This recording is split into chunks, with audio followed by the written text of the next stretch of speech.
This story begins with several system windows informing citizens about a series of anomalous events occurring around the world. A giant abalone was reported found by fishermen on the coast, so immense that not even 10 people could surround it, suspected to be a mutation caused by nuclear wastewater. There was also information about an ancient tree in a tourist area growing wildly, spreading its roots for kilometers, and cracks appearing in the ground due to a possible abnormal earth pulse. The notifications continued with giant vines falling from the sky, making fairy tales real, and with news that subway tracks had been destroyed in multiple places, resulting in some casualties. No one paid attention, since they knew all this was nothing more than a bunch of sensationalist headlines, not very different from the false alarm about the zombie bite years ago. Many students were gathered in front of the school, considering that local rumors were much more interesting than the news. Suddenly, their attention was completely diverted to the figure approaching. It was the beauty of the school, Chu Qingli.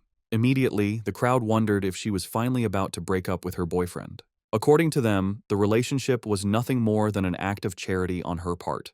Chu Qingli had already been accepted into Qingcheng University, while her boyfriend hadn't even managed to get into a decent university. Because of this, their futures were on completely different levels. Chu Qingli approached Fang Yi and called his attention. Fang Yi turned around somewhat curious. With a cold expression, she explained that she had thought it over and their relationship wasn't realistic. School-time love always reached a point where one wakes up and realizes they are not meant for each other. A life together, according to her, required not only courage but also compatibility. For all this reason, it was best to end things. She thought with disdain that no matter what he tried to win her back, it would be impossible. Fang Yi remained silent, and noticing this, people thought his lack of reaction was because he was so shocked that he had collapsed or lost his mind. After all, she was the beauty of the school. They expected him to be on his knees, begging for another chance. However, upon observing him, they simply concluded that he was no match for a rich and beautiful girl, a toad who coveted a swan. With a calm gaze, Fang Yi agreed to break up with her, leaving Chu Qingli and the others in shock. Seeing that she had nothing more to say, our boy turned his back on her and decided to leave. She panicked and called out to him. With a piercing gaze, Fang Yi turned around and asked what she wanted. While her eyes were shining with rage, she made it clear that she didn't care what he was thinking or what tricks he would use. She wasn't going back with him, and she wanted this to be completely clear. Fang Yi began to stare at her and asked her not to flatter herself, calling her the school beauty. Upon hearing this, her eyes widened in surprise, making her blush. The others were in shock at Fang Yi's attitude. Fang Yi was aware that Chu Qingli and the others had no idea what was about to happen. He knew that society's current rules, like money and education, would soon turn to ashes. They were unaware that he had returned from a future disaster, a man reborn in this timeline. Because of this, the Chu Qingli before him was, to him, simply a distant stranger from another life. Fang Yi left the school. He had more important matters to attend to. For him, school beauties and reputation were irrelevant, since everything was about to be completely reconfigured.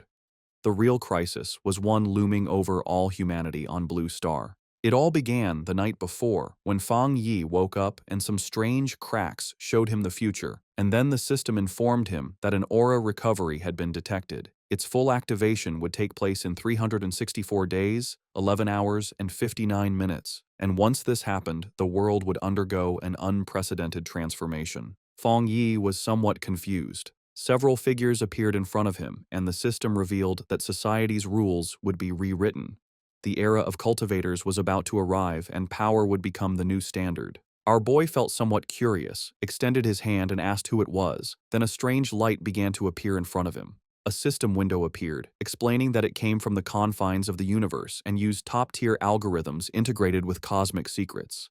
Its function was to automatically generate cultivation techniques based on spiritual materials touched by the host, showing that current techniques were zero. Fang Yi began to extend his hand, and his eyes widened in surprise as his hand passed through the system window. Then, a powerful monster emerged and began to roar. Fang Yi was paralyzed and his eyes filled with fear. Inside the monster's mouth was a corpse, and the system revealed that this was his end as an ordinary person, as well as the fate of billions on Blue Star. Fang Yi swallowed saliva and could not help but feel afraid. He put his hand over his chest, and his eyes filled with worry. Fang Yi began to ponder and remembered his past life.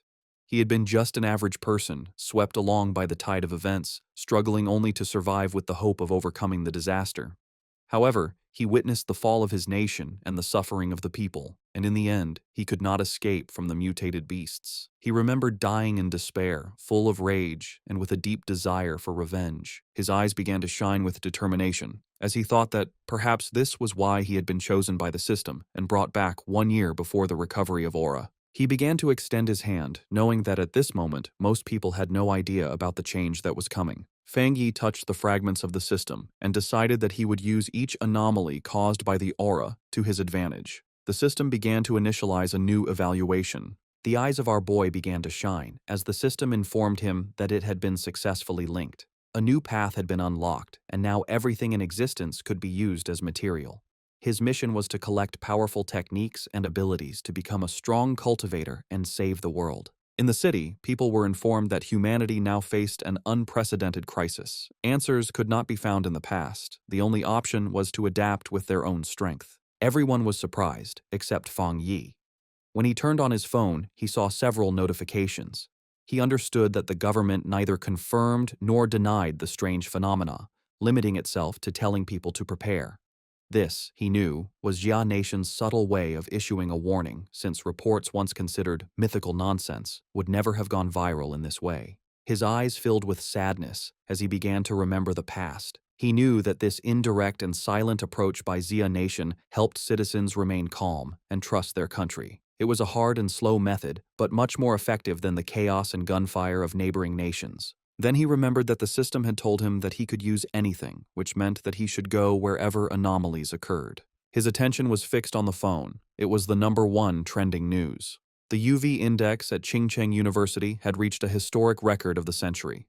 Because of this, a heat warning had been issued, urging new students to take safety precautions and use sunscreen. The students were somewhat confused, as they thought that even the best universities now resorted to sensationalist advertising. They considered this false, definitely a paid topic to be trending, since heat of that magnitude could kill people. Fang Yi looked up at the sky and saw that it was full of clouds, then activated the UV meter and saw that it was at 0. He was somewhat confused, as he didn't understand how the weather could be so different, since Qingcheng University was only 15 minutes away by car. Images of a blazing sun above the university were published, and students were informed that new student registration would continue, but they should avoid the north gate due to the high UV index, as all other entrances remained open. Feng Yi couldn't help but smile. He knew that when anomalies occurred for the first time, most people only thought it was a publicity stunt, and only he knew the truth. His eyes began to shine with joy, as his first opportunity had arrived. Fang Yi changed clothes and went to Qingcheng University. Everyone was carrying umbrellas. It was so hot that the leaves of the trees had fallen. Our boy went to the north gate of Qingcheng University, the least crowded of all. He knew that something was definitely wrong in this place. Shiny ashes began to descend from the sky. While students were fleeing to avoid being scorched to death, Fang Yi's attention was fixed on it. He sat down and decided to touch it. Once his finger made contact, an intense glow began to emerge from it, and the system reported that it had detected an intense fluctuation in the Yang attribute, unlocking the data template of it. The energy began to enter Fang Yi's body, causing him terrible pain. An intense glow began to emerge from our boy's body. People covered their eyes to avoid going blind. They didn't know what was happening and thought they were hallucinating. The energy started burning Fang Yi's clothes, making him clench his teeth tightly. He put his hands on top of his head and started going crazy, not knowing if the system had finished compiling. He felt like he was about to die. The compilation was completed, and Fang Yi acquired a Yang attribute technique, the Golden Sun breathing technique. Later, it's the day for new students to register at Qingcheng University. Our main character's ex-girlfriend arrives at the registration area. A guy offers to carry her suitcase for her. Soon, more guys come over to try and get her attention, but she turns them all down, telling them she doesn't need their help. She looks over at a couple nearby with a sneer, but then a bright golden light flashes, surprising her and the other students. A voice on the loudspeaker tells everyone to stay away from the north gate. The girl looks serious and decides to go see what is happening. At the north gate, a huge burst of golden energy lights up the area. A dark figure appears from the smoke, giving off a powerful feeling. He takes a deep breath, and his eyes glow with a strong golden light. A screen pops up, telling him that he has created a new technique and earned 50 points. The guy looks at the screen and wonders what the points are for. He decides it's not important right now, but will probably be useful later. Time passes, and it is now night, with a strange-looking moon in the sky.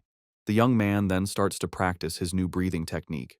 The next day, a bright sun is in the sky, and a new energy spreads through the university. Some students notice the sky get dark and cool for a second as they run to the north gate. A large crowd gathers there to see what is going on. The university's dean is angry and asks why no one listened to the warning to stay away. The group pushes through the crowd, which moves aside for them as they go to the center of it all. A hooded person with a serious look tells the dean to block off the north gate completely. At that moment, a system tells Fang Yi that he has cleaned a polluted area. He learns that the government already knows about these areas and wonders if there are other people like him. Hearing an alert about people not being allowed in the area, the young man knows things have gotten serious. The students see people in uniforms and wonder if they are from the army. From a rooftop, Fang Yi sees that the disturbance is getting a lot of attention. With his red eyes glowing, he decides it's time to leave and jumps off the building. Down below, the mysterious hooded person walks across the ground, which is cracked from the energy. The hooded figure looks carefully at the scene. This person kneels and touches the ground to feel for any remaining energy. Then, she picks up a piece of the ground to get a closer look at what happened. The hooded figure studies it and realizes a person caused the energy. Just then, officials begin moving the students out, while the person in the hood watches from far away. In the crowd, the guy's ex-girlfriend is shocked to hear that only one person did this. At that moment, she sees a figure jumping away and wonders if it was her ex, but she quickly pushes that thought away. With his grades, he could never get into this school. Far away at Fang Yi's house, the sun goes down and night falls. Lying on his bed, the young man complains that his body is still hot, even after a cold shower. Because of the heat, he's afraid he won't get any sleep. He also worries that because of what happened today, someone might have noticed him. He then picks up his phone and sees a popular news story about a cultivation association. The young man remembers that everyone used to think it was just a joke on the internet. Just then, he remembers the hooded people at the university and thinks they must be from the association. Curious, he opens the news story to read the whole article. It explains the different cultivation levels, from ghost acts to total transcendence. In the comments, people think it's a joke, but he wonders if the announcement is real. Fang Yi thinks about how he never knew any of this in his past life as a normal person. Sitting on his bed, he thinks about the cultivation association and decides to try his technique again. He closes his eyes and focuses to start his training. In that moment, he begins to sweat as a strong, golden energy flows around him. He starts to float in his room, surrounded by a bright golden glow. A light shines on him. The first step is to strengthen his body to hold the power of heaven and earth. He successfully controls the energy and shapes it into a divine axe. His eyes glow brightly, and he smiles, feeling full of power. The system tells him he has reached the Dushui level and gives him 50 more points. The guy remembers the points and reads the screen, which says a new path is now open. The system explains that the points can be used to put the compiled data into any object. He thinks about the idea of putting power into an object and looks at his mug on the table. He holds his hand out toward the mug with a golden glow of power. The system asks if he wants to use 1 point to put the Yang attribute on the mug. He realizes this is like enchanting an item to give it a special power. The young man thinks that if he did this to a weapon, it would become his own special item for fighting. He decides that having a powered-up weapon will be very important for what is to come. The guy then finds a small sword on his shelf and decides to try the power on it. He thinks that if the test works, he will buy a real weapon to be ready for the monsters. Suddenly, a strange noise from outside the building gets his attention in the middle of the night. Outside, a dark creature with huge claws is watching Fang Yi's apartment. With glowing red eyes, the strange creature shows its sharp teeth in the darkness. It looks like a giant demonic rabbit and gets ready to attack the building. But inside the apartment, the guy has no idea that danger is coming. Lying in bed, the guy feels uncomfortable from his new cultivation technique. With his red eyes, he wonders where the sound, which was like a rat, came from. He thinks the sound is not from inside or from the pipes, and it might be a neighbor's pet. Walking through the living room, he thinks that with his better hearing, it is normal to hear the neighbors. Then the guy focuses his hearing to listen more carefully to the strange sound, but he soon realizes something is wrong and becomes alert. Fang Yi goes to the door and comes face to face with the scary creature right there in the dark hallway. In the hallway, the strange creature with red eyes appears and glares at him, ready to attack. He is startled and recognizes the mutated beast. A memory from his past life scares him. At the same time, a drone flies over the city at night, showing that others know about the danger. On top of a building, a girl complains that they still have not caught the rabbit that ate a rare fruit. With a lollipop in her mouth, the young woman seems very calm and confident about the mission. She then orders her team to keep sending her updates about the target she is hunting. After that, the mysterious girl jumps from the top of the building to begin the chase. Falling very fast, she moves with ease between the huge city buildings. Suddenly, the young woman feels the mutated beast's power and realizes she is getting closer to it. With her eyes glowing, she finally finds the creature and gets ready for a fight. The mysterious hunter lands hard on a rooftop, moving with amazing skill. Running down the side of a building, she gets the order to chase the target no matter what. With a perfect landing, the young woman continues her chase without stopping. Jumping from building to building, she warns that the creature ate a special fruit and might evolve. Just then, a man working late sees something fast go by his window and is very confused. He wonders if he is seeing things, but his boss yells at him for just standing around. Meanwhile, the hunter stands like a shadow in front of the moon on the 65th floor. Back in the apartment, Fang Yi faces the strange creature, which screams at him. With his golden eyes, he knows his body has changed, and now he can fight it fairly. The creature then attacks with its claws, but the young man dodges with amazing speed. Fang Yi thinks that his body has really changed, and now he can see the attacks in slow motion. With sun energy in his hand, he wonders why a mutated beast is here so soon. He then remembers things from his past life and faces the monster. The guy knows the creature has not fully evolved yet, and the night makes it stronger and angrier. So he rushes forward to attack, because he has to stop it, or everyone in the building will die. Fang Yi manages to grab the creature with his hand full of energy. With surprising strength, the guy bites the strange creature without any fear. He holds the monster tightly, and his golden eyes shine with a cold, focused look. Then the young man spins the creature in the air and realizes its tail is its weak spot.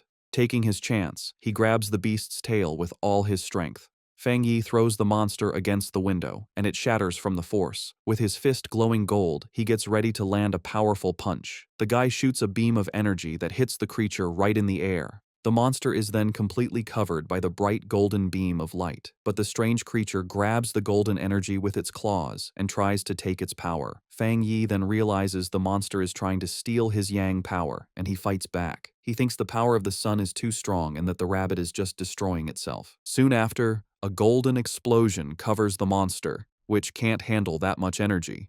In the building next door, a couple wakes up from the noise, and the man wonders if it was thunder. He then goes to the window to check, but sees nothing strange outside. Our hero lands on the floor, surrounded by what is left of his golden energy. The young man thinks that the creature was like a starving ghost trying to eat his power.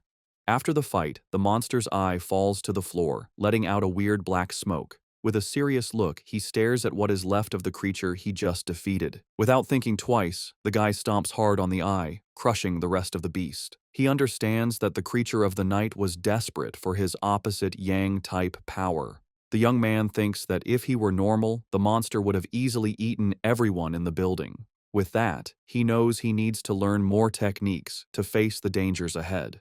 Meanwhile, a mysterious girl jumps through the air in the moonlight, looking like a hunter. With amazing speed, the young woman runs very fast down the side of a building. When she gets to the scene, the mysterious hunter's eyes open wide with shock. Standing there in the middle of the night, she wonders if someone else defeated her target.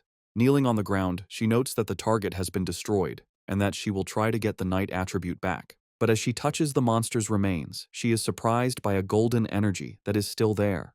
The young woman then feels a strong heat and a burning power that makes her pull back right away. The young woman remembers the energy from the university gate and understands that this is not a coincidence.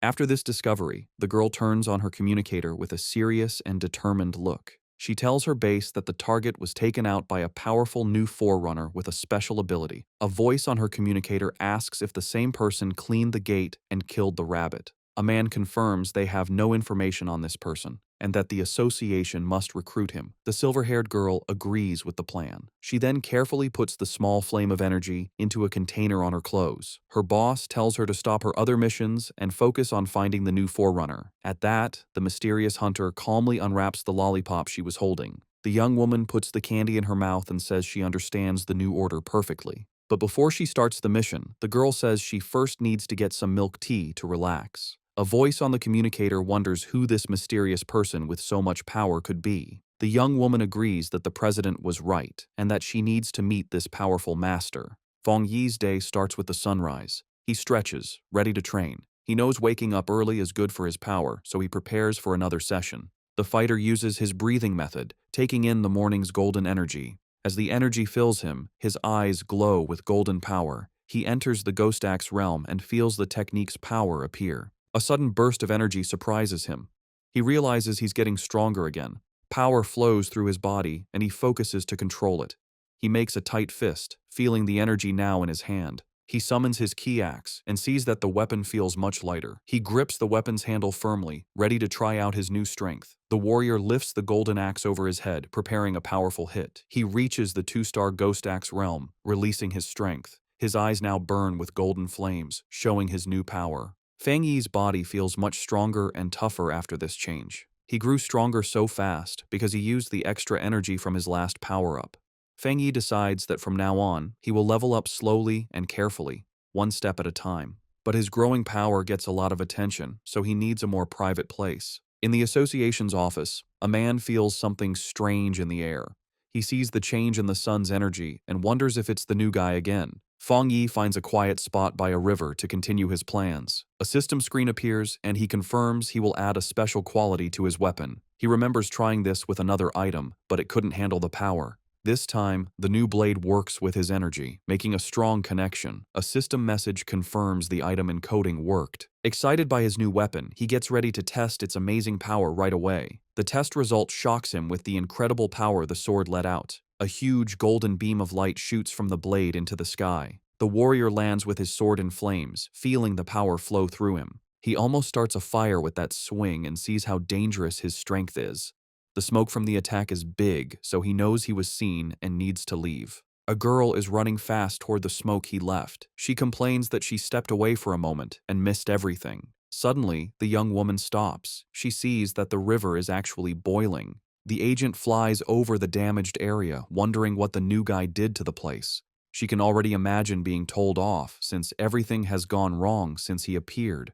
Just then, a golden flash in the distance catches her eye, and she becomes curious. The hunter is shocked by what she senses. This shouldn't be possible. His power level jumped from 1 star to 2 stars, and he even made a spirit weapon. The association only has 2 of those weapons, and the way to make them isn't fully known. The girl gets suspicious, wondering how he got this kind of power by himself. But she thinks she must be wrong and decides to start cleaning up the mess he made. Far away, Feng Yi thinks about how his weapon now has the Yang attribute, but he wants more. The system can encode anything, so he plans to add more qualities to the blade. Suddenly, his phone buzzes. He has a message from someone he doesn't know. He completely forgot about being private, and now a stranger is inviting him to a pioneers group. He's shocked to learn that official members must be at least Ghost Axe realm level. The stranger talks about a new pollution zone and invites him to a group hunt. He asks for the location, and the stranger sends a file about the lava dragon of the Shadow River. The zone has lava, and the same Yang attribute he has, so Feng Yi decides to accept the invitation. Far away in the Binmu district, a group is waiting for old Li's friend to arrive. One member says the girl's map was so good, he got there easily. The blonde girl thanks everyone for coming and tells them they need to work together. She is from the Cultivation Association and is disappointed that the pioneers here aren't very strong. What many don't know is that the Cultivation Association is a government group.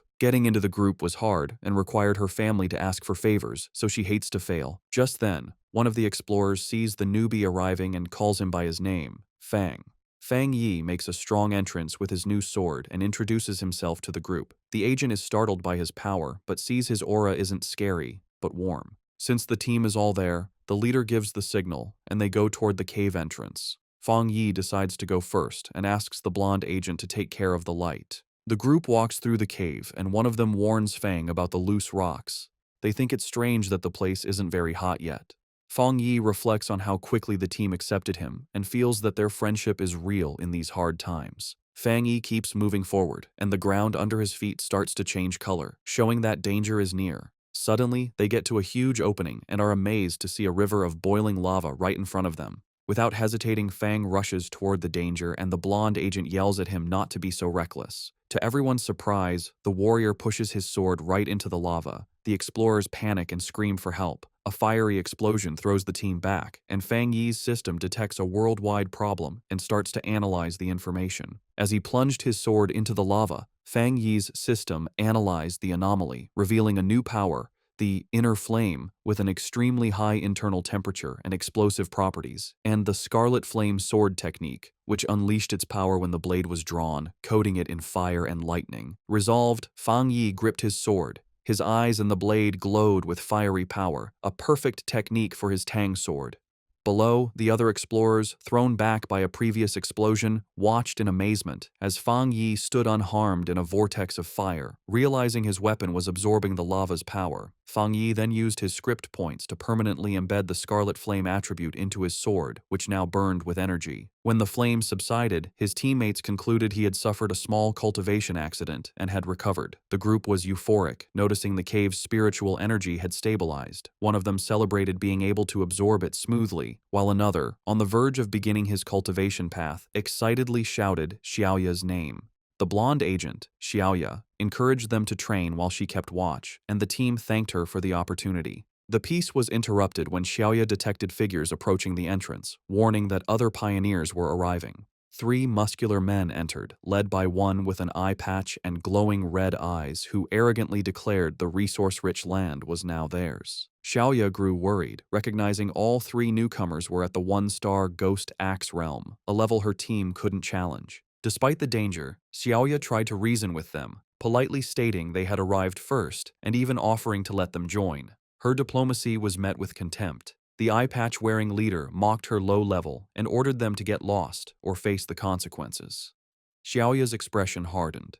She reflected on the harsh reality of survival of the fittest in this new era, but as a member of the Xia Nations Association, she decided she couldn't allow this injustice. Just as the confrontation was about to escalate, Fang Yi stepped between Xiaoya and the hostile leader. With his sword ignited, he coldly asked the large man if he had nothing better to do than bully a young woman. The eye-patch-wearing leader was left stunned and speechless. Without hesitation, Fang Yi unleashed a single, devastating swing that created a fiery explosion, sending the 3 aggressors flying. The force of the attack startled Fang Yi's own teammates from their meditation. He remembered the tragedies caused by those who followed the survival of the fittest principle, knowing only overwhelming force would work on such people. To make his point, Fang Yi drove his blade into the ground in front of the rival leader. Surrounded by an immense golden aura, he coldly ordered them to scram.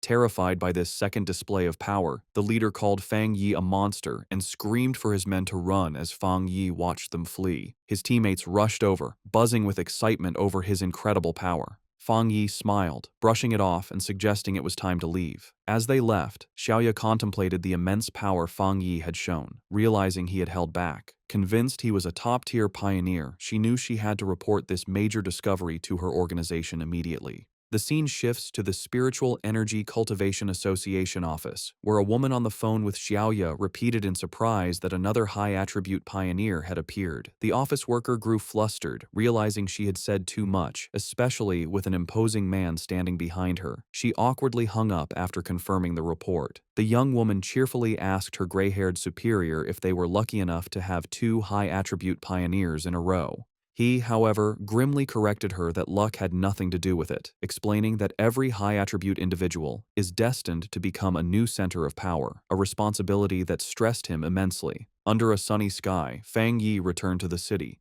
He tried to disguise himself as a cosplayer, but his powerful presence and authentic sword only drew more attention. His walk was interrupted when he saw on his phone that news of the cave incident had already gone viral. He chided himself for his carelessness, knowing the eruption of his internal flame was too noticeable. Dismissing the idea that his teammates would betray him, he focused on a more urgent matter. The massive yang energy he had absorbed was pushing him toward a new breakthrough. He needed to find a secluded place immediately and headed for the back mountain. 5 minutes later, on that same mountain, a silver-haired young woman named Su Qingying, a garden restoration expert, felt a sudden, powerful presence. She saw an intense burst of light, like a miniature sun, and recognized the signs of a cultivator breaking through to the 3-star Ghost Axe realm. The scale of the energy astounded her. She'd never imagined a breakthrough of that realm could be so monstrous. Driven by a sense of duty and a flash of recognition, she raced toward the disturbance, vowing to catch the mysterious individual this time. High on the mountain, Fang Yi was focused on his breakthrough.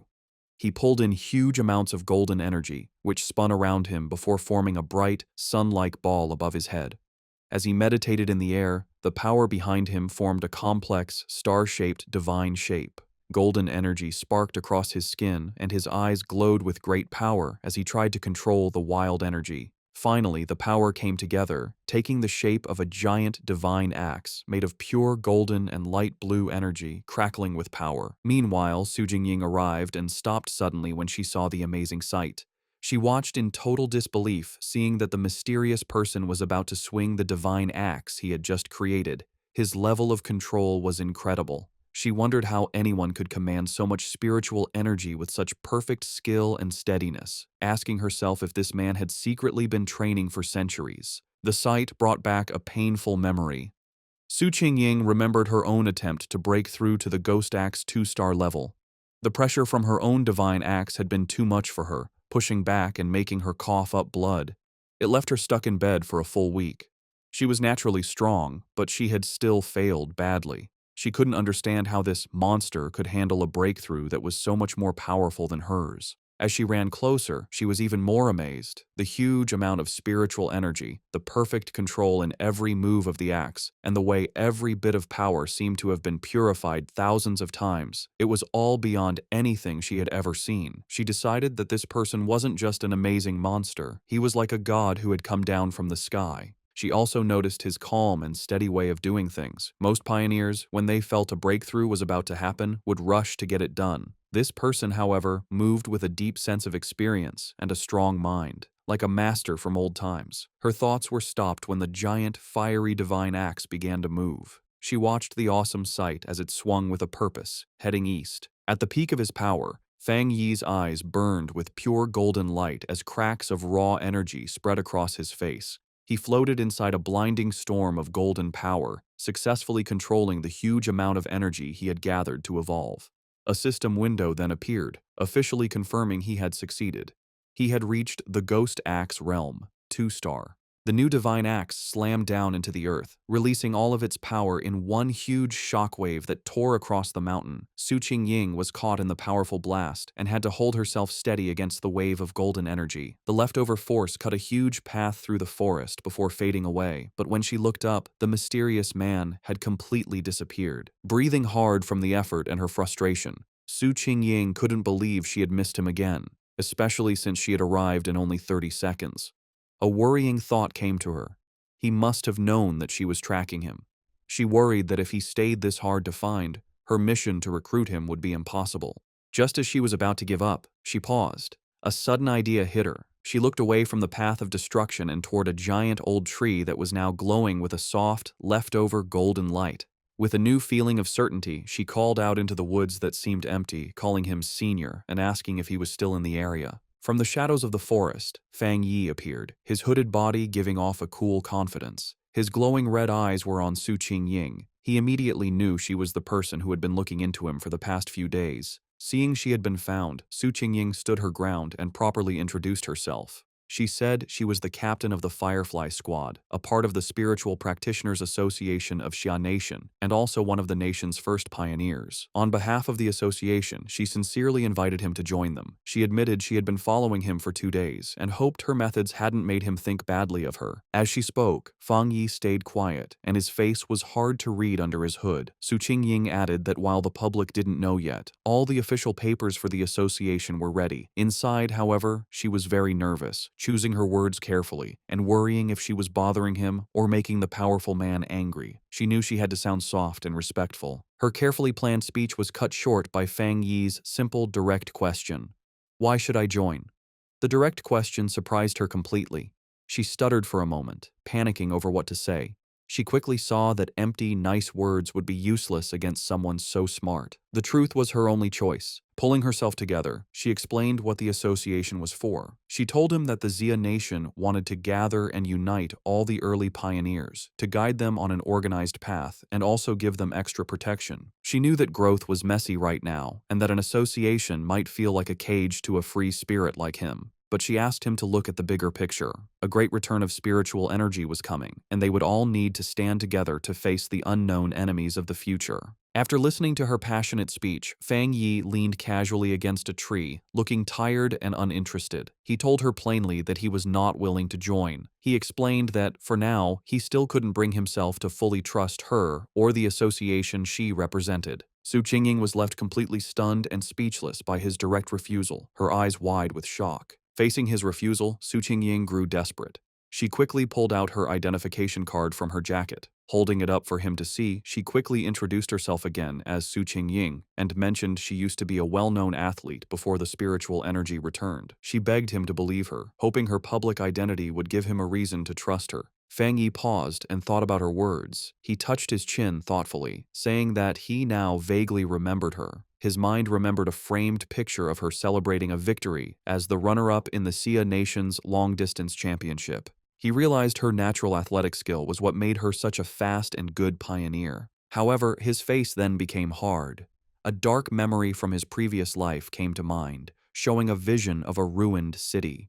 He knew that in his original timeline, the Xia Nation's work, including the association, had failed in the end, leading to the end of humanity. Now that he had returned with his system, he knew he had to be part of the solution, but joining the association at this point was not the right move. Putting on a more thoughtful look, he looked back at a hopeful Su Qingying and confirmed that he did remember her. He told her he would think about her offer, and before she could answer, he jumped into the air and sped away from the spot. Just as quickly, he reappeared right behind a startled Su Qingying. He gave her a firm condition. She must keep his location a secret from everyone for now. In his mind, he studied her respectful behavior and guessed that the association was careful about upsetting powerful pioneers who weren't with them. He saw this as a weakness he could use. Su Qingying suggested a deal. She explained that the association had detected the energy from his breakthrough and that she had to file a report. She suggested sending a report that was a mix of truth and lies to protect his identity while keeping her bosses happy. After a moment of thought, Fang Yi agreed to her plan. Su Qingying tried to call out to Fang Yi as he agreed to her plan, but in the blink of an eye, he was gone. She ran down the mountain slope after him, but it was no use. Tired and annoyed, she walked alone on a forest path, muttering in frustration about how many times she had failed to catch him and how he was now trying to avoid her. She sighed, complaining about the tiring work of erasing the powerful energy signs he left behind after every incident. Her thoughts were cut short by a voice in her earpiece, telling her to stop worrying about the hard-to-find pioneer and remember the mission she was on. The voice seriously told her that the strange creatures had appeared again. Su Qingying froze, her eyes wide with shock as she asked if they were really back. A scary memory flooded her mind, showing her surrounded by a crowd of terrifying wolf-like creatures with bloody mouths and glowing red eyes. She thought to herself that she would never forget those strange, bloody beasts. The story explained what they were. Cold, evil, and bloodthirsty monsters born from the pollution zones made by the spiritual energy's return.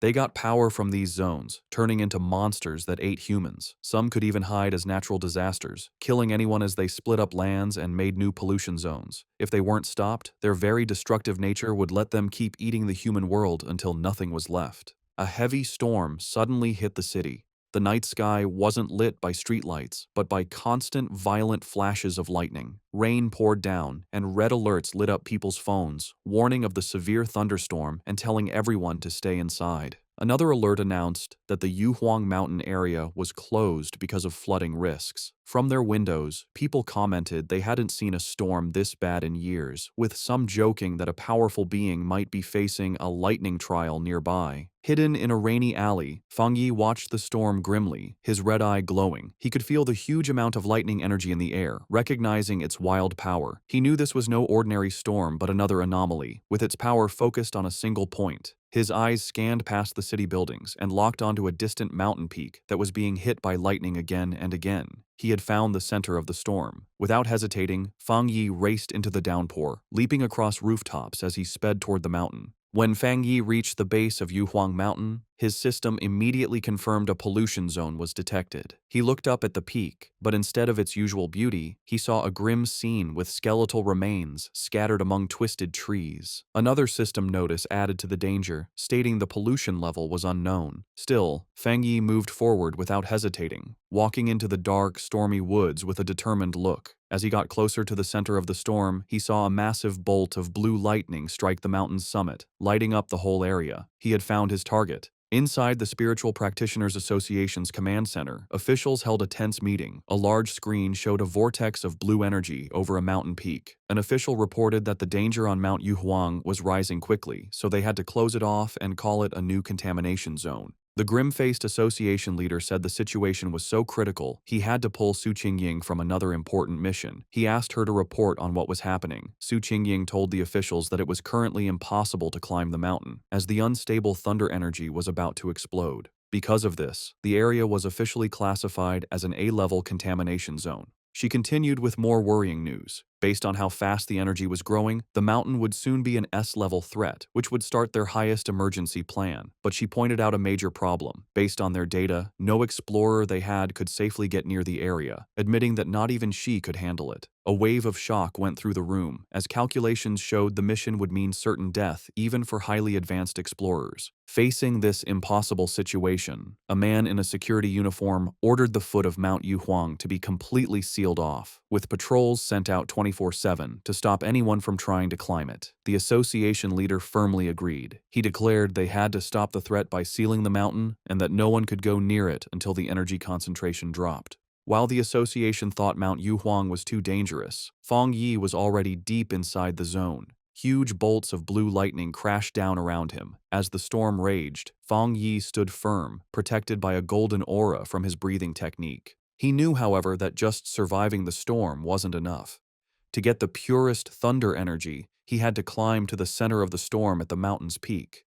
His decision was fueled by dark memories of the past. He knew that the creatures they faced now were just the beginning, and even more terrifying monsters would appear in the future. He realized that his current fire-based powers were not enough for the challenges to come. He had to become stronger himself, not just rely on his weapon. Surrounded by the lightning, Fang Yi saw a rare and perfect opportunity to use the thunder energy to strengthen his own body. Fang Yi knew if he didn't take this chance to get stronger, he would face certain death from the disasters to come. His eyes glowing gold, he drew his flaming sword and, with a defiant roar, plunged it directly into a massive bolt of blue lightning. The wild energy surged through him, causing terrible pain, but his face remained determined. His body shook violently as the electricity coursed through him. He realized this thunder power was like a divine punishment, actively fighting against him. The storm was furious that he had entered its territory and seemed to demand that he give up. Staring at the chaotic sky, he wondered how he could possibly make such a raw force obey him. Then, he had an idea. He calmed himself and remembered his system's rule. To get a power, he had to touch the energy source. A golden aura exploded from him as he unleashed his golden sun breathing technique, determined to fight through the storm. With a loud roar, Fang Yi pushed forward, using his flaming sword to cut a path through the storm of blue lightning. The clash of his golden energy against the raw storm created a huge, chaotic explosion. Blood trickled from his mouth from the strain, but his eyes burned with determination. He knew this was a desperate gamble where he had to push himself to his limit, facing death in order to live. Finally, after a hard struggle, he reached the peak. He plunged his sword into the ground, cracking the rock as he arrived at the center of the storm. Here, the power was even more terrifying, a violent flood of thunder energy that made it hard to even breathe. He felt the storm's full attention on him and realized it no longer just wanted to push him away, it wanted to kill him. As if to prove it, the storm gathered its full power and shot a single, massive beam of white-hot lightning directly at him, an attack meant to completely destroy him. As Fang Yi faced the storm's final attack, his system activated, detecting a powerful thunder attribute and starting to process it. Far below in the city, people watched from a tall building, amazed. One man taking a photo had never seen lightning so big. Another wondered if a god was going through a trial, even thinking he saw a person in the sky. At the mountain's peak, the fight ended in a brilliant explosion. Feng Yi had won. A system message confirmed it, announcing he had obtained refined divine thunder power and could now summon heavenly lightning to make his body godlike. He was rewarded with 5 writing points. Feng Yi now floated in the air, surrounded by blue lightning and his golden aura. He understood his new power. The thunder attribute was a top-tier force for both attack and defense. Unlike his sun power, which was mostly for defense, the thunder could refine his body and turn it into intense energy. He decided that the thunder was now his spear and his shield. He also realized the power wasn't just about destruction, it was also about purification and rebirth. He could feel the energy strengthening his bones and muscles without any pain. The system then offered him an upgrade to punish evil, which would grant him double critical damage, asking if he wanted to use writing points to get it. Landing softly, Feng Yi thought about what to do next. His first thought was to put this new thunder power into his Tang sword. He considered it carefully. While it would make the blade stronger, he worried it might mess with the purity of the sun attribute already in it. He also knew that putting too many different powers into one item could damage or even destroy it. Suddenly, he had a brilliant idea. Looking at his hand, he decided to do something different. He would implant the thunder attribute directly into his right hand.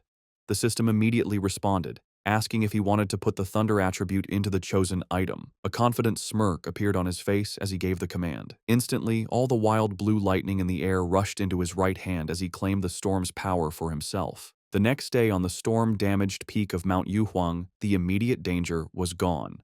Below a cliff, Su Qingying and an army officer named Major Han Li stood over numerous figures in body bags. Su Qingying reported that the contamination zone's energy had strangely dropped from its most dangerous level to a mild level in just 3 hours, though some electricity was still in the air. Major Han Li listened and immediately figured out what had happened. Someone had been there. It was a seeker, a person who actively looks for these dangerous events. Su Qingying was shocked, wondering if another seeker was involved and if they could have survived. She knelt and looked for clues but couldn't sense anything, guessing that the heavy rain had washed away any evidence. She concluded that the seeker must have left the mountain safely around 8 p.m. the night before. Major Han Li agreed with her timeline. The strange event began around 6 p.m., and the army sealed the mountain at 7 p.m., so the seeker must have climbed the mountain before it was closed. He noted that their instruments predicted the danger would reach grade S, but after 8 p.m., the energy suddenly dropped. Standing where the lightning had been strongest, the major added his own theory. He believed the seeker not only survived the lightning, but probably had a thunder-related power, turning the disaster into a great opportunity. He concluded this person was the direct cause of the sudden change. The major then shared his biggest worry. People like this were the most dangerous because they didn't know whose side they were on. Su Qingying agreed, adding that if such a powerful person was a threat, the disaster they could cause would be huge. They had to be found quickly. Miles away, sitting on his couch and unaware of the military operation now focused on him, Feng Yi let out a sudden, loud sneeze. Back on the mountain, Major Han Li made his decision. He gave a firm order to his troops. Find this person immediately, at any cost. As his command was given, he assigned the mysterious target his temporary codename, the Tyrant. The investigation on Yuhuang Mountain started right away. The army hoped the Spiritual Practitioners Association could recruit the mysterious person codenamed Tyrant soon. In the meantime, they would keep all information about the event secret and start their own investigation. On the rainy peak, the association leader told Major Han Li that they already had a high-level pioneer trying to make contact. He then turned to Su Qingying and ordered her to give her report to the major. Su Qingying was caught off guard by the order and gasped in panic. Forced to think fast, she began her half-true report. She connected the current incident to the pioneer who had recently cleared the pollution zone at a local university. Inside, she was panicking, terrified she would say something wrong and reveal her deal with Feng Yi. She explained that she had been trying to contact him, but he was hard to find. She mentioned finding the body of a mutated rabbit he had killed and correctly identified his Yang Flame attribute from the evidence. She finished by promising to do her best to get close to him and find out how he had cleared the university's gate.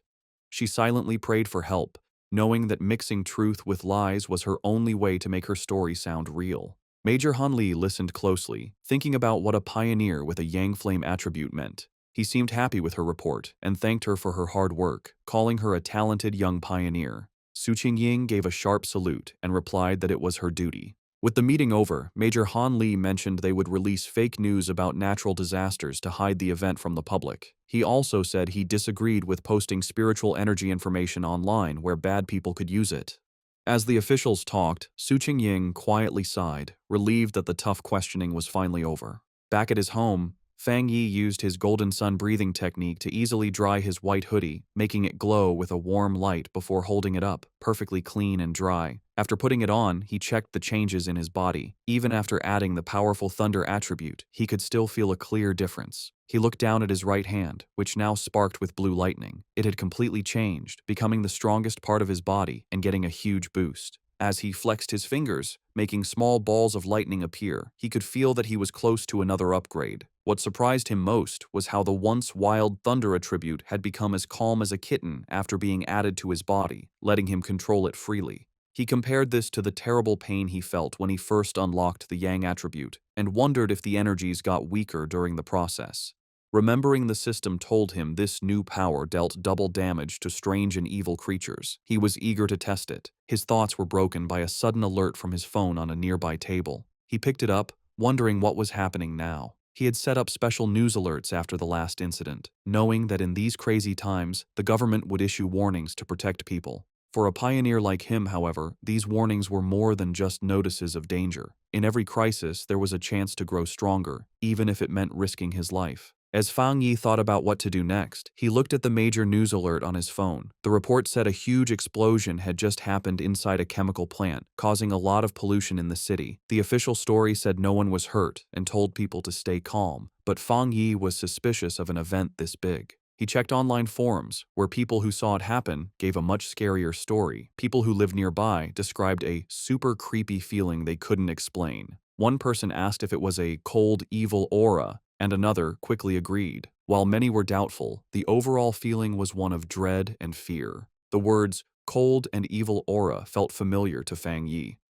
Suddenly, a terrifying memory from his past life came back. A bloody hand and a horrible monster. He remembered hiding in fear from a giant, red, demonic beast as it destroyed everything around it.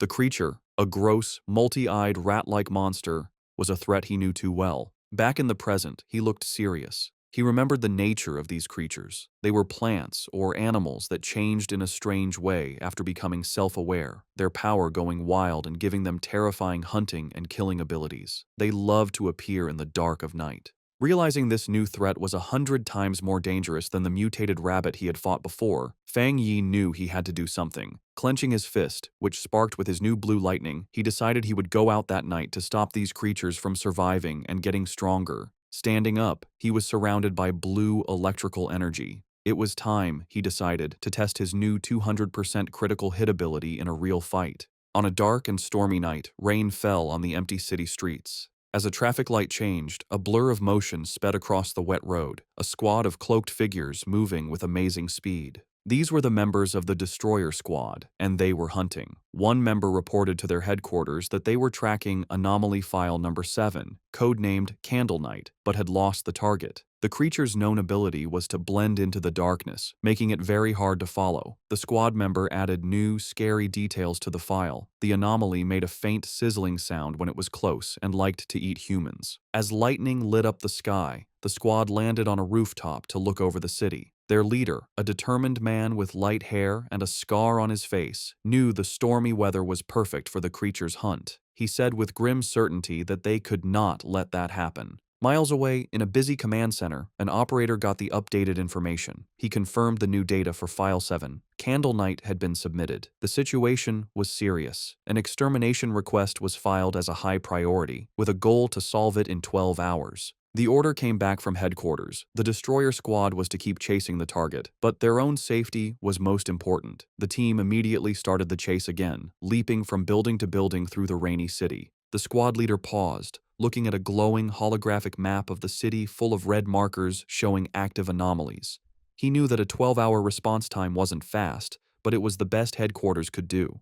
The country was large, and with anomalies appearing everywhere, even their advanced resources were stretched thin. Just as the destroyer squad got close to their target's last known location, a warning came from their headquarters. The operator told them that the area they were entering was currently occupied by Spiritual Energy Cultivation Association agents. A photo of Su Qingying appeared on the screen as the operator explained that her team was watching pioneers there and could be asked to help. The destroyer squad's leader acknowledged the message and asked headquarters to have her come help, saying he had heard of her good work. Elsewhere, Su Qingying was surprised to learn she had become so famous. The destroyer squad waited grimly in the rain. Soon, Su Qingying and her own cloaked team arrived, taking a spot on a higher rooftop. With a hand on her hip, she looked down at the squad below and casually asked if they were the ones calling her for overtime. The destroyer squad's leader was not happy with her casual tone. He sternly told her that the Candle Night anomaly eats people and that this was much more serious than a simple overtime request. One of Su Qingying's team members shot back, asking if that was the right way to ask for help. Su Qingying then turned to leave, saying that the destroyer squad seemed so good, they probably didn't need help after all. She announced that her team, the Ying squad, would be leaving. As they started to go, her team members muttered among themselves, one worrying about their boss's savage attitude and another defending her, saying their own missions were just as dangerous. The leader of the destroyer squad immediately panicked and called for her to wait. He apologized for his harsh tone and begged for her help. He explained just how dangerous Candle Night was, and that without her famous tracking skills, they would be at a great disadvantage. He stressed that if his team failed, the people of the city would be the ones to suffer, as the monster would kill them all. After agreeing to work together, the two teams stood on a rainy rooftop, ready to hunt. Su Qingying concentrated, and a glowing blue ball of energy appeared in her hand. She announced she had found the creature. The orb's energy expanded, showing the monster's location. Hidden in the dark, wet ruins of a chemical plant, the monstrous, multi-eyed rat-like creature called Candle Night was eating something. Its file noted that it liked darkness, dampness, and eating people. With the target found, Su Qingying gave the command for the joint operation to start. The creature's senses were sharp, and it instantly looked up, aware of their presence. It jumped away, just as an attack hit the ground where it had been. A member of the destroyer squad said the target had spotted them and ordered the team to form up. The squad members moved with incredible speed, their cloaks blurring as they chased it. They surrounded the creature from all sides, and with their prey trapped, they shouted together, ready to attack. One of the destroyer squad members lunged forward, shouting the order to attack. He hit the creature hard, sending it crashing into a pile of rubble. But instead of being weaker, the monster's body began to change, its back erupting with red sores and black spikes. With a furious shriek, the enraged Candle Knight fought back, creating a vortex of dark energy. Su Qingying desperately shouted for the teams to watch out for the sound wave and dodge. Her warning was a moment too late. A powerful sonic blast erupted from the creature, sending the squad members flying back. The destroyer squad's leader was thrown from the rooftop, crashing onto the street below. One of his team members rushed to his side. The leader pushed himself up, bruised but alive. He admitted that if he hadn't moved back at the last second, his bones would have been broken. He knew they were in grave danger. If the creature stayed in the city any longer, it would cause a huge disaster. The battle took another turn as Candle Night continued to change. It grew large, bat-like wings and let out a roar, its throat glowing with green energy. It then spewed a corrosive, dark substance that filled the air with toxic green smoke. The creature aimed this blast at the ground, trying to melt the street to burrow underground and escape. One of Su Qingying's team members warned her that the monster had a corrosive dark power and that anything it touched would be destroyed. She explained that their team didn't have a power strong enough to fight it. Su Qingying, however, stayed calm. She ordered her team to stay alert and not to mess up the destroyer squad's formation, reminding them their main job was to gather information and help with strategy. Meanwhile, a destroyer squad member with a dagger prepared to strike the escaping creature. Suddenly, a pair of menacing red eyes glowed from the darkness. The winged Candle Knight lunged forward, narrowly dodging an attack from a leaping squad member. Enraged, the destroyer squad leader yelled at his team not to let the monster escape. The winged creature flew through the city streets, chased by the cloaked members of the Ying squad. From a high rooftop, Su Qingying and two of her team members watched. Suddenly, she sensed a sharp increase in spiritual energy from the creature's direction. Realizing something important was about to happen, she ordered her team to stay outside while she followed it in by herself. The chase led them to a large, dark, abandoned factory. Inside, Su Qingying said she would scan the area's spiritual energy. The destroyer squad's leader noticed the advanced watch on her wrist. She confirmed it was a new device from the association, explaining that the watch showed the energy level a squad could safely handle was 50. Candle Knight's reading had been just 48. Suddenly, the device on her wrist began to flash wildly, the reading shooting past 80. Su Qingying shouted that the energy levels were going crazy. At that moment, a massive, shadowy form with glowing green eyes appeared in the rafters above. They had been led into a trap.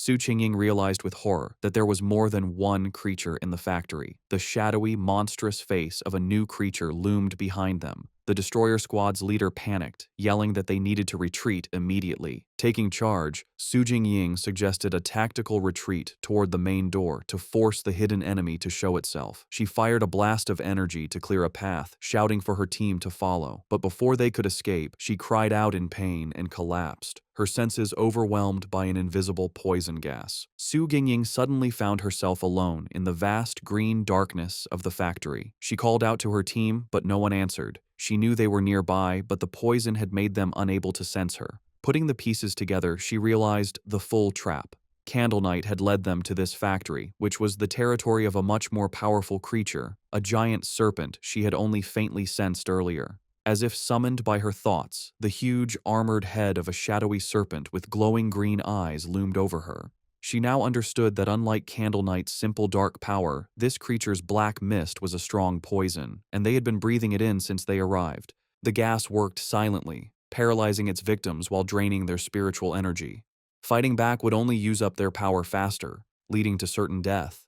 She could feel her own spiritual energy was almost gone, and without it, she knew she would soon be another victim. As she collapsed to the floor, her strength gone, she despaired at the terrifying intelligence of a creature that was just playing with them. She closed her eyes, wondering if this was the end. Lying defeated on the factory floor, Su Qingying saw a single ray of light cut through the green darkness above. A flicker of hope appeared in her eyes. Suddenly, the factory ceiling exploded inward, and a blinding light filled the room. Her eyes widened as a figure came down from the blast. It was Fang Yi. He landed gracefully in the rubble, his hooded figure standing out against the glowing hole in the ceiling. He stood before the giant serpent, immediately identifying it as a dark attribute creature. Without warning, the serpent lunged, its massive fangs aimed at him. At the same time, the Candle Knight monster burst from the shadows, attacking from behind. Fang Yi dodged the serpent's attack and came face to face with the growling rat-like beast. As the two creatures closed in, he finally understood the full trap he had walked into. In a shocking move, Fang Yi let the Candle Knight monster bite his shoulder. As blood splattered, he noted their surprisingly smart tactics, one creature for luring prey, the other for killing them. He taunted the beast latched onto him, asking if it enjoyed biting people so much. In response, he unleashed his new power. Bright blue lightning erupted from his body as he challenged the monster to taste his thunder property. At the same time, he fired a massive beam of golden solar energy from his free hand, which hit the lunging serpent head-on. Now, covered in crackling electricity and free from the stunned rat creature, Fang Yi turned his full attention to the serpent, unleashing a flood of golden flames as he challenged it to see how well it could handle fire. The giant serpent lunged with a furious roar, its huge mouth open to eat its prey. With amazing agility, Fang Yi dodged the attack, flipping through the air while swinging his glowing golden sword. As he landed, he coolly told the monster to look at his blade, a clear challenge to the giant beast. The serpent seemed to pull back, cautious of the glowing weapon. Seeing his chance, Fang Yi counterattacked. Leaping through the air, he delivered a powerful slash to the serpent's face, his sword covered in the crackling blue energy of his thunder power. The force of the blow was huge, but the result wasn't what he expected. Instead of crushing its skull, the creature's head split down the middle, revealing a second identical head underneath as if it were shedding its skin. Fang Yi landed on his feet, his eyes wide with surprise at this strange development. The creature's split head then pulled apart completely, shedding its outer layer to reveal its true, healed form. As green energy pulsed in its neck, Fang Yi knew the fight was far from over. The serpent reacted with shock and pain as the leftover thunder energy from Fang Yi's sword ran through its body. It roared in fury as the electrical energy grew stronger, overwhelming its dark power. Watching the creature twist in pain, Fang Yi gave a small, confident smirk. He knew he had the advantage, as he had already sensed this serpent's dark aura was stronger than Candle Knight's. He then revealed his clever plan. When he attacked with his sword, he had held back the full force of his fire. Instead, he had used the blade to carry and channel the thunder power from his hand directly into the snake's body. He compared the two creatures, realizing this serpent was a far more dangerous and evolved monster than Candle Knight. Suddenly, he felt a sharp pain in his shoulder where the rat creature had bitten him. He hissed, looking down to see strange purple snake scales growing from the wound. He understood immediately. Just as he'd thought, this was a smart, mutated species. Its poison, delivered by its partner's bite, had a paralyzing effect that let it kill silently. He could feel a sharp pain from the wound, but he also felt his Golden Sun breathing technique working to fight the venom. With a determined look, he knew he had the perfect counter. The Yang Flame power could dissolve the poison, the Golden Sun technique would protect and heal his body, and the Thunder power would purify anything left. As the energy from his powers pulsed through him, Fang Yi recognized the benefit of his combined abilities. The mix of his Yang Flame and Thunder powers now gave him a clear pain signal to any poison, acting as an early warning system. He knew he was lucky. For others, the serpent's sneaky poison would have been impossible to cure. He guessed that for the serpent to have grown so large, it must have relied on surprise attacks. He thought of the monster's den, filled with the skulls of its victims. With Candle Knight acting as the perfect bait, the two creatures had become a deadly trap even for top pioneers, which explained why so many had disappeared. But in the end, it didn't matter. As he watched the creature's huge skeleton burn to ash in his holy fire, he knew its reign of terror was over. Standing before the fire, Fang Yi felt satisfied. His inner flame was powerful, but the triple critical hit from his new thunder power had sealed his victory. He felt confident that his fighting skills were now pretty good, even compared to other high-level pioneers. He stood silently for a moment, watching the flames burn the last of the monster. Just as he was about to leave, he paused, reaching out his hand as if he sensed something. His eyes narrowed. He wasn't alone. Someone was still there. He turned just in time to see a figure stumbling out from the smoke, coughing from the ash. It was Su Qingying. She stood silently, covered in soot and clearly tired, but she was alive. As the smoke cleared, Fang Yi found himself looking at the unconscious members of the other squad, with Su Qingying sitting among them. He recognized her as the agent from the association and coolly told her that there was no need to pretend. He added that her playing dead act needed work, which surprised her. Embarrassed, Su Qingying covered her face. Realizing this was the same powerful pioneer she had been tracking, she tried to make an excuse, claiming she woke up from the smell. Fang Yi, however, wasn't fooled. He complimented her, pointing out that while her teammates were out of energy, she was strong enough to keep a small reserve to protect herself. If she had really been unconscious, he explained, she wouldn't have been able to smell anything. Flustered, Su Qingying could only offer an awkward thank you. In her mind, she was amazed. He had seen right through her. She had indeed kept a bit of spiritual energy for protection.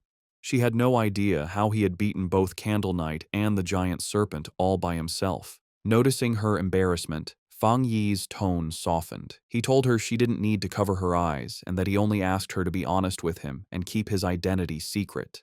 Seeing she and her team were safe, he said it was getting late and he would be leaving. Su Qingying tried to call out to him, but it was too late. Saying that explaining things would spoil the surprise, he jumped effortlessly through the hole he had made in the factory ceiling and disappeared into the night. As he traveled across the rooftops, Fang Yi thought about the battle. He was glad Su Qingying hadn't tried to absorb the dark power from the monsters, remembering its disgusting coldness. He wondered why he couldn't absorb it himself. He guessed maybe the dark energy was already gone, or his body had instinctively rejected it. He decided to think about it later, at home. Left alone in the huge, abandoned factory, Su Qingying looked up at the moonlit hole in the ceiling where Fang Yi had disappeared. She sighed, disappointed that she hadn't gotten a good look at his face, and realizing he still didn't trust her, or the association. Her quiet moment was short. Acting like a squad leader again, she walked over to the unconscious captain of the destroyer squad and gave him a few slaps, telling him to wake up. The man groaned and slowly opened his eyes, bruised and confused. His first thought was panic, and he shot up, shouting that they had been ambushed. Su Qingying just watched him with a calm look. The leader and his squad members then saw why she was so calm: the massive, smoking skeleton of the giant serpent. They stared in total disbelief, confused by the scene. The leader demanded to know what happened and where the powerful Yang energy came from. Su Qingying calmly explained that a powerful pioneer had rescued them.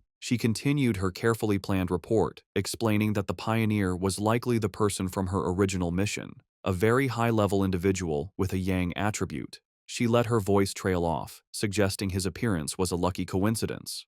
The other squad members were in complete awe, with one saying it was unbelievable that one person could defeat both monsters. Su Qingying added that she hadn't managed to recruit him yet, and that he had even managed to track her back, which only made him more mysterious. Getting back to their grim job, the destroyer squad leader asked where Candle Knight's body was. As he began using a green energy technique to clean the scene, he said they needed to collect the remains for the association. As the squads began the cleanup, the destroyer squad's leader used a green orb of energy to gather the strange, dark remains left from the battle. As he stepped forward, he accidentally crushed a piece of debris on the floor, which suddenly exploded in a blast of bright blue electrical energy. He jumped back in pain, yelling at the force of the shock as Su Qingying looked on in surprise. This new discovery only made things more mysterious. The remains, which they now realized belonged to Candle Knight, were crackling with leftover electricity. The squad leader turned to Su Qingying, questioning her report. He reminded her she had said the pioneer had a yang attribute, yet this incredibly strong electrical power told a different story. The two leaders knelt to look at the electrically charged body. Su Qingying was stunned by the pure strength of the thunder power left behind, confirming it was a high-tier power. This led the destroyer squad's leader to a new idea. Maybe two high-level pioneers had appeared, one to kill the serpent and another to kill Candle Knight, before leaving together. Su Qingying knew that wasn't right.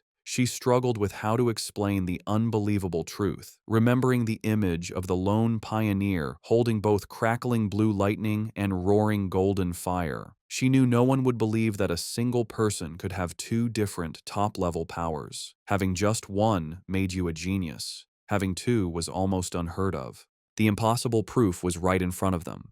The burning skeleton of the giant serpent was the work of a Yang Flame Walker, while the electrified body of Candle Knight was the clear mark of a Thunder Tyrant. The combined squads could only look on in complete disbelief, wondering what kind of monster this mysterious pioneer really was. As reinforcements from the association arrived, Su Qingying was glad she had left team members outside. If she had been inside too long without checking in, they would have reported her missing. She grimly realized the rescue team now at the scene had originally been sent to collect their bodies. Her two subordinates, who were knocked out by the serpent's poison, finally woke up. They scrambled to her side, crying with relief that their captain was still alive. With the threat gone, the association's team began their work. Their job had changed from a rescue to a forensic investigation. Using advanced scanning tech, they carefully analyzed the leftover spiritual energy and the battle signs, trying to piece together what happened for their report back to headquarters. Soon, one of the specialists approached Su Qingying and the destroyer squad's leader with his findings. He reported that after comparing all the data, from fighting habits to the way both monsters were killed, there was a 99% probability that one person was responsible for killing both of them.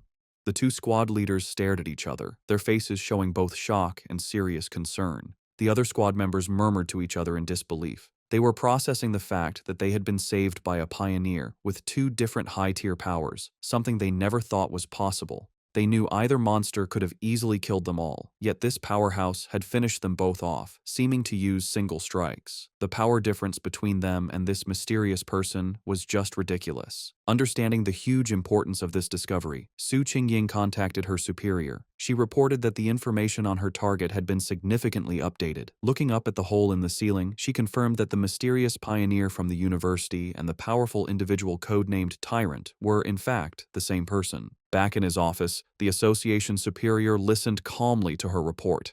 After thinking about the information, he gave a new command, telling Xiao Su to pause her mission for now. He explained that the pioneer had saved her team, killed the monsters, and secured the area. These were not the actions of an enemy. He added that he and Old Han, Major Han Li, didn't agree on the matter, and for her own safety and to avoid leaving a bad impression on their powerful potential ally, she was to stop all contact with the tyrant for the time being. While on the phone with her boss, Su Qingying, though she had agreed to pause her mission, couldn't help but add one more piece of information. She told him she had one more theory, based on what happened when she had tracked Tyrant to the back mountain where he was advancing his power. Her boss, interested, asked her to explain. She explained that during that encounter, she had sensed an incredibly strong aura where he was active. At the time, she suspected he might have a spiritual weapon but thought it was unlikely. However, now that it was confirmed he had two high-tier powers, the possibility seemed much more real. The association superior was surprised by this new information, questioning if the pioneer really had a spiritual weapon. He quickly became skeptical, leaning back and saying it was highly unlikely. He argued that no matter how talented, a solo pioneer couldn't possibly have such a rare item without outside help.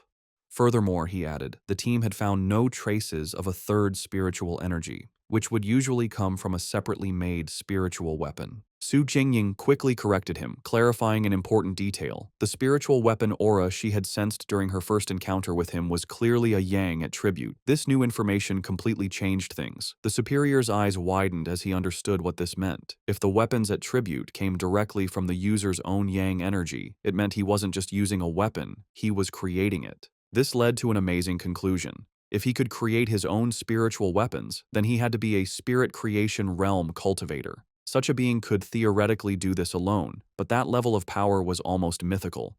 Su Qingying was floored by this idea, knowing that cultivators at that level were extremely rare, with barely more than 2 in the entire world. The superior then thought of an even more terrifying possibility. If this person did have a third, separate attribute, it would shift the balance of power and shake the entire pioneer community. He explained that according to all known research, different attributes clash inside the human body, making it nearly impossible for them to exist together. So far, no pioneer had ever been confirmed to have 3 different spiritual attributes. Therefore, if the pioneer truly had a spiritual weapon, the fact that they didn't detect a third energy signature from it might actually be a good thing. As the call ended, the superior was left with a single worrying thought. He could only hope that such a powerful pioneer would never become an enemy of humanity. Back at his apartment, Fang Yi stood thoughtfully under a hot shower, washing away the dirt and tiredness from his recent battle. As he dried off, he thought about the current state of the world. He knew there was less than a year until the official spiritual energy revival, but dangerous monsters and strange events were already happening more and more often. He used his yang attribute to easily dry his clothes, his hand glowing with golden energy as he thought about how many pioneers, like himself, had already started cultivating on their own. He thought back to the aggressive men he had met at the lava river, realizing that once the connection between the body and the spiritual world was opened, people naturally became more sensitive to the world's changes. He recognized that even without the country's official approval, many self-trained pioneers had already reached the 1-star Ghost Axe realm. The fact that the government, through agents like Su Qingying, was now reaching out to wild pioneers like him showed that both sides were in a relatively peaceful phase of mutual exploration. Standing in his room, thinking about Major Han Li and Su Qingying, he concluded that for now, the monsters were still under control, and there was no serious conflict yet among the different pioneer groups.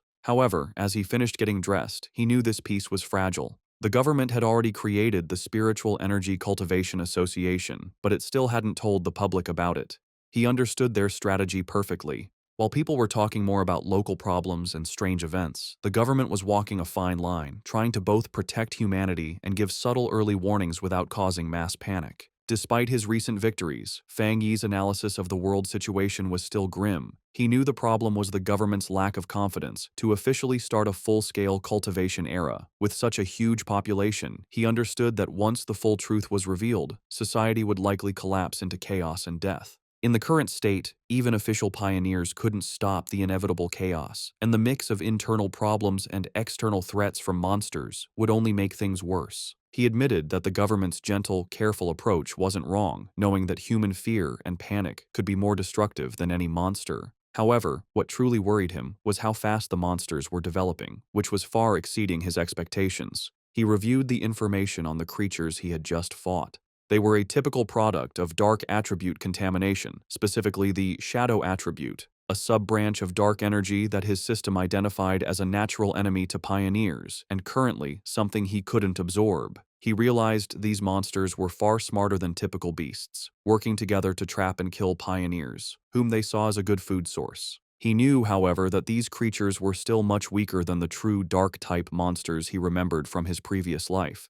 Monsters that could destroy entire countries on their own. Still, the close call was a serious reminder of the growing danger. He was certain that if he hadn't been there, Su Qingying and her entire squad would have been wiped out. A bit of hope sparked inside him as he thought about the system's wording.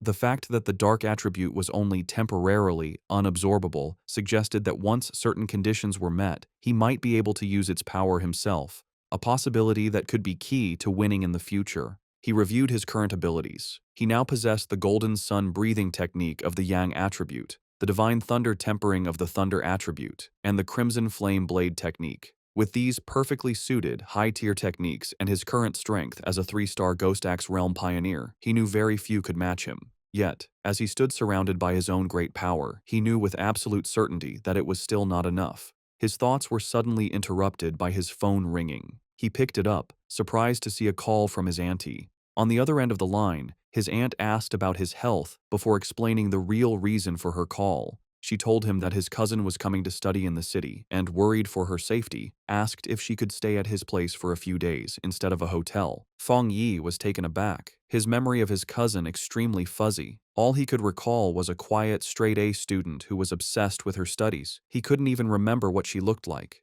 Despite this, he agreed, telling his aunt that there was a spare room. When he asked when she would be arriving, his aunt simply replied that she would give the cousin his address and let her come over by herself. Elsewhere, in a dark room lit only by a computer monitor, a person with long, almost claw-like fingers typed quickly on a keyboard. The person, wearing a big hoodie with bare ears, was finishing a phone call with her mother. Her mother, who was Feng Yi's aunt, told her that she should arrive at her cousin's place by tomorrow afternoon and that she would bring some specialty snacks. The person politely ended the call, saying it was no trouble and that she had something else to do. On her screen was a chat window for a group called Spiritual Energy Revival, Martial Arts Vanguard Team. The user, Feng Heiju, had just announced her arrival in the city and her plans to stay at her cousin's place. After ending the call, she clicked her mouse, pulling up a new window. It was a rumor alert about an internet-famous town, now nicknamed Death Town, where 3 more people had vanished in relation to a pork beast challenge. A gruesome, blood-splattered image of the town was with the article. With glowing glasses reflecting the screen, Feng Heiju identified the location as Yanghuo Town. Her interest clearly sparked.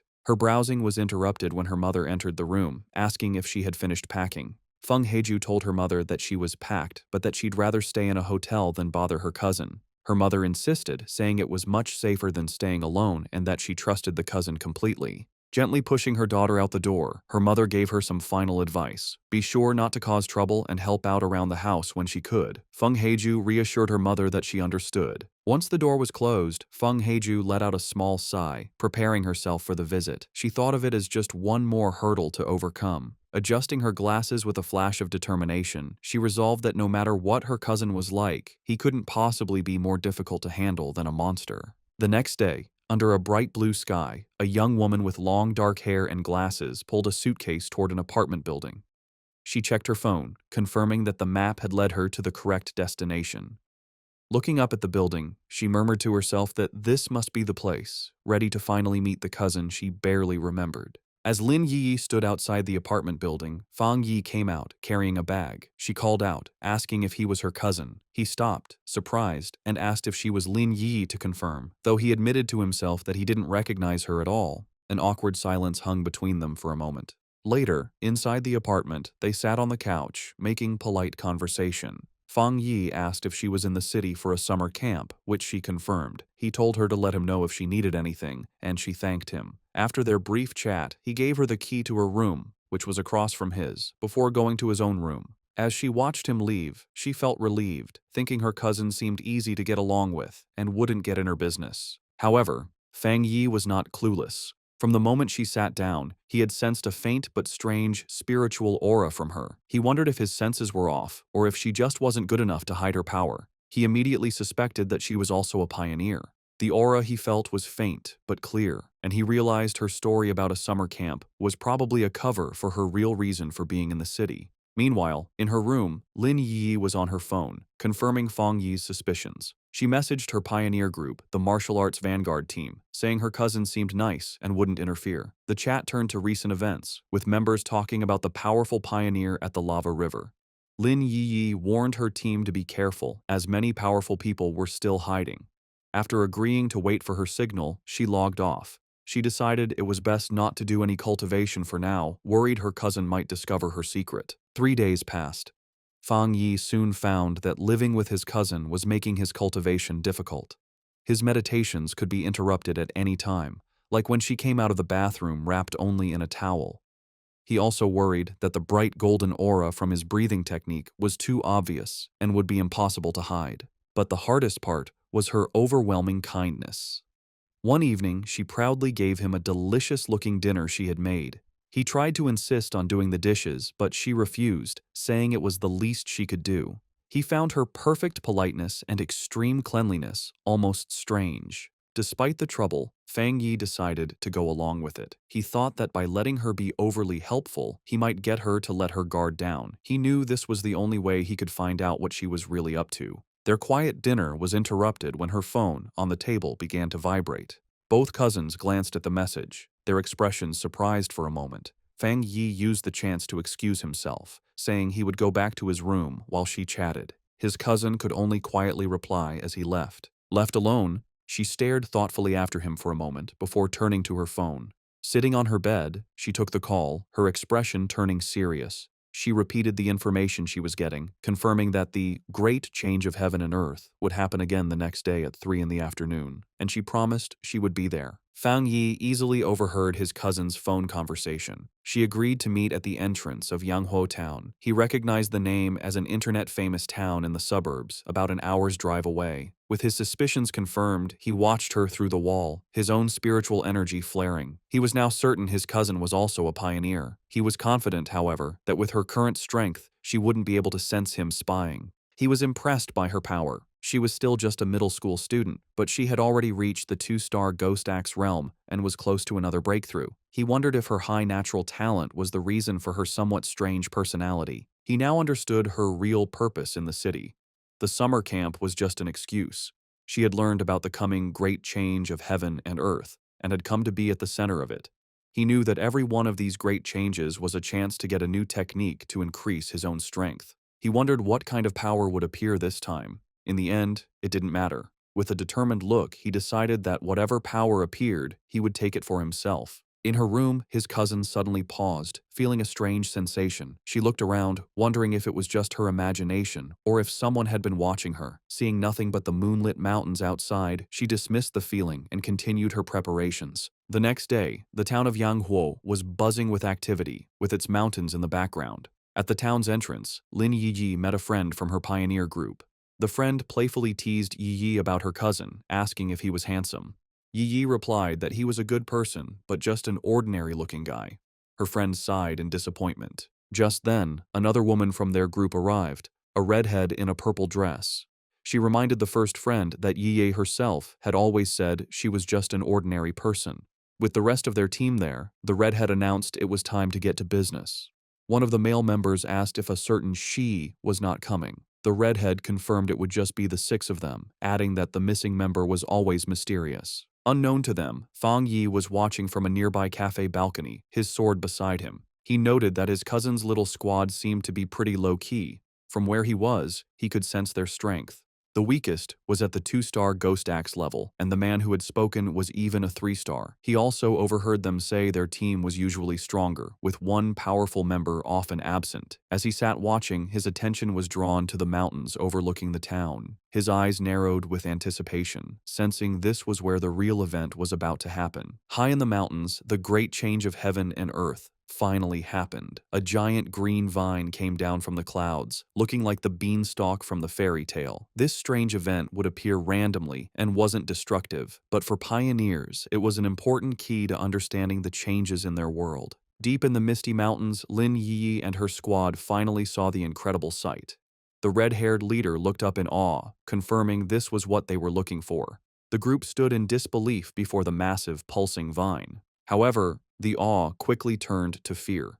The group's adventurous friend suddenly grew pale and urged the others to stop, saying they shouldn't go any further. She was trembling with dread. She explained that seeing the vine in person gave her a terrible feeling. The leader then asked if they had seen the rumors on their internal pioneer forums. The friend's fear came from a dark story. She said she knew some of the pioneers from a team that had tried to touch the vine the last time it appeared. They were powerful, much stronger than she was, yet they all met a horrible end. She explained that after they came here, they were all buried, their skeletons now twisted within the roots of a dark version of the vine. Overcome with terror, she clutched her head in panic. She confessed she had a feeling they would all suffer the same fate. As she spoke, the reality around the group changed, and they were no longer on a mountain path. Instead, they were trapped inside a terrifying, pulsating, fleshy red cavern, the ground itself a gross mass of organic tendrils. The vision of their death was just a scary premonition. Back on the misty mountain path, the squad's adventurous friend, scammed in an online romance, was still shaken by the feeling of dread.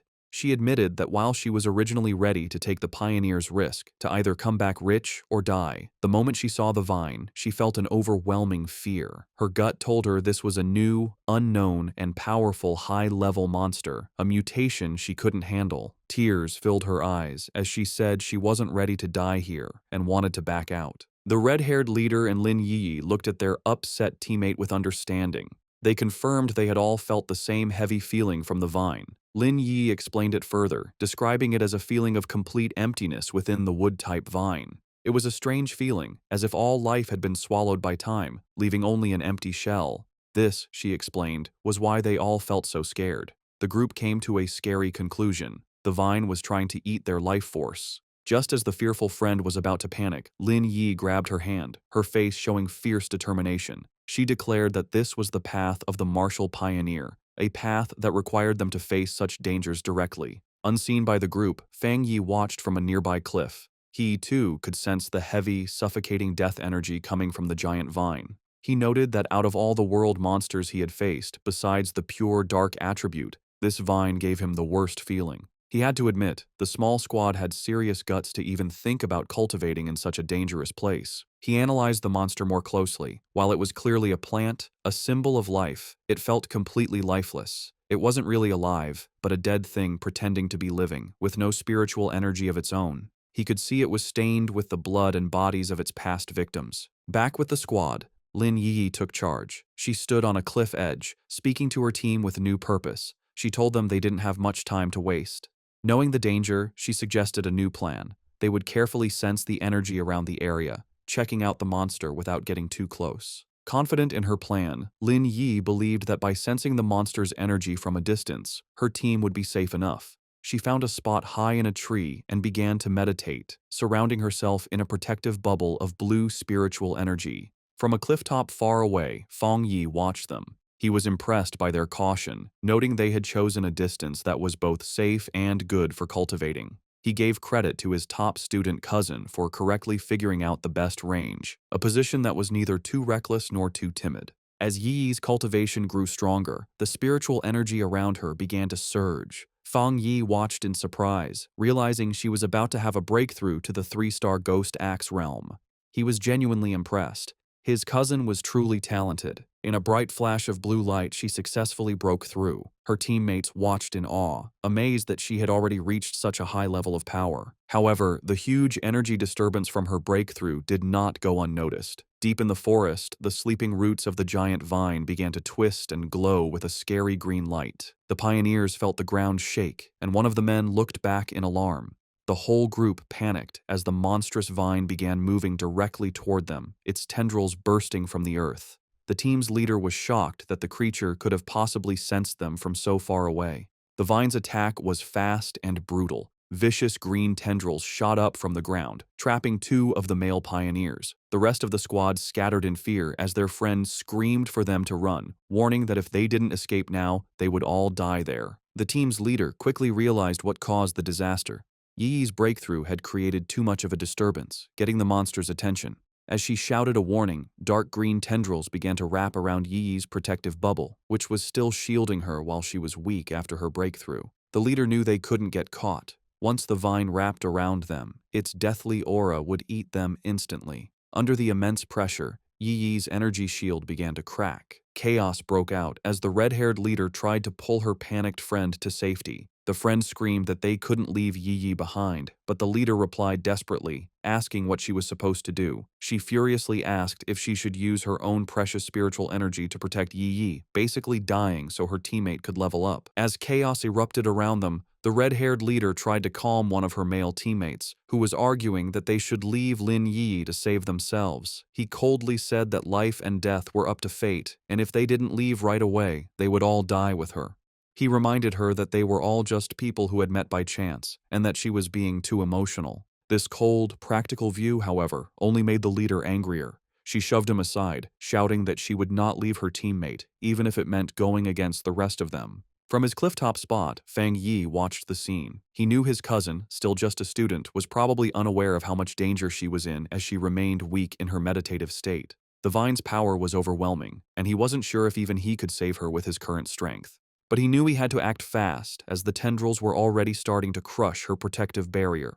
He clenched his fist, a golden aura flaring around him. He had made a promise to his aunt to take care of her, and a promise made must be kept.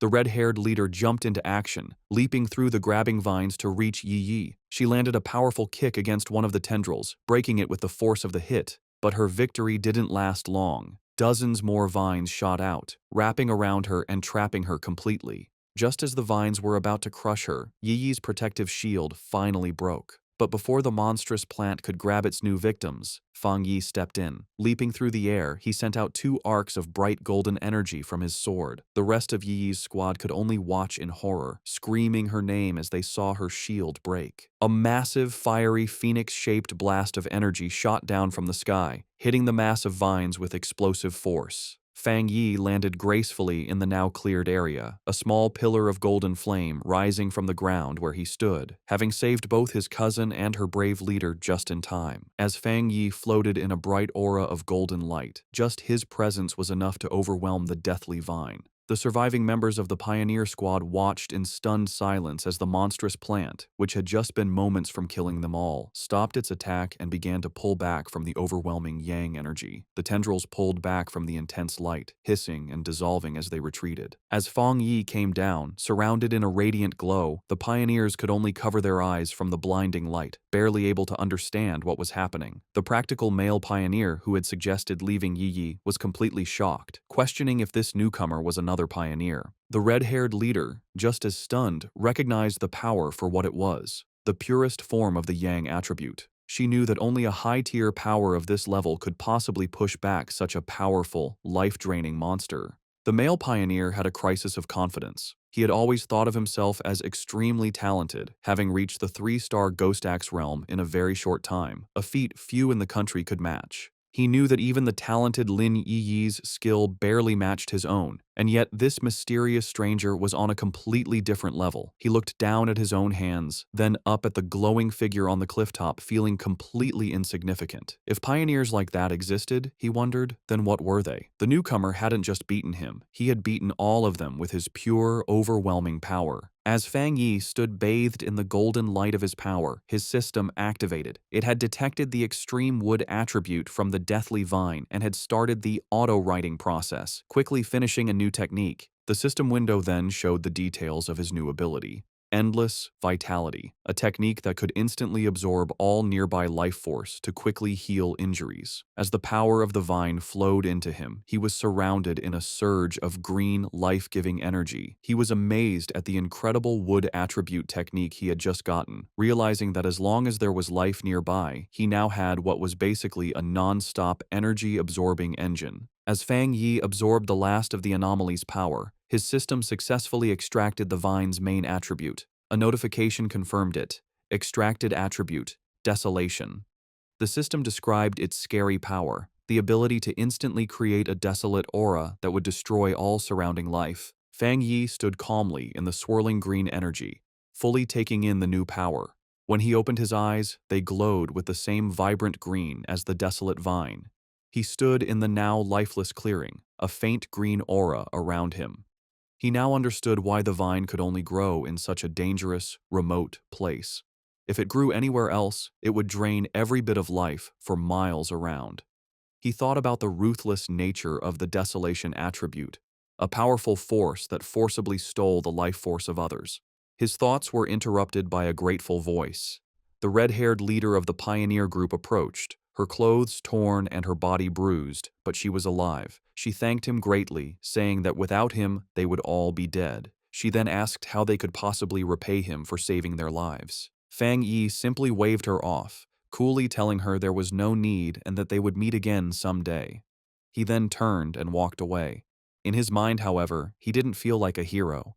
He knew that he had only found this opportunity because of their information. In his mind, he was the one who had benefited from the situation. As for the conflict he had seen among the pioneers, he wasn't concerned. With a final leap, he launched himself into the air, leaving the stunned squad behind. He knew that people's true characters are easily shown in a crisis, and a disorganized team like theirs would not be safe in the dangerous new era. Left in the empty clearing, the adventurous girl and the shaggy-haired man watched him go. The girl, still in shock, wondered aloud what they should do now. The man, however, answered her with a bitter, blaming tone, asking if she now regretted her earlier hesitation to save their teammates. With the immediate threat gone, and Lin Yi now at the third tier, the red-haired leader knew their best option was to stick together. Sometime later, Yi's eyes opened, glowing a brilliant blue as she came out of her meditation. Her teammates rushed to her side, relieved she was finally awake. The male pioneer who had suggested leaving her now said that their fate depended on their leader's wisdom, but another teammate said their focus should be on the mysterious stranger who had saved them. Still confused, Yi asked what had happened. Noticing her other teammates lying unconscious on the ground, she stood up and was immediately hit by the powerful burning warmth of a leftover yang attribute on a nearby tree. She could feel its intense heat even from a distance. The shaggy-haired man then stepped forward, offering to explain what had happened while she was unconscious. Later that day, back in front of her cousin's apartment, Yi was still trying to understand the incredible events. She couldn't believe that someone so powerful actually existed. Her teammates' words echoed in her mind. He had called the mysterious pioneer a monster. He had described how the vines they couldn't even scratch had been easily pushed back by his power, and how the massive beanstalk had retreated far into the sky, no longer daring to come near them.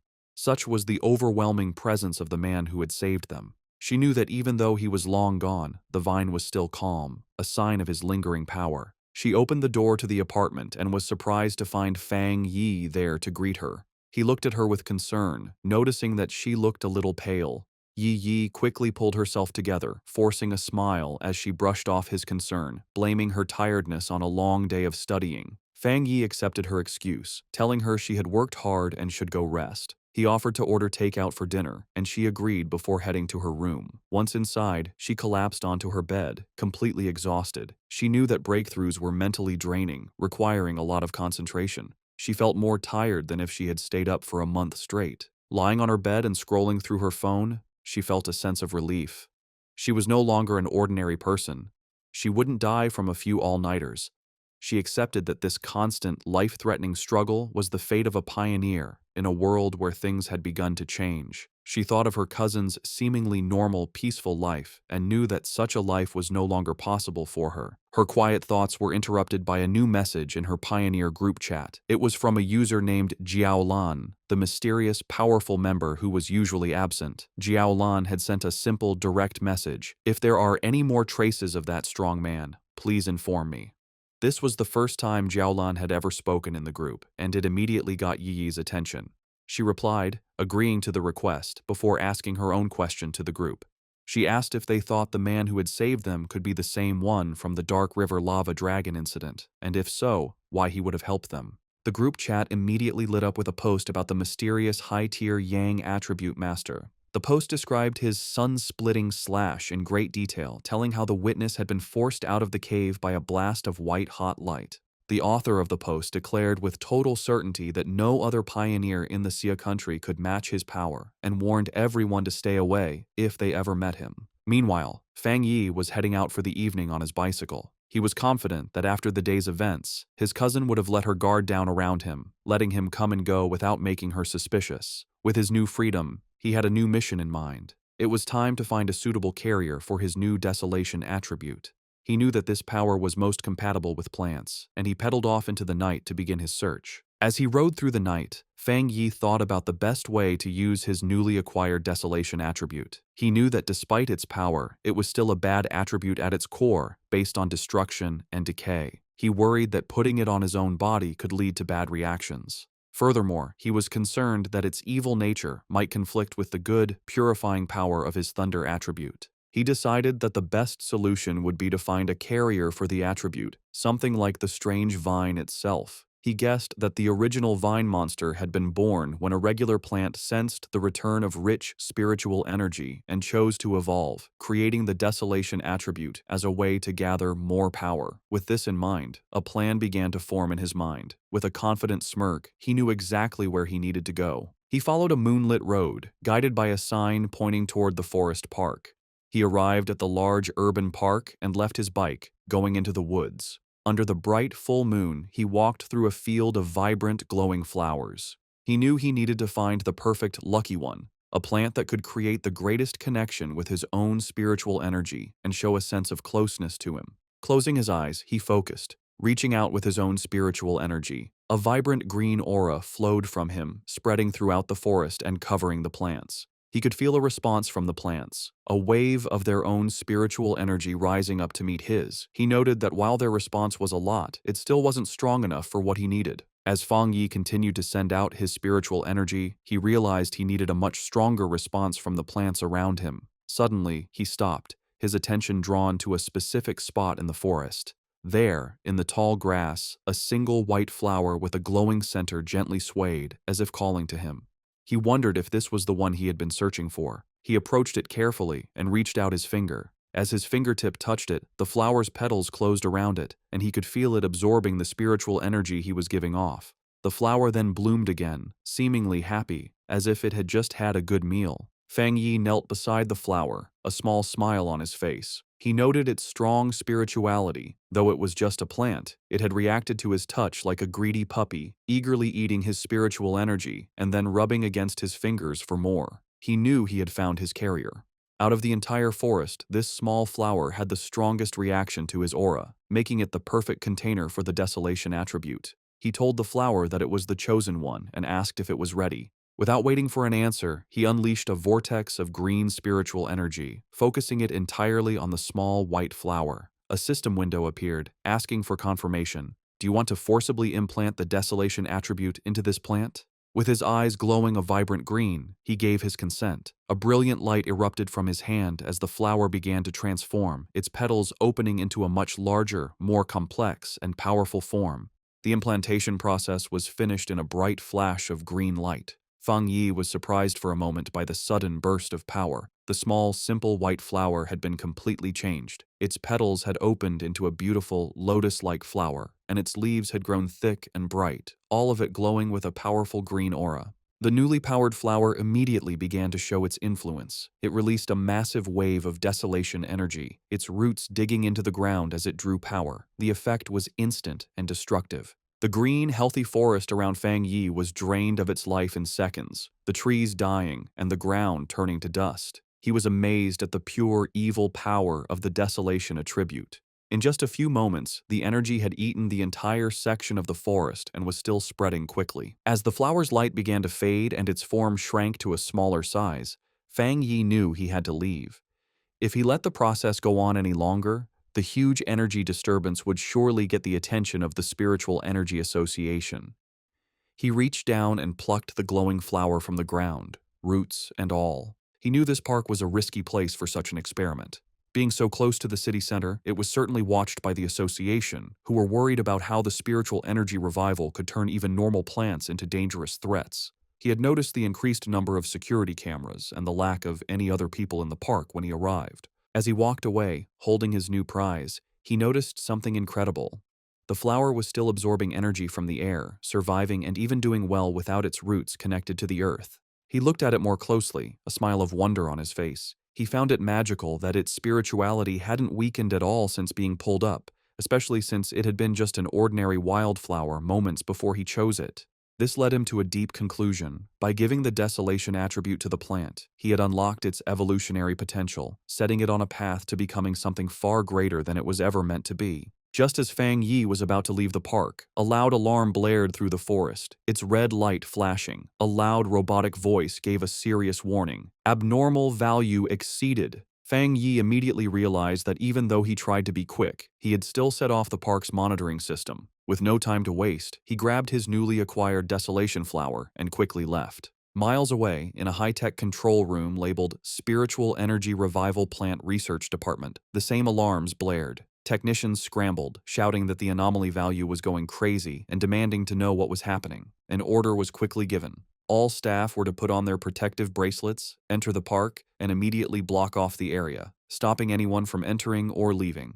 A team in full protective gear entered the now lifeless section of the forest. One member checked the reading on his wrist device, which showed a dangerously high value of 30. He noted that this was terrifyingly high. For comparison, the incident at Qingcheng University had only ranged between 8 and 10, and even the powerful Dark River lava dragon had peaked at 25. Another team member added that the park's original spiritual energy level had never even gone above 10. As one of the researchers took a soil sample, another reported his strange findings. The air humidity, surface temperature, and sunlight were all completely normal. Yet, all the plants in the area looked as if they had been drained of their life in a matter of seconds. The team leader decided they needed to get closer to the center to figure out what kind of spiritual attribute could have caused such an event. However, as one of the members stepped forward, another researcher with glasses, who seemed to be a senior member, shouted at him to stop and not get any closer. He warned them with serious authority not to touch anything, identifying the leftover energy as the desolation attribute. He then asked if any of them knew about the vine that had recently come down from the sky. The younger researchers were stunned into silence. One of them finally found his voice, realizing with growing horror that the senior researcher was talking about the infamous devil-like vine that had already been classified as an A-level mutation. The senior researcher confirmed their fears. Standing before a ghostly image of the vine with the souls of its victims trapped at its base, he explained the source of its terrifying power. The reason it was so deadly, the reason it had killed so many pioneers, was its natural desolation attribute. A powerful parasitic ability that drained the life force from all surrounding creatures, making everything it touched its own. The young researcher, who had been about to step into the dead area, clutched his chest, sweating and gasping in terror. He thanked his superior, realizing that he had just been saved from certain death. The senior researcher explained that the area around any plant that had awakened the desolation attribute was a dead zone, where anyone who entered would have their life force eaten. He remembered seeing data on another such plant in the Xia country, a rotting ancient tree in a forbidden zone in Wan City that instantly destroyed any life that came near it. He looked around at the lifeless clearing with serious concern, noting that the mutation of plants in this new era could not be ignored. From what they knew, the desolation attribute was the strongest a plant could awaken, and now, in addition to the ancient tree and the celestial vine, a third had been born. His lecture was interrupted by a hand clapping him on the shoulder. The research team turned in surprise to see the stern face of Major Han Li, who had arrived with his own group of soldiers. The major had already been told about the situation. He ordered all the researchers on site to change into the advanced protective suits his men had brought, and to follow him into the contaminated area. With Major Han Li leading the way, the newly equipped team, now joined by Su Qingying, stepped firmly into the dead zone. As they moved forward with their scanners, they made a series of confusing discoveries. They couldn't find a source for the desolation energy, and the aura itself was quickly fading, the level having dropped to 25 in the few minutes since they arrived. This went against what they knew about the celestial vine, which was supposed to be able to move. Major Han Li turned to Su Qingying, suggesting they investigate the area more closely. She agreed, her expression serious. As Major Han Li and Su Qingying began their investigation, two members of the team with glowing blue auras started tracing the flow of the leftover spiritual energy. The energy trails led them from the outer edges of the dead zone back to a single starting point. As they got closer, they stopped, their faces filled with shock. The Major and Su Qingying realized the horrifying truth at the same time. The source of the desolation energy had been dug up and taken away. A researcher in a protective suit couldn't believe what he was hearing, questioning how such a thing was even possible. Major Han Li knew that if someone truly had the power to enter a desolation dead zone and steal its source, their identity was extremely important. Su Jingying, however, had another theory. She showed a glowing data pad to the Major, explaining that after running a big data analysis, they had found a person whose movements matched both this incident and another recent mutation. The file on the screen showed a picture of Fang Yi, his name clearly visible. Just then, Major Li told Su Qingying that he would send her all of Fang Yi's information, confirming that he was highly likely the same pioneer she had been in contact with. With that, he tipped his hat, saying the rest was up to her association to handle. Left alone in the desolate woods, Su Qingying held the datapad, her expression one of grim understanding. 2 hours later, back in his apartment, Fang Yi carefully placed his new desolation flower into a small pot. He smiled, thinking that this was his first time raising a flower. He affectionately named it the obedient little white flower, and told it that since it now had the desolation attribute, it would cultivate on its own and become a powerful helper for him. He knew its special, life-draining powers would be a great help in battle, and its simple appearance would be the perfect camouflage, easily hidden from his cousin. As he gently touched a petal, he thought that in the dangerous new world, raw power was only part of the equation. The real key to victory was having more secret weapons. Fang Yi's quiet evening was interrupted by his phone buzzing on the table. He picked it up, surprised to see the caller ID, Old Wang. He immediately recognized the name as his childhood friend, Wang Liang, whom he hadn't seen in the 3 years since he'd left to join the army.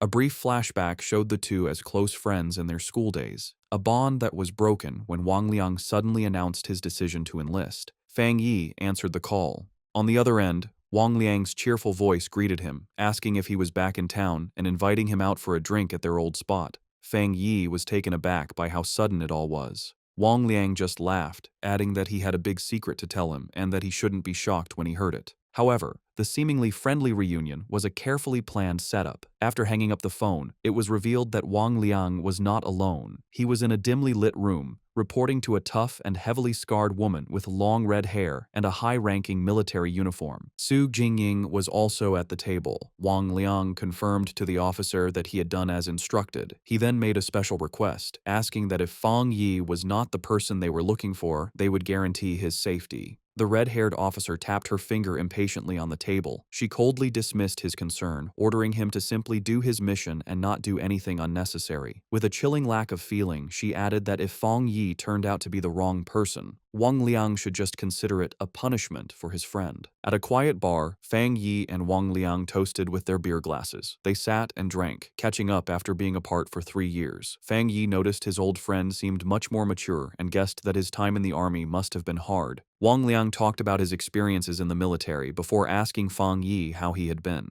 Fang Yi gave a simple reply, saying he was doing well and had gone to college. As he drank his beer, he thought back to his past life. In that chaotic time, he never had the chance to see Wang Liang again. He remembered that his friend, as a soldier, had probably died in some forgotten battle. He wondered if this time, in this new life, he could change his old friend's fate. Wang Liang then changed the subject, his tone becoming more serious. He asked Fang Yi if he had seen anything strange lately, like zombies or monsters from movies. Fang Yi was immediately on guard. He knew it wasn't surprising for someone in the army to know about the spiritual energy revival, but the direct question felt like a test to see what he knew. Playing dumb, Fang Yi asked what he was trying to say. Wang Liang sighed and explained that he wasn't trying to comfort him, but to warn him. He told Fang Yi that in the near future, everything they valued, education, wealth, status, would become worthless. The entire world order was about to change. Fang Yi listened closely, his face showing no emotion as he stared at his empty glass. He knew that ordinary soldiers were sworn to secrecy and couldn't leak any details about the spiritual energy revival. This confirmed his suspicion. The military had identified him as a target, and Wang Liang, his childhood friend, had been sent to test him. Wang Liang, seeing his friend's silence, tried to reassure him. He told him not to worry, that as long as he didn't reveal anything, he would be fine. But Fang Yi understood the situation. Despite his pretended ignorance, his friend was still trying to help him. Even at the risk of breaking military rules, Wang Liang was kindly warning him to be careful of the coming changes. Their conversation was suddenly cut short when Wang Liang's phone began to vibrate urgently. He answered the call, and a furious voice on the other end ordered him to return to his team immediately and report to the target location within 10 minutes. Wang Liang snapped to attention, accepting the order as Fang Yi watched in silence. He immediately jumped up, apologizing to Fang Yi and explaining that he had an urgent mission and couldn't see him home.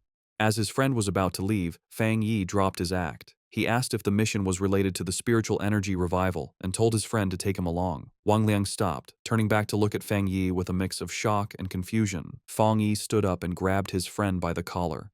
He told Wang Liang to take him to see his superiors, letting him know that he was aware of the real reason for their meeting.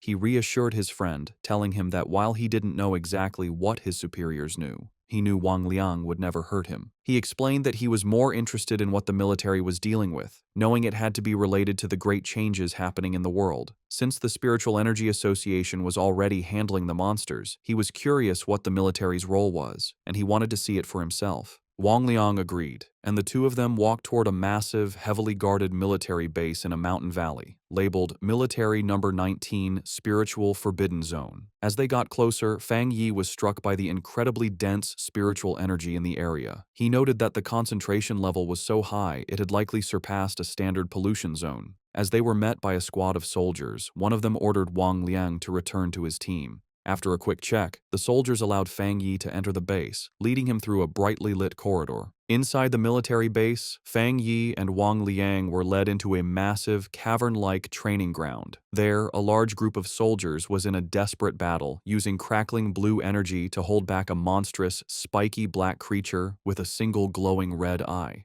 The beast fought back with fierce power, shooting a devastating beam of red energy that tore through the soldiers' ranks, causing cries of pain and fear. Standing on a raised platform, the tough, red-haired officer watched the scene with a critical eye. Fang Yi, who had been brought before her, immediately recognized the creature's power as a mix of two different attributes. The officer confirmed his thought, saying the monster was a perfect mix of the dark and flame attributes, making it exceptionally fierce and cruel. She added that it had already seriously injured several of her soldiers. A caption identified her as a 3-star Ghost Axe Realm officer named Ji Royan. Spotting Wang Liang, she barked his name, and he immediately stood at attention. She furiously asked why he had brought an unauthorized person into a restricted area, but before he could explain, she cut him off. Her expression softened a little as she told him to forget it, explaining that the situation was urgent and they needed him to join the formation immediately. She then turned her attention to Fang Yi. She saw nothing special about him, noting that his spiritual energy was only slightly active. She briefly wondered if he was the powerful pioneer they were looking for, but dismissed the thought, knowing she had to focus on the battle.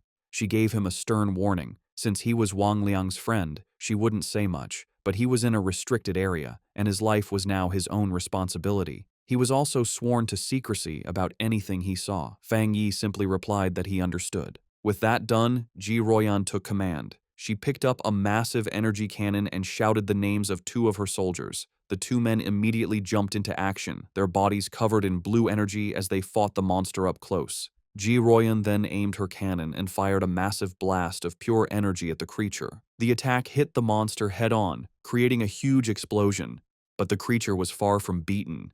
It let out an angry roar as its shadowy form began to pulse with a terrifying red light, its fanged mouth growing larger and more threatening. It was clear that the attack had only made it angrier, causing its mutation to get worse. The enraged monster lashed out with its massive claws, and one soldier shouted a warning to his comrade. The other soldier managed to block the attack, but the force of the blow sent him flying backward. Ji Royan immediately took charge, ordering her team not to be careless and to keep their distance. She knew they had to finish the creature off before it could complete its evolution. Watching from the side, Fang Yi was impressed by the soldiers' performance. He saw a well-trained team of comrades who trusted each other completely, with incredible discipline and coordination. He knew that every person was essential, and that when they worked together, they could unleash a power far greater than their individual strengths.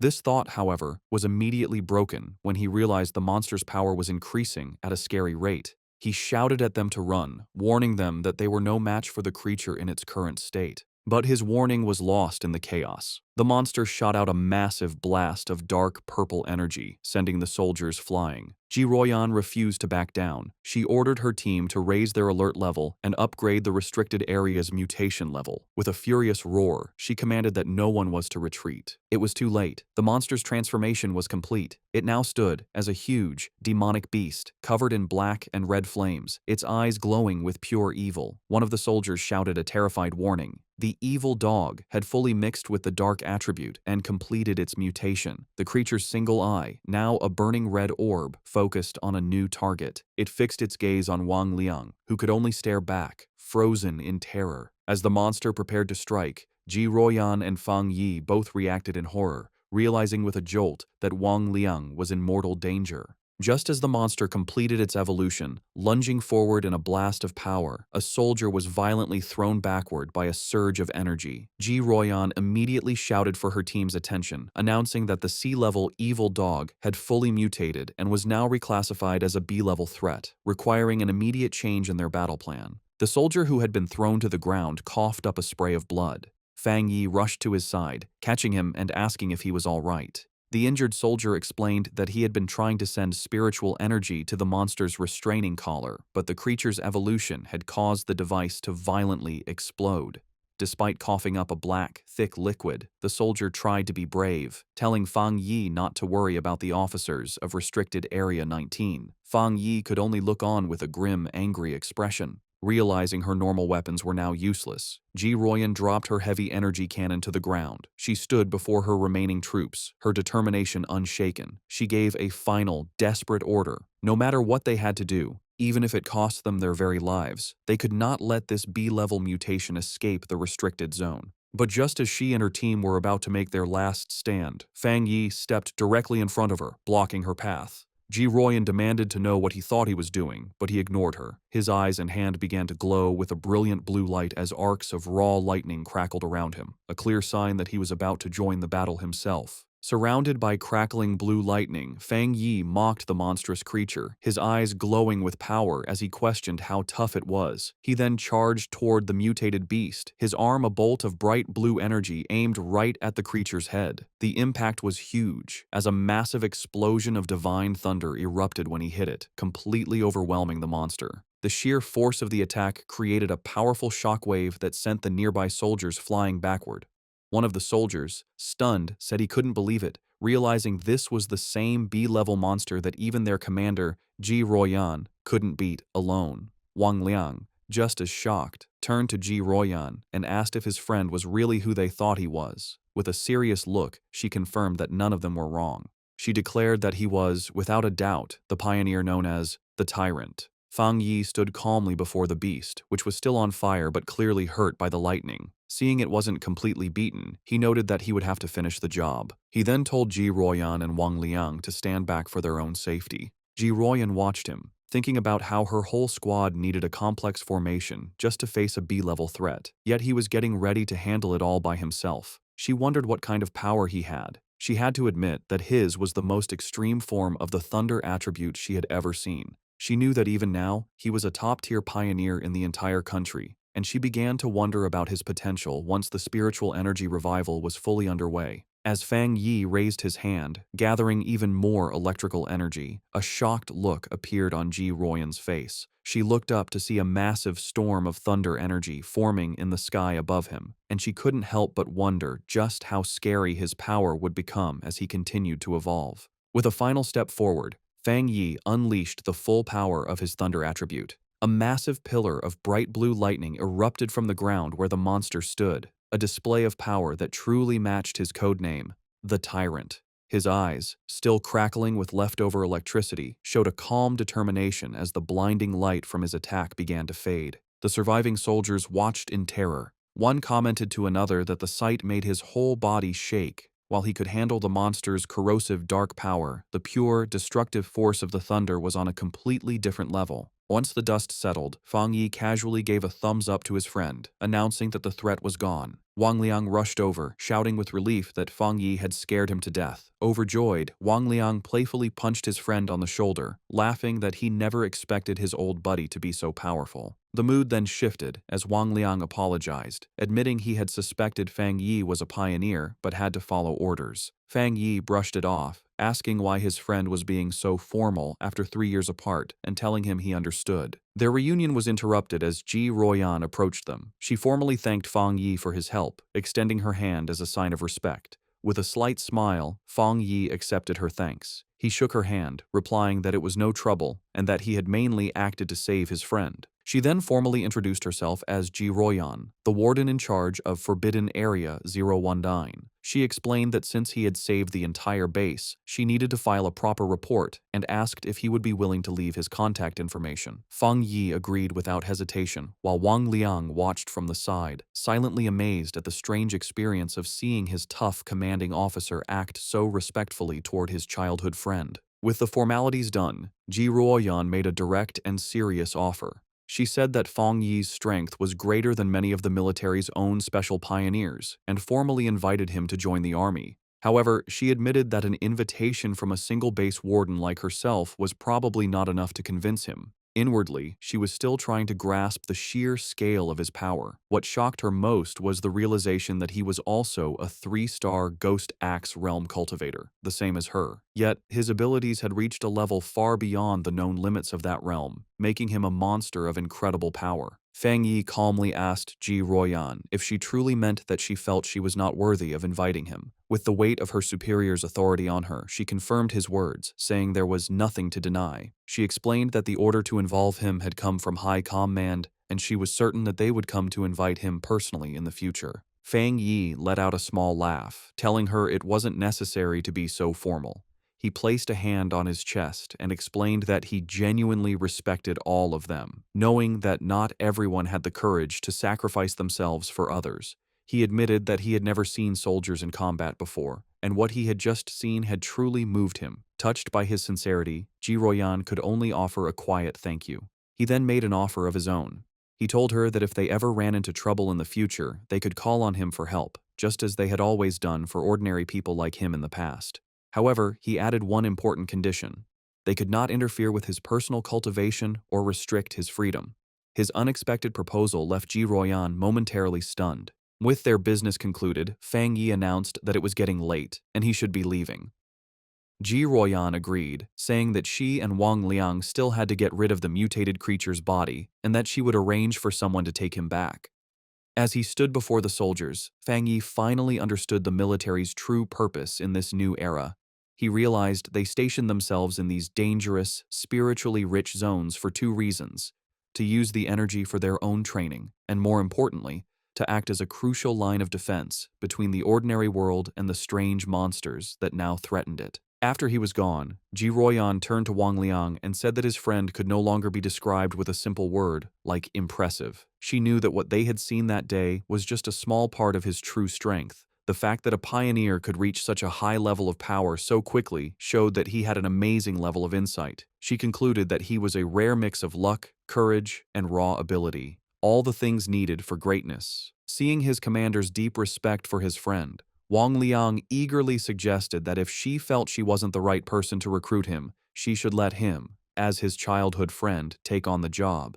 Ji Ruoyan, however, quickly brought him back to reality with a sharp tap on the head, ordering him to stop talking and help her clean up. He could only agree as he was dragged off to work. Later that night, back at his apartment building, Fang Yi meditated on the roof, surrounded by a brilliant golden aura. He thought about his meeting with the military. He knew that while the trip had revealed his identity, he had only shown them his thunder attribute, keeping his other powers a secret. Based on their respectful attitude, he concluded that this was likely a good thing. He now understood that his rare thunder attribute was a perfect counter to the dark monsters the military was fighting, making him a very valuable asset. He knew they would try to recruit him, not threaten him, which would give him access to the fastest ways to get stronger and the most advanced information. The day's events had also made clear the different roles of the nation's 2 main pioneer forces. The military, represented by Ji Ruoyan, were the Night Watchers, the hidden protectors of the nation. The Spiritual Energy Cultivation Association, with agents like Su Qingying, was in charge of handling the threats that slipped into the cities, protecting civilian life as much as possible. He understood the government's 2-part strategy, using the forbidden zones to contain the biggest dangers while slowly releasing information to the public about the coming changes. This careful approach was buying valuable time, preventing society from collapsing into chaos. As he continued his meditation, a bright orb of golden energy pulsed in his core. He noted that despite absorbing the rich energy of the forbidden zone, he hadn't felt an immediate need to level up. However, the feeling quickly changed. Golden energy surged through him, and cracks of power spread across his face. Having spent even a short time in such a spiritually rich place had filled him to the brim. He recognized the signs immediately. He was on the verge of another breakthrough. Meanwhile, on the streets below, his cousin Lin Yi was walking home with groceries, wondering if he had returned yet. She thought that if he was home, she could have him try her cooking. Her casual thoughts were suddenly shattered when she looked up and saw a massive pillar of golden light erupting into the night sky from the direction of her apartment building. Her eyes widened in shock and alarm. A reflection of a flaming divine axe appeared in her eye as she recognized the powerful energy of a ghost axe realm advancement. But she immediately knew she was wrong.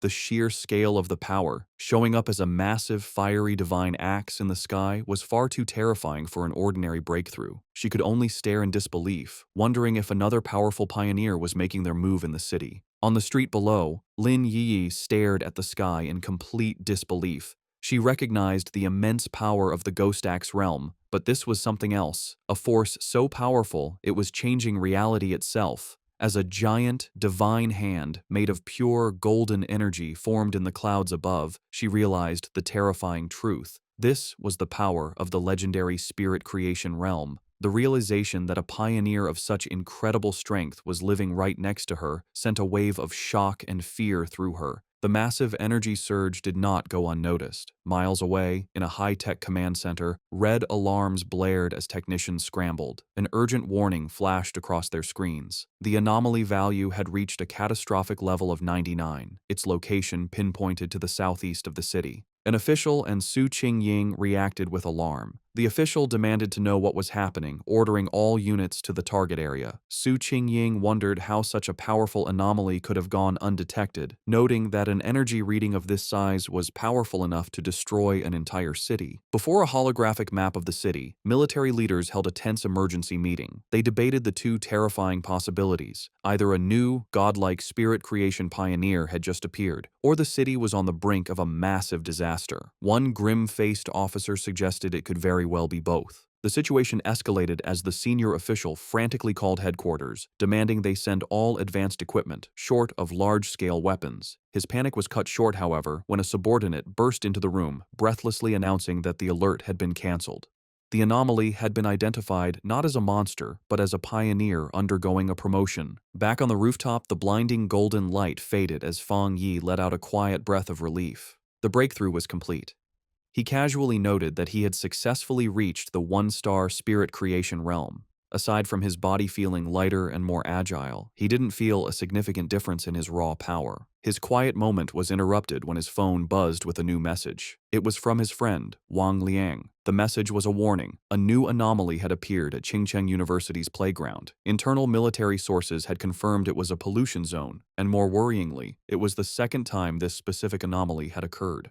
Fang Yi texted back, saying he knew about the previous heat anomaly. Wang Liang confirmed it was the same one, back again, and playfully warned Fang Yi not to tell anyone he was the source of the intel. After Fang Yi jokingly threatened to report him, Wang Liang's tone turned serious. He told Fang Yi that he was genuinely worried for his safety and urged him to be careful. Fang Yi put down his phone, his expression thoughtful. His friend's warning only confirmed his own strategy. This was exactly why he was so cautious in his dealings with both the military and the association. He knew that being too well known could bring unwanted trouble, which was why he had deliberately chosen to keep his powerful Yang Flame attribute and his Crimson Flame Blade technique a secret. They were his hidden aces. He typed a final reply to his friend, reassuring him not to worry. He would be careful, and he still had trump cards left to play. Lin Yi opened the apartment door, announcing that she was back. Seeing Fang Yi on the couch, she asked if he had eaten yet, offering him the bag of takeout she had brought. Distracted by his phone, he simply told her to leave it on the table and that he would get to it later.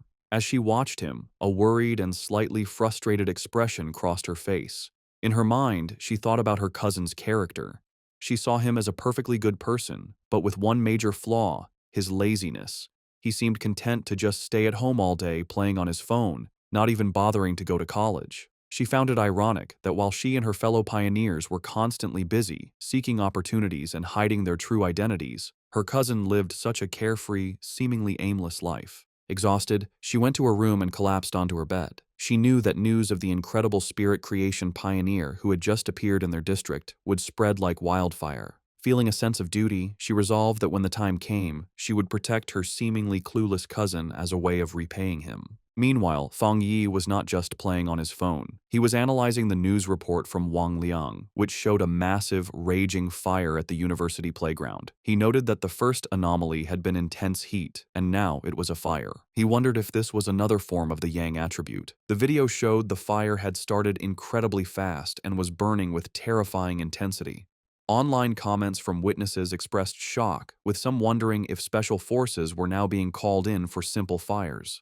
The report also mentioned that all the surrounding trees and flower beds had been burned and the area was now completely locked down. Fang Yi observed that the video was short and ended suddenly, but it was clear this situation was far more serious than the previous incident at the university. He wondered what would be different about this new Yang attribute. Realizing he had to investigate in person, he knew that to get into the sealed-off area, he would have to contact his new military acquaintance, Ji Royan. The next day, a crowd of reporters had gathered outside the sealed gates of Chingcheng University, blocked by a line of soldiers. They shouted questions, asking for confirmation about the rumors of a fire that couldn't be put out, and demanding to know why an incident of this size was not being reported in the news. As the reporters pressed for answers, Ji Ruoyan and Fang Yi arrived. The crowd watched, wondering who these two imposing figures were as the soldiers immediately opened the gates, allowing them to pass without question. The reporters were left outside, confused as to how they had gotten in so easily when they had been completely blocked. Inside the cordoned-off area, they looked out over the smoldering ruins of the university playground. Fang Yi remarked on the sheer destructive power, questioning if this was the sky fire he had heard about. Ji Ruoyan confirmed that was its official name. She explained its terrifying nature. It appeared without warning, was impossible to put out, and could only be left to burn itself out until everything it wanted was turned to ash. The name, she suggested, was quite fitting. With the initial look done, Ji Ruoyan told Fang Yi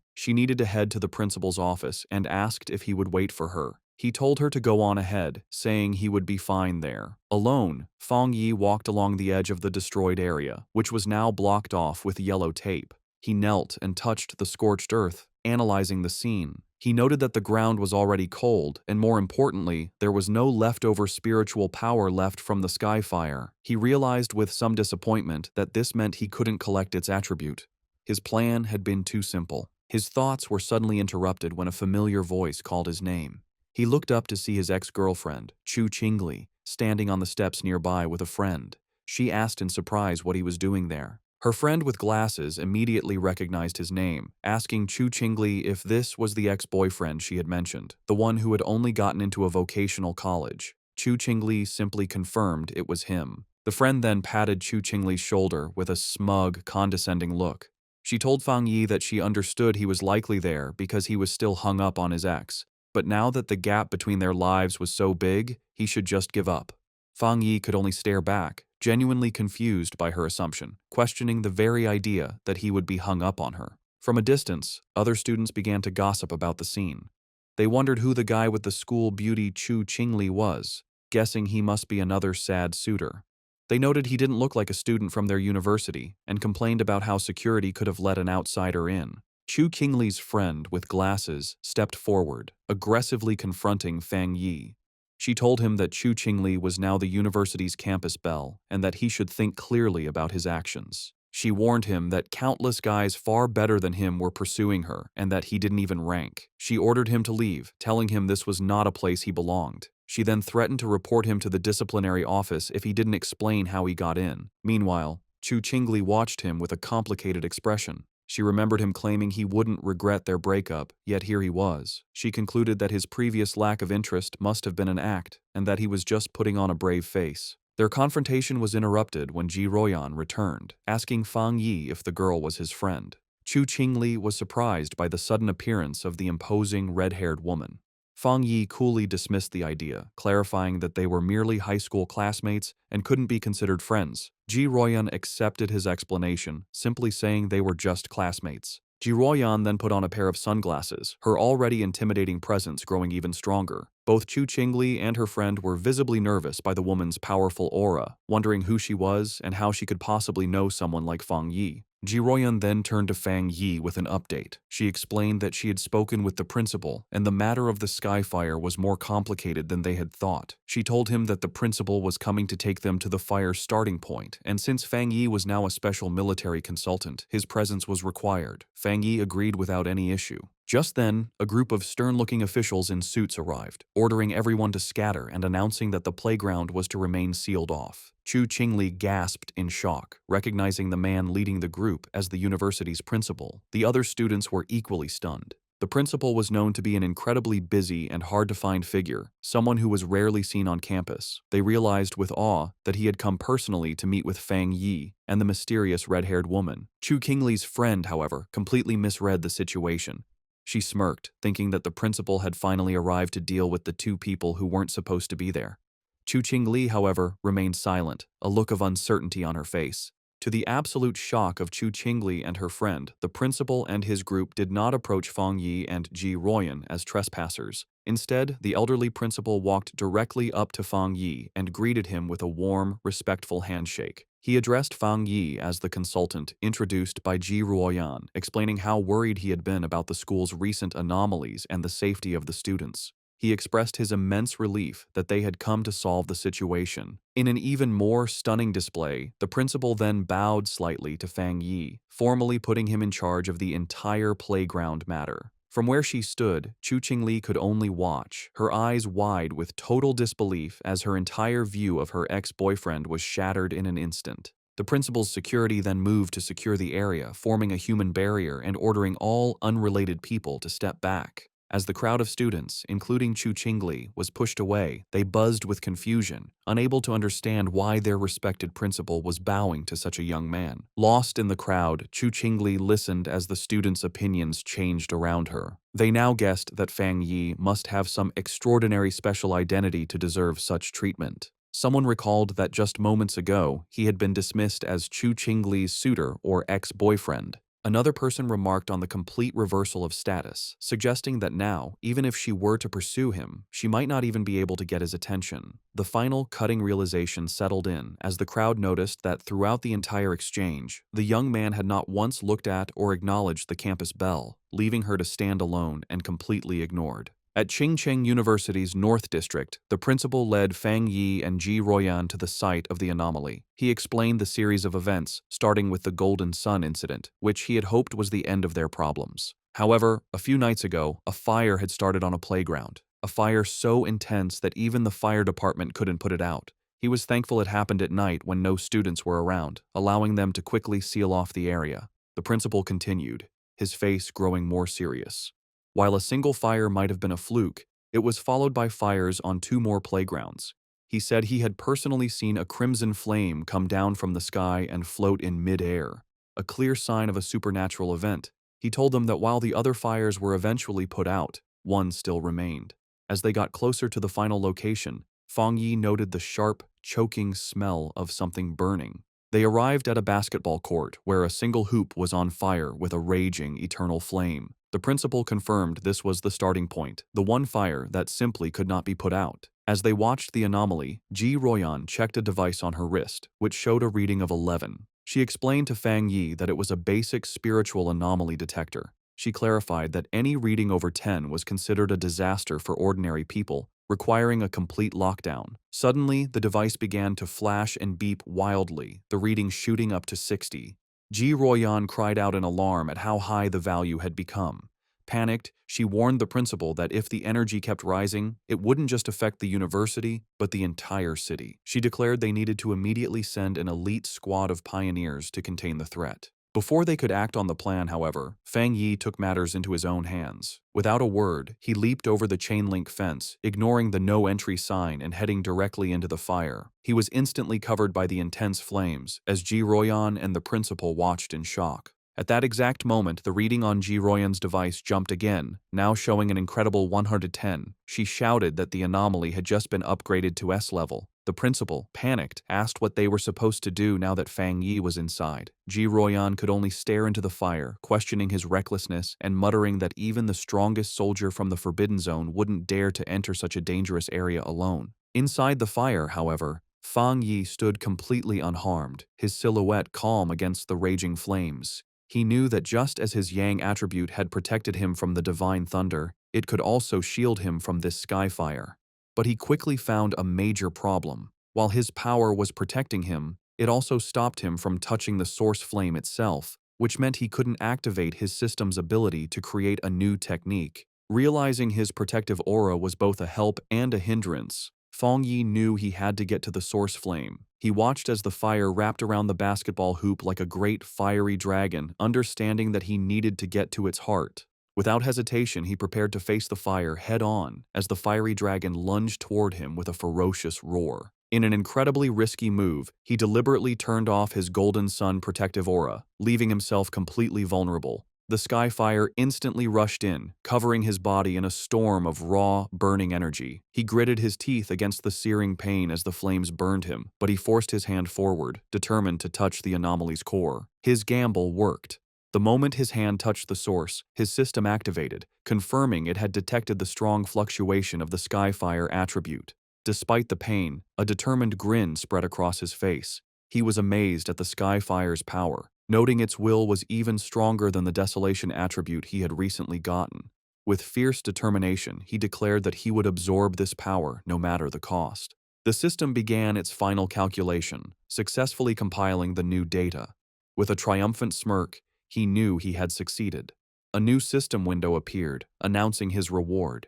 He had obtained the Skyfire attribute technique, the Nine Dragons Skyfire Sealing Art, a power designed to eliminate evil and seal all demons. As he mastered the new ability, the once wild flames became extensions of his will, wrapping around his arm like a tame dragon. The system confirmed that the compiled technique was now unlocked and ready for immediate use. As he focused his will, he began the final process of extracting the Skyfire attribute itself, absorbing its essence directly into his being. His eyes began to glow with a burning red light as fiery markings appeared on his face, a physical sign of his new power. With his hands clasped in a seal and his eyes burning with red energy, he prepared to unleash his newfound ability, calling out the name of the Nine Dragons Skyfire Sealing Art. As Fang Yi unleashed his new power, massive, glowing red chains erupted from his back, lashing out into the fire. Outside the fence, Ji Ruoyan and the principal watched in awe. Ji Ruoyan immediately recognized the energy signature, identifying it as a sealing aura. She remembered seeing a high-level military pioneer seal a forbidden land once before. While their methods were different, the powerful sealing aura was unmistakably similar. With a single command to shrink, Fang Yi commanded the chains to pull back. They pulled inward with immense force, gathering all of the wild sky fire and squeezing it into a single, tightly bound orb of pure energy. Floating in the air, Fang Yi held the chained ball of fire, the sealing process now complete. The sealed orb of fire then gently floated back down towards the basketball hoop. Fang Yi landed gracefully and explained the situation to the principal and Ji Ruoyan. He stated that he had temporarily sealed the Skyfire and told them not to unseal the playground or allow anyone near it for repairs. This, he explained, would at least stop the fire from spreading any further. The principal readily agreed, assuring him that the playground would remain sealed, adding that it wasn't a problem since the university had 7 or 8 others. Ji Ruoyan, however, watched Fang Yi with a silent, intense look, her expression hard to read. The principal, very impressed, remarked on how humorous Fang Yi was and offered any further help he might need. Ji Ruoyan, however, interrupted, telling the principal she needed to speak with Fang Yi about some things. The principal happily excused himself, leaving the two of them alone. Once he was gone, Ji Ruoyan turned to Fang Yi, her tone direct and serious. She told him that he had been hiding his true depths very well. Fang Yi tried to play it off casually, saying that the Skyfire was indeed powerful and hard to deal with, but she saw right through his act. With a sharp look, she told him to stop pretending, making it clear that she wasn't talking about the fire, but about his own incredible talent and level of power. Ji Ruoyan dropped her intense questioning, admitting that it was normal for pioneers to have secrets, especially for one as powerful as him. Fang Yi simply listened with a calm expression. Her tone then shifted, becoming more serious and sincere. She explained that although she had no right to ask anything of him, she hoped he would listen carefully. She painted a dark picture of a future world in chaos, a time of great change where the Zio nation would desperately need top-tier talents like him. She put his potential into clear perspective, telling him that once the spiritual energy fully revived, a person of his power would be as important as a modern-day nuclear weapon. Because of this, she warned, every major power, from the various military forbidden zones to the Spiritual Energy Association, would rush to recruit him. She told him to be prepared for high-level officials to personally give him invitations with incredibly generous offers. She admitted she had her own reasons for telling him this. If he were to join her military unit, it would be a great asset, and they would gain a powerful friend. Therefore, she advised him to start thinking about his options now, so he wouldn't be caught off guard when the time came. Fang Yi, however, was silent for a moment before asking a curious question. He asked why both she and Wang Liang seemed so hesitant to recruit him for their own forbidden zone, even acting as if they weren't worthy. Ji Royan explained that it was because of another legendary military region, a group so insanely powerful that she felt he would be far more interested in joining them instead. A small smirk appeared on Fang Yi's face as he confirmed if she meant a top-level unit. She confirmed that was the case, though she admitted she hadn't seen them much herself. She had heard they were extremely busy lately, so much so that even officers from other military regions were feeling the pressure of their activities.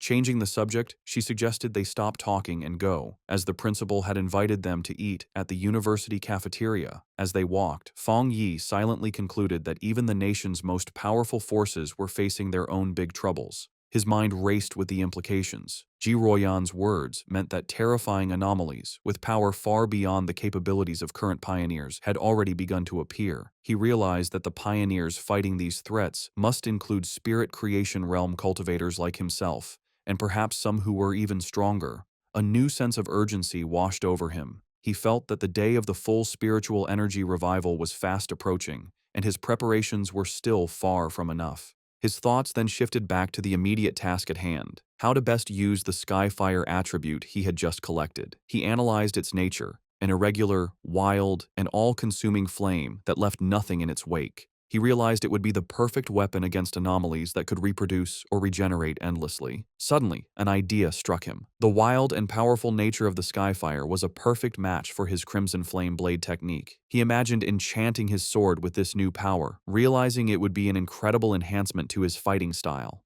To test his new powers, Fang Yi heads to the back mountain, a place he often uses for training. When he arrives, he is surprised to find the path blocked by a large sign warning that the mountain is dangerous and entry is forbidden. He wonders who could have done this. He knows there haven't been any monsters in the area, and he doubts the military would have found his training spot so quickly. He concludes that the only group that would know his habits and do him such a favor would be the Spiritual Energy Cultivation Association. He realizes the association has gifted him this place as a private training ground, a way to win his favor. With a smile, he decides to accept their gesture. However, his thoughts are interrupted when his sharp senses detect an unwanted presence. He realizes an intruder has managed to sneak onto the mountain. Fang Yi senses a familiar aura, similar to the one he felt at the factory, though not as strong. Hidden among the trees, a monstrous, monkey-like creature with glowing red eyes watches him. Fang Yi notices the beast seems smart, as it hesitates and checks his strength instead of attacking blindly. With his sword already glowing with energy, he decides it's the perfect time for a show of power. A system window appears before him, asking if he wants to put the newly acquired Skyfire attribute into his Tang sword. The system describes Skyfire as a powerful light attribute, perfect for destroying evil. With a fiery determination in his eyes, Fang Yi accepts. Immediately, his sword erupts in a column of endless, crackling flames. With an excited smirk, he looks forward to combining the endless power of Skyfire with his Crimson Flame Blade technique. He decides the mutant creature will be his first test subject. Fang Yi unleashes a massive firestorm on the monster. The creature is taken by surprise, its eyes widening in terror before it is completely covered by the storm of flames, screeching in pain. Standing in the middle of the flames he created, Fang Yi checks his new ability. He realizes the energy of his attack is now double, or even triple, what it was before, and most importantly, the flames do not harm him. He touches the blade of his sword, still covered in fire, and notes that it feels cool. Suddenly, he senses that the creature has survived the attack and is trying to escape. With a determined look, he decides to chase the intruder to see what it's capable of. Meanwhile, deep in the same forest, a young woman with curly red hair is doing a live stream from her phone, mounted on a selfie stick. She tells her viewers that she isn't a liar, but that she has always been incredibly lucky, and that amazing content just seems to find her. Her viewers are doubtful, with one commenter daring her to prove her luck by going to Chingcheng University to film the mysterious sky fire that everyone is talking about. Her confident broadcast is suddenly interrupted as her expression changes to one of pure shock. The monkey-like monster that escaped from Fang Yi leaps out of the woods and attacks her viciously. The force of the attack sends her phone flying, its screen cracking as it hits the ground, but the live stream continues. Through the cracked screen, her viewers see the monster pinning her to the ground, but they think it's just a fake fight with bad special effects. The streamer, however, is in real danger. She cries in terror as the monster holds her down, its paw covering her mouth. The creature opens its massive, fanged mouth, ready to deliver a deadly bite. Before it can strike, a massive blast of fiery energy shaped like a dragon's head hits the monster, sending it flying back. The streamer looks up in shock, saved at the last second. Her viewers are now blown away, not by the realism of the danger, but by what they believe are incredible fire dragon special effects. The sudden, dramatic turn of events causes her viewership to shoot up to over 13,000 people. Still terrified, the streamer looks over her shoulder, asking who is there. She scrambles to grab her phone from the ground.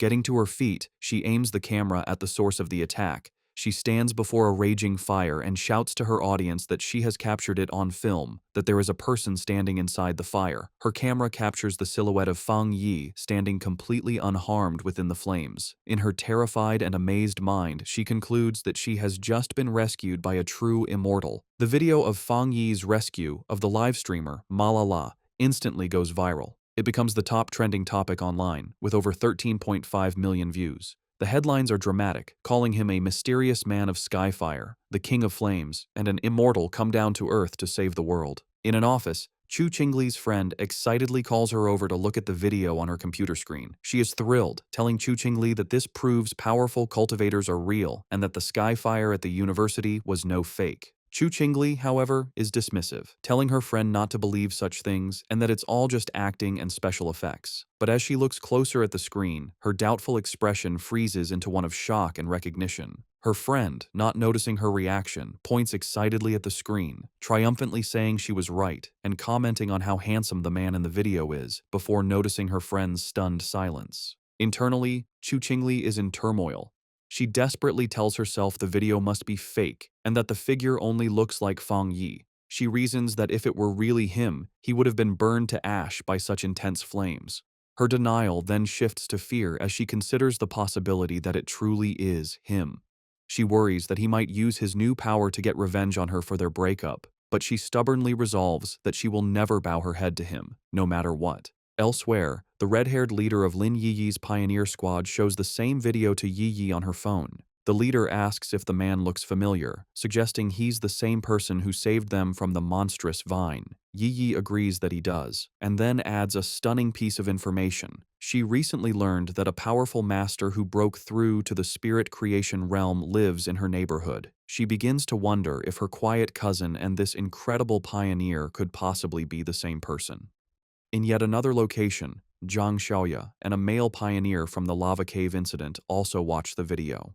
The man recognizes Fang Yi's fighting stance and points out how much stronger he has become, while his companion notes that the way he wields his blade is identical, realizing they were incredibly lucky to have had such a powerful figure on their side. The news of Fang Yi's public display of power reaches the highest levels of the nation's two main organizations. Inside a sleek, modern skyscraper, likely the association headquarters, the city's crisis seems to be getting worse, with the current pioneers struggling to keep up. In a high-level meeting room, Su Qingying addresses a group of officials. She informs them that the military has already been in deep communication with Fang Yi, and she expresses her firm belief that he will agree to help them. Meanwhile, in a military command center, Ji Ruoyan, Major Han Li, and other officers discuss the new intelligence. They are astounded by his rapid progress, calling him a monster for reaching the spirit creation realm so quickly. They debate how many high-tier attributes he could possibly possess, with one officer concluding it must be 3 or even more. They agree that trying to intimidate him was foolish and that their only option is to recruit him.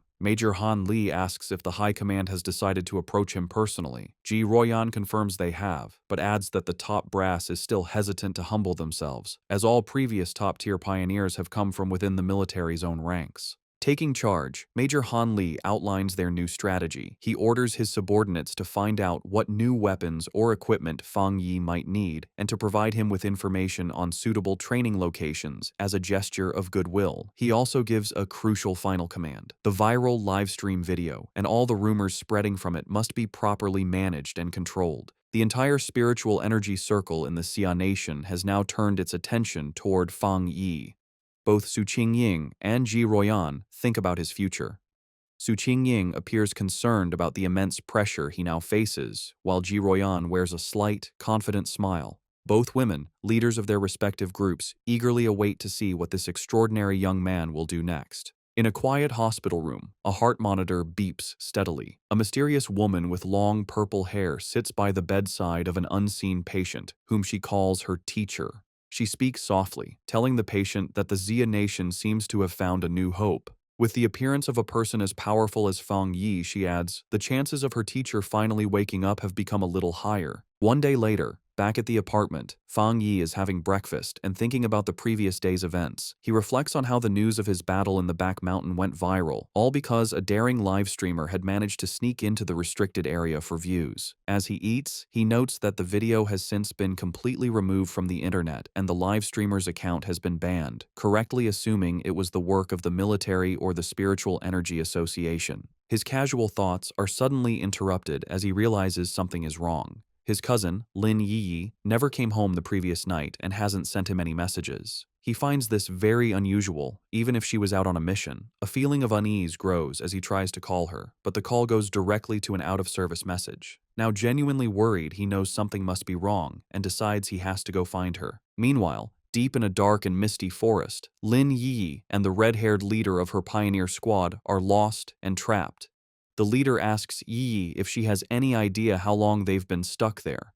Yi estimates it's been about 10 hours, but she can no longer keep track. The red-haired leader, looking exhausted and bruised, apologizes greatly, blaming herself for dragging Yi into this mess. She admits she thought they were just investigating a strange phenomenon. As she speaks, she clutches her side in pain. Yi tells her to stop apologizing, insisting that it was her own lack of strength that was the problem. She urges her leader to stay alert and save what little energy they have left. As she tries to stay strong, her thoughts drift to the overwhelmingly powerful master she witnessed, wishing she had even a fraction of his power to save them. Their desperate conversation is cut short as a massive, shadowy monster with glowing red eyes and a menacing, spiky form appears in the fog directly behind them. The shadowy monster lunges from the fog, its claws aimed at the red-haired leader. Reacting with incredible speed, Lin Yi shoves her companion out of the way, shouting a warning. She then unleashes a blast of bright blue spiritual energy from her hand, creating a sharp blade of light that cleanly cuts off the attacking creature's head. As they get to their feet, more of these shadowy, zombie-like figures come out of the fog. Yi realizes with horror that these must be the reanimated bodies of other people who were trapped and died in this place. After defeating one of the creatures, which dissolves into a puddle of black mist, Yi explains that the main monster is just playing with them, turning its victims into these strange puppets. The red-haired leader adds that their attacks have no real effect on the mist itself, and their spiritual energy is being drained quickly, all while the real enemy stays hidden. They soon realize they are trapped in some kind of illusion created by the monster, a swirling gray space where the creature seems unbeatable. It is a waiting game. The monster is just letting them get tired. A bead of sweat rolls down the leader's face as the seriousness of their hopeless situation sinks in. Suddenly, the sky above them tears open to reveal a single, massive, blood-red eye staring down at them. The leader screams Yi's name in terror. The eye is a gross, pulsating ball of flesh that begins to bubble and multiply, splitting into numerous smaller, slimy eyeballs. Angry and desperate, the red-haired leader lashes out, furiously chopping at the flying eyeballs and destroying several of them in a frenzy. Yi, however, senses a change in the creature's energy and warns her leader not to be careless, realizing that their enemy is finally losing its patience. The main eye then unleashes a powerful, concentrated blast of red energy. Yi manages to put up a crystal barrier just in time, but the force of the impact is huge. The barrier shatters, and Yi finds herself alone, surrounded by dozens of the glowing red eyes in the heavy darkness. She feels her hope fade, wondering if this is how she is going to die. Trapped in the monster's dark domain, Lin Yi is slowly being eaten by shadowy tendrils. She can no longer hear her leader's voice and realizes they have both been swallowed by the darkness. A wave of regret washes over her as she apologizes to herself for being overconfident, admitting she was wrong to think they could handle such a dangerous mission alone. As she accepts her fate, her mind wanders to the future she will never see, wondering what the world will be like after the full spiritual energy revival. With a final thought of despair, she laments that she will never see the magnificent era to come as she reaches out a hand, sinking into the abyss of glowing red eyes.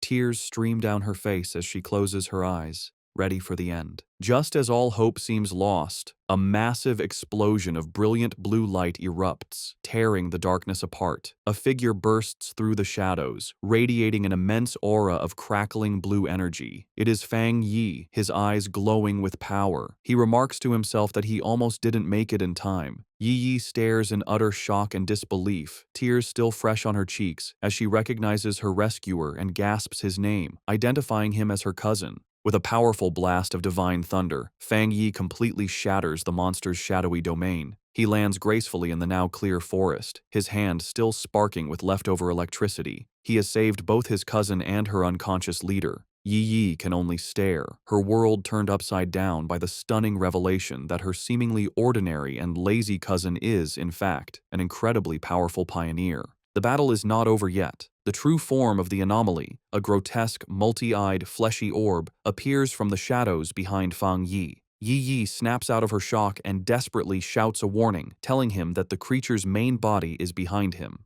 Fang Yi, however, is not worried. His hand ignites with the golden red energy of Skyfire as a confident smirk spreads across his face. He sees this as the perfect opportunity to test the effect of his new power on a dark attribute creature. He leaps into action, unleashing his Crimson Flame Blade technique. The attack, now strengthened by the inextinguishable power of Skyfire, completely engulfs the monster in a raging fire. The creature lets out a final, agonizing shriek as it is burned by the divine flames. In the aftermath, the red-haired leader slowly regains consciousness. She finds herself and Yi sitting safely on the ground, surrounded by a protective circle of fire. Confused and terrified, she asks Yi if they have died and been dragged to hell along with the monster. Yi, now much calmer, reassures her leader, telling her to look closely and that they are still alive. Still trying to process what has happened, the leader repeats Yi's words in disbelief before asking who saved them. Fang Yi casually walks towards his cousin and her leader, a small smile on his face as the protective flames die down. He tells them the problem is solved and, noticing the time, remarks that they must not have had breakfast yet. The red-haired leader stares at him, her eyes widening in sudden, dawning recognition. She springs to her feet, her expression one of pure excitement and awe. She points at Fang Yi, confirming that he is the one who saved them before in Yanghuo Town from the monstrous death vine. Fang Yi looks slightly surprised, thinking to himself that he was recognized so easily. Lin Yi is completely stunned by this new revelation. She asks her leader if she's saying that the powerful fire attribute master who saved them from the vine was also her cousin. The leader turns to Yi, equally shocked by the connection, and asks how this supermaster could possibly be her cousin, reminding Yi that she had described him as a completely ordinary person. Fang Yi can only scratch the back of his head with an awkward smile. The leader, still buzzing with excitement, grabs Yi's shoulders. She reminds her that this is the same savior who defeated the Desolation Vine with a single, incredible slash. Yi's mind races, trying to connect the dots. She realizes her cousin is indeed the high-level fire user, but she is still confused, as she just witnessed him use an incredibly pure and powerful thunder attribute to destroy the monster's dark mist. Her thoughts spiral as she fully grasps the implications. The immense power of both his fire and thunder abilities means he is a super genius with dual high-grade attributes. Then, another, even more shocking realization hits her as she remembers the immense spiritual disturbance in her neighborhood, the one that signaled a breakthrough to the legendary spirit creation realm. She wonders if that incredible display of power was also her cousin's doing. Tired of the confusion, Fang Yi cuts in and confirms that yes, it was all him. He then changes the subject, asking them about the dark attribute anomaly. He says that they should have known this type of creature was not to be taken lightly, and asks why only the two of them came and where the rest of their teammates were. The red-haired leader explains that their other teammates were unavailable. One was sick and grounded at home, while another was on a more difficult mission, clarifying that their squad doesn't always operate as a full unit. Yi Yi then admits it was her own fault, confessing that she had become reckless after her recent breakthrough and wrongly believed she could handle the mission alone. Fang Yi listens, his expression thoughtful. He recalls the infighting he witnessed within their team before. He notes that the leader, who had been openly critical of her teammates, is now defending them to an outsider. He sees her loyalty, and he knows his smart cousin has likely sensed the team's instability as well. With his identity now revealed to two people he feels he can trust, he makes a proposition. He turns to his cousin and her friend and asks if they would like to form a team with him. Both women are stunned into silence for a moment before the red-haired leader erupts with joy. She clasps her hands together, overjoyed at the prospect of teaming up with such a powerful master and exclaiming that she is incredibly lucky to benefit from Yi Yi's connection. Yi Yi, however, is having a more profound realization. She understands that a pioneer as powerful as her cousin must have known her secret all along and had been quietly watching over her. The thought that on this difficult and lonely path of cultivation, she has a reliable and powerful family member helping her without asking for anything in return brings her an overwhelming sense of happiness and relief. A single tear of gratitude rolls down her cheek. Wiping it away, she flashes a bright, happy smile and a peace sign at her cousin, thanking him greatly and promising to make him 2 extra eggs for dinner. Just then, Yi Yi's phone buzzes with a notification. She announces that Sister Jiaolan, the mysterious and powerful member of their pioneer group, has just posted a new mission. The message is an alert for a high-risk collection task in a place called the Extreme Dark Zone, which is explicitly stated to be related to the dark attribute. Jiaolan's message ends with a stern warning for everyone to think very carefully before signing up. Fang Yi asks if they know about this zone. Yi Yi explains that it is a border area that is strictly forbidden by the Xia nation. The dark attribute energy there is so overwhelmingly powerful that most pioneers make it a point to avoid the area entirely. She adds that most of the strange anomalies that have been appearing in their city are actually energy leakages from this forbidden zone. Because of the extreme danger, even the government has been unable to explore it deeply, as past attempts have resulted in severe accidents. Intrigued, Fang Yi suggests they should give it a try and asks Yi Yi to message Jiaolan for more specific details about the mission's content. Yi Yi replies that it's useless, as Jiaolan is famously mysterious and rarely says more than a few words at a time. Fang Yi considers this information. He deduces that for Jiaolan to be able to issue a mission in a top-secret government-controlled area, she must either be an incredibly bold rogue going against the authorities, or she holds a high-ranking position within the military or the Spiritual Energy Association. He concludes that the latter is far more likely. Despite her doubts, Yi Yi, using her online handle Feng Heiju, sends a message to Jiaolan, stating her interest in signing up and asking for more details. To both her and the red-haired leader's surprise, Jiaolan replies with uncharacteristic detail. The mission is to collect something called a shizai flower.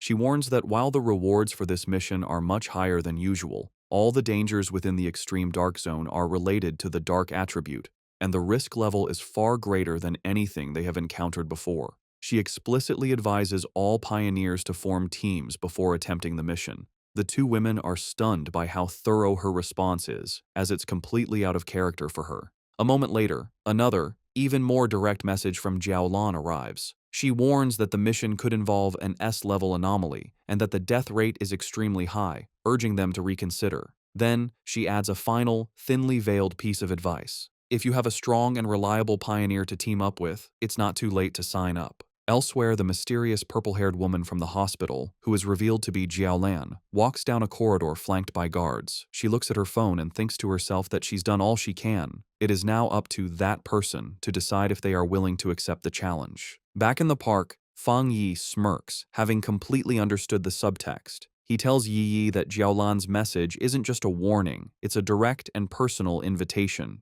He translates the hidden meaning, "I know who you are. I know a pioneer of your caliber would be interested, and I'm daring you to come." Fang Yi realizes with certainty that this entire mission posting was aimed directly at him. Looking out at a vision of the dark and desolate landscape of the extreme dark zone, he finds the prospect interesting and decides he will indeed be making a trip there. Lin Yiyi, using her online name Feng Heju, officially accepts the mission, telling Jiaolan that her team has 3 people. The scene changes to a hospital waiting area, where Jiaolan is walking with 2 female helpers. One of them is worried about the small size of the team that just signed up. Jiaolan, however, is calm and confident. She says that if he is a pioneer that the Xia nation can truly trust, he will come. The helper asks more, worrying about what will happen to the other pioneers if he doesn't show up. Jiaolan simply replies that if he doesn't come, then it means their fates were not meant to be. As they walk, a smirk appears on Jiaolan's lips. She asks her helpers if they really believe the purpose of a mission to collect the Shizai flower is to send powerful pioneers to their deaths. She explains that the true goal of this incredibly dangerous task is the exact opposite of what it seems. A vision reveals what the flower is. It blooms from a dark, evil pool, fed by the bodies and souls of fallen pioneers. Jiaolan says that getting this flower is a necessary step to strengthen the nation, as it is the only way to save even more pioneers in the long run. The reason for this mission, she explains, is to protect both the future main strength of the Xia nation, represented by the new generation of pioneers like Fang Yi and his team, who are shown traveling to the mission on a subway, and to revive the top-tier fighting force that has already died in battle. They arrive at the hospital room of her teacher, the comatose elderly man. Holding his hand, she repeats their goal. They must get more Shizai flowers at any cost. She reveals his identity and the great importance of their mission. Her teacher is the only pioneer in the entire Xia nation to have reached the legendary Jinggang realm, and the Shizai flower is the only thing that can wake him from his coma. Jiaolan explains the huge strategic value of such a person. After the full spiritual revival, a Jinggang realm powerhouse is like a modern-day nuclear weapon, making him the nation's greatest asset in talks with other countries. From her point of view, sacrificing a few pioneers or even entire squads is a worthy price to pay for his return. Her helper, however, gets concerned for Jiaolan's own well-being, telling her that while the mission is important, her health is too. The comment causes a dark reaction. Jiaolan's face darkens as she repeats the words, "My health is important." She suddenly explodes with rage and sadness, shouting that her life is indeed important, but only because it was a gift, paid for by the lives of her fallen comrades who died to save her. She clutches her head, hit with a sudden intense pain, a physical sign of her trauma. After a moment, she calms down and apologizes for her outburst. One of her helpers asks if her headache is acting up again. Jiaolan dismisses their concern, saying it's not yet time for her medicine. A vision of her former happy team flashes in her mind, and she looks away with a sad, tired expression, murmuring that it's all in the past. The story flashes back to a traumatic memory from Jiaolan's past. In a dark, empty landscape, a voice screams for the sword-wielding squad to leave immediately. A younger Jiaolan kneels among the bodies of her fallen comrades as her dying captain tells her the mission to get the Shizai flower is now in her hands. As she trembles in despair, thinking of her teacher and her country, she realizes the extreme dark zone is a truly unforgiving place. She screams in protest, refusing to leave her captain. In his final moments, the captain places his hand on hers, transferring his spiritual energy to her. He tells her he hopes their powers will be of use to her and pleads with her to make it back alive. Back in the present, Jiaolan stands in the hospital, thinking about that tragic day. She reveals the bitter irony of her team's sacrifice. They gave her their power, but they didn't know that a Shizai flower is useless if it is touched by blood or not picked perfectly whole, meaning their mission failed even as they saved her life. Later, after a long journey, Fang Yi's new team arrives at the empty outskirts of the extreme dark zone. The red-haired leader complains about the long walk. She asks why they don't just fly, given their power. Yi explains that even for pioneers, flying for a long time is not possible until one's spiritual energy is overwhelmingly large. Fang Yi remains silent, his glowing red eyes focused on their destination. They finally arrive at a massive, heavily guarded checkpoint that marks the entrance to the zone. Beyond rows of tank traps and fencing, they see a shimmering blue energy barrier. Fang Yi confirms that this must be the extreme dark zone. Even from a distance and through the multiple barriers, he can feel the deeply unpleasant aura of the dark attribute coming through. Yi and her leader are clearly disturbed by the heavy energy, with the leader saying that it's 1,000 times more terrifying than the monster they fought before. Fang Yi simply tells them to stay calm. He then points out that they are not the only ones who have answered the call. A large, diverse crowd of other pioneers has already gathered at the checkpoint, waiting for the mission to begin. Yi guesses that the pioneers are not just here for the big reward. She explains that the dark attribute is known to be very difficult to deal with, ruthless, and naturally hostile to humans. However, with the increasing number of violent dark attribute monsters appearing in the cities, pioneers have realized they can no longer afford to ignore the source of the problem. Many have come here to face the threat directly and find a way to fight back. The red-haired leader agrees with her logic, and Fang Yi looks on with a slight smile, impressed by his cousin's sharp mind. The scene shows the various wild pioneers, each with unique gear and styles, all waiting for the gates to open. As they wait, Fang Yi explains his reason for taking on such a dangerous mission. He says that he has already faced dark attribute monsters twice before. The first was the mutated rabbit, which was more like some kind of gross, rat-like beast. The second was the serpent and its rat-like partner, Candle Knight, a smart pair that worked together to lure and trap pioneers, a mission that nearly wiped out an entire squad from the Spiritual Energy Association. He explains that the most important detail, as his cousin Yiji correctly pointed out, is that these creatures seem to be cleverly and purposely bypassing the military defenses at the city's borders. He suspects they are using some unknown method to get into urban areas, and these incidents have happened so often that they can no longer be ignored. The situation has become so bad that if they don't face the source, the cities will eventually be overrun.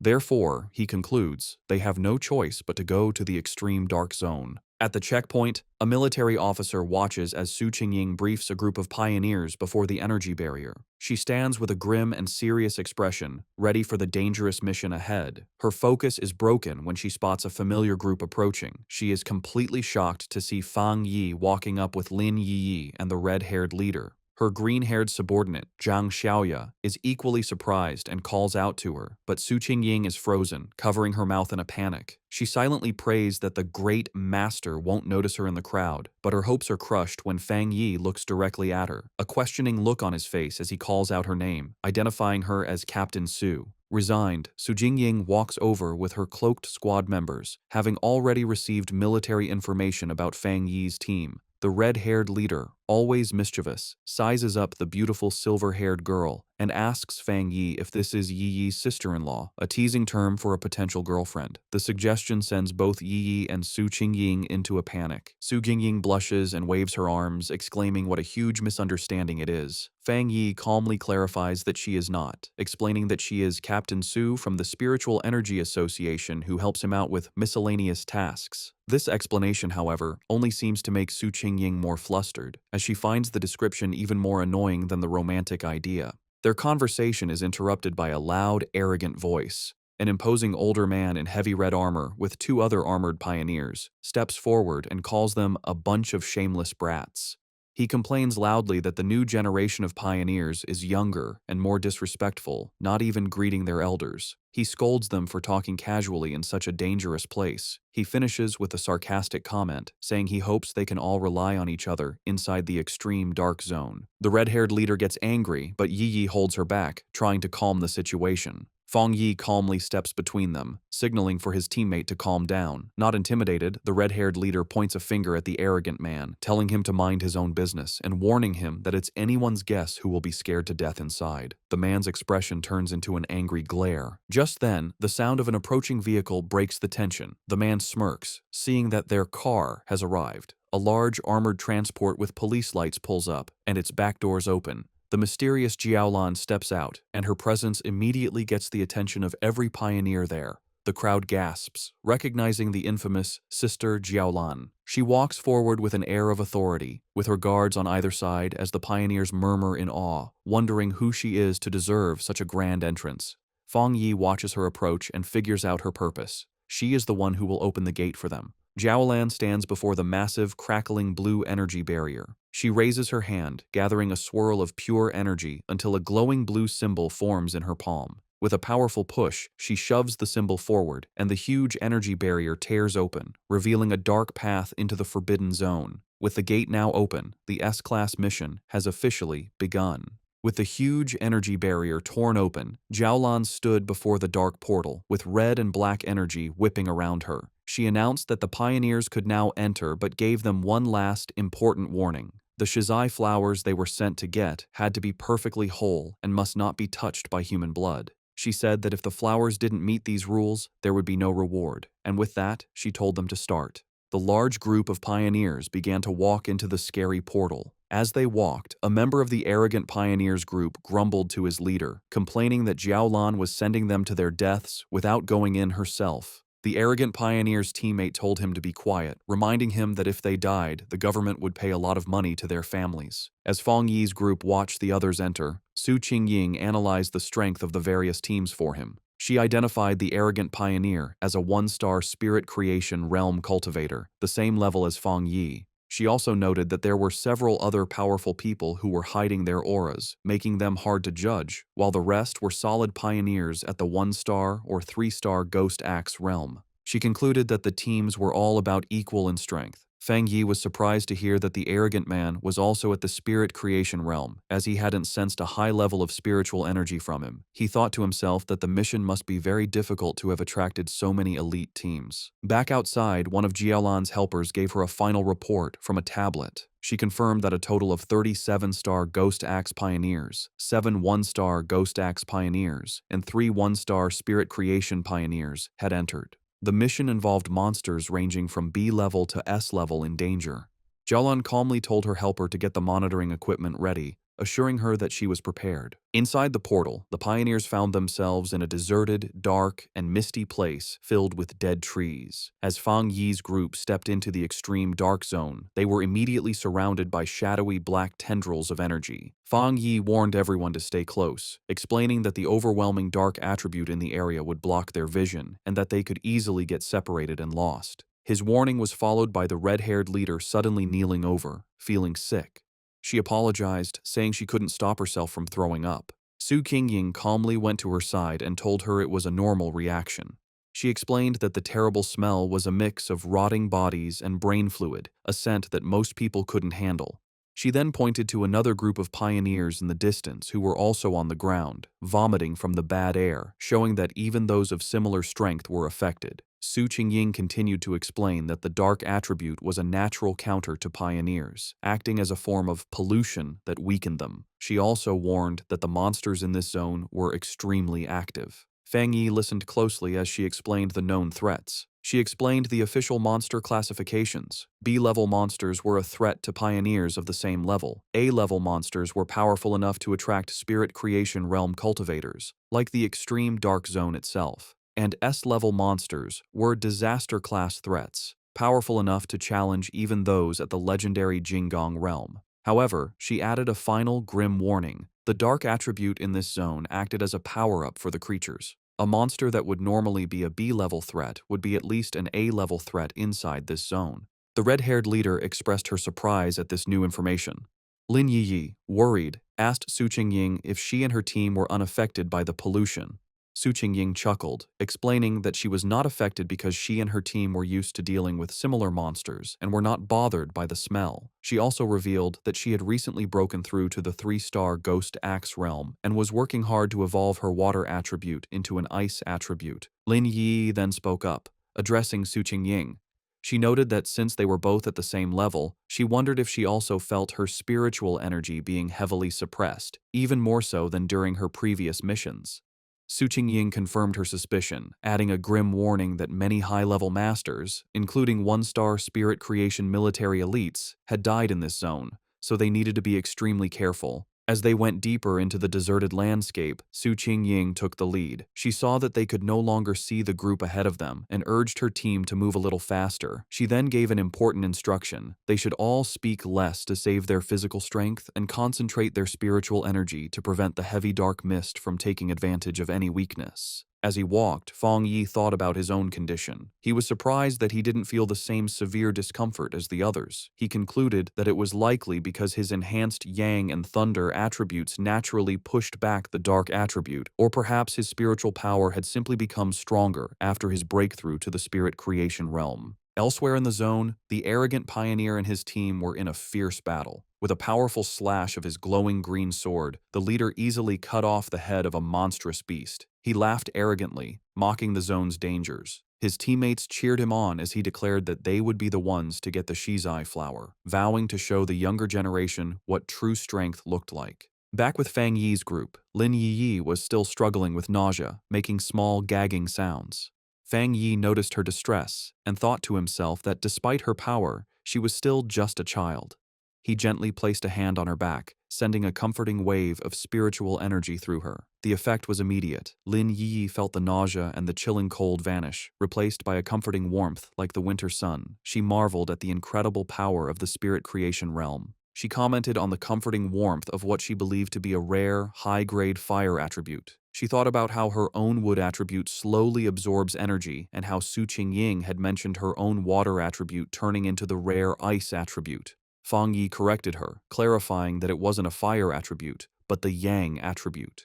He apologized for not explaining it to her before, and casually revealed that he was the one responsible for both the incident at the North Gate and the fire on the playground at Qingcheng University. The red-haired leader was shocked by this confession. She asked in disbelief if he was admitting to having 3 different high-grade attributes. Fang Yi explained that the 2 fire-related events were not the same, noting there were small but important differences between the Yang and Skyfire attributes. Inwardly, Fang Yi thought about his 4th power, the Desolation attribute. He decided to keep it a secret, believing it was always wise to have a hidden advantage. Outwardly, he gave a vague confirmation to his team's amazed questions. The red-haired leader, shivering from the heavy cold, nervously approached Fang Yi. She explained that she had not yet reached the 3-star Ghost Axe realm and couldn't sense attributes very well, but she knew his Yang attribute could help her. Promising to behave, she shyly asked if he could warm her up as well. Fang Yi agreed to warm her for the day and placed a hand on her shoulder, sending a comforting wave of energy through her that made her yelp in surprise. As she breathed out a visible puff of warm air, sighing in relief, Zhang Xiaoya and the other member of Su Qingying's squad looked on in confusion. Seeing how well it worked, Fang Yi kindly offered the same to Su Qingying's team. After a moment's hesitation, Su Qingying admitted that the warmth felt nice, and her 2 enthusiastic subordinates eagerly accepted the offer. With a series of quick pats, Fang Yi shared his protective yang energy with the 3 women, who all expressed their surprise and gratitude for the comforting warmth. Their brief moment of comfort was shattered by the sound of heavy, clawed footsteps crunching on the dead ground nearby. Fang Yi's expression instantly hardened as his senses picked up the threat, and he warned the group that a monster was approaching. Suddenly, a massive, shadowy wolf-like creature lunged from the mist. Su Qingying reacted instantly, leaping forward and creating a long blade of blue energy to stop the attack. The beast landed with a thud directly behind the terrified red-haired leader, causing Fang Yi to shout a warning to her. The monster, surrounded by a menacing purple and black aura, let out a furious roar and charged. Su Qingying identified it as a dangerous A-level monster. Declaring that she would handle it, she stepped forward and unleashed a powerful blast of sharp ice energy from her hand, which hit the creature directly. To their surprise, the monster vanished into nothingness upon impact.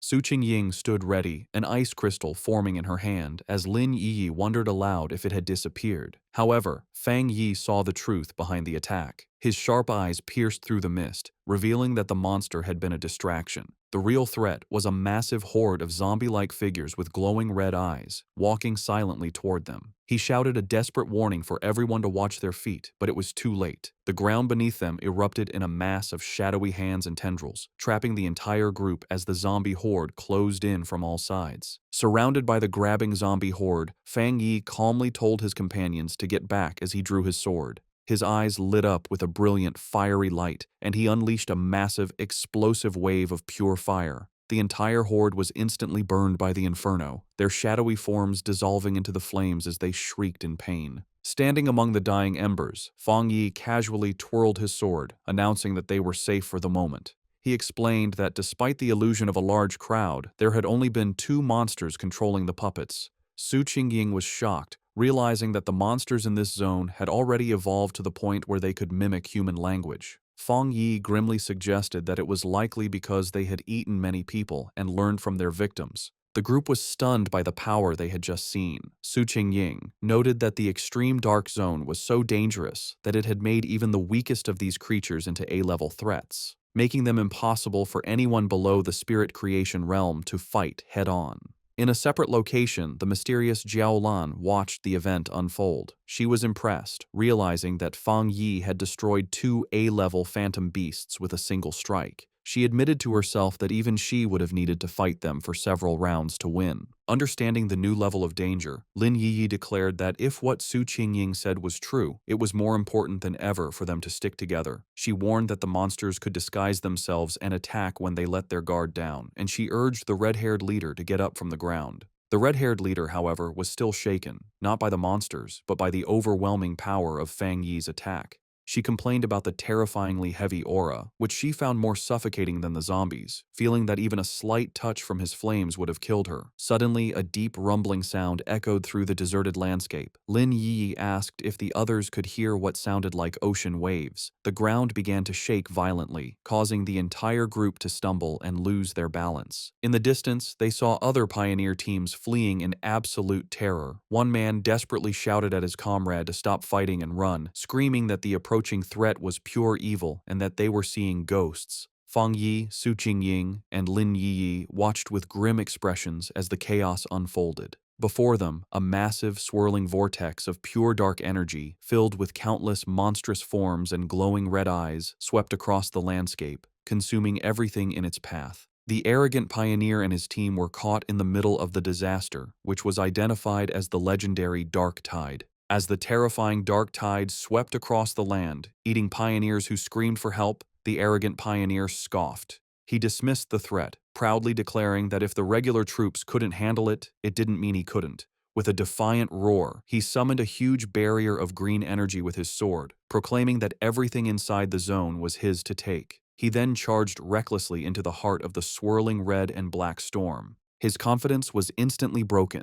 The moment he entered the tide, he was covered by its suffocating dark tendrils. He realized with horror that the monsters inside were far more powerful than he could have ever imagined, far beyond A level or even S level. Full of terror, he knew he couldn't let himself be caught, but it was already too late. He and many other pioneers were swallowed by the overwhelming darkness, their screams echoing as they were pulled into the deep. From a safe distance, Fang Yi's group watched the horrifying sight. The red-haired leader, shaken, wondered if the others were all dead and if they had any chance of escaping. Lin Yiyi asked Su Qingying to explain what the dark tide was. Su Qingying grimly described it as the ultimate form of the dark attribute, a tide of pure corruption that ate everything in its path, including other monsters. She was confused and terrified, explaining that their mission was supposed to have been planned to avoid the Day of the Tide, and she feared that all the pioneers who had gone ahead were now gone. Lin Yi remembered hearing about the dark tide on pioneer forums, where it was described as a force that could destroy an entire city. Terrified, she urged her cousin to retreat while they still had time. Fang Yi, however, stayed calm. He told everyone not to panic and created a large protective barrier of golden energy, crackling with blue lightning, around the whole group. He explained that this spiritual shield was a natural counter to the dark attribute and told them that, if they needed to, they could combine their powers to keep the barrier up and survive the tide's impact. Su Qingying was shocked by his plan, asking what he was going to do. She warned him that the dark tide was a concentrated state of the dark attribute and that their combined power couldn't possibly stop it, reminding him that the powerful spirit creation pioneer had just been swallowed whole. Fang Yi was not bothered. With his sword erupting in golden flames and his other hand sparking with blue lightning, he confidently declared that he would go and destroy it. Before anyone could react, he leaped forward, becoming a streak of pure fire and lightning that shot directly toward the massive wave of darkness. His teammates could only watch in stunned disbelief, with Su Qingying wondering if he really meant to destroy the dark tide itself. He plunged into the heart of the storm, his light cutting a path through the swirling chaos. Inside the eye of the tide, Fang Yi floated calmly, completely unharmed inside a protective golden aura as the monstrous dark energy swirled around him. He looked at the small, flame-like wisps of red energy inside the storm and smirked, confirming a suspicion he had. Floating in the heart of the dark tide, Fang Yi was surrounded by a gross horde of countless monsters, their multi-eyed forms twisting in the darkness. He analyzed the true nature of the threat, realizing that these were not just A-level monsters being controlled by the dark energy. Instead, they were upgraded composites, fused and evolved versions of countless smaller monsters. He understood that the tide was a living incubator, constantly evolving its creatures from B level to A level and then to S level. The whole event, he concluded, was at least an SSS level threat, which explained why it could so easily eat even powerful spirit creation realm pioneers. A monster lunged at Fang Yi. His eyes blazed with golden fire, and with a single powerful slash of his flaming sword, he unleashed his crimson flame blade technique, easily destroying the A-level composite beast. He thought about his incredible growth. The combination of his new Spirit Creation Realm power and his Skyfire-enhanced sword allowed him to instantly kill a creature that would have previously been a tough fight. As he scanned his surroundings, he noticed something familiar. It was the arrogant pioneer, still alive, but being consumed by the tide's dark energy. The man was still conscious, struggling against the corruption that was taking over him. Fang Yi saw that since the man was still responsive, his spiritual energy hadn't been completely drained. He figured that even if his spiritual foundation wasn't as solid as his own, being a true Spirit Creation Realm pioneer gave him a small chance of survival. Deciding to act, Fang Yi gathered his divine thunder power. He unleashed a massive blast of purifying lightning, striking the dark mass that held the arrogant pioneer. The man was thrown clear of the tide, landing hard on the ground, unconscious but free from the corruption. Standing over his fallen rival with his sword still burning, Fang Yi noted that the man could be saved, but just barely. His victory didn't last long. The dark energy around him began to twist and come together, and the monsters he had just destroyed began to reform before his eyes. He watched as a massive, multi-eyed creature regenerated from the darkness, realizing with grim certainty that the tide could infinitely reproduce its minions. He wondered if this terrifying regenerative power was the special characteristic of monsters that were above S level. Facing the endlessly regenerating horde, Fang Yi decided on a new, much riskier plan. With a confident smirk, he proposed to try something different. He deliberately dropped his protective spiritual energy aura, leaving himself completely exposed to the full, overwhelming power of the dark tide. The moment he was unprotected, his system activated, detecting the extreme dark attribute. However, it quickly reported a failure. The attribute's power was too special and could not be taken at this time. Fang Yi was disappointed but not entirely surprised. He realized that even after reaching the Spirit Creation Realm, the dark attribute was still beyond his reach, confirming that it was fundamentally different and more complex than any other power he had faced. With his options running out, a determined smile appeared on his face. He concluded that since he could neither destroy the tide nor absorb its power, he would have to find another way to deal with it. As the monsters closed in again, he briefly regretted not bringing his little white flower, the Desolation Flower, knowing its life-draining power would have been a perfect counter. He wondered what other options he had left. Then, his eyes widened with a sudden realization. He knew he had a ready-made solution right in front of him. Outside the tide, the rest of the team watched from the safety of their golden barrier. The red-haired leader, still shaken, asked Su Qingying if she had ever seen such a situation before, but Su Qingying could only admit that she hadn't. Suddenly, the chaotic, swirling energy of the dark tide grew unnervingly still, pressing silently against their protective shield. The strange calm only increased the tension. Lin Yi was terrified, admitting that even when they faced the monstrous Desolation Vine, she hadn't felt so anxious. She was consumed with worry for her cousin, fearing the worst. Su Qingying tried to reassure her, pointing out that his protective barrier was still active, just flickering. She took Yi's hands, telling her they should focus their own spiritual energy to help strengthen the shield. She added with grim logic that if a pioneer as powerful as Fang Yi were to fall, their own fates would be sealed anyway. Su Xingying continued to boost their morale, reminding them that Fang Yi was a Spirit Creation Realm cultivator who used several powerful attributes, and she suspected his true strength was even greater than they knew. She told them that it was not up to pioneers at their level to worry about rescuing someone so far beyond them. Her surprisingly humorous and confident words managed to calm Lin Yi, who thanked her. Su Gingying simply smiled, admitting that her own teammates often said she was too serious, and asked if Yi felt a little better. Their tense weight was shattered as a massive column of pure fire erupted from within the dark tide, pushing back the oppressive darkness. From the heart of the inferno, Fang Yi unleashed his ultimate technique, the 9 Dragons, Skyfire Sealing Art.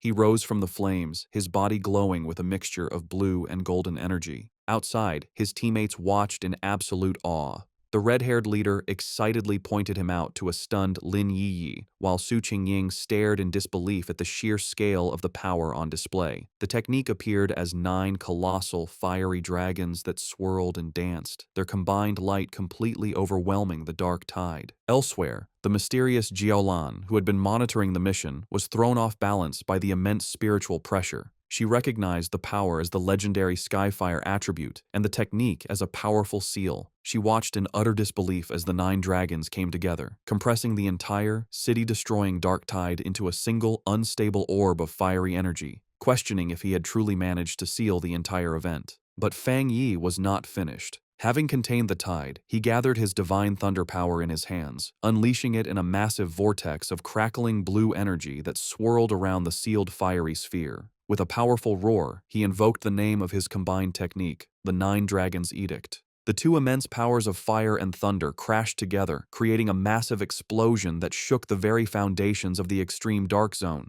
With a final, decisive command to seal, Fang Yi brought his hands together, forcing the chaotic energy to collapse in on itself. The vortex of fire and lightning compressed into a smaller, more stable sphere, finally settling into a small, brightly glowing orb of perfectly contained, pulsating power. After Fang Yi's incredible display of power, the arrogant pioneer lies unconscious on the ground. Fang Yi thinks that, for now, they are safe, and that he has unexpectedly rescued someone, wondering what he should do with him. Lin Yi runs to her cousin, very relieved that he is okay. Su Qingying, standing by the fallen pioneer, offers to have her team take care of the unconscious man. Later, Su Qingying approaches Fang Yi, asking why he does not seem happy after successfully sealing such a high-level dark attribute. In her mind, however, she is completely amazed, thinking that he truly kept his word to destroy the dark tide and that he is a truly incredible person. Fang Yi explains to the group that they must move quickly. He says that the seal he used is only temporary and that the overwhelming dark attribute energy in the area is still strong. They must hurry to find the Shizai flower before the seal wears off. Su Qingying understands and confirms that her team will take the man back to the association for treatment while her teammates carry the unconscious pioneer on their shoulders. The group stops at a cliff, looking out over the empty landscape.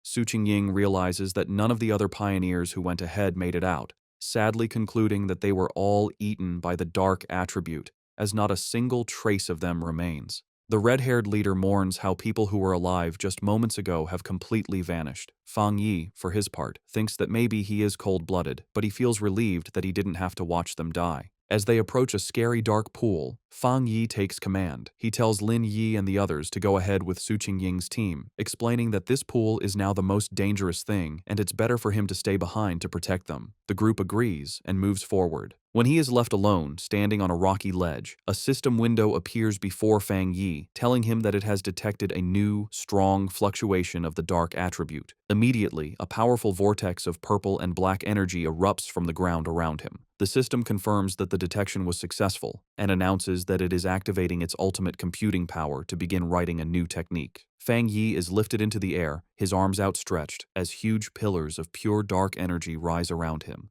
The system declares that the writing process has been successful, and Fang Yi's eyes snap open, now glowing with a menacing purple light, filled with the essence of the power he has just mastered. A system window confirms his new acquisition. He has obtained the dark attribute technique, the limitless dark world. The system explains that this ability allows him to create a sealed space of dark mist, inside which spiritual energy is massively weakened. Fang Yi thinks about his new power, recognizing the dark world as a special domain he can control. He understands the huge strategic advantage this gives him. The corrosive effect of his new power will drain his enemies' spiritual energy and slow their ability to refill it. He imagines himself rising over a sea of desperate hands. He realizes that if he combines this new weakening effect with his other powerful attributes, he will become even more formidable, confidently concluding that he could destroy even a monster stranger and more powerful than the dark tide itself if it were to appear again. As the last of the purple energy settles, Su Qingying, still in disbelief, asks Fang Yi if he feels the dark mist reforming around them. Her eyes widen in shock as she fully processes the immense spiritual fluctuation she is sensing. She stares as Fang Yi is surrounded by the leftover energy, wondering how he could possibly be having another breakthrough without any of the usual big signs like a change in heaven and earth. The realization then hits her with stunning force. He hadn't just sealed the S-class dark tide, he had absorbed its power. She finds the very idea ridiculous and unbelievable. In the early days of the spiritual revival, all pioneers knew that the dark attribute was the most terrifying power, born from the collective negative emotions and deep-seated evil of all living things. Because of this, absorbing its power is strictly forbidden by the government. A flashback shows a failed official experiment where researchers tried to purify the dark attribute but paid a painful price, leading to it being classified as a uniquely dangerous monster. The power of these dark monsters can range from D to S-class, but even the weakest can overwhelm early pioneers, let alone the absolute S-class threat of the dark tide, which could eat even spirit creation realm cultivators with ease. Another flashback reveals the fate of a 3-star Ghost Axe pioneer who, before the ban, tried to absorb the energy from a mere sea-level monster. He was driven mad by the backlash, suffering from skin decay and a mental collapse, and remains in a psychiatric hospital to this day. Back in the present, the chaotic dark energy goes down, receding back into Fang Yi as he lets out a quiet breath. He calmly calls out into the empty, misty landscape, stating that whoever has been watching them for a long time can come out now. His red eyes scan the area with a sharp, knowing gaze. From the mist, Jiaolan emerges. She confirms that if she is not mistaken, Fang Yi was the one who single-handedly sealed the dark tide. Su Qingying is stunned by her sudden appearance, gasping her name in disbelief.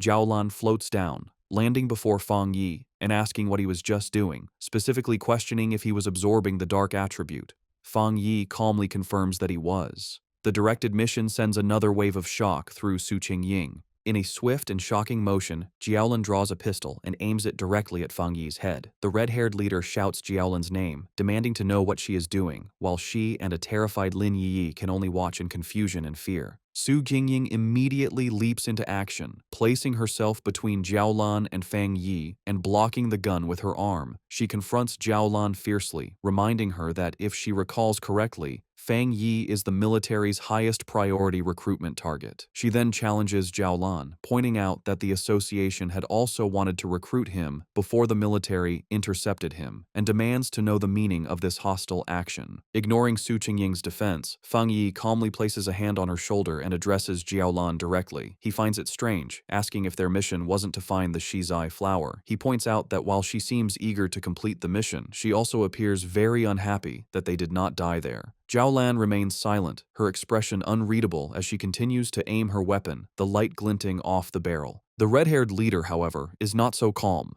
She erupts in anger, shouting at Jiaolan. She reminds her that their squad had always trusted her, and she furiously questions why Jiaolan didn't step in when they were facing the dark tide. She declares that without Fang Yi, they would have been doomed, pointing out that Yi is still just a child. She accuses Jiaolan of simply standing by and watching, only to now threaten the very person who saved them. Jiaolan suddenly lowers her weapon, a smirk playing on her lips. She dismisses the entire confrontation as a joke, remarking that Fang Yi seems to be very well liked by his teammates. She then congratulates him, announcing that he has passed the test. The sudden change leaves the red-haired leader and Su Qingying completely confused by her words. Fang Yi, however, understands immediately. He asks if her true purpose was to test him.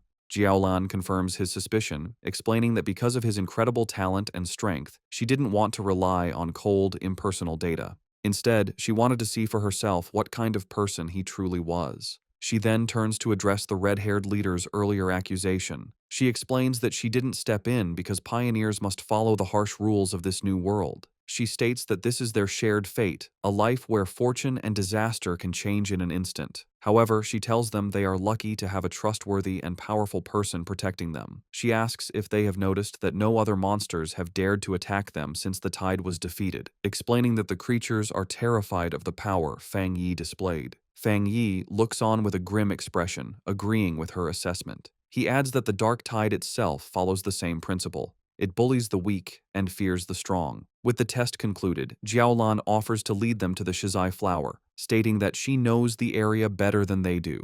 As they follow, Su Qingying whispers to Fang Yi, expressing her feeling that something is mentally wrong with Jiaolan. She reveals a crucial piece of information. Jiaolan's own squad had previously encountered the dark tide, and she was the only survivor. Fang Yi processes this information, piecing together a clear picture of her psychology. He understands that her absolute obedience to her mission and the rules has made her cold and detached. He also deduces that the sacrifice of her teammates has left her with a form of post-traumatic, self-destructive tendency. Yet he realizes that another powerful belief keeps her going, and that witnessing him seal the dark tide had simply caused her to lose her composure for a moment. With a newfound understanding, Fang Yi shows a hint of a smile. He tells his teammates that they should all be considerate of this injured person.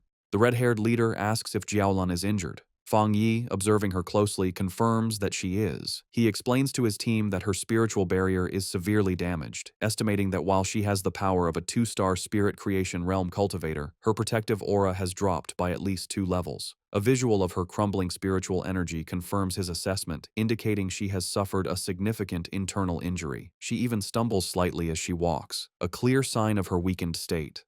Noticing their concern, Jiaolan looks back and quietly thanks them, but dismisses the issue, stating that her injury is not a problem. Led by Jiaolan, the group travels through an empty, misty landscape filled with dead trees and the bones of fallen creatures, an area identified as the chaotic burial mounds. As they walk, Fang Yi's sharp senses pick up on something amiss, and he spots the skeletal remains of a fallen pioneer half buried in the ground. Finally, Jiaolan announces they have arrived at their destination. Before them, in a small clearing, a single, beautiful shizai flower glows with a soft, ethereal purple light. As Jiaolan begins to walk towards the flower, Fang Yi watches her, sensing that something is wrong. His suspicion is confirmed as vicious, shadowy monsters with glowing red eyes erupt from the ground, surrounding the flower as if to guard it. The sudden appearance of the monsters does not stop Jiaolan. Instead, her expression becomes one of intense and unnerving obsession. She reaches out a hand, whispering that she can finally see it again, her face shadowed as if she is in a trance. Fang Yi's expression becomes serious and urgent as he realizes the immediate danger, knowing she is not in her right mind. Reacting instantly, he summons a ball of golden red flame in his hand, shouting a command to awaken her spirit. He then hurls the fireball directly towards the entranced Jiaolan, intending to snap her out of her dangerous state. The fireball flies towards Jiaolan. Snapping out of her trance at the last second, she recognizes the attack as a very rare and powerful Yang attribute. With surprising speed, she knocks the blast away with her arm, and the impact sends out a shockwave. She and Fang Yi now stand facing each other in a tense silence, as golden energy crackles around his hand. Jiaolan, now fully awake, is shaken. The sight of the flower had brought back a bad memory, and the ghostly images of her fallen friends flash in her mind as she wonders if her preparations were still not enough. Seeing that she has returned to her senses, Lin Yi and Su Qingying rush to her side. Yi asks if she is all right, while Su Qingying wisely notes that Jiaolan is being badly affected by the dark attribute, and suggests it would be safer for them to all stick together. Ignoring them, Fang Yi steps forward confidently. He states that for the shizai flower, it is enough if he goes alone, deciding to handle the situation himself. He calmly walks through the empty, misty clearing, approaching the glowing flower. Suddenly, the ground begins to shake. A massive, ugly, wolf-like monster with glowing red eyes bursts from the earth, lunging forward. Its mouth opens wide, showing a terrifying storm of smaller, screaming faces and dark red energy as it roars in hunger. Unfazed, Fang Yi summons crackling blue energy to his fingertips, saying a single word: Divine Thunder. He lets out several massive bolts of lightning that go through the monster's body. The creature roars in pain, its body filled with electricity, but it does not fall. Fang Yi watches it, realizing that this fox demon must have eaten countless other monsters to change so much, identifying it as yet another S-class threat. Knowing that the seal on the dark tide is temporary and their time is running out, he realizes he must end this quickly. Seeing the monster's amazing strength, a confident smirk appears on his face. He decides that if it won't die, he will use it as a test subject for his new power, gathering the scary purple energy of the dark attribute into his hand. With a confident look, Fang Yi unleashes his newly acquired power, the limitless dark world, on the S-class fox monster. A massive storm of swirling purple energy erupts from him, completely trapping the surprised creature. The energy hardens into a large, dark purple sphere, enclosing both Fang Yi and the monster inside its area. Inside this new reality, shadowy purple tendrils whip out from all directions, wrapping tightly around the S-class beast. The monster struggles and whimpers in pain, its massive form beginning to shrink under the immense pressure of Fang Yi's area. A system window then appears, confirming the devastating effect of his technique. Under the influence of the limitless dark world, the S-class anomaly has been forcibly downgraded by 2 full levels to a B-class threat. Standing before the now weakened creature, Fang Yi notes that the S-class anomaly must have had a very weak foundation to be downgraded so easily. With the monster now manageable, his sword ignites in a blaze of golden red fire. He declares that the fight is over and delivers a single, massive fiery slash, completely destroying the creature in a fire. Outside the sphere, Su Qingying and Lin Yi watch the massive orb of dark energy. Su Qingying finds it strange, noting that while it is clearly a dark attribute, it feels different from what she's used to. Lin Yi agrees, confirming that she doesn't feel the usual disgusting and heavy coldness from it. Jiaolan provides the explanation. She states that this is because they are witnessing Fang Yi's personal domain, a space he created himself after mastering the dark attribute without a teacher. Jiaolan thinks about the immense importance of this achievement. She explains that creating a domain is an incredibly difficult ability. Before this moment, the only person she knew who could create a spatial domain with their spiritual power was her teacher. She guesses that, besides him, there are at most 3 other people in the entire world with this power. A painful memory flashes in her mind, showing a vision of a massive, citywide disaster. She recalls how her teacher had tried to use his own domain to stop the disaster, but had ultimately failed. Their thoughts are interrupted as the purple sphere disappears, revealing Fang Yi standing alone in the clearing. Jiaolan and Su Qingying are stunned at how quickly he finished the battle. With a casual wave and a reassuring smile, Fang Yi announces that the chaotic burial mounds should be safe from any more trouble now. With the area now secure, Fang Yi calmly walks towards the glowing shizai flower. He carefully cups his hands around the plant, gently pulling it from the ground with its roots intact to preserve it. Holding the glowing prize, he examines it for a moment, concluding that this should be enough to complete their mission. Jiaolan watches him with a tense and nervous expression as the mission reaches its critical point. Fang Yi returns to the group and presents the flower to Jiaolan, who remarks on its small size. He confirms that their mission is complete and urges them to leave immediately, explaining that the sealed dark tide is unlike other monsters and could become a problem at any moment. He adds that they also have to deal with the unconscious, arrogant pioneer and his team. Her tense mood melts away, replaced by real gratitude. Holding the glowing flower, she sincerely thanks Fang Yi, admitting that his overwhelming power was the only reason for their success. She then thanks the rest of the group and announces it is time for them to leave. As the others begin to walk away, Jiaolan pauses for a moment, looking back to thank Fang Yi one last time. She then reveals the full, critical importance of their mission. She explains that Elder Wu, the Xia Nation's only Jinggang realm pioneer, is on the brink of death, and the shizai flower is the only life-saving medicine that can save him. With a slight, grateful smile, she tells Fang Yi that he has just saved the life of the nation's most powerful protector. Fang Yi listens intently, his expression thoughtful as he processes this new, important piece of information, quietly repeating the name of the legendary Jinggang realm to himself. As the group finally emerges from the dark portal of the extreme dark zone, they are met with a sky filled with swirling red clouds. The red-haired leader throws her fists up in triumph, shouting with immense relief that they can finally see the light and have made it out alive. Lin Yi agrees, grateful to see the daylight again. Their return is met with a wave of cheers from a large crowd of officials who had been waiting anxiously. They celebrate the successful retrieval of the shizai flower, admitting they didn't quite believe it when Jiaolan had first informed them. As the team walks through the path cleared by the crowd, the red-haired leader is surprised by how many people are there. Someone in the crowd wonders aloud who the person was that actually managed to get the flower. Suddenly, Lin Yi's expression becomes one of surprise as she notices something ahead of them. Parked directly in their path is a massive, heavily armored military vehicle, flanked by elite soldiers. The red-haired leader immediately recognizes the vehicle and the symbol of the legendary Star God War Zone, the most powerful and famous military force in the entire Xia Nation. A wave of realization and embarrassment washes over her as she understands that Jiaolan is a member of this elite unit, making her regret having yelled at her earlier. The Star God War Zone is ranked as the #1 military district in the nation. After the spiritual energy revival began, their unique advantages allowed them to secure the most resource-rich forbidden zones, turning them into valuable cultivation grounds. As they get closer, an official carefully hands the shizai flower, now safely stored in a glowing blue container, over to a high-ranking officer. The officer is revealed to be Major Han Lee, who takes the container with a slight, satisfied smile. In a stunning and unexpected show of respect, Major Han Lee and his entire group of soldiers snap to attention, giving Fang Yi a sharp, formal salute that visibly surprises him. Major Han Lee then turns to Jiao Lan, assuring her that he will immediately deliver the shizai flower to the hospital and that she can rest easy. Jiao Lan agrees, saying she will follow shortly. With its precious cargo secured, the armored vehicle speeds away. With the immediate crisis handled, Jiao Lan turns to face Fang Yi. He asks her directly if she is from the Star God War Zone. She confirms that she is, and adds that word of his incredible strength has already spread throughout her entire military district. With a confident and knowing look, she tells him that it won't be long before he becomes a very famous and important figure.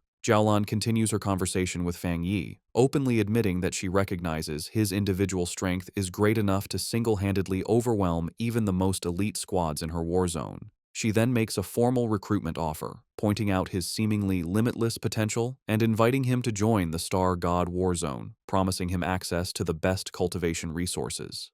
She also reassures him that the rewards for this mission for his team and for Su Qingying's squad will be delivered soon. Fang Yi listens with a slight smile but seems to be considering his options. Her tone then becomes much more serious as she explains the true seriousness of their situation. She tells Fang Yi that with the world changing so rapidly, the nation's most urgent concern is the threat of dark attribute anomalies. A vision of a city being consumed by a massive, ominous cloud of purple and black energy illustrates her point. She warns that the number of these anomalies is growing at an alarming rate. She explains that the influence of these dark zones will continue to expand like a deadly tumor, capable of causing catastrophic consequences at any moment.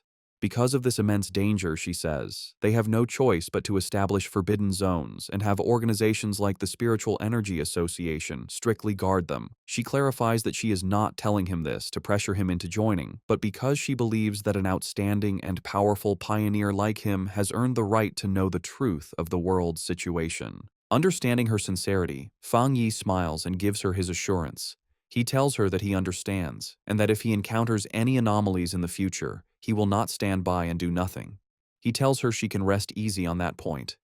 Hearing his promise, Jiaolan's stern and weary expression finally softens into a genuine, relieved smile. Formally introducing herself, she says it's a pleasure to meet him and offers him a small, dark token. Fang Yi takes it, revealing a black tablet with a dragon symbol and the characters for Star God War Zone.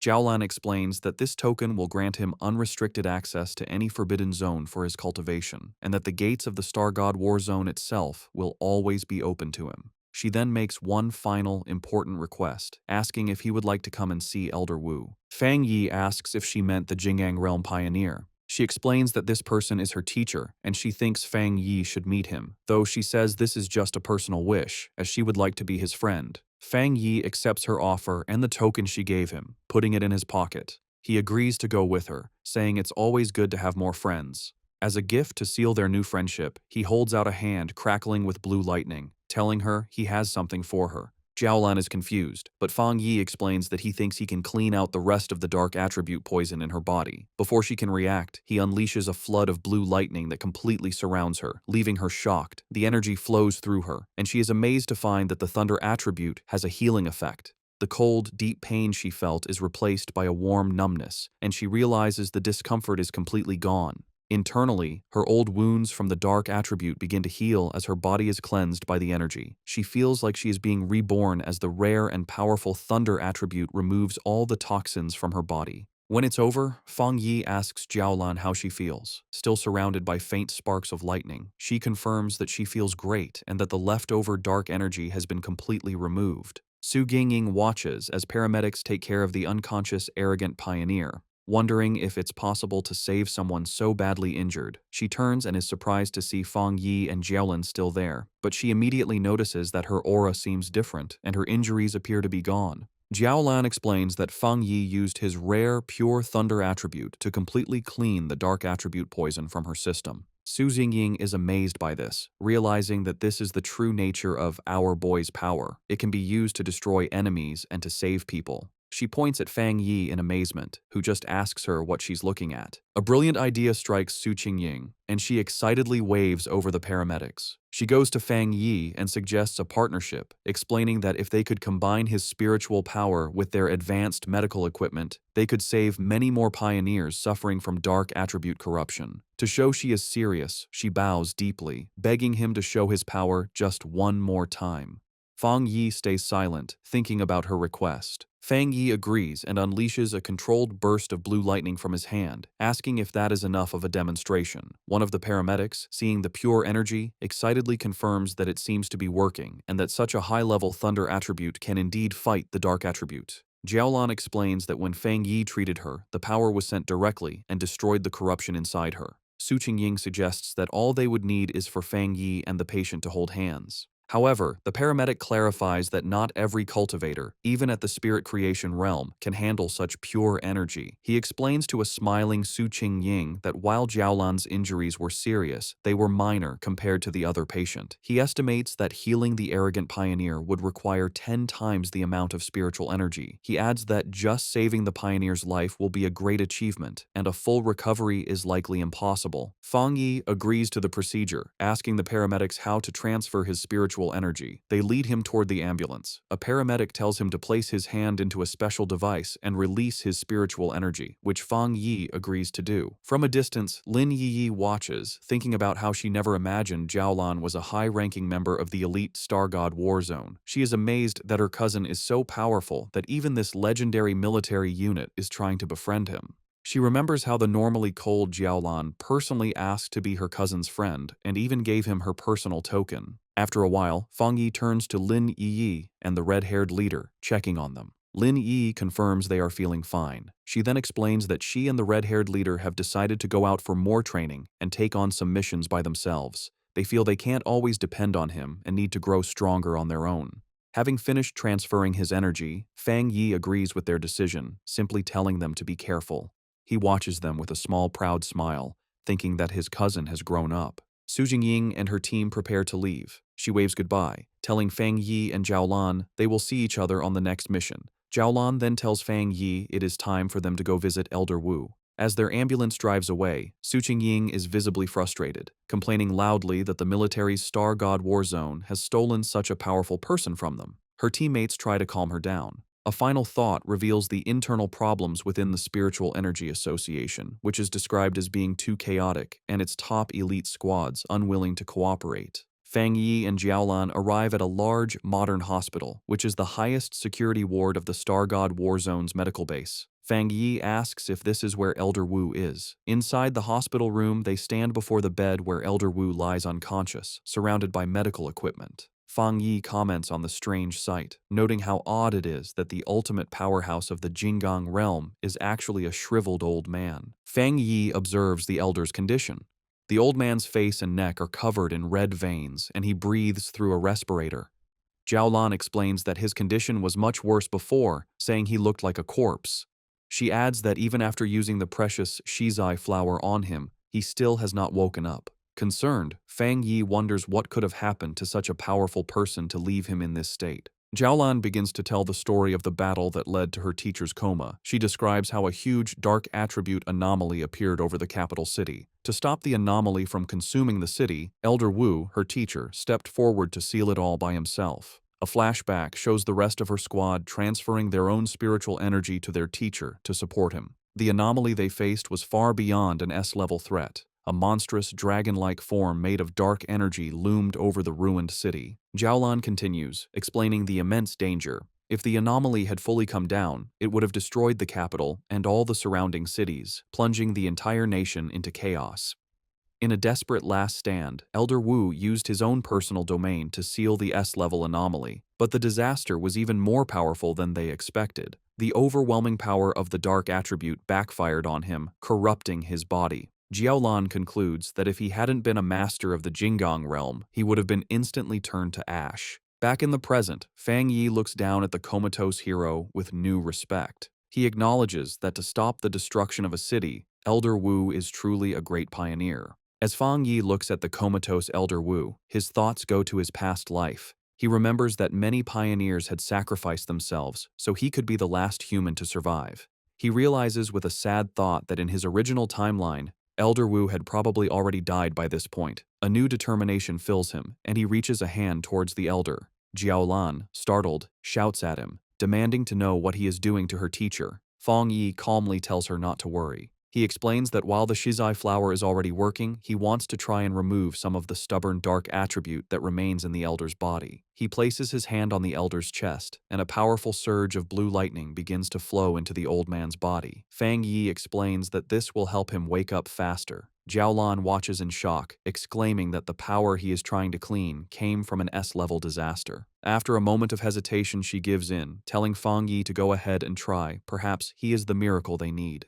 The room is filled with the crackling of Fang Yi's power as he pours his energy into the elder. Jiaolan warns him to be careful, explaining that the dark attribute inside her teacher is far more terrifying than the dark tide. She adds that, without the shizai flower, the elder's recovery would not have been so slow. Fang Yi, his face serious, confirms that he understands. He can feel the immense power of the darkness within the elder's body. He knows that even though the shizai flower's purifying power has weakened it, the dark energy can still exert an immense and oppressive force. Suddenly, a powerful wave of dark energy erupts from the bed, pushing both Fang Yi and Jiaolan back. Jiaolan shouts a warning, telling Fang Yi to be careful and focus his mind as the dark energy is beginning to affect him. In response, a brilliant golden aura erupts around Fang Yi as he activates his own spiritual protection. His eyes glow with a golden light, but he realizes with a start that the dark energy has pulled his consciousness into a vision of the past.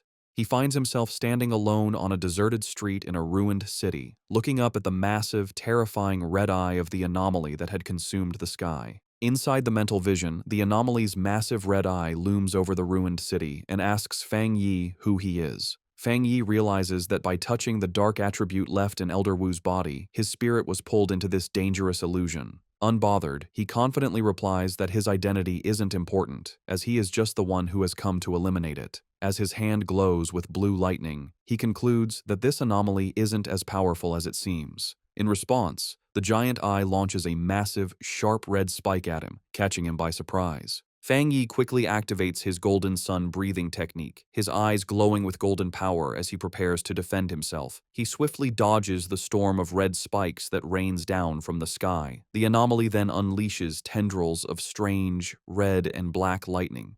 Fang Yi notes that this strange lightning is as strong as the divine thunder he absorbed on Yuhuang Mountain. The anomaly reveals its true form, shifting into a huge swarm of countless insect-like creatures made of pure dark attribute energy, swirling around a central red eye. Fang Yi recognizes that each of these creatures is as strong as the monsters from the dark tide, and he understands there are tens of millions of them. The entire swarm then comes down on him like a terrifying vortex. In response to the huge threat, Fang Yi summons his flaming sword.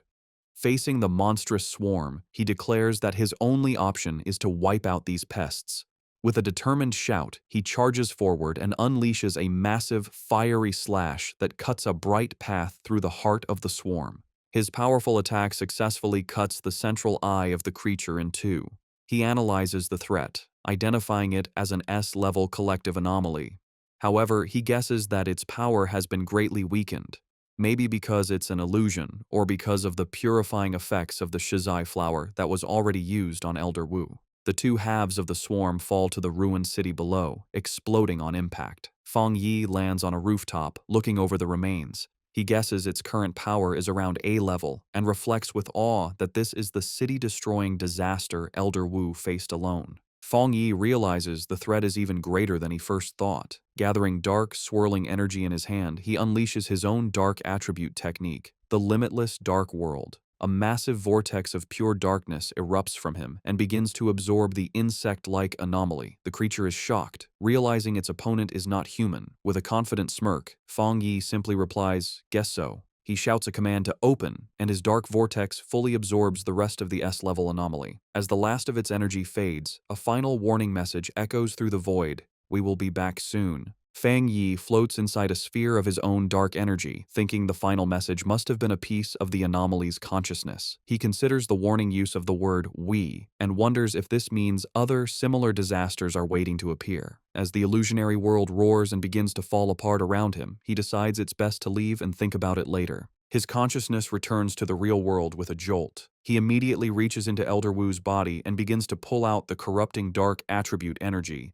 A mass of dark purple energy, crackling with his own blue lightning, is pulled from the Elder's chest. To contain the dangerous substance, Fang Yi uses his Nine Dragons Skyfire sealing art, trapping the energy inside a sphere of red, fiery chains. Holding the sealed orb, he explains to a stunned Jiaolan that this is the dark attribute remnant left in Elder Wu's body. He concludes that this must be the last piece of the city-destroying anomaly. He explains that while the sealed orb of dark energy is still powerful, its influence has been greatly reduced thanks to the Shizai flower and Elder Wu's own seal. He praises the Elder, noting that he is truly the nation's #1 pioneer for using his own body to hold back the dark power. He knows anyone else would have died many times. As Jiolan looks at her teacher, she sees the red veins on his face have faded and his breathing seems more peaceful. She tells Fang Yi that he has truly saved the Elder's life. Fang Yi, however, humbly says that it wasn't all his own ability. He explains that without the Shizai flower weakening the corruption first, he wouldn't have been able to remove the stubborn dark attribute. Jiaolan agrees, saying that while the flower saved the Elder's life, Fang Yi's power has now given him a chance for a full recovery. With a final surge of power, Fang Yi clenches his fist and completely crushes the sealed orb of dark energy, turning it to dust. He announces that the remnant is now completely useless.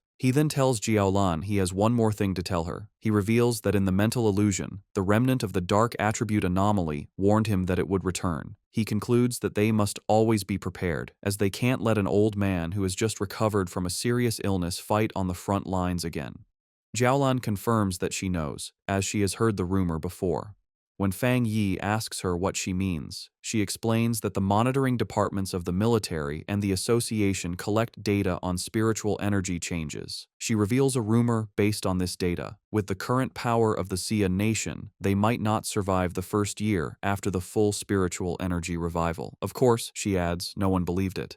Fang Yi remarks that monitoring spiritual energy changes sounds very official. Jiaolan then asks if he also believes the rumor could be true. A shadow crosses Fang Yi's face as he wonders if his own rebirth has somehow changed the future. He recalls that in his original timeline, he lived for 3 years after the spiritual energy revival, and by that time, the entire planet had been nearly destroyed. Coming back to the present, he puts a comforting hand on Jiaolan's shoulder, telling her not to overthink things and that Elder Wu should wake up soon.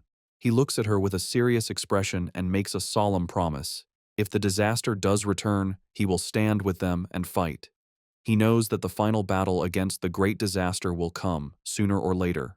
He declares with fierce determination that this time, he will change everything. Later that night, Fang Yi is back at his apartment. He sits meditating on his couch, surrounded by the swirling energy of his new dark attribute. He thinks about his recent battles, feeling that after his 2 fights with S-level anomalies, he is close to breaking through to the 2-star spirit creation realm. However, he knows the full spiritual energy revival is coming fast, and even with his new dark attribute, his current strength is not nearly enough. He thinks about the terrifying power of the anomaly he faced in the mental illusion, realizing that even when it was weakened, its true power was immense. His thoughts are interrupted when he notices the potted plant he had left on his table, the obedient little white flower. He speaks to the glowing flower, telling it that it's not easy to carry around and admitting it was his mistake for not bringing it with him on his last mission. Smiling, he picks up the plant, which seems to brighten up, and tells it that he regrets not giving it a chance to level up. He then decides to take it out for a walk. Fang Yi heads to the back mountain, his private training ground.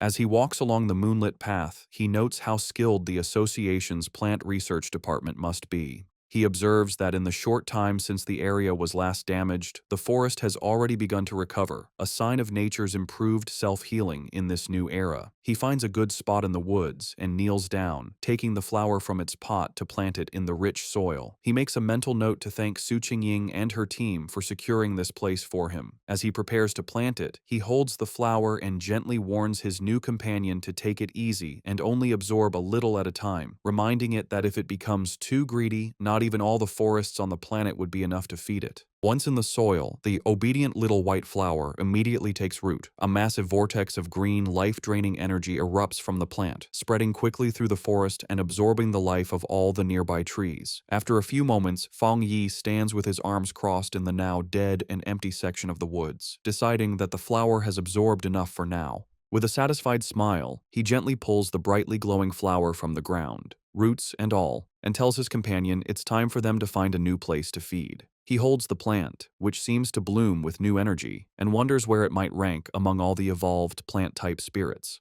He concludes that with its powerful desolation attribute, it must be at least an A-level threat. As he walks along a dark ridge, he notices the deep silence of the forest and realizes that all the animals that once lived there must have fled in terror from the flower's power. His thoughts are suddenly interrupted by a loud, ferocious howl that echoes through the night. Fang Yi's expression hardens as he recognizes the sound as the howl of a wolf. On a nearby cliff, against a blood-red moon, a pack of monstrous wolves with glowing red eyes gathers, their forms shifting and growing. Fang Yi realizes with alarm that the wolf pack is in the middle of a dangerous evolution. Standing before the pack of monstrous wolves, Fang Yi identifies the huge creature on the cliff as the Wolf King, noting its evolution is almost complete. With a loud howl, the Wolf King finishes its transformation, its body now glowing with a menacing green energy. Fang Yi, holding his potted flower, is surprised by the immense spiritual power coming from the creature, realizing with alarm that it is about to become an A-level anomaly.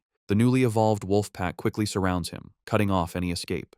Fang Yi figures out that the Wolf King has evolved a new, powerful poison attribute from its original wood attribute, a change likely caused by absorbing the dark attribute energy in the area. Despite the danger, Fang Yi remains calm, dismissing the threat as only A-level in strength. He takes his obedient little white flower out of its pot, telling it that it's time for them to solve the problem. He kneels and plants the flower in the ground, thinking that while the anomaly is only A-level, the large number of wolves is a problem. More importantly, the city is just down the mountain, and letting them get there would cause a major disaster. As the Wolf King lunges to attack, Fang Yi tells his flower to begin, and a brilliant green energy starts to flow from the plant. He decides to test the flower's power, curious to see how much damage it can do on its own. A massive beam of green, life-draining energy shoots into the night sky, visible from far down the mountain where another group of pioneers is watching. This new squad observes the scene with concern. One of the men notes that the Wolf King has successfully evolved and is incredibly strong.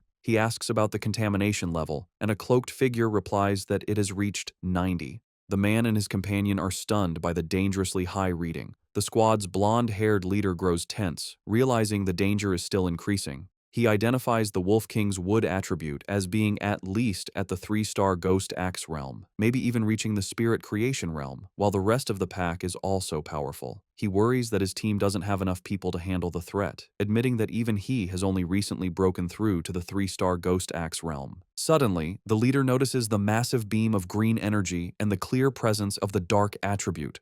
He now understands why the contamination level is so high. He shouts in alarm, explaining to his team that the Wolf King has evolved dual attributes, something he knows is extremely rare among anomalies. The contamination reading on the squad leader's watch suddenly spikes to 100. The leader grits his teeth, knowing they must stop the wolf pack's evolution before the area below is lost. He recognizes that the beasts, already cruel, will only become more terrifying with their new power. He decides to call the Spiritual Energy Association for backup. Just then, the ground begins to shake violently. One of his men asks if it's an earthquake, but the leader knows the wolf's evolution shouldn't cause such a tremor. He realizes with growing fear that another, different anomaly has appeared. His watch confirms his fear as the contamination reading skyrockets to an impossible 1,000. The pioneers look on in terror as a massive eruption of green desolation energy bursts from the mountaintop. The green-haired pioneer recognizes the power of desolation, wondering in disbelief why it would appear here. As the life-draining energy rushes toward them, the squad panics. One man cries out, asking if this is the giant vine from the sky that had disappeared, sad that there was no warning. The squad leader shouts for his team to retreat and get all nearby residents evacuated immediately. However, just as quickly as it appeared, the huge wave of desolation energy seems to stop. One of the men calls out to the leader, noting that the energy has stopped advancing. The squad watches as the massive vortex of green power pulls back, sinking back into the mountain. They wonder if the danger has passed. One asks if they should still report it, while another questions if they should go up the mountain. On the mountaintop where Fang Yi planted his flower, the ground is covered in a network of thick green roots. These roots sprout dozens of glowing white flowers, which then erupt in a massive burst of green energy, blooming into a huge, radiant flower-like structure. The energy then transforms into a sea of white petals that covers the entire area. The Wolf King howls in fury as the seemingly harmless petals turn into a deadly weapon, forming a sharp blade that slices through the air. Fang Yi stands calmly among the swirling petals and explains the terrifying nature of his flower's power. The sea of spiritual flowers will endlessly grow back and multiply, absorbing and purifying the enemy until nothing is left. Fang Yi stands on his flower's massive root system. As the wolf pack begins to fall to its power, he taunts the Wolf King, asking how its pack members will do without the same spiritual protection he has. The smaller wolves are quickly trapped by vines covered in white flowers, their life energy rapidly drained until only their skeletons remain, collapsing into dust. Having absorbed the life force of the entire pack, the flower and its petals turn a deep, menacing red. In a last, desperate attempt, the Wolf King gathers its energy and fires a powerful green blast from its mouth. The red flower, however, easily forms a protective barrier, absorbing the full force of the attack. Hidden among the swirling red petals and vines, Fang Yi tells the beast that its attack is useless. He explains that the desolation attribute of his spiritual flower has already taken root deep within the mountain itself. The sea of flowers, he says, draws its power from the mountain and uses it on the mountain, creating an endless cycle of power. The Wolf King, now smart after its evolution, seems to understand its hopeless situation, but still refuses to give up. It identifies the main red flower as the source of the power and charges directly at it. Fang Yi watches with a small smile, mockingly asking his little flower what it will do now that it has been discovered. In response, the central red flower grows to an immense size and lunges forward to meet the charging Wolf King. It opens its massive petals and traps the beast within its grasp. The Wolf King howls in agony as its life force is drained away by the powerful desolation attribute. The massive red flower continues to absorb the Wolf King, its green energy being eaten by the desolation attribute. Fang Yi watches with a serious expression, surprised that his flower is allowing the dark attribute to invade it. The Wolf King is completely consumed by the flower's pulsating red petals. Fang Yi is amazed by this development, marveling at the formidable power of the desolation attribute. He realizes that he never expected the flower to be able to create its own technique without his direct input after he implanted the attribute. As the giant flower shrinks back down, he understands the terrifying nature of its new ability. Once an enemy is trapped within the sea of flowers, there is no escape. The flower then spits out the clean, bleached skeleton of the Wolf King. Fang Yi concludes that even if the spiritual flowers are destroyed, they can endlessly grow back and use their desolation power to reduce any enemy to bones. Standing before the massive red flower, which is now surrounded by a field of smaller red flowers, he decides to give this new technique a name, the Endless Spiritual Sea. A system window appears, confirming his creation and announcing that the spiritual flower has successfully written the desolation attribute technique, Endless Spiritual Sea. Having finished its battle, the flower's petals close up, glowing brightly from within. Fang Yi looks on, a bit tired from the battle, as a single red petal gently brushes his cheek. The flower then erupts with a massive surge of energy, and Fang Yi realizes with surprise that his little flower is also about to evolve. In a high-tech control room, alarms blare as an analyst reports an A-level anomaly. He explains they are detecting two different spiritual powers in the same area. Just as the Wolf King was evolving and creating a dark attribute, a separate and powerful desolation attribute appeared. The Association Superior, listening with Su Qingying, demands to know the location. A technician points to a map, explaining it was an area Su Qingying's team was previously in charge of. The Superior questions this, asking if the destroyer squad wasn't already sent to deal with the wolf pack. His question is cut short by a call from the squad on the ground. The squad leader reports that a powerful wave of desolation energy appeared and wiped out the A-level wolf pack. However, he adds that the desolation power moved back into the mountain, where a large number of unusual flower anomalies have since appeared. The pioneers stand before the mountain, which is now glowing red from a sea of flowers, unable to get closer. The Association Superior and the squad leader continue their talk. The leader warns that if this new, unknown anomaly were to erupt, it would be far worse than the celestial vine. He requests support, admitting that even with all the pioneers there, they likely couldn't handle an unexpected event.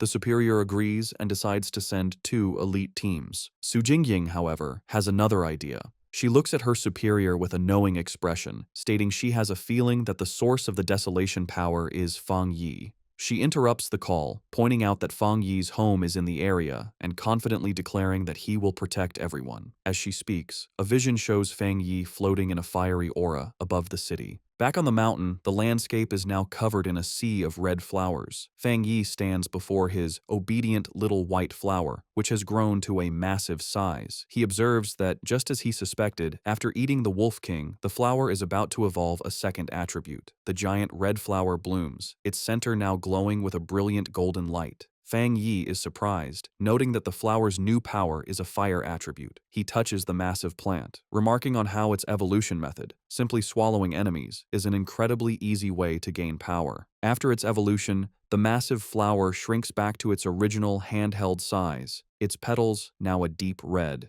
A system window appears, confirming the spiritual flower has completed its evolution. It is now classified as an A-level anomaly named the Desolate Fire Spirit Flower and has dual desolation and fire attributes. The notification adds that the flower has a strong desire to eat spiritual energy and can be placed in the limitless dark world to be nurtured. Fang Yi reads the notification, confused by the mention of the limitless dark world. A new idea strikes him. He realizes he can place the flower inside his personal dark domain. He understands that the domain contains a large amount of dark attribute anomalies and a good environment. He thinks that if the spiritual flower eats the energy inside, it could even evolve a third dark attribute. Just as he holds the orb of his dark domain, a massive storm begins to gather in the sky. His eyes glow with golden light as he realizes he is about to have another breakthrough, this time to the 2-star spirit creation realm.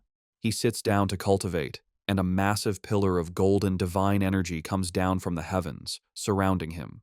As he meditates, he feels his power becoming easier to control, the spiritual energy of the world merging with his body as if they were one. Elsewhere in the mountains, a muscular man with spiky hair senses the immense energy of the breakthrough. He follows the light and is amazed to find the source of the power. He is thrilled, recognizing the legendary Heavenly Fire Blade and realizing he has found a 2-star spirit creation realm cultivator. Watching a video of Fang Yi's previous battle, the man is surrounded by his own fiery aura. He declares that he will crush this new fire attribute pioneer to prove to everyone that he is number 1. Back at his cultivation spot, Fang Yi's sharp senses pick up a new presence.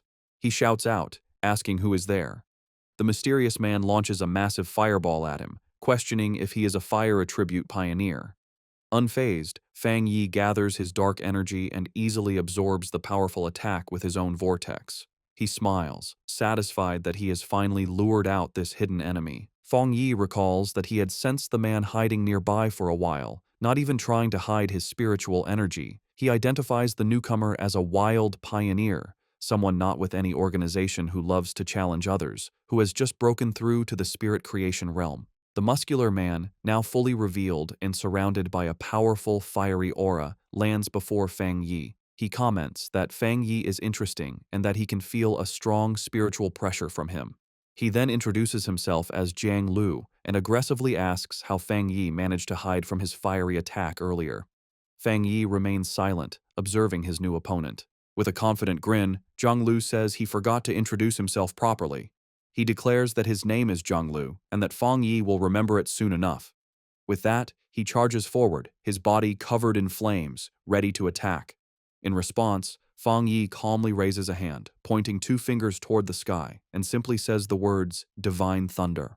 A massive bolt of brilliant blue lightning comes down from the heavens, aimed directly at the charging Jiang Lu. Jiang Lu is caught completely by surprise, wondering what this new power is. The divine thunder strikes him head-on with immense force. He lets out a pained cough, smoke coming from his mouth after the powerful impact. He struggles to his feet, his body covered in crackling blue electricity and scorch marks. He wonders what just happened, questioning how his opponent could use a thunder attribute when he was supposed to be a fire pioneer. He grits his teeth, his body still shaking from the powerful electrical shock. Fang Yi stands over the defeated Jiang Lu, who is on his hands and knees, completely unable to move. Fang Yi grabs him by the hair and brutally smashes his head into the ground, causing the rock to shatter. With crackling blue lightning still surrounding him, Fang Yi mockingly asks his opponent to repeat his name, saying he didn't hear it the first time. Jianglu can only stare in silent shock, his face pressed against the broken ground. Jianglu is filled with disbelief, wondering how he could have been so easily defeated. He had just reached the one-star spirit creation realm and had always been the fastest cultivator he knew. He couldn't understand how he lost, especially when he hadn't even had a chance to use his ultimate move. His mind flashes back to a time when he was celebrated by his peers, his rare and powerful fire attribute making him a true powerhouse. He had believed that everyone would eventually have to submit to him.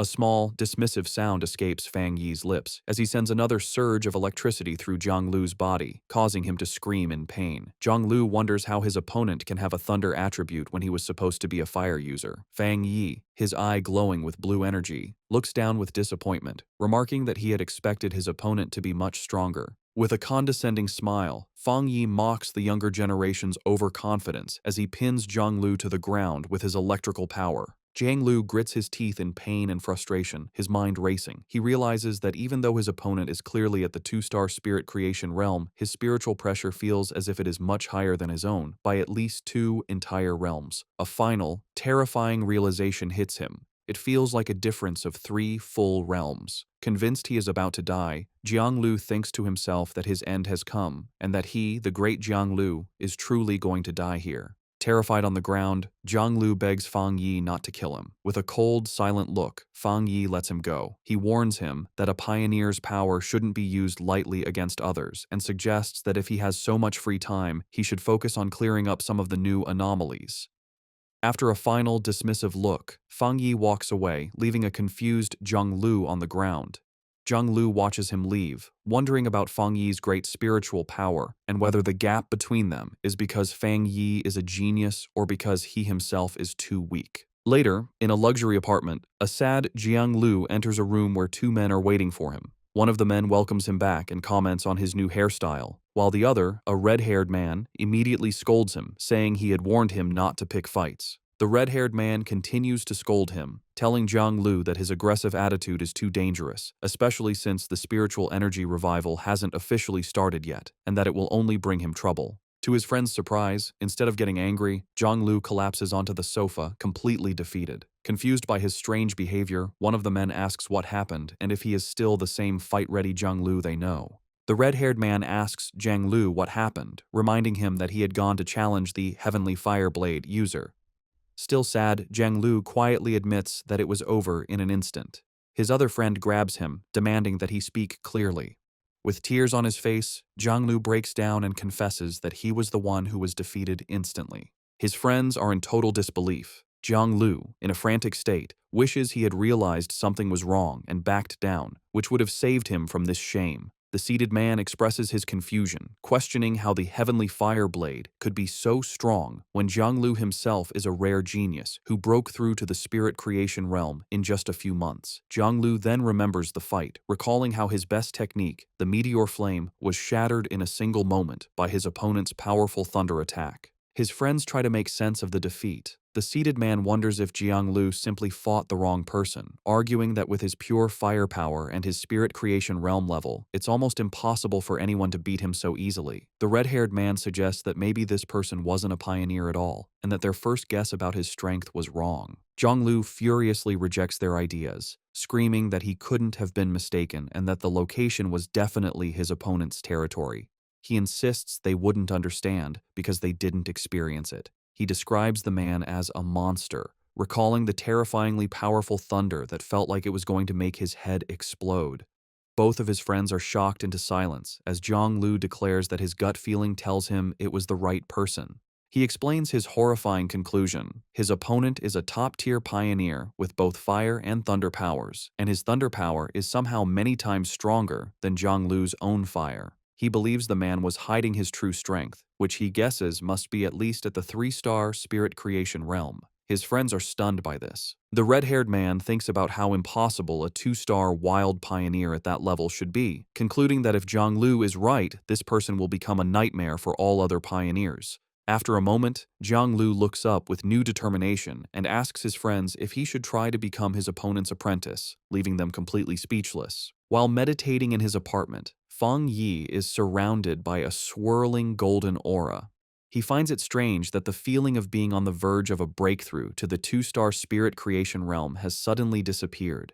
He opens his glowing, fiery eyes, deciding that the problem isn't with him, but must be because of some outside factor. He realizes that the spiritual energy in the air has become unstable, making it impossible for him to gather it and advance. This confirms his fears. Remembering the secret government monitoring of spiritual energy and the rumors of a coming disaster, he wonders if something truly terrible is about to happen. Looking out at the city, he sees a massive electrical storm brewing, confirming his suspicion. The full spiritual energy revival is beginning early, right here in his city. He immediately tries to call Jiaolan to find out what the military knows, but the call won't go through. He worries that they might have been forced to go silent, which would be the worst-case scenario. Just then, his phone rings with a call from Su Qingying. He answers to the sound of static as a panicked Su Qingying tells him the situation has changed and asks for his help. As Feng Yi asks if the bad signal is due to monsters appearing in the city, a monstrous, bat-like creature with glowing red eyes suddenly slams into his window, cracking the glass. Through the static, Su Qingying confirms the problem is huge and that she is in the city. With a final crash, the creature wreathed in dark energy shatters the window and charges toward the still-seated Feng Yi. Unimpressed, he calmly remarks that the creature is overestimating its own strength. Reacting instantly, Feng Yi summons a blade of pure blue electrical energy from his hand. He leaps into the air and throws it at the charging beast, piercing it completely and destroying it in a flash of light. The noise brings Lin Yi rushing from her room, shouting a warning to her cousin about the bat-like monster that has just appeared. She stops, staring in shock at the destroyed window and her cousin, who stands calmly amidst leftover lightning. She asks him what's wrong. Looking through the shattered window, Feng Yi explains that while monsters usually appear randomly, it's worrying that they are now appearing directly in their home, and more than one. He believes the situation is still under control for now. They both look out at the massive electrical storm over the city, and Feng Yi says this could be the start of a major disaster. He finds the situation very unusual, noting that a two-star Ghost Axe realm monster would typically hide in the dark rather than boldly attack a pioneer's home in the middle of the city. Realizing a difficult fight is coming, he tells Lin Yi to contact every pioneer she knows and have them gather at the apartment. She agrees without hesitation. Feng Yi then steps onto the ledge of the broken window, telling his cousin that since she is about to have her own breakthrough, he is trusting her with the safety of their home. He tells her to guard the window while he is gone. Elsewhere, across the chaotic city, Su Qingying and her squad are on a rooftop, their communications already being affected by the intense storm. One of her teammates, Zhang Xiaoya, wonders if their equipment is just broken. Su Qingying grimly states that if a true disaster happens, they will have to handle it on their own. They look up at a massive, swirling vortex in the sky, and Su Qingying hopes it's just a false alarm. Acting as captain, she gets on her communicator, checking patrol statuses and ordering all units to stay on high alert. Her command is cut short as she, Zhang Xiaoya, and the other member of the group look up with expressions of pure shock and terror. A massive swarm of the dark, bat-like monsters begins to descend from the vortex, and a warning is shouted that a group of anomalies has appeared, signaling the start of an invasion. Across the city, a red alert warns of the biggest rainstorm in 50 years, telling all citizens to stay indoors. The streets are filled with fear and confusion as people look at the dark sky, wondering if it's the end of the world. Meanwhile, Zhang Lu and his red-haired friend are speeding through the wet streets on their motorcycles. The friend yells to Jiang Lu that the situation feels wrong and asks if they should stay or go, but Jiang Lu is silent and grim. Suddenly, a monstrous bat-like creature in dark red energy dives at them from the sky. Jiang Lu reacts with anger, shouting that the creature is looking for death as he summons a fireball. He launches a powerful fire blast at the monster, while his friend wonders why it would attack them, since they usually avoid pioneers as strong as Jiang Lu. To their shock, the creature comes out of the flames with a screech, completely unharmed. Zhang Lu realizes with panic that it's not that the creature wasn't burned, but that it revived instantly. Overwhelmed by the power of the monsters in this city, he decides they need to go home right away. The scene flashes back to several hours earlier, in a high-tech control room at the Spiritual Energy Association. Su Qingying and her superior are in a meeting where an official suggests they need their best people to communicate with Feng Yi. Just as the superior turns to speak with Su Qingying, an alarm interrupts them. A special warning appears on the main screen, announcing that an A-level anomaly will arrive in the city center within 24 hours, and that many bat-like anomalies are already gathering in the suburbs. The association superior questions if it's really an A-level anomaly, and a worried Su Qingying declares they must send a team immediately and that she will go too. The scene returns to the present, where the leader of the destroyer squad looks up in terror at a giant version of the bat monster coming down on him. He frantically yells into his communicator, correcting the report and warning that the anomaly isn't A-level, it's S-level. The creature's huge, shadowy form grows, its glowing red eyes watching as it prepares to destroy everything. The scene shifts to a quiet military district with empty, futuristic hallways. Outside, however, a fierce battle is raging. A massive swarm of glowing red bat-like anomalies attacks a military warship, which fires a huge blast of energy in defense. In the heart of the swarm, Jiaolan fights hard, her body a whirlwind, as she uses powerful purple energy whips to slice through waves of the dark creatures. Jiaolan pauses, watching the endless stream of monsters. She knows her unique ability lets her shape and strengthen her spiritual power, but the number of dark attribute bats keeps growing. It feels like they are trying to stop her and her soldiers from doing something important. Just then, a young blonde man, crackling with yellow lightning, lands beside her. He smiles, complimenting her on her power. He then explains their bad situation. The entire military district is being held by only a few high-level officers. He asks for her orders. Jiaolan tells him that their communications are being jammed, making it impossible to contact anyone outside. She assumes the other military districts are facing the same problem. Facing a sky turning black with the swarm, Jiaolan makes a hard decision. She shouts her commands, ordering 2 squads to stay and defend the restricted zone no matter what. She declares that everyone else will follow her to break through the enemy lines and try to connect with other military forces.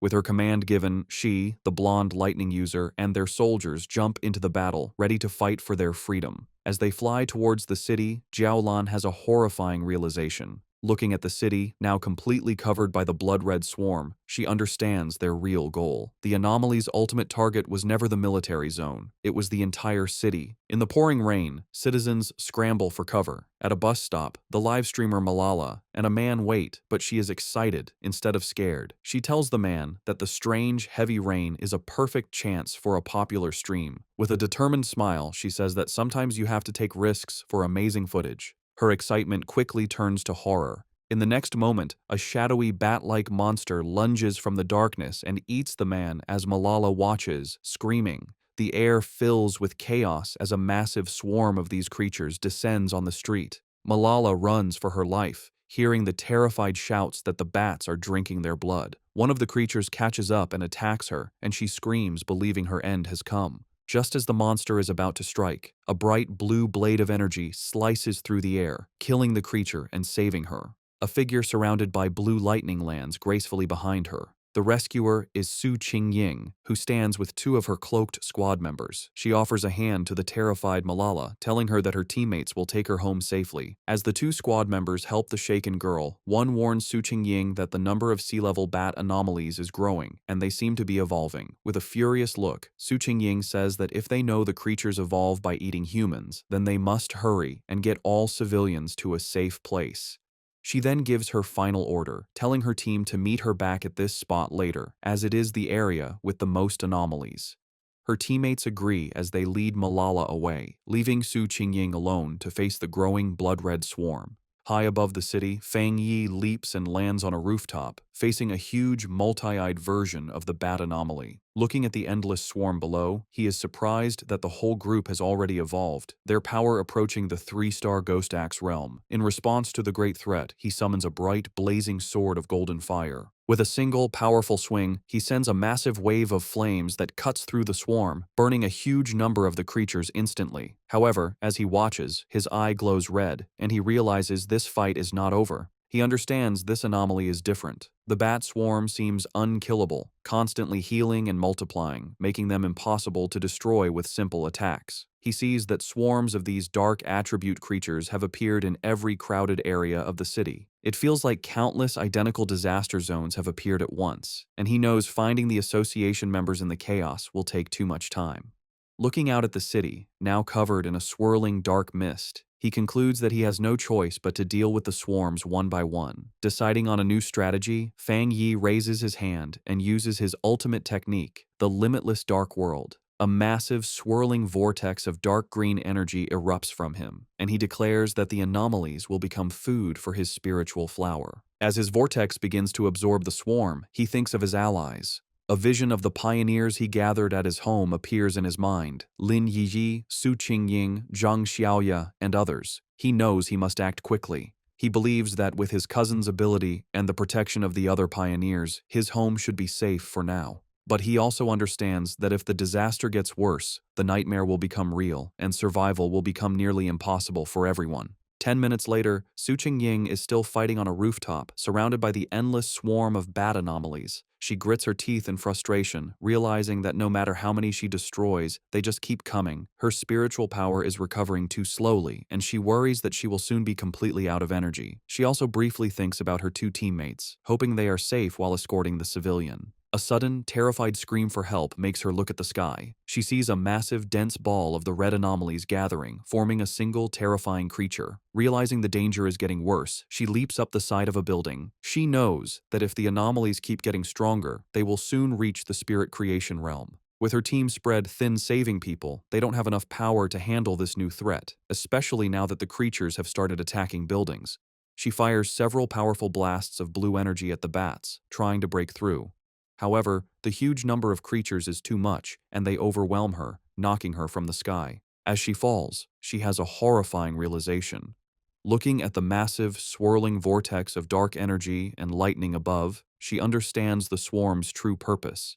An anomaly king is about to be born. The city is falling into ruin, overwhelmed by the massive swarm of shadowy, bat-like creatures under a heavy downpour. The disaster is so immense that it seems no one, not even the military or the Spiritual Energy Association, can stop the city's destruction. In the middle of the chaos, pioneers fight desperately. Reports come in that pioneer teams are sacrificing themselves or being destroyed. Su Qingying fights alone, her protective barrier holding back the endless horde, as a new alert classifies the S-level anomaly as an anomaly king. In the association's command center, the situation is grim. Officials receive reports of catastrophic casualties. The number and regeneration speed of the creatures are overwhelming their defenses, and it's too late to call for reinforcements from other regions. A subordinate reports that the city is completely surrounded by a massive black fog, cutting off any chance of rescue. They realize with horror that they have become an isolated city. Facing the city's final moments, the association superior stands with his men, declaring that as pioneers, they will stand and fall with the city. He vows that the monsters will have to step over their dead bodies. With grim resolve, he gives a final order to send a last code to headquarters. If they cannot stop the disaster, headquarters must immediately launch a destruction strike to prevent the dark attribute from spreading. Meanwhile, Su Jingying's fight continues. Her protective barrier begins to crack under the constant attack of the swarm, and she feels her spiritual power is almost gone. Gathering her last strength, she concentrates her energy and unleashes a final, massive blast at the swirling vortex of monsters. However, her attack is easily deflected. The evolved creature, now more visible, lets out a terrifying shriek as it reveals its true power, which Su Qingying is shocked to realize is at the level of a 3-star spirit creation realm. The creature attacks her barrier, shattering it completely. Defeated, Su Qingying grits her teeth in despair, her spiritual energy nearly gone. The creature's power shatters Su Qingying's protective barrier. Defeated and injured, she falls through the air as the massive creature descends upon her. Realizing this is the end, she gathers her last energy for a final, desperate attack. Just as she's about to attack, a streak of brilliant fire flashes past her, exploding and stopping the monster. Through the fading light, Su Qingying is shocked to see Fang Yi standing before her, his sword still blazing. He turns to face the threat, his eyes glowing with great power, one fiery orange, the other electric blue. He declares his power is divine thunder and charges forward, channeling both fire and lightning into his blade. He meets the creature head-on and with a single, devastating swing, slices the massive creature completely in half. The two halves of the monster erupt in a series of fiery explosions that light up the dark city sky. After the battle, Fang Yi and Su Qingying land on a rain-slicked road. He calmly apologizes for taking so long to find her, explaining there were too many identical swarms of monsters. Still weak, Su Qingying warns him to be careful, as the creatures can revive. As she speaks, the scattered remains of the monster begin to reform in the sky. Fang Yi simply looks up, stating that he already knows this. Facing the regenerating swarm, Fang Yi tells Su Qingying not to worry, as he always finishes what he starts. He gathers a huge amount of purple dark attribute energy into his hand and unleashes his limitless dark world, a powerful vortex to absorb the enemy, declaring he always keeps his word. Watching this incredible display, Su Qingying is filled with new hope, realizing she had forgotten the city still has a peerless pioneer like Fang Yi. The massive purple vortex spreads across the street, pulling in the entire swarm of bat-like creatures. With a single command, Fang Yi causes the vortex to shrink, squeezing the countless monsters into a single, stable orb of pure dark energy. He turns to Su Qingying and asks if she is all right. She thanks him for saving her and says she is fine, having medicine that can help her recover. Noticing her injuries, Fang Yi's expression is serious. He places a hand on her shoulder, and a surge of blue lightning immediately covers her, causing her to cry out in surprise. He explains he has cleansed the dark attribute from her system and tells her to bandage the wound. Su Qingying is amazed by his powerful thunder attribute, noting her wound's pain has lessened and it's healing faster than the association's advanced medicine. Meanwhile, in the association's command center, an operator shouts in excitement that the number of monster groups seems to be decreasing. However, one of the superiors grimly corrects him. He explains that all rescue pioneer teams have been attacked and have lost contact. The number of monsters outside the city is not decreasing at all. He concludes that the swarms in the city are gathering because the anomaly king is about to appear. He thinks sadly about wanting to see his parents, but knows it is now impossible, deciding all he can do is perform his final duties. As they both watch the massive green vortex in the sky, Fang Yi asks Su Qingying if she has any solid information on what they are facing. She explains it is a Super S-class anomaly that plans to feed on the entire city, with a power level as high as the monster that the Star God Warzone had to seal. With a grim expression, she tells him that such an event is called a cataclysm, and the swarms of monsters are just a warning of the true disaster to come. She says that within the swarm, a terrifyingly powerful spirit is being born, and if it succeeds, the entire city will be destroyed. Su Qingying then shares what the association has learned. While monsters of the same type often eat each other to evolve, dark attribute anomalies are different. A fully evolved one, called the Anomaly King, has a power that forces all other anomalies of its type to obey it. She turns to Fang Yi with a worried look. While his power is incredible, she points out he hasn't reached the legendary Jinggang realm. She reminds him that the nation's strongest pioneer was left bedridden after sealing a similar disaster.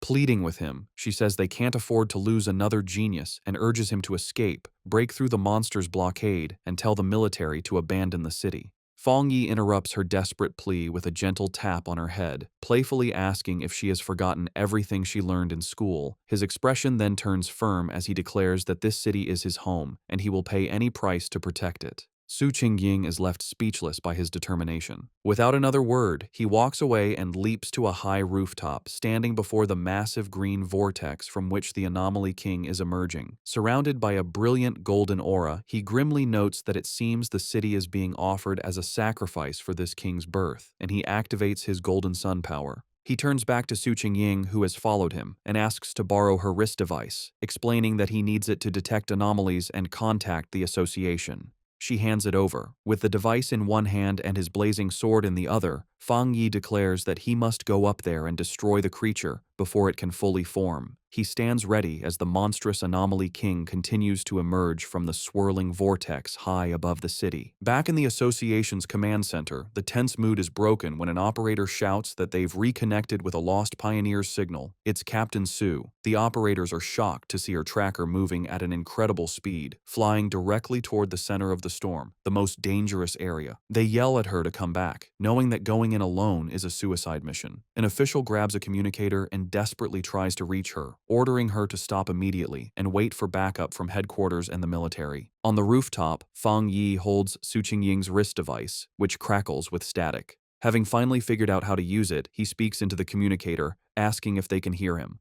The official on the other end is stunned, demanding to know who he is and where Su Qingying is. Fang Yi ignores the questions and takes charge, telling the official that he needs everyone in the command center to work with him because he is going to destroy the Anomaly King at the center of the storm. As Fang Yi flies towards the massive vortex, he continues his demand, telling the speechless official that if they don't want the city to be destroyed, they will cooperate. He demands that all their communication equipment and information be used to help him. After a moment of shocked silence, the official makes a decision. He furiously orders everyone to stop what they are doing and immediately connect with the unknown pioneer. He commands his teams to use all available satellite radar to give him information and assigns an operator to be his main contact. The operator immediately begins his report, explaining that satellite images show a huge number of anomalies surrounding the king, swirling like a typhoon. He suggests that the number of anomalies on the northern route is lower, offering it as a possible way in, and recommends an approach from the southeast to avoid the thickest swarms.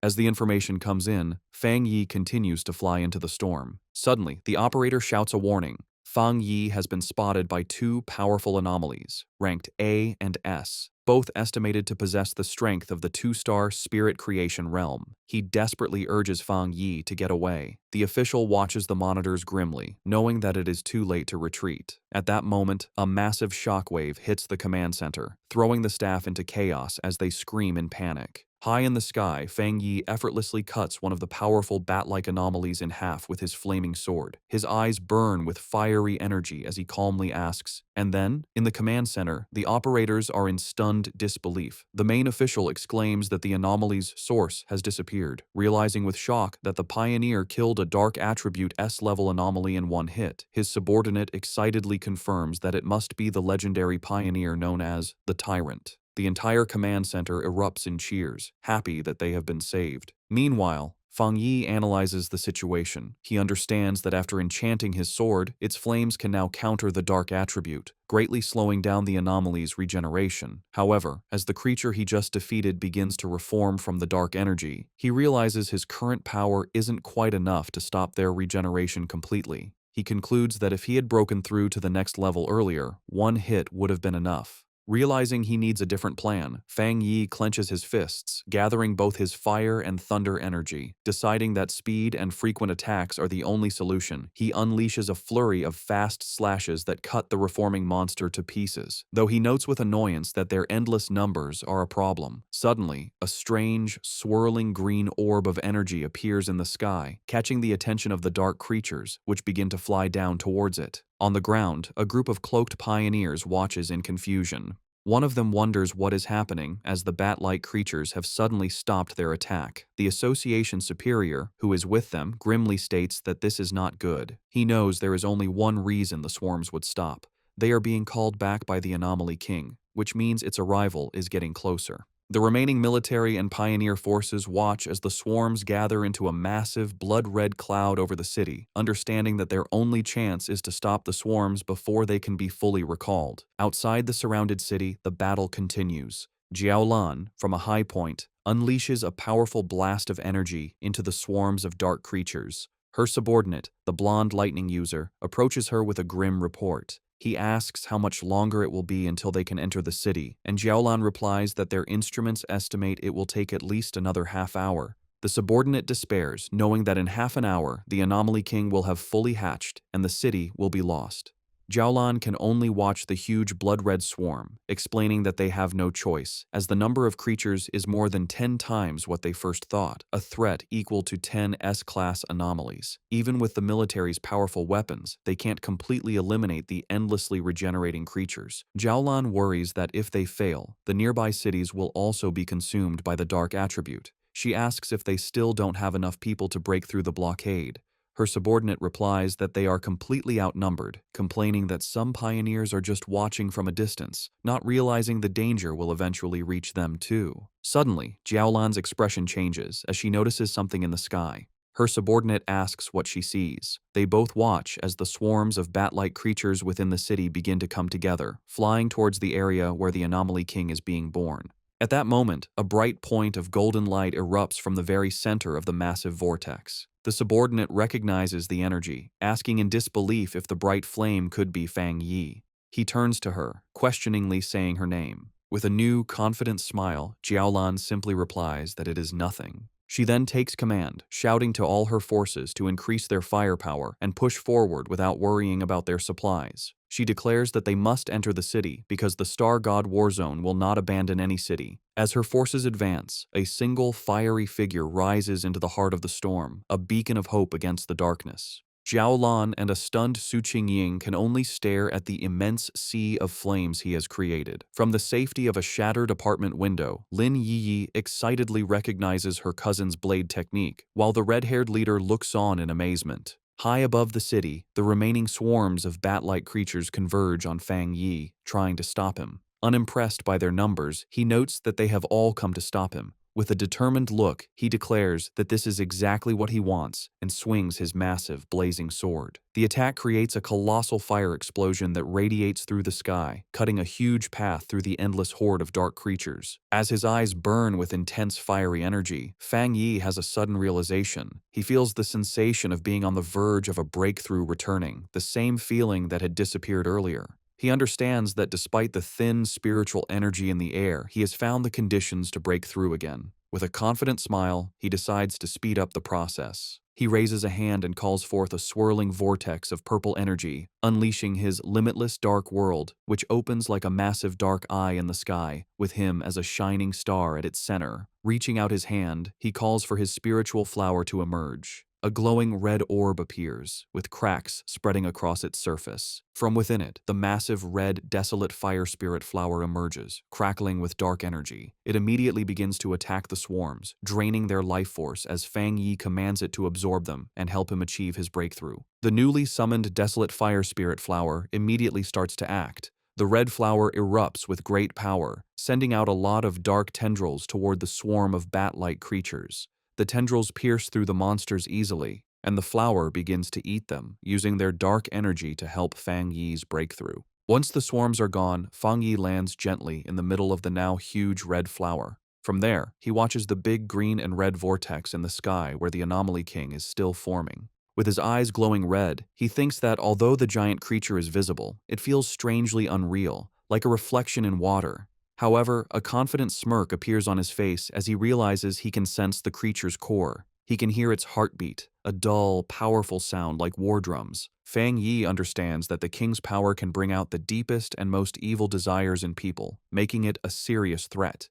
His eyes glow with an intense red light as he realizes the king is holding back, hiding itself, maybe because its evolution isn't complete yet. Standing on his flower, Fang Yi asks it if it has found the king's exact location. The flower seems to confirm that it has, sending the location to the device on Fang Yi's wrist.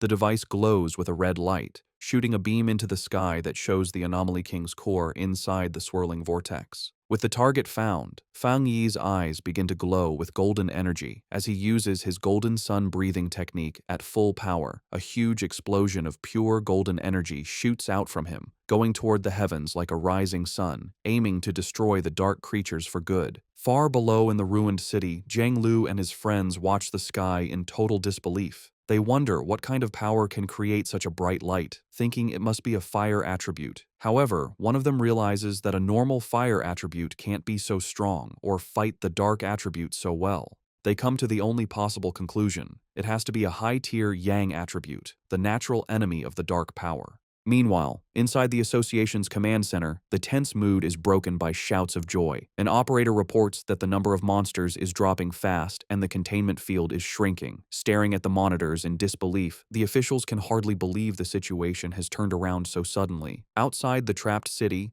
a military convoy is forced to stop. A subordinate reports to Jiaolan that all the swarms blocking their path are going back to the city, as if they get a new command. From where she is, Jiaolan watches the massive golden light of Fang Yi's power shining over the city, realizing that he must be attacking the Anomaly King's core. Her blonde subordinate joins her, confirming that the incredible power belongs to the Tyrant, and recognizing it as the purest form of the Yang attribute. Jiaolan, however, says she's worried about him facing such a powerful enemy alone. Her subordinate, feeling urgent, declares that they must enter the city immediately to help, but Jiaolan stops him, her eyes on the sky as she shouts for him to look. Her expression is one of pure shock. Inside the massive vortex, a strange, green, spiky ball like a giant virus has appeared. Jiaolan realizes with horror that the Anomaly King is starting to hatch early. Down in the streets, other pioneers also see this scary development. One man stares at the pulsating green mass, identifying it as the source of all evil. Filled with anger and sadness for their fallen friends, he and the other pioneers promise to kill every last monster. Meanwhile, inside a damaged building, Lin Yi, the red-haired leader, and another pioneer watch the crisis. Yi insists that they can't just wait to be killed. They must do something to help her cousin, understanding that the birth of the Anomaly King will require the whole city as a sacrifice. Elsewhere, Su Qingying uses her powers to heal an injured pioneer, showing the desperate fight happening all over. Lin Yi rallies the other pioneers in the building. She reminds them that the very creatures trying to stop her cousin are the same ones that have hurt their families and friends. As she speaks, an idea suddenly comes to her. She remembers the massive flower her cousin has summoned, the one that eats the swarms of bats. She realizes its power is just like the desolation attribute of the ghost vine they have seen before. This leads her to a stunning conclusion. Her cousin also has the power of the desolation attribute. With this new understanding, Lin Yi suggests a bold plan. She tells everyone that they will transfer all of their spiritual power into the network of vines created by her cousin's flower, feeding it their energy to make it stronger for the final battle. The other pioneers agree without hesitation, raising their hands and sending their combined power toward the flower. From the ground, the Association Superior notices the streams of blue energy flying toward the sky. At first, he wonders if other pioneers are gathering their power to attack the monster directly, but he quickly dismisses the idea, knowing they aren't strong enough to hit it from so far away. He then understands their real plan. They are sending their spiritual energy to the plant that Fang Yi has summoned. Inspired by their bravery, the superior declares that he too will help. He lets out a powerful surge of his own blue energy, sending it toward the sky. All around the city, the remaining pioneers follow his lead. They focus their wills and send out their spiritual power, creating a massive wave of energy that flies toward the heavens to help in the fight. Su Gingying, while helping an injured pioneer, suddenly senses the huge shift in power. Looking up, she sees Fang Yi's spiritual flower, now glowing with the combined energy of every pioneer in the city. Realizing this is humanity's last stand, she gathers her own remaining power and sends it to join the others, supercharging the flower for a final powerful strike against the Anomaly King's core. The monster lets out a final pained scream as the attack hits its target, followed by Fang Yi delivering a quick, decisive slash that cuts through its body. After the huge battle, Fang Yi floats in the air, wiping blood from his face. A voice from the communicator urgently warns him that all the bat swarms from outside the city are now coming to his position. The numbers are huge. Tens of thousands of B-level, A-level, and even S-level monsters are rushing toward him, a seemingly endless wave of red and black. Unbothered, Fang Yi looks up at the pulsating green cocoon of the Anomaly King and says that no matter how many minions it sends, he will destroy them all. He taunts the creature, asking if it is hatching early because it is afraid of him. Provoked, the Anomaly King finally begins to emerge. A monstrous, shadowy green claw tears through the cocoon, and its full form begins to take shape. With his hand covered in golden flames, Fang Yi watches with a serious expression as his true enemy reveals itself. The fully formed Anomaly King, a terrifying beast with a single, menacing green eye, lets out a final horrifying scream, ready for the final battle. The fully formed Anomaly King swirls in the sky, a terrifying vortex of dark green energy and shadow, with a glowing green orb of power at its center. Its immense power immediately shakes the city. The ground cracks and splits as a violent earthquake rocks the streets, sending the remaining pioneers running. They cry out in despair, realizing that the king can destroy them all just by appearing. From outside the city, Jiaolan and her subordinate watch with grim expressions, their hopes resting only on Fang Yi. Deep within the city's ruins, Su Qingying also looks toward the sky, her face a mix of worry and hope as she silently prays for him to succeed. From the safety of the apartment building, Lin Yi clenches her fists, her expression fierce and determined, sharing the same desperate wish. Floating high above, surrounded by a bright golden light, Fang Yi faces the monster. He speaks to the creature, identifying it as the king of the dark anomalies and the cause of the city's suffering. As his own spiritual flower blazes with fiery energy around him, he explains that he grew up in this city and loves his life here, making his reason for fighting clear.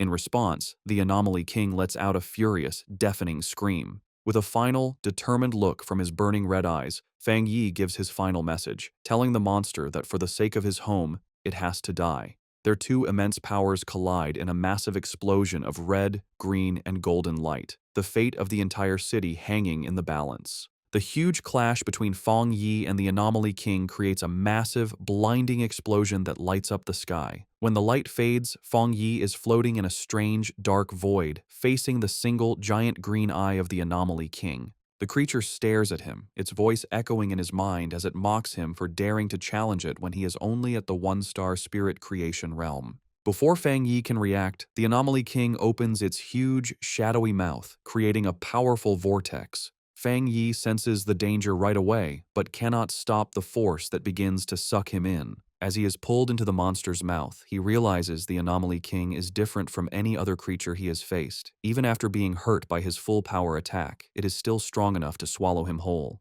He lands inside the monster's gross interior, a cave of pink flesh and thick, slimy purple digestive fluids. He knows the liquid is not only very corrosive, but also has a huge amount of the dark attribute. He thinks any normal pioneer would be dissolved instantly. He finds it strange that such an evolved and smart creature would make the mistake of swallowing him alive. With a determined look, he realizes the monster has made a deadly mistake. He wonders if it is not afraid of an attack from the inside, knowing a creature's interior is always its weakest point. To test his idea, he gathers fire in his hand and slams his fist into the fleshy floor. The inner walls of the beast sizzle and burn. Fang Yi checks the situation, noting that while the corrosive liquid weakens his powers, he can still do a lot of damage. He decides that as long as his attacks work, he can solve this problem. With new confidence, he calls his desolate fire spirit flower to help him. He is surprised to realize that the Anomaly King's attack has not only eaten him, but has also pulled his spiritual flower inside with him. This is lucky, as the flower is now supercharged, having absorbed the dark energy of the bat swarms and the spiritual power of all the pioneers in the city.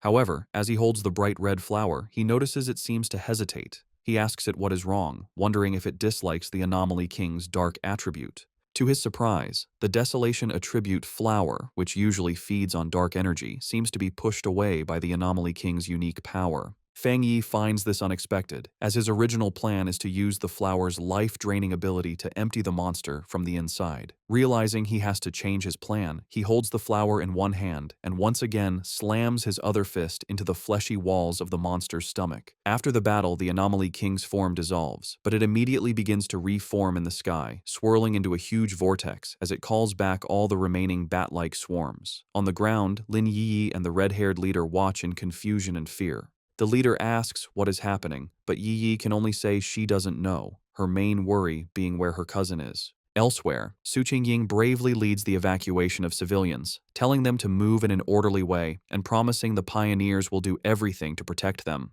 When asked where Fang Yi is, she explains with a look of pure panic that he is still fighting the Anomaly King from inside its body. The military, led by Jiaolan, arrives with a large force. An officer reports that the swarms and the Anomaly King are attacking the city randomly and orders a quick evacuation to reduce casualties.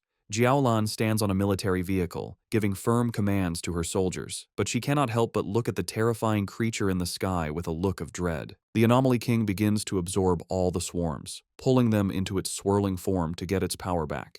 Inside the monster's stomach, Fang Yi is shocked by this, realizing the creature is far from beaten. As the monster begins to digest him, its powerful corrosive energy coming down on him, he feels his own power dissolving and his body being broken down. He notices the dark energy fading from around him and closes his eyes for a moment. When he opens them again, he is no longer inside the monster. He finds himself standing alone in the ruins of a completely destroyed city, with broken skyscrapers around him under a dark, threatening sky, leaving him to wonder where he is and what has just happened. In the ruined cityscape of the illusion, Fang Yi stands with a grim look. Behind him, a huge, shadowy beast with glowing red eyes begins to come out of the darkness. The monstrous creature immediately lunges forward, throwing a powerful punch down at Fang Yi. Fang Yi focuses his senses and realizes with concern that his spiritual power is gone. The beast continues its attack, bringing its huge fist down towards him once more. Leaping away with amazing agility, Fang Yi narrowly dodges the attack as the impact shatters the ground.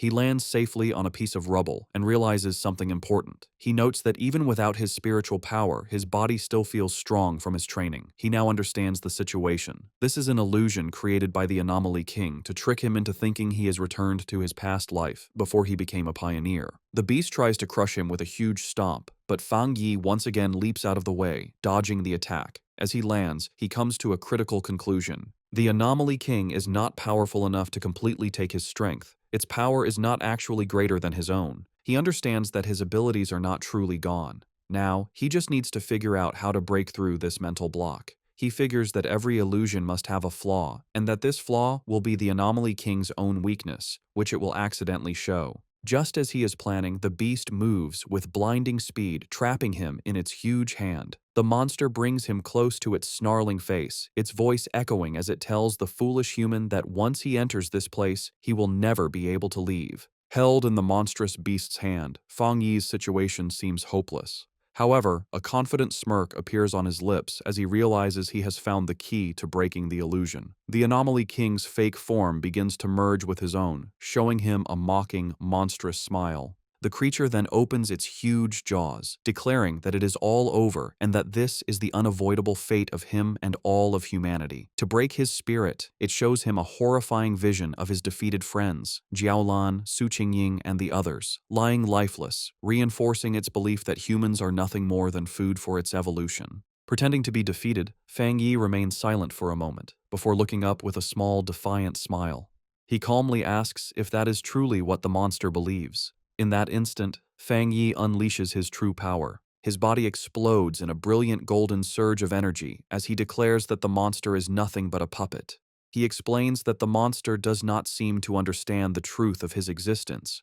Golden shapes of countless people appear around him as he reveals he has been reborn for the sole purpose of protecting his home and everyone he cares about. The huge golden light completely covers the shadowy beast, causing a massive explosion that shatters the illusion from within.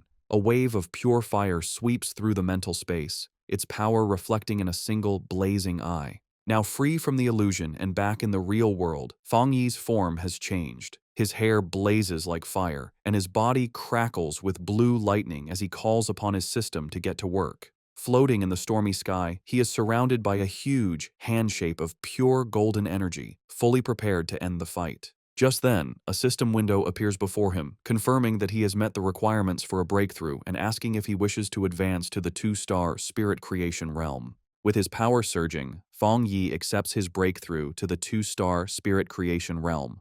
He declares himself the king of anomalies and charges forward in an explosion of golden energy. Fang Yi realizes that, thanks to the Anomaly King, he has reached a new understanding. Channeling his immense power, he delivers a devastating slash. In his new form, with golden flame-like hair and blue lightning crackling around him, he declares his rebirth is meant to change the world's fate and that he is the chosen avenger. Back in the real world, the Anomaly King laughs, mocking Fang Yi for being only a 2-star cultivator. Unfazed, Fang Yi leaps into action, preparing for the monster's next attack. He agilely dodges a powerful blow from the shadowy creature. The Anomaly King looms over him, its dark form filling the sky, telling him he can't escape and will become its food. However, the monster's expression changes to confusion, not understanding what is happening. In contrast, Fang Yi shows a confident smirk, knowing his plan is working. Suddenly, blue thunder energy erupts from within the Anomaly King. The monster writhes in pain, yelling at the stinking human for causing it pain and wondering what this strange body is. With his power at its peak, Fang Yi prepares his final move, declaring that he will seal the monster. He calls on his technique, the 9 Dragons Skyfire, to purge all evil.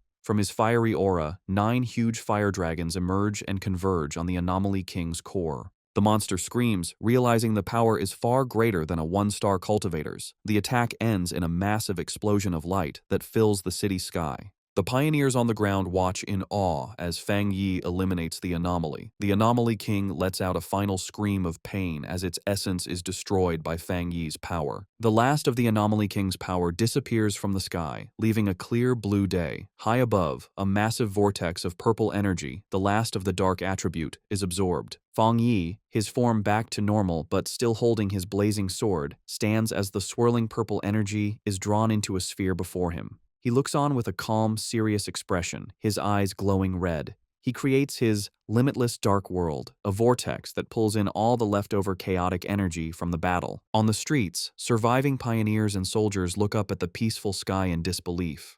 One of them wonders if the nightmare is finally over, while another confirms the battle has ended.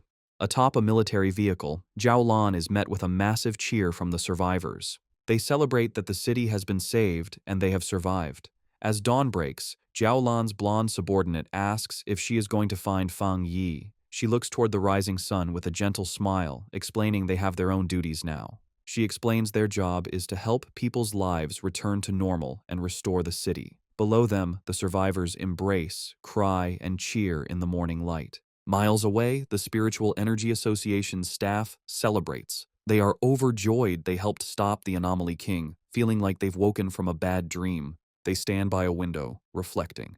They are relieved Fang Yi appeared and defeated the king, thinking that without him, they would have carried the shame of the city's fall. Elsewhere, Su Qingying and the association superior watch as paramedics carry injured pioneers. Su Qingying asks if the pioneers are still alive. The superior places a reassuring hand on her shoulder, confirming their medical centers were not destroyed and they can be treated. Su Qingying knows that without Fang Yi, they would have no chance to be treated. She wonders about his true identity and incredible power, always doing what others think is impossible. The superior agrees, saying the event they all saw makes it clear Fang Yi has reached the 2-star spirit creation realm. He is sure headquarters will act now, and someone else will try to contact him first. Su Qingying thinks about how much Fang Yi has grown. She once thought she could compete with him, but now he has completely surpassed her. She concludes he is a top genius in the entire Xia nation. The superior recalls the golden light and fire dragons that sealed the anomaly, an event everyone saw. He knows it will spark a lot of discussion and decides they must act quickly. A confused Su Qingying asks what he means.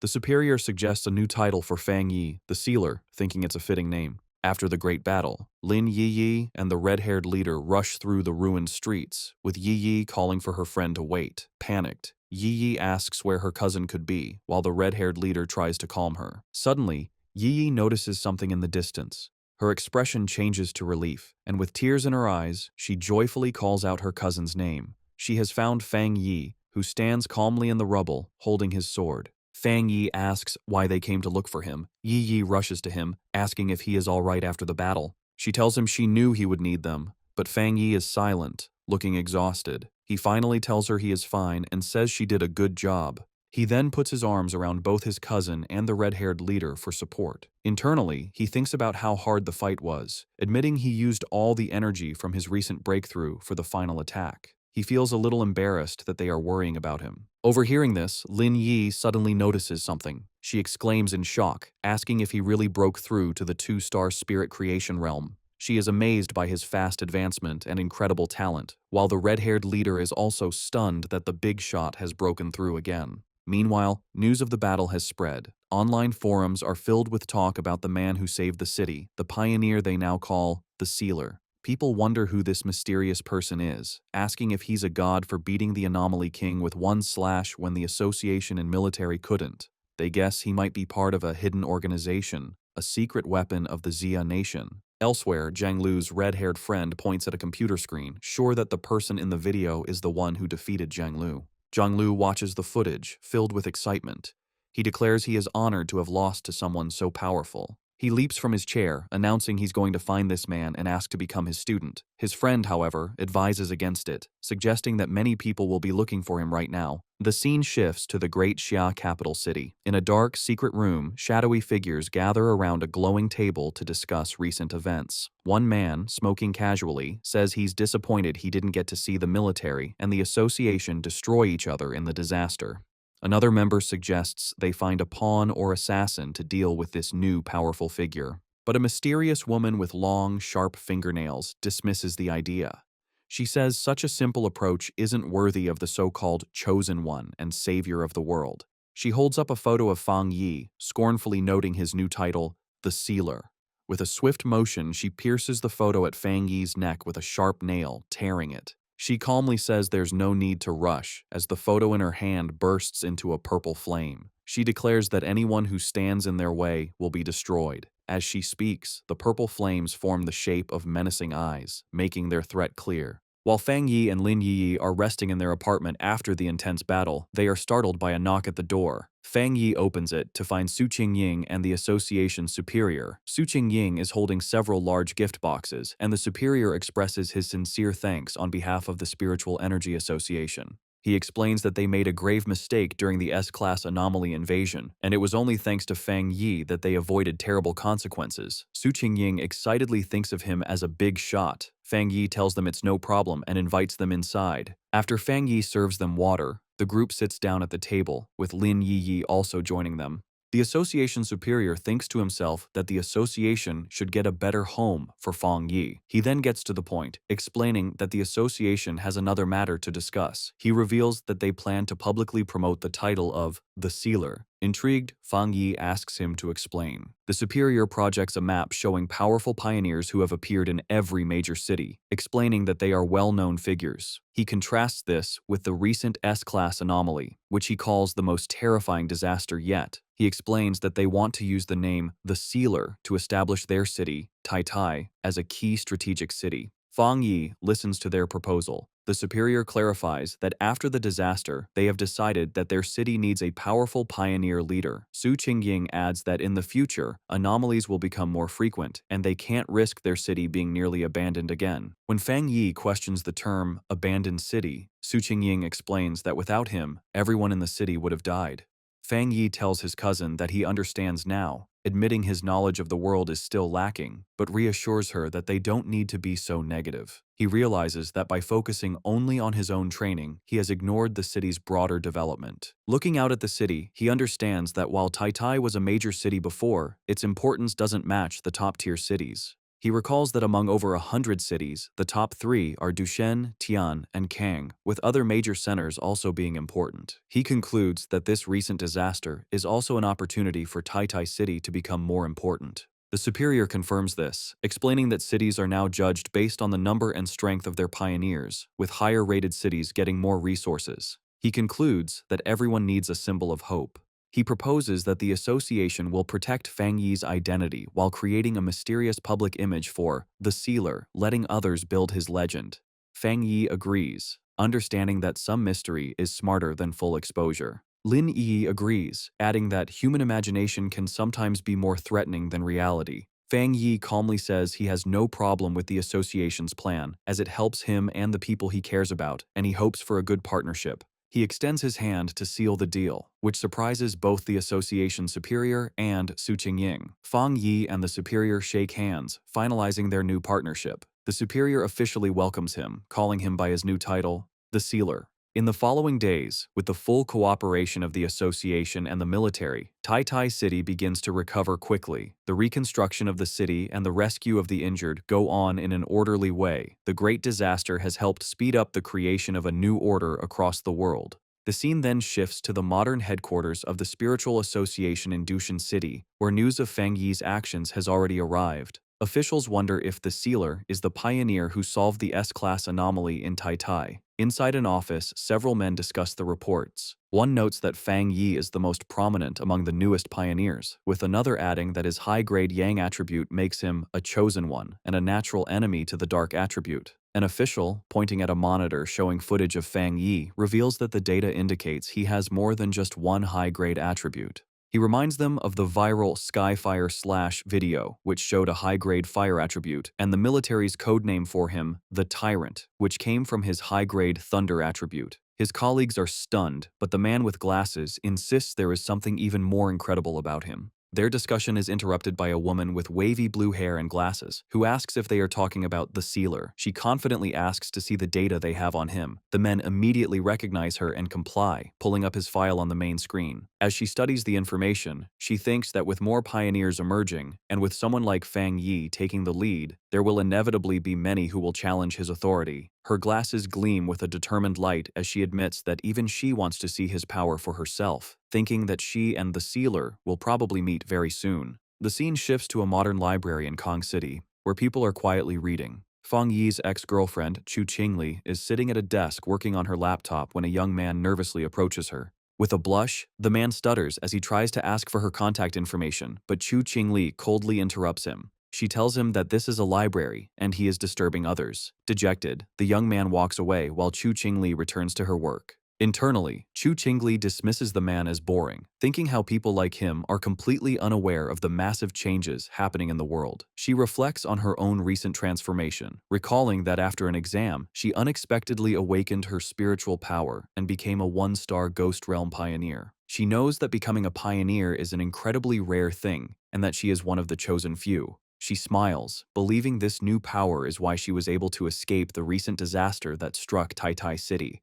She scoffs at the idea of ordinary people trying to fight against anomalies. Her thoughts then drift to certain inferior guys, wondering what they could do in this dangerous new era. A flashback reminds her of Fang Yi telling another girl that he and Chu Qingli were just classmates. Chu Qingli grimaces, convinced that the old Fang Yi would have been quickly killed by the monsters during the invasion. She questions how she could have ever seen a similarity between a useless man like him and the incredibly talented Sealer. On her laptop, she looks at an article about the Sealer, thinking that he is 10,000 times better than her ex-boyfriend. With a confident expression, she decides that only a strong and handsome pioneer like him is worthy of being her partner. Meanwhile, Fang Yi is looking at a real estate brochure. He and his cousin Lin Yi, both dressed in stylish new outfits, stand ready for a day out. Fang Yi announces that they will be taking a break from training to find a new house. Lin Yi playfully asks if they are really not going to train, but Fang Yi explains that they need to balance their training with rest. He mentions that the association's suggestion to improve their living standard was a good one. Yi realizes the idea came from Su Qingying, who had told her their living conditions needed an upgrade and that she would go house hunting with them. Yi is thrilled, amazed that Captain Su has such resources, and was casually offering to give them 2 high-end houses. As Fang Yi and Lin Yi are enjoying their day off house hunting, a strange, bad-smelling green vapor begins to float around them. Yi asks her cousin if he can smell the stench, and Fang Yi agrees, comparing it to the smell of a sewer. His expression suddenly hardens as he realizes the smell is not an accident and that someone is following them.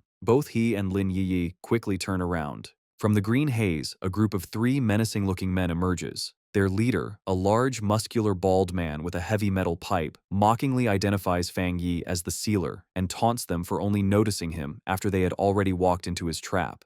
The leader dismisses Fang Yi as a hyped-up pretty boy with no real strength, while one of his companions releases more of the strange gas. Another scoffs that Tai Tai City must be full of trash to have chosen a young kid like him as their captain. The men charge forward, demanding that Fang Yi hand over all the benefits he has received from the city. Lin Yi leaps into action, firing a powerful blast of blue energy from her hands. The attacker with the axe easily jumps over her attack. He then powers up his massive weapon with his own spiritual power. As he brings the glowing axe down, Lin Yi creates a protective barrier, grunting from the force of the blow. Meanwhile, the bald leader attacks Fang Yi with his metal pipe. Lin Yi shouts a warning, telling her cousin to be careful as these men also have spiritual power. However, Fang Yi effortlessly catches the weapon with his bare hand, stopping the attack completely. The bald leader stares in shock, unable to believe his powerful strike was caught so easily. With a look of complete contempt, Fang Yi's hand ignites in a brilliant burst of fire. He questions what kind of stinking fish and rotten shrimp would dare to rob him in the middle of the street.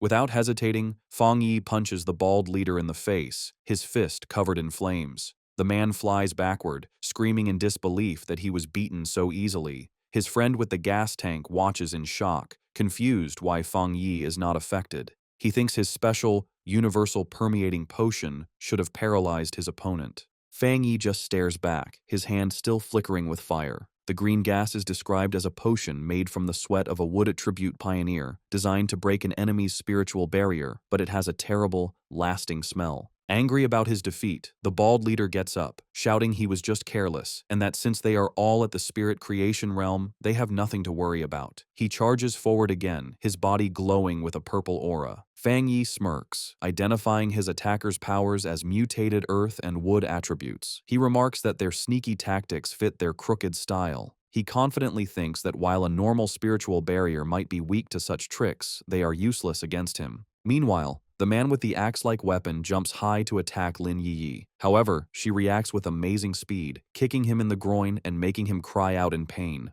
As Yi lands, Fang Yi watches, thinking that while he doesn't want to cause a big scene, having his daily life interrupted is very annoying. He takes off his sunglasses, his expression now serious and his red eyes glowing with power. Telling his cousin to move, Fang Yi unleashes his true power. A huge surge of bright golden energy erupts from him, pushing back the attackers. He stands in the middle of a sun-like explosion of golden light that covers the area, stunning his opponents. The golden energy expands, trapping the three men. Covered in the intense, holy flames, the men scream in pain. They wonder what kind of terrifying fire this is, finally realizing the true power of the sealer as they beg for the pain to stop. Just as Fang Yi is about to use his full power, Su Qingying suddenly appears, rushing towards him and shouting at him not to kill the attackers, which surprises Fang Yi. Looking at the three defeated men on the street, Su Qingying explains with relief that these men are key targets the association is watching. Fang Yi asks if she plans to take them for processing. Su Qingying confirms, saying the association has started registering all pioneers, especially troublemakers like these. Standing over the defeated men, Fang Yi coldly tells them they are lucky. He says he dislikes being disturbed, and if they bother him again, things won't be so simple, which earns him an annoyed look from Su Qingying. As paramedics load the injured men onto stretchers, Su Qingying angrily scolds them, telling them that if this had happened 2 days ago, the association wouldn't have stepped in and they would have deserved to be killed. She reminds them that the sealer spared their lives for the association and warns them about the punishment waiting for them. As the ambulance drives away, Su Qingying watches with her arms crossed, muttering about the bunch of idiots who would dare to challenge the #1 pioneer. Lin Yiyi timidly asks Su Qingying what punishment the men will face. Su Qingying explains that because all three have criminal records, they will face life in prison even though they are at the spirit creation realm. They will lose their freedom and rights and will have to serve as pioneers in prison. Overhearing this, Fang Yi thoughtfully comments that this method is not a bad idea. Su Qingying turns to Fang Yi with a frustrated look, calling him the association's sweet bun and the future of the Jia nation. She complains that even with all their efforts to promote him, so many clueless people still challenge him, making her wonder if their publicity has been too quiet. She continues, saying it is the association's duty to recruit powerful pioneers like him and help them grow. She is firm that they cannot let these fools ruin the good relationship they have just built with Fang Yi. Changing the subject with a bright smile, Su Qingying excitedly tells Fang Yi and Lin Yiyi that she will take them to pick out a new villa and a new car. Standing before a tall, modern apartment building, Su Qingying declares that they must make an example of the attackers to scare others off. She presents 2 housing options: a top-floor penthouse in the city center and a very private 3-story villa in the mountains, perfect for training. Showing them a golden model of the villa, she explains that both places are fully furnished and ready to move into. Lin Yi comments that both options are very nice. With a confident smile, Fang Yi simply holds up 2 fingers and says he will take both. His decision leaves both Lin Yiyi and Su Qingying speechless. Fang Yi playfully asks if it's possible, saying he trusts Captain Su's sincerity. Flustered but happy, Su Qingying quickly agrees, assuring him it's no problem. Afterward, the 3 of them visit a luxury car dealership. Su Qingying explains that the association has a partnership with the showroom and they can choose any car they like. While looking at cars, people comment on Lin Yi's fair skin and elegant look. From outside, a group of men watch them, noting that even though his clothes are ordinary, it is Fang Yi who stands out. They wonder if he is the son of someone important. Inside, Chu Qingli's friend is also present, and the others guess that Fang Yi is buying a car for his girlfriend. Chu Qingli's friend is shocked when she recognizes him. She remembers he is Chu Qingli's ex-boyfriend, the same young man the university principal had personally greeted. Her mind flashes back to her previous argument with him, and she gets angry at the thought of him buying a car for another girl. She takes out her phone and starts recording Fang Yi, Lin Yiyi, and Su Qingying as they look at a sports car. Her phone buzzes shortly after. As she sends the photo to Chu Qingli, she excitedly texts her friend that she has seen her ex-boyfriend at a VIP dealership, buying a car for a beautiful girl. Chu Qingli, however, replies with a dismissive, "So what?" trying to seem like she doesn't care. Sitting in a lecture hall, Chu Qingli is clearly bothered. She wonders where Fang Yi got the money, scornfully thinking he must have been lucky to survive the disaster and is now being kept by someone wealthy. A cold smile appears on her face as she thinks that the gap between them is too big to overcome. As she confidently walks through the lecture hall, she thinks that once she reaches the top of the pioneer world, such things will be beneath her, dismissing him as a vulgar fool. Having chosen their new home, Fang Yi and Lin Yiyi arrive at the modern villa. Yiyi is thrilled, running up the stairs and shouting in disbelief that they actually have a real villa. Inside the fancy living room, she looks around in awe. Fang Yi, carrying their bags, playfully tells her to wipe her drool, reminding her they also have the penthouse in the city. Filled with excitement, Yi Yi announces she is going to check out the upstairs, running up the grand staircase while Fang Yi watches with a fond smile, thinking how childlike she is acting. As he watches her go, his thoughts turn more serious. He thinks that she is finally acting her age. His mind drifts to a vision from his past life, a memory of a fallen pioneer, and he realizes that before his rebirth, he had never seen his cousin again. He assumes she must have been a trusted pioneer who died in the line of duty. With quiet determination, he vows that this time, he will not let her die again. His thoughts are interrupted by his phone ringing. The caller ID shows the name Zhao Lan. He answers the call, and Zhao Lan's voice congratulates him on his promotion to Captain Fang. She teasingly mentions hearing that the association recently gifted him 2 houses. Lounging on a sofa, Fang Yi replies with a smirk that he thinks it's a good habit they should continue. Jiaolan tells him not to bother with the flattery, knowing that a powerful pioneer like him doesn't care for such things. However, she admits that for improving one's living conditions, there is currently no better reward. She then adds that soon, when the first spirit fruits from the spiritual energy revival are ready, she will send some his way. Jiaolan's thoughts show she understands the New World Order. She thinks about the huge gap between ordinary people and pioneers, a gap defined by power. She knows there is an even bigger difference between regular pioneers and a top-tier individual like Fang Yi. Getting to the real reason for her call, she places a hand on a top-secret folder and tells Fang Yi she has an internal mission she hopes he will join. Fang Yi immediately understands and tells her to explain. Jiaolan asks if he knows of the Tianbao building in Kang City. Fang Yi recalls that it is the largest shopping mall in the city. Jiaolan confirms, but explains that it was recently sealed off due to a monster invasion that caused many deaths, angering the citizens. She reveals that the building has now become a literal ghost building. Chang City becomes the center of attention, with the huge Tianbao building standing tall over the area. It was once the city's most famous landmark and busiest place. However, recently, because of frequent strange vibrations and events, the building becomes a place of terror. Surrounded by a dark, swirling mix of red and purple energy, the situation gets so dangerous that the Kang City Spiritual Association has to completely seal it off. Fang Yi arrives in Kang City to help with the mission. At the meeting point, he waves to a group waiting for him, introducing himself as the one who took the mission. The group has 4 other people. Fang Yi remembers Jiaolan told him not to reveal his true identity or power level yet, so he decides to keep a low profile. Fang Yi quietly analyzes his temporary teammates. He notices the team is a mix of different people. He guesses that 2 of them are from the military because of their clothes. The other 2, a serious-looking man with gray hair and a woman with short purple hair, introduce themselves as members of the Kang City Spiritual Association. They say Officer Jiaolan has already talked to them and that they will be working together. The group gets into an armored vehicle and drives through a heavy rainstorm toward the sealed building. Inside the car, it is tense. The brown-haired guy is driving, and the blonde girl in the passenger seat looks nervous. She breaks the silence, suggesting that since they don't know each other's strengths, they should agree to help each other once they enter the danger zone. In the back seat, it is even more awkward. Fang Yi sits casually next to the serious man and the short-haired woman, who are crossing their arms and staying quiet. Fang Yi rests his chin on his hand, thinking the team is messy, and the quality of the association members in Kang City seems low. The serious man in the back glares at Fang Yi. He leans over and whispers to the short-haired woman, questioning if this young guy is really the powerful expert that Sister Lan, Jiao Lan, promised to send. He is doubtful because Fang Yi looks too thin, like a student. He notices that Fang Yi isn't wearing an official device, and his power is completely hidden. However, the short-haired woman stares at Fang Yi with a shocked look.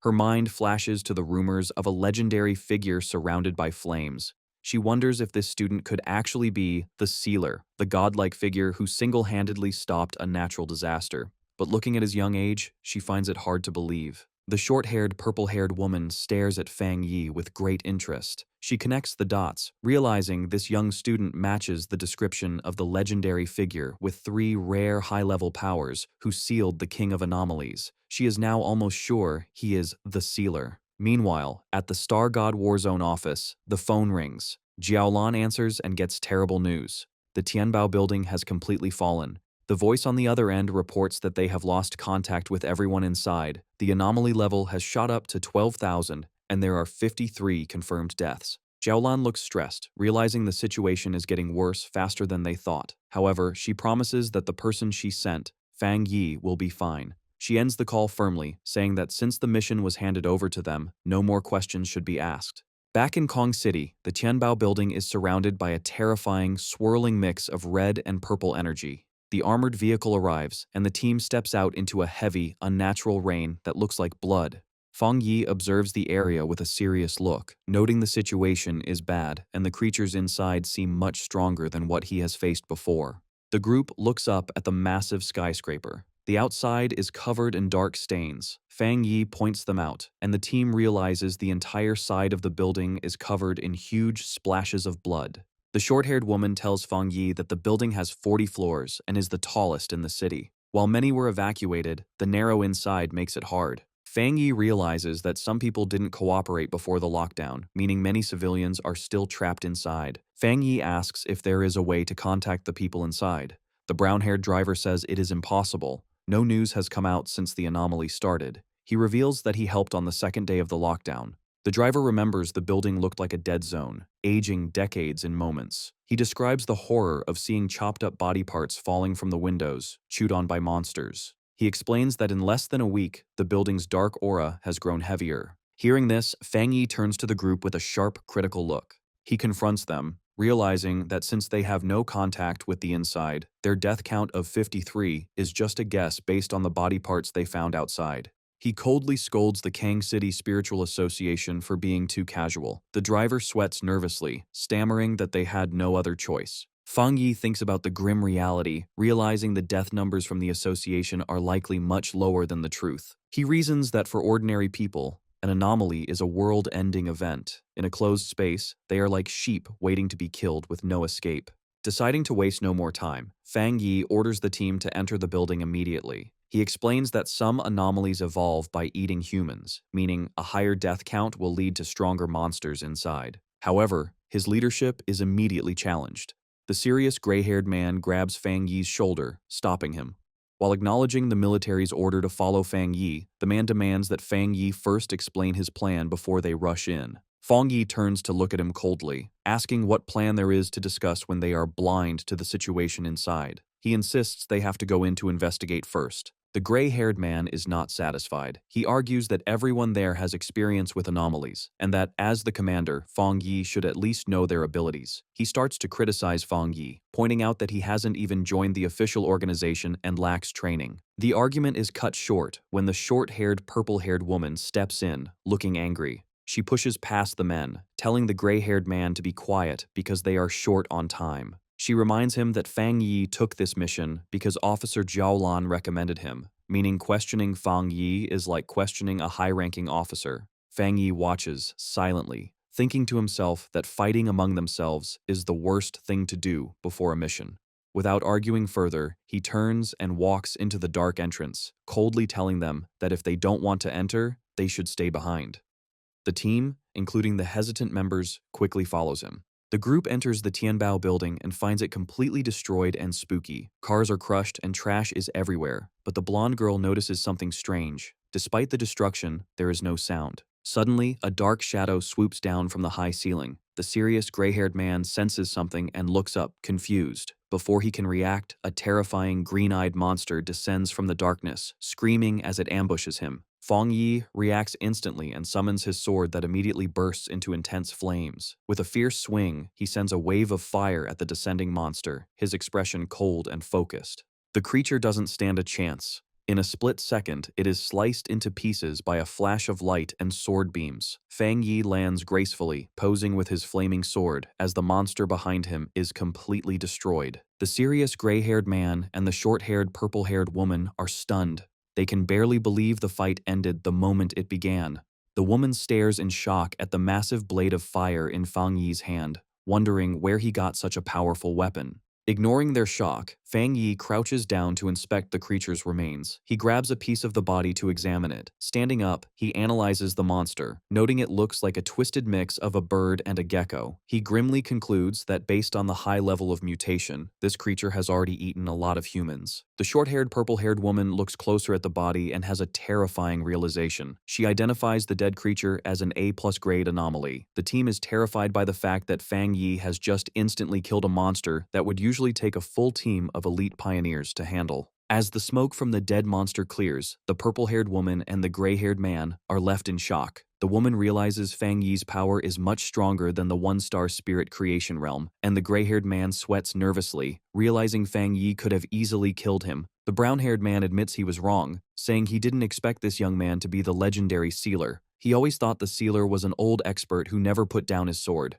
Fang Yi turns his back to them, his sword still on fire. He explains that after he advanced, he combined his spiritual power with his sword, turning it into a spirit weapon he can summon and shape whenever he wants. He humbly suggests he isn't the only one who can do this. With the team's doubt gone, replaced by trust and fear, Fang Yi tells everyone to move faster.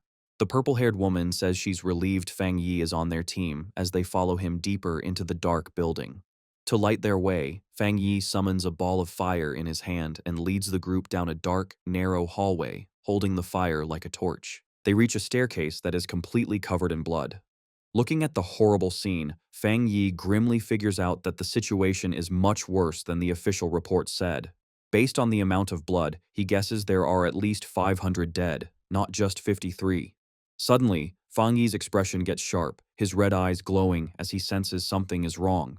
The group enters a supermarket area. The brown-haired association member and the purple-haired woman look around nervously. They notice that while the floor is covered in blood and trash, there are no bodies. She wonders if the monsters ate the victims so completely that nothing was left. Unseen by them, a scary shadow monster with glowing green eyes gets ready to attack from the darkness. Fang Yi senses the attack and yells for them to watch their backs. The purple-haired woman turns around in terror, screaming as she sees the monster jumping at them. Reacting instantly, Fang Yi throws his flaming sword with amazing speed past his teammates. The sword hits the shadow monster in the air, cutting off its head instantly in a burst of black blood and fire. As the burning body of the monster falls, the brown-haired association member stammers in fear, realizing another monster was hiding right next to them. Fang Yi stands calmly in the middle of the flames. He looks at his teammates with a serious expression and asks if they really didn't sense something was wrong, showing the difference in their awareness. Fang Yi looks at his flaming hand and analyzes the situation. He tells the gray-haired man that even though the two monsters they just killed were strong, there weren't enough of them to have trapped and killed the previous rescue team. A thought hits him, and he suggests that the place they are in might not be the real Tianbao building. The team stands in the dark, blood-stained hallway, looking confused. The gray-haired man and the blonde girl ask him what he means. Fang Yi explains that even though the hallway is full of blood, the smell is wrong. He points out that the strong smell comes from the dark attribute and monsters, but there's no smell of dead bodies. He decides he needs to test his guess. The purple-haired woman watches anxiously as Fang Yi prepares to use a powerful technique. She agrees with what he said, noting that the place feels empty, as if no living thing has ever been there. Fang Yi guesses that this place is just a simple, empty copy created by the monster. He extends his hand and releases a huge surge of purple energy, saying that if he's right, this place has been turned into an empty shell. He creates a giant sphere of black energy, the limitless dark world, shocking his teammates who recognize it as the dark attribute. A system window appears, confirming his theory. It detects a similar dark attribute called the inner dark world and asks if he wants to see the data. The system explains that the inner dark world is a space created by splitting the dark attribute, acting like a nest that takes over the original space. It reveals that to enter the real inner dark world, one must find the door that builds it. Fang Yi now understands. He tells the team that to enter the real Tianbao building, they must find this door, and the same rule applies to those who tried to escape. He explains that the people trapped inside were affected by the dark attribute, causing them to hallucinate. They probably mistook windows for the door to safety. As he controls the dark energy, Fang Yi concludes this is why the people who tried to escape through the windows ended up dead. The purple-haired woman realizes with horror that the victims were tricked by the dark attribute until they died. She asks Fang Yi if their next step is to find the door. The situation gets worse instantly, as Fang Yi's system warns that the hostile, dark inner world has been drawn to him and has fully appeared. Fang Yi is shocked by its sudden arrival, as a huge blast of purple energy comes down from above, crushing the team. The brown-haired association member and the blonde girl immediately fall under the pressure, holding their heads in pain. They scream that their spiritual defenses are failing. Fang Yi's eyes glow with intense power, one red, one golden, as he glares at the energy. He instantly summons a barrier, creating a powerful dome of golden light to protect his teammates. Inside the barrier, the blonde girl and the brown-haired association member gasp for breath, relieved the pain has stopped. They look up at Fang Yi in awe, realizing that while they were almost knocked out, the sealer is completely unharmed. They admit to themselves that the dark energy nearly killed them without even hitting them directly, and without Fang Yi, they wouldn't have survived. Fang Yi suddenly focuses on a point in the empty air, his sword lighting up with intense flames as he declares he has found it. He unleashes a technique called Fire Dragon, pulls out his blade, and swings it violently at the invisible target, shouting that the entrance is right here. The force of the attack causes the space itself to break like glass. The gray-haired man and the purple-haired woman watch in shock as the hallway breaks apart before their eyes. Fang Yi steps forward onto the new ground, his expression dark and serious. The broken illusion reveals a huge, scary gateway swirling with dark green mist and shadows, the true entrance to the dark inner world. Fang Yi takes the lead, his sword blazing with fire to light the way, and orders everyone to follow him closely. As they walk deeper into the real building, Fang Yi keeps up a golden barrier to protect the team from the gross, red fleshy veins that now cover the walls. The blonde girl suddenly looks sick, covering her mouth as she says she can smell something terrible. Fang Yi looks ahead with a grim expression, identifying the smell as the smell of dead bodies and blood from their own kind. The group finally finds a horrible scene. The floor is covered with the dead bodies of the previous pioneers who had gone missing, confirming they had been trapped and killed in this dark space. The group is immediately ambushed as a swarm of shadowy, bat-like creatures descends from the ceiling, surrounding them. Looking up, the team sees a terrifying swirl of monsters above them, trapping them. Suddenly, a massive A+ grade demon-like monster with glowing red eyes dives down from the swarm to attack. The gray-haired man and the brown-haired association member are shocked, shouting that it's crazy to find another high-level dark monster so soon. Fang Yi reacts instantly, summoning his flaming sword. He throws the sword, and it pierces straight through the descending monster's chest in a burst of fire. The monster roars in pain as Fang Yi rushes forward to finish it. He drives his sword into the ground and grabs the hilt. With a series of incredibly fast swings, Fang Yi unleashes a storm of fiery attacks against the swarm and the large monster. He lands gracefully, setting off a massive explosion of holy fire that burns the enemies around him. The blonde girl and the purple-haired woman shield their faces from the intense heat, shocked that the dark monsters melted instantly when they touched his flames. They realize that since the mission started, they haven't had to do anything. Fang Yi walks through the destruction, his sword glowing like lava. He reaches his hand toward the floor, where the bodies of the previous victims lay. Fang Yi uses his fire to cremate the bodies of the innocent victims, giving them a proper burial. The brown-haired association member and the blonde girl watch the flames in awe, saying that his title as the Sealer is well-deserved. Fang Yi turns to the group and gives his orders. He tells them that since they entered the building, they should help out. He instructs them to search the first floor for survivors, while he goes upstairs to handle the remaining monsters. The team, including the gray-haired man and the purple-haired woman, stands ready to follow his orders, their doubt now replaced by respect. Fang Yi continues to clear the building floor by floor. On the 10th floor, he battles a swarm of flying shadow creatures, swinging his flaming sword to keep them away. He analyzes the enemies, realizing they have evolved to at least the 1-star spirit creation realm, but he easily cuts them in half, noting their abilities haven't changed much. Fang Yi then leads the team up the escalator to the 15th floor, his sword leaving a trail of fire. The air becomes even heavier. The blonde girl complains that the cold, dark power is getting through her protective barrier as they find a hallway filled with bodies. The gray-haired man notices something strange about the bodies. He warns the others that something is moving inside the corpses and that they are corrosive, telling the team not to breathe in the spores. A drop of liquid falls into a puddle, and a massive spiked shadow rises behind Fang Yi and the brown-haired association member. The monster reveals itself to be a terrifying, multi-eyed creature that looks down at them. It roars, unleashing a barrage of energy spikes. Instead of being scared, Fang Yi smiles, saying that things have finally gotten interesting. Fang Yi spins his sword rapidly, creating a shield of fire that deflects the incoming energy spikes. The monster comes down to attack directly, but Fang Yi prepares to counter, realizing the creature is trying to buy time to evolve further.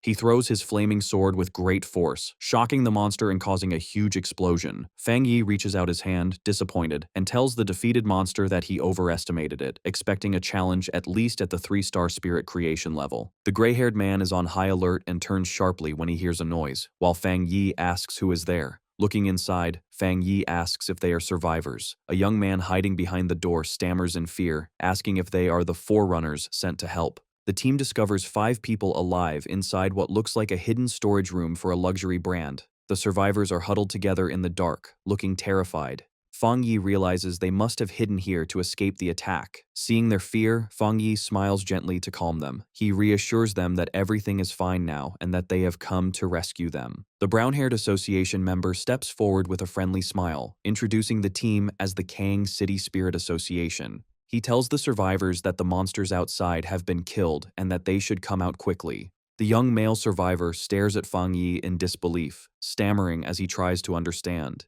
He shouts in shock, asking if it's true that Fang Yi killed all those terrifying monsters with just a single slash. Meanwhile, outside the Tianbao building, a monitoring team watches the situation. The building is covered in a red, ominous energy, but the monitors are hopeful, noting that this time is different. They track Fang Yi's spiritual energy, observing the fire of his spirit weapon on every floor. Suddenly, an analyst shouts that the latest reading is from the 40th floor. The analysts are stunned. They report that the sealer cleared the Tianbao building from bottom to top in only 9 minutes and 56 seconds. They realize this news will shock the entire Pioneer Circle in Kang City. However, the celebration is cut short as a red alarm goes off. The monitor warns that it's not over yet, as they have detected an S-class monster eruption at the very top level. Back on the top floor, Fang Yi stands among the rubble, looking up with a serious expression. He realizes he has found the main target. Looming over him is a massive, skeletal creature with glowing green energy and black feathers. Fang Yi identifies the terrifying monster as the anomaly king of this location, the Bone Bird.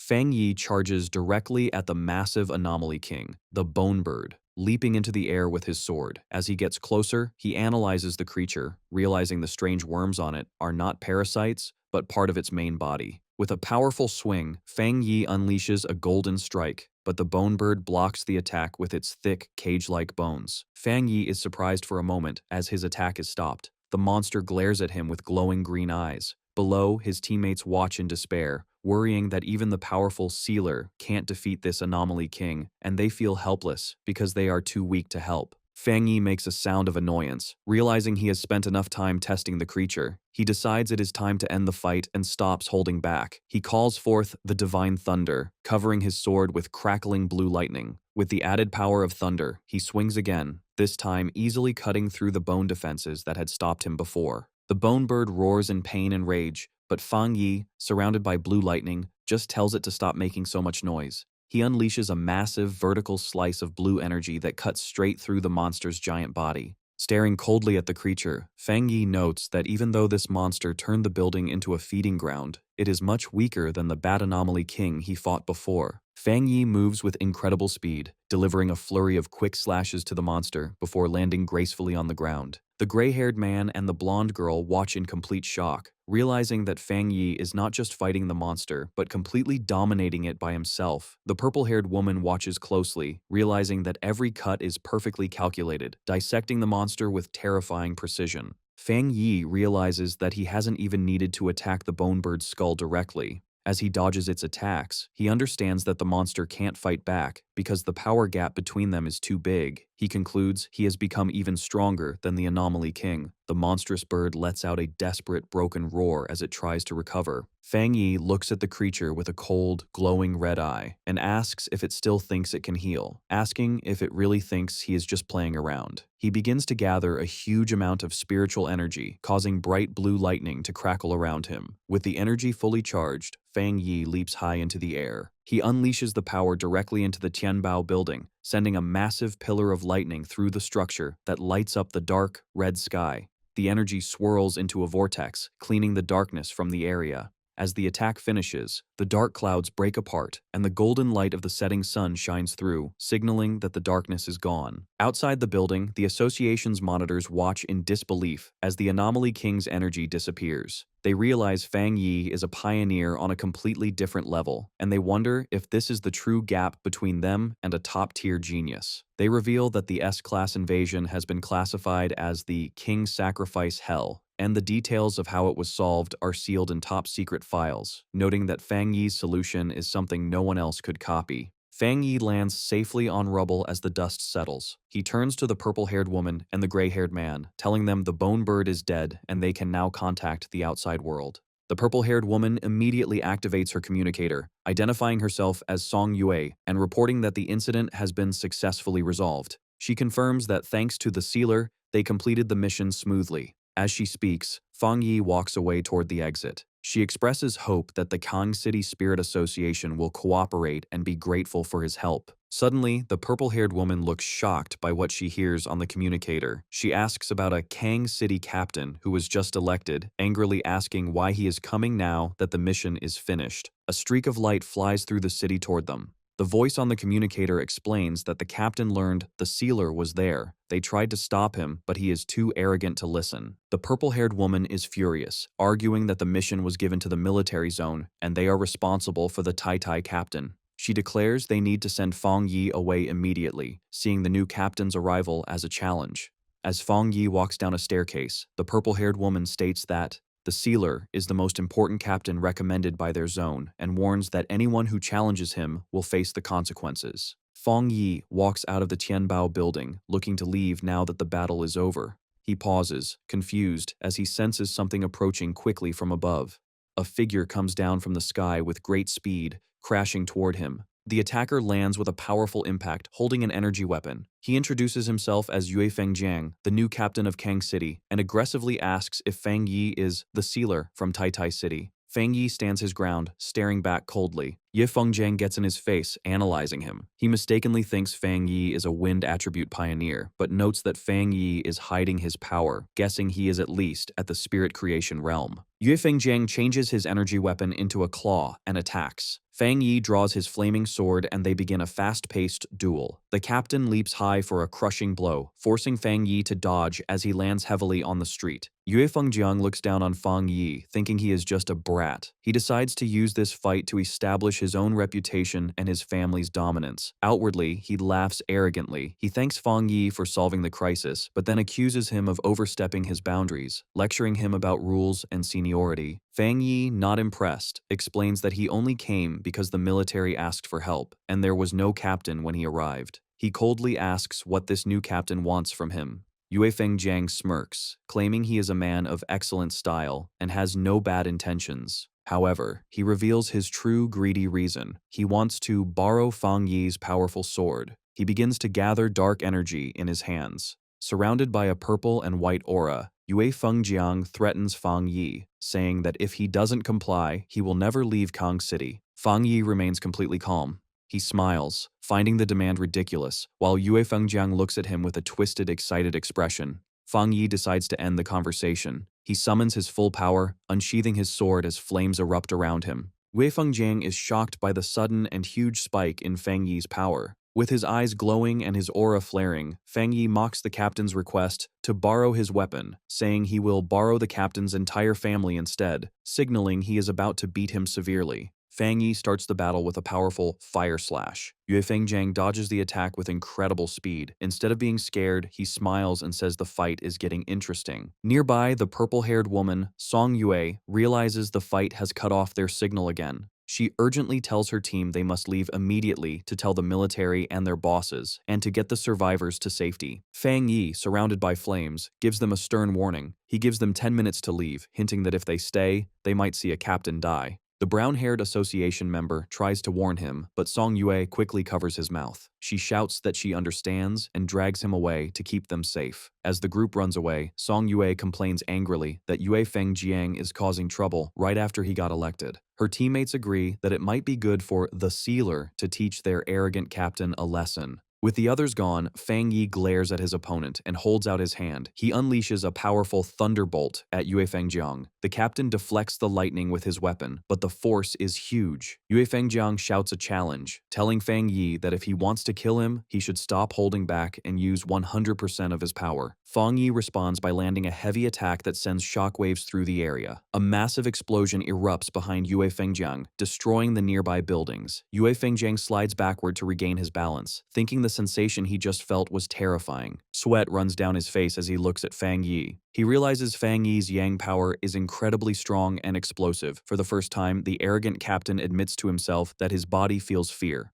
Fang Yi stands in the raging flames, his figure dark with glowing red eyes. He smirks at Yue Fengjiang's earlier taunt about using full power. He coolly replies that if he were to use 100% of his power, he is afraid Yue Fengjiang wouldn't even last 10 minutes. Yue Fengjiang smiles confidently. He laughs like a maniac, convinced the power is in the sword itself. He believes it is a new secret weapon from the Spirit Association, and that Fang Yi is just lucky to have it. Fang Yi stays silent, staring at him with a cold, unimpressed look. In Yue Fengjiang's mind, he imagines the weapon in a containment tube, believing it holds terrifying power. He is jealous that such a special prototype was given to this kid. He grabs his chest, deciding his trip to the city was worth it because he has found a treasure to steal. Filled with greed, Yue Fengjiang tears off his shirt with a surge of purple energy. He arrogantly calls Fang Yi a mere 2-star cultivator and demands he hand over the knife. He threatens to kill him to take it, shouting that Fang Yi still hasn't shown enough power to impress him. Meanwhile, at the Tai Tai Spirit Association headquarters, the mood is tense. The superior slams his hands on the table, furious to learn that the Kang City captain has started a fight with their captain, Fang Yi. Su Gingying looks worried as the superior sweats, realizing how serious the situation is. She points out that the Sealer was invited by the Star God War Zone, meaning this conflict involves high-level military politics. The superior is confused when his assistant whispers an update, asking him to repeat the absurd news. The assistant explains that they contacted Kang City, but the other side arrogantly replied that if the fight isn't stopped in 10 minutes, the situation will be irreversible, thinking Fang Yi is the one in danger. The Kang City officials believe that since they are the third-ranked city, their captain is better and will not lose. The Tai Tai officials are shocked and insulted that Kang City is looking down on them. The superior slams his fist down again, calling the Kang City officials fools. He realizes they think sealing a top-level monster is easy and have completely underestimated Fang Yi. The assistant adds that the Kang City captain is rumored to have just reached the 3-star rank and is supported by a huge family with endless resources. Looking out the window, the superior scoffs at the mention of the 3-star rank. With a serious look, he explains that the Sealer has multiple top-level powers and his true fighting ability is far beyond his visible rank. He grimly concludes that because Kang City didn't experience the King's Sacrifice Hell, they don't understand the true meaning of Fang Yi's title. He predicts that the Kang City captain won't just lose, he might even die. Back at the battle, Fang Yi prepares a devastating punch, his red eye glowing. He lands a brutal punch on Yue Fengjiang's face, sending blood and teeth flying and shattering the arrogant captain's defense. The battle continues in the sky above the city. Yue Fengjiang is confused because his attacks have no effect on Fang Yi's flames, wondering why the fire blade is endless. As they fight, Yue Fengjiang realizes with horror that his spiritual power is disappearing on contact, as if it's sinking into the sea. He is overwhelmed by Fang Yi's constant attacks. Suddenly, Fang Yi appears right next to Yue Fengjiang's face, coldly whispering that they have arrived. Yue Fengjiang turns and is shocked to see the Kang City Spirit Association building right next to them. Fang Yi looms over him with a terrifying presence. He tells the captain that out of respect for the city and the military, he is giving him one last chance. Before Yue Fengjiang can respond, Fang Yi delivers a powerful kick that sends the captain flying down. Fang Yi doesn't stop. He unleashes a massive barrage of fire-slash attacks towards the building, shouting that he fears some people are hiding inside, so he has decided to make his presence clear. Yue Fengjiang is caught in the blast, his face twisting in shock and pain. The resulting explosion is massive, lighting up the city skyline. On the ground, people look up in confusion, wondering if a fire has broken out. The crowd begins to panic as the temperature suddenly rises. A man with glasses screams, pointing out that he can see 2 people fighting in the sky. High above, Fang Yi, surrounded by his golden fire, prepares to clash again with Yue Fengjiang, who is covered in dark purple energy. On the ground, a civilian recognizes the fire from the news and excitedly tells the others that the rumors about the spiritual energy revival are real. Fang Yi looks down at his opponent with a cold gaze. He checks the time and calmly tells Yue Fengjiang that he has 5 minutes left. He then throws the captain's own words back at him, asking if he didn't want to see 100% of his power. Yue Fengjiang, beaten and furious, can only growl. Fang Yi comes down from the sky like a meteor, swinging his flaming sword. As he unleashes a massive fire slash, he mocks the captain, asking how he can be in such a pathetic state when Fang Yi is only using 30% of his strength. Yue Fengjiang's face is filled with shock. He can't understand how this is not Fang Yi's full power, thinking it should be impossible for a 2-star cultivator to be this strong. Terror takes over Yue Fengjiang as he sees the attack coming. The massive beam of fire strikes him, blasting him through the sky. Meanwhile, at the Spirit Association headquarters in Shen City, the Situation Room is in chaos. An operator reports a massive energy spike in the country. The map zooms in on Kang City, showing energy levels rising rapidly at the Spirit Association building. The superior with glasses is confused, noting that the energy is not the dark attribute, so it's not a monster invasion. He demands to know what is happening. A subordinate rushes in with the shocking report. The new Kang City captain, God Blade, is fighting the Tai Tai City captain, the Sealer. The report explains that God Blade tried to steal the Sealer's weapon after he helped save the city, and when refused, he attacked with the intent to kill. The superior explodes with rage, screaming that Kang City must have a death wish. He orders his staff to warn Kang City immediately and make them stop the fight, threatening to remove every high-level official in the Kang City Spirit Association if they don't. He declares they must send someone over to handle this major incident. Just then, the doors to the conference room open, revealing a silhouette. The blue-haired woman enters, volunteering for the task. She is the Spirit Association headquarters forerunner, Gu Yuru, codenamed Sea Mystic. A young girl looking out the window shouts to her mother that she sees a shooting star, her eyes reflecting the bright light of the fight. Her mother quickly grabs her daughter to protect her, watching in horror as a huge explosion of light reflects off the skyscrapers, and she tells her family to run. Inside their apartment, the family quickly packs their bags. The father decides that Kang City is no longer safe and that they must leave for Shen City right away. As they look out the window one last time at the smoke rising from the city, the mother cries in fear, but the father tries to comfort them, promising they will find a way out as they leave their home.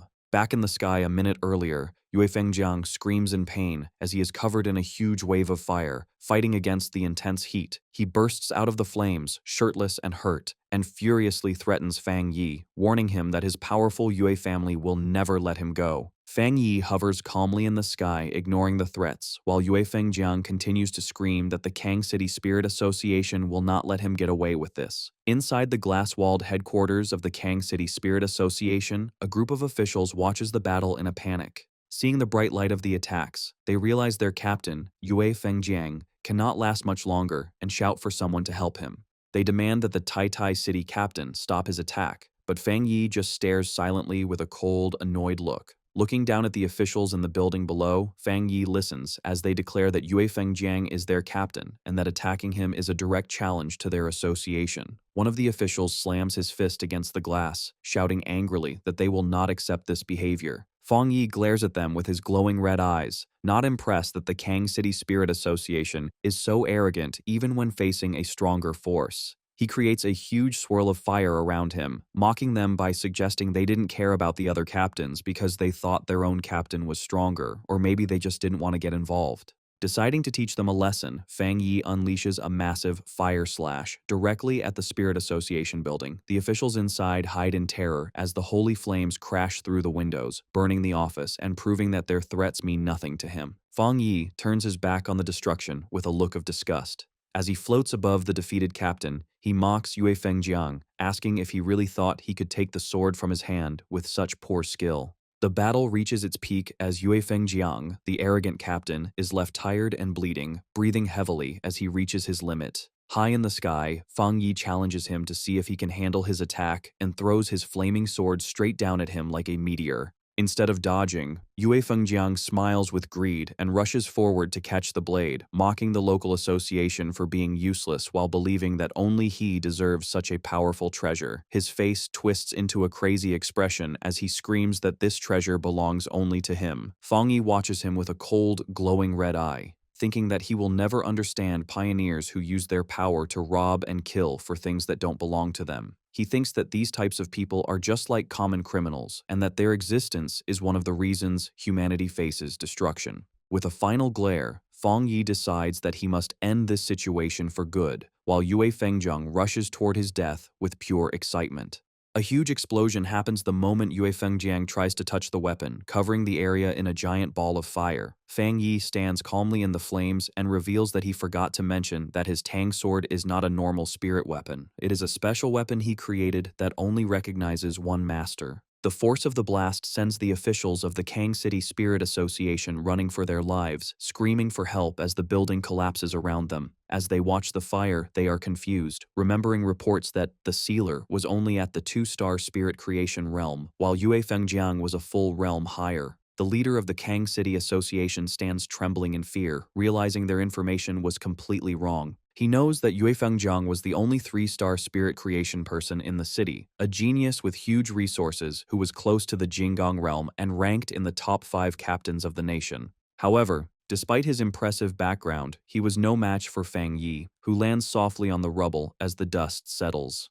Standing silently with his burning sword, it is clear that Fang Yi has far surpassed the level of a captain, and now has the power to destroy an entire city. Wang Zhong, the leader of the Kang City Spirit Association, trembles in complete terror, asking himself what he should do now. He looks at the destruction and wonders if Fang Yi really plans to make the entire Kang City Spirit Association be buried along with the defeated captain. Overcome with fear, Wang Zhong collapses to the ground among his terrified team. He begs the Tai City captain for mercy, screaming that this whole incident was their fault. Suddenly, the sound of a helicopter approaching breaks the tension. Inside the cockpit, the pilot reports to his boss that there is a pure and extremely strong Yang attribute ahead, but notes that the flames near the Spirit Association seem to be weakening. Gu Yuru, standing at the open door of the helicopter, gathers a massive amount of blue water energy in her hands, wondering if the fire is really dying down. Fearing they have arrived too late, Gu Yuru unleashes her power, sending streams of blue energy raining down from the sky to put out the remaining fires.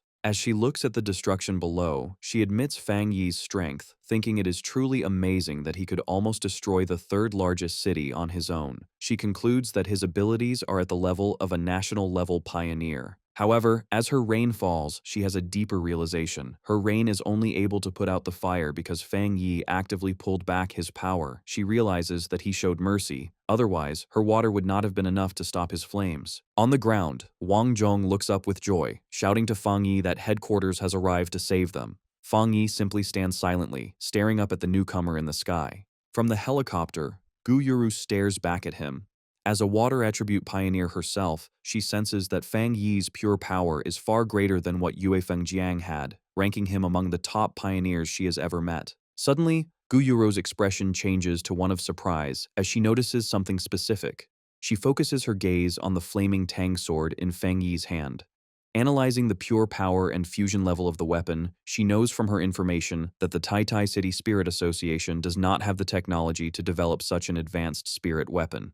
As Fang Yi calmly puts his sword away, absorbing the flames back into his body, Gu Yuru comes to the only possible conclusion: that spirit weapon was created by Fang Yi himself. Wang Zhong, feeling brave with the arrival of the helicopter, points an accusing finger at Fang Yi. He demands to know if the sealer really needs to be so ruthless, and asks how he plans to explain his actions now that someone from headquarters has arrived. Fang Yi glares at him with terrifying intensity. He coldly reminds the official that he gave them 10 minutes to solve the situation, but they failed to give him any explanation. Turning away, Fang Yi concludes that their silence means they agreed that their own captain deserved to die. Suddenly, Fang Yi releases a massive surge of fiery energy that surrounds the terrified officials. He warns them that if they dare speak to him in such a disrespectful way again, he will kill them all along with their fallen captain. Just then, Gu Yuru comes down from the sky, surrounded by swirling blue water energy. She calls out to the Tai City captain to stop his aggressive behavior. Fang Yi turns his head silently to face the new arrival. Wang Zhong is overjoyed, thinking that Fang Yi is finally in trouble. He thinks that no matter how strong the sealer is, he cannot simply kill a city captain and get away with it. He believes that if this is not punished, captains everywhere would be in danger. Gu Yuru lands and introduces herself. She sternly asks how they are supposed to manage the spirit associations in different regions if such chaos is allowed. Wang Zhong smiles wickedly, thinking she is on his side. He eagerly waits for her to punish Fang Yi for destroying their headquarters. However, to everyone's surprise, Gu Yuru does not attack. Instead, she stands respectfully before Fang Yi and admits that this incident was a failure of duty on the part of the Spirit Association. She bows her head in apology, promising Fang Yi that headquarters will give him a proper explanation for what happened. Fang Yi's expression softens into a small smile, and he simply hums in agreement, accepting her apology. Wang Zhong is left completely frozen, his face a mask of pure shock and disbelief, as he realizes headquarters has sided with Fang Yi over him. Wang Zhong trembles, unable to understand what is happening. He watches as Gu Yuro bows to Fang Yi, realizing this is the headquarters' respectful way of dealing with the sealer. She explains their goal is to support and reward him to prevent more conflict. Wang Zhong is terrified, wondering if this is the end of it. He thinks about how his captain was burned alive and can't believe the headquarters isn't treating this as a serious issue or blaming Fang Yi. Fang Yi stands calmly, thinking the local association's opinion doesn't matter. He reflects that the Kang City captain, Yue Feng Jiang, tried to kill him for his weapon and was ungrateful for his help, so his death was deserved. Gu Yuru walks over to the scared officials. She coldly asks why they did not stop the fighting, calling them arrogant fools. She then asks who is in charge of the Kang City Spirit Association, and Wang Zhong nervously raises his hand. Wang Zhong tries to smile as Gu Yuro gives him his orders. She tells them they have 3 days to calm the public in Kang City and come up with a good excuse to cover up the news of the battle. Her face then turns icy as she gives them their punishment. She announces that after 3 days, all of them will be fired and headquarters will send new people to take over Kang City. The officials are shocked. Gu Yuru gives a final warning that if they fail, they will face the full consequences. Fang Yi watches from a distance, surprised. He admits he didn't expect the Spirit Association headquarters to fire the entire staff of Kang City just to please him. Gu Yuru returns to Fang Yi, explaining that headquarters must make their position clear. She declares that anyone who challenges the sealer, again, will end up like the Kang City Spirit Association and Yue Fengjiang. She asks Fang Yi if he is satisfied with how they handled the situation, promising it will never happen again. Fang Yi, looking relaxed, tells her that anyone challenging him is challenging the headquarters. He says he doesn't care about the officials, but is more interested in how she plans to control public opinion about the supernatural events. Gu Yuru understands his question. She addresses the doubt about whether the news of the spiritual energy revival can still be kept secret in major cities. She explains that supernatural events are happening often, and disasters caused by anomalies are always appearing. She admits that many people have already guessed the truth, but the government can't make it public yet because the time isn't right. She warns that if they made it public now, the world would change instantly. Chaos would start within society, destroying the order they are trying to keep. She implies the situation is delicate, noting that if Fang Yi hadn't been there to save Tai Tai City, the results would have been terrible for the whole world. Fang Yi thinks about the results of his recent battles. He realizes the era of spiritual energy recovery might have officially started when the Anomaly King was destroyed. He considers that without the sacrifice of powerful people like Elder Wu, this new era would have come even faster, and humanity would have been unprepared. He finally understands the government's plan. Chaos among a small group of pioneers is better than total chaos for everyone. He pictures the powerful leaders of this new world, people like Ji Ruoyan, Jiaolun, and Su Qingying. He realizes that to keep the appearance of peace for normal citizens, the country needs these top-tier pioneers to face the crises. Fang Yi looks at the ruins, understanding why the Xia nation is so strict about controlling public opinion. By managing information, they prevent weaker pioneers from causing trouble and stop panic from spreading, letting ordinary people adjust to the new era. However, he knows this plan depends on the cooperation of powerful pioneers. With a smirk, he realizes the situation is becoming urgent. As Fang Yi gets ready to leave, he admits to himself that while his current power helped him solve the disaster in Tai Tai City, it's not enough for what's coming. Gu Yuro interrupts his thoughts. She respectfully tells him a special plane is ready to take him back to Tai Tai City, but she asks for a moment for a personal request. Adjusting her glasses with a smile, Gu Yuru expresses her genuine admiration. She tells him she envies Tai Tai City for having a talent who is so young, yet has the power to destroy a city and the character to handle it. Fang Yi looks at her with interest, telling her not to be so polite. Gu Yuro extends her hand toward him warmly. She asks if, just as Gu Yuro and not as the sea mystic, she can be friends with him. Fang Yi is surprised by her humble and sincere request. At the Star God War Zone headquarters, Jiaolan listens to her blonde subordinate report the details of the incident in Kang City.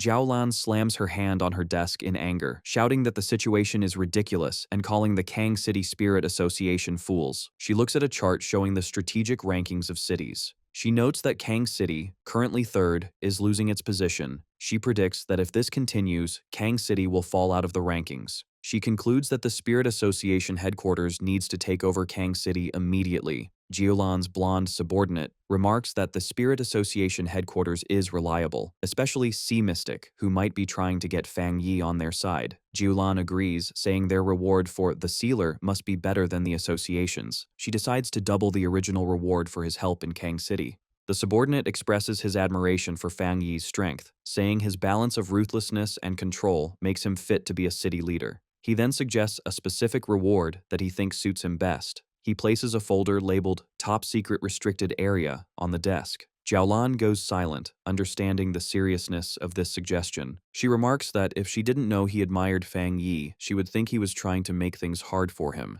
The subordinate smiles, arguing that crisis and opportunity go together, and only Fang Yi is worthy of going there to train. He adds that another genius from their war zone is already training there. He explains that in the future, things even scarier than the king's sacrifice hell will appear, and they need Fang Yi to get stronger quickly to face the unknown. Jiaolan agrees, pulling out the documents and thinking that maybe their restricted area is too simple for him. Suddenly, a staff member bursts into the room, shouting for Sister Lan. She delivers the shocking news to a stunned Jiaolan and her subordinate. Elder Wu has woken up and wants to speak with her. Several hours later, back in Tai Tai City, the sun shines over Fang Yi's new luxury villa.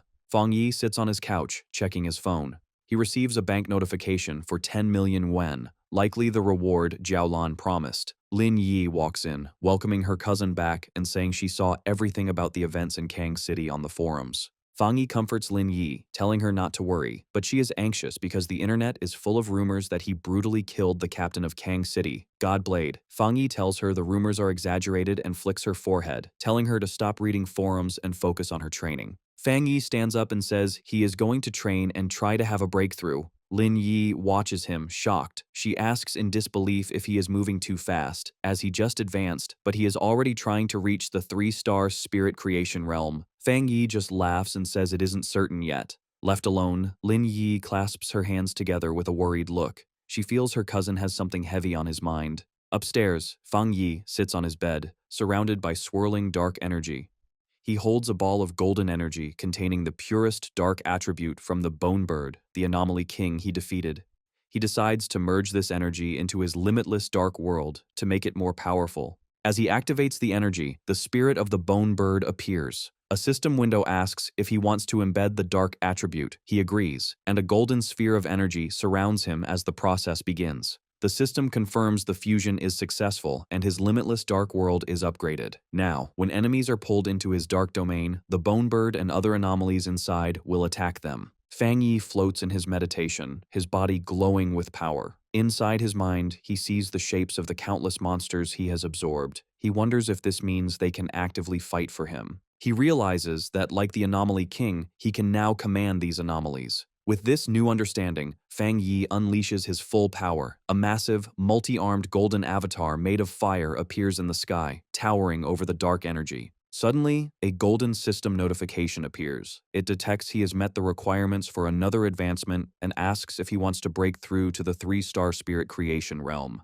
The huge energy from Fang Yi's cultivation manifests physically over the city, creating a giant golden image of a fiery god in the sky. The people below look up in amazement. A photographer excitedly points it out, recognizing the figure as the Immortal who saved them from the bat monsters, believing their savior has come down again. Inside the villa, the power becomes too much to hold, and a blinding explosion of golden light bursts from Fang Yi's bed, filling the room. Meanwhile, inside Fang Yi's spiritual world, the scene changes to a dark, purple void.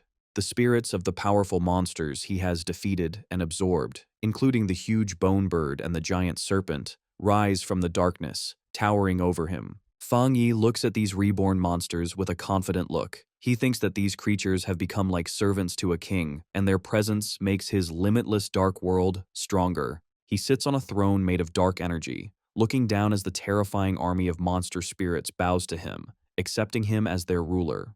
A system window confirms his progress, announcing that the limitless dark world has been upgraded and he has a new ability. The system explains this new skill, called Anomaly Warfare. It says that once Fang Yi pulls enemies into his dark world, he can summon these monsters to attack them. However, it warns that the stronger the enemy, the more spiritual power it will cost to keep the summons. Fang Yi holds a swirling ball of dark energy, which holds the essence of the bone bird. He smirks, welcoming the newcomer to his limitless dark world. He praises the bird's spirit for being extremely pure, noting it will be a big boost to his own strength. He tells the spirits to work hard for him, promising to treat them well. As he looks at his new army, he realizes he must increase his spiritual energy to use this new ability to its fullest. In the real world, the energy buildup reaches its peak. A giant beam of golden light shoots up from the city, piercing the clouds and lighting up the sky, signaling his success to everyone. Fang Yi floats in his room, surrounded by a golden aura. The system confirms he has successfully broken through to the 3-star spirit creation realm. He thinks about the change, feeling that all his abilities are now perfectly part of his body, and his power feels clean and purified. His eyes open, glowing with a sharp red light.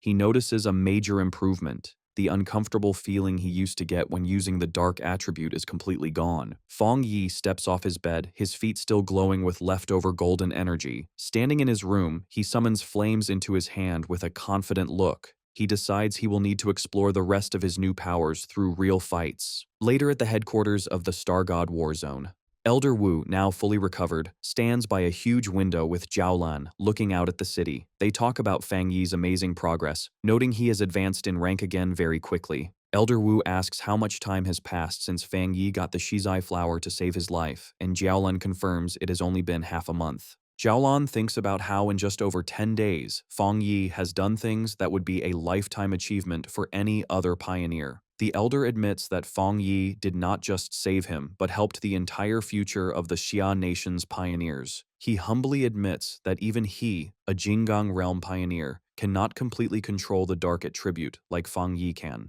Looking at their reflection, Elder Wu lists Fang Yi's achievements, clearing the anomaly kings of 2 cities, solving disasters, and leveling up twice in a few days. He expresses a strong desire to meet this favored son of heaven. Meanwhile, at the Taitai City Spirit Association, Su Qingying and the staff are alerted to a huge energy wave coming from Fang Yi's new home. Su Qingying realizes with shock that he has advanced again. The energy wave from the sealer, Fang Yi, is even bigger than when the Anomaly King appeared. The association staff immediately starts an emergency plan to make sure Fang Yi's upgrade isn't disturbed. Later, Su Qingying looks at her phone, thinking about the impact Fang Yi has had. She notes that since the disaster, he has gained immense respect, and even regular people feel safe knowing his spiritual power is protecting them. She reads online discussions where she anonymously tells people how strong the sealer is. She makes fun of the pioneers of Kang City for looking down on him and mentions that their captain was completely embarrassed. She feels good that she helped build his reputation to prevent future trouble.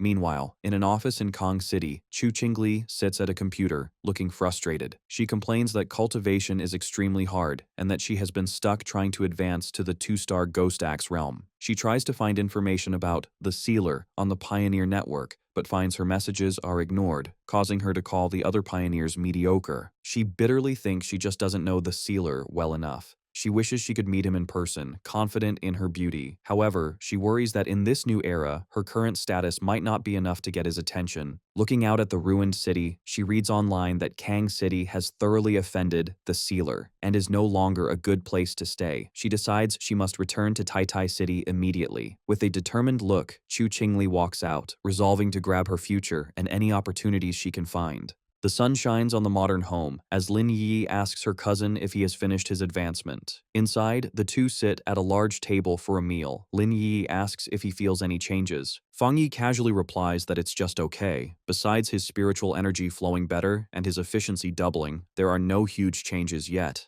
However, in his thoughts, Fang Yi suspects the deeper changes will only show when he advances to the legendary Jinggang realm. Lin Yi then shows him a message on her phone. She explains that Sister Jiaolan asked if she wanted to go to the Tianhai forest, as New World anomalies seem to have appeared there. Fang Yi says he got the invitation too. He guesses the Star God Warzone wants to make up for the trouble in Kang City. Since they were both invited, he decides they should go together, which makes Lin Yi cheer happily. Later, they reach their destination, the Tianhai Forest. It is a forest on the border of the Star God Warzone's territory, with signs forbidding entry. The forest was originally normal, but over 5 years it grew wildly. The spiritual energy there is very high, leading to a high mutation rate in plants and animals. It is both an excellent training ground and a place of unknown terrors, but it remains under military control. Inside the sunny forest, Fang Yi and Lin Yi are greeted by a familiar face. The purple-haired woman from the Kang City mission waves to them, welcoming the captain of Tai Tai City. She asks if he still remembers her and explains she is currently stationed there. She adds that Officer Jiaolan asked her to meet them and explain the current situation. She says that just before they arrived, a tricky change happened in the forest. A mutated fire appeared, but unlike the dark attribute, this flame is extremely gloomy and cannot be put out. Fang Yi guesses it is a new, unknown fire attribute. The purple-haired woman confirms this and offers to go with them for safety. Fang Yi, however, asks Lin Yi for her opinion, suggesting they don't need a guide. Lin Yi confidently agrees. The purple-haired woman accepts their decision and says she will wait there, telling them to be very careful. As she watches them, she realizes she had focused all her attention on the sealer and hadn't noticed the girl. She is shocked to sense that the spiritual energy from the girl is extremely strong, perhaps even higher than her own. As Fang Yi and Lin Yi walk deeper into the woods, she watches them with a smile, wondering what made them both so incredibly talented. The duo steps onto the scorched earth, the ground crunching as they enter the affected area. They stand before a terrifying sight. A forest on fire with a strange, raging fire that reaches the sky. Fang Yi asks if this is the place. Fang Yi extends his hand to sense the energy. He is shocked by the crazy aura of death, noting the gloomy, cold energy is just as strong as the dark tide. He remembers the warning that this fire cannot be put out and only spreads. Suddenly, Fang Yi activates his golden sun breathing technique. A huge surge of golden energy explodes from him, and he urgently tells Lin Yi to step back. The environment immediately attacks them. Dark, shadowy tendrils lash out from the burning forest, lunging at them. As Fang Yi defends himself, he realizes these flames are much stronger than normal fire and have a desire to eat human spiritual power. The dark energy clashes against his power, and he realizes that even his supreme yang attribute is not having a strong effect. Fang Yi puts a golden barrier around Lin Yi to protect her. He tells her the source of the black fire is ahead. He warns her that since her spiritual power is the wood attribute, she is naturally weak against fire and must stay inside his protection. Lin Yi confirms she understands. Fang Yi summons his spirit sword, the blade glowing as he prepares to clear a path. With a single powerful slash, he cuts the dark, burning trees in half. Fang Yi and Lin Yi walk through the path he cut, the forest burning on either side, but they move safely. As they go deeper, the death energy becomes even heavier. They reach a cliff and look down into a massive dark pit filled with glowing red veins of heat. Fang Yi notices something dripping from the rocks above. With his eyes glowing red, he focuses on it. He identifies the dripping substance as magma. They realize they have arrived at the center of the anomaly, standing over a pit of flowing lava. A system window appears in front of Fang Yi. It alerts him that it has detected a great change of heaven and earth. The system identifies the power as the Twilight Fire attribute and announces that it will automatically begin acquiring data to write a new technique. Fang Yi reaches his hand into the flowing magma. As he touches the strange energy source, a system window appears, announcing he has obtained the Twilight God domain. The system explains this power can absorb surrounding attribute powers to strengthen his own Yang attribute. Floating in the air and surrounded by a fiery sphere, Fang Yi wonders if this power is like the fire attribute of his Desolation Flower. The system adds that this power is specifically designed to boost his main Yang power. Suddenly, a terrifying red aura shaped like a demonic face erupts around him. The system alerts him that he has a new ability called Death Brand, warning him that it's special and dangerous. Fang Yi looks confused as the system explains the ability grants infinite death. If he is killed, this brand is put on the killer, trapping them in a cycle of endless death with yellow spring flames that burn them forever. Death collapse, which breaks down their body, and a hell scene where evil spirits welcome them to their grave. Fang Yi looks serious, thinking that while the ability is powerful, it might not be right for him at the moment. He orders the system to save the Death Brand ability, but chooses not to learn it for now. With the dangerous ability stored away, Fang Yi focuses on absorbing the Twilight Fire. A swirling orb of red and black energy forms as he finishes. Watching from a safe distance, Lin Yi is stunned that her cousin could handle such hellish flames so easily. As Fang Yi stands in the new Twilight Fire, she realizes with awe that he has gained yet another power. Suddenly, Fang Yi's expression changes to a sharp smile. His eye glows red as he warns Lin Yi not to get distracted, sensing something else is nearby. A massive, shadowy creature with glowing red eyes emerges from the smoke behind Lin Yi. Terrified, she stammers, asking if it's a dragon. Fang Yi instantly swoops down between his cousin and the monster. His hand glows as he corrects her, saying it's not a dragon, but a mutated lizard. The creature reveals itself as a gigantic, demonic lizard with wings. Fang Yi looks at it with disgust, mocking it as a slightly larger, four-legged insect. He decides this creature is the perfect target to test his new Twilight Fire domain.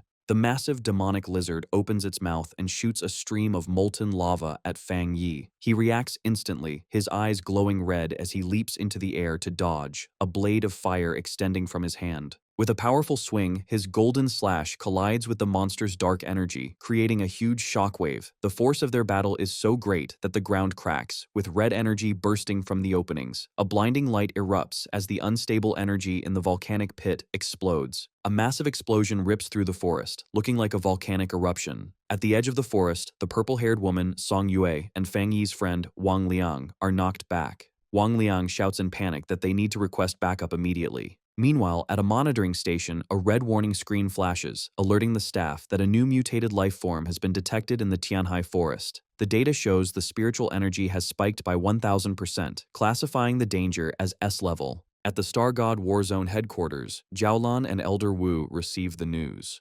Jiaolan finds it strange that the energy in the forest, which had been stable, suddenly went out of control when the sealer went in to train. Elder Wu, in his combat armor, says that although he trusts Fang Yi's strength, they should go check to be safe. Without wasting a moment, Elder Wu and Jiaolan fly through the air at incredible speed. As they approach, Wang Liang and Song Yue are running from the danger zone. They look up and see two streaks of light. They recognize the arrivals immediately, shouting in excitement and relief that it is Officer Jiaolan and Elder Wu. Elder Wu lands like a meteor, crashing into the ground with so much force that it shatters the earth. The dust settles to reveal Elder Wu standing tall, surrounded by a yellow aura, ready to face the S-level threat. Song Yue rushes forward, amazed at the speed of the man in front of her. She wonders if this is the true power of a Jinggang realm pioneer. She compares him to Fang Yi, noting that while the sealer creates big, flashy effects, Elder Wu is the opposite, powerful and restrained. In just a few seconds, they arrive at the location.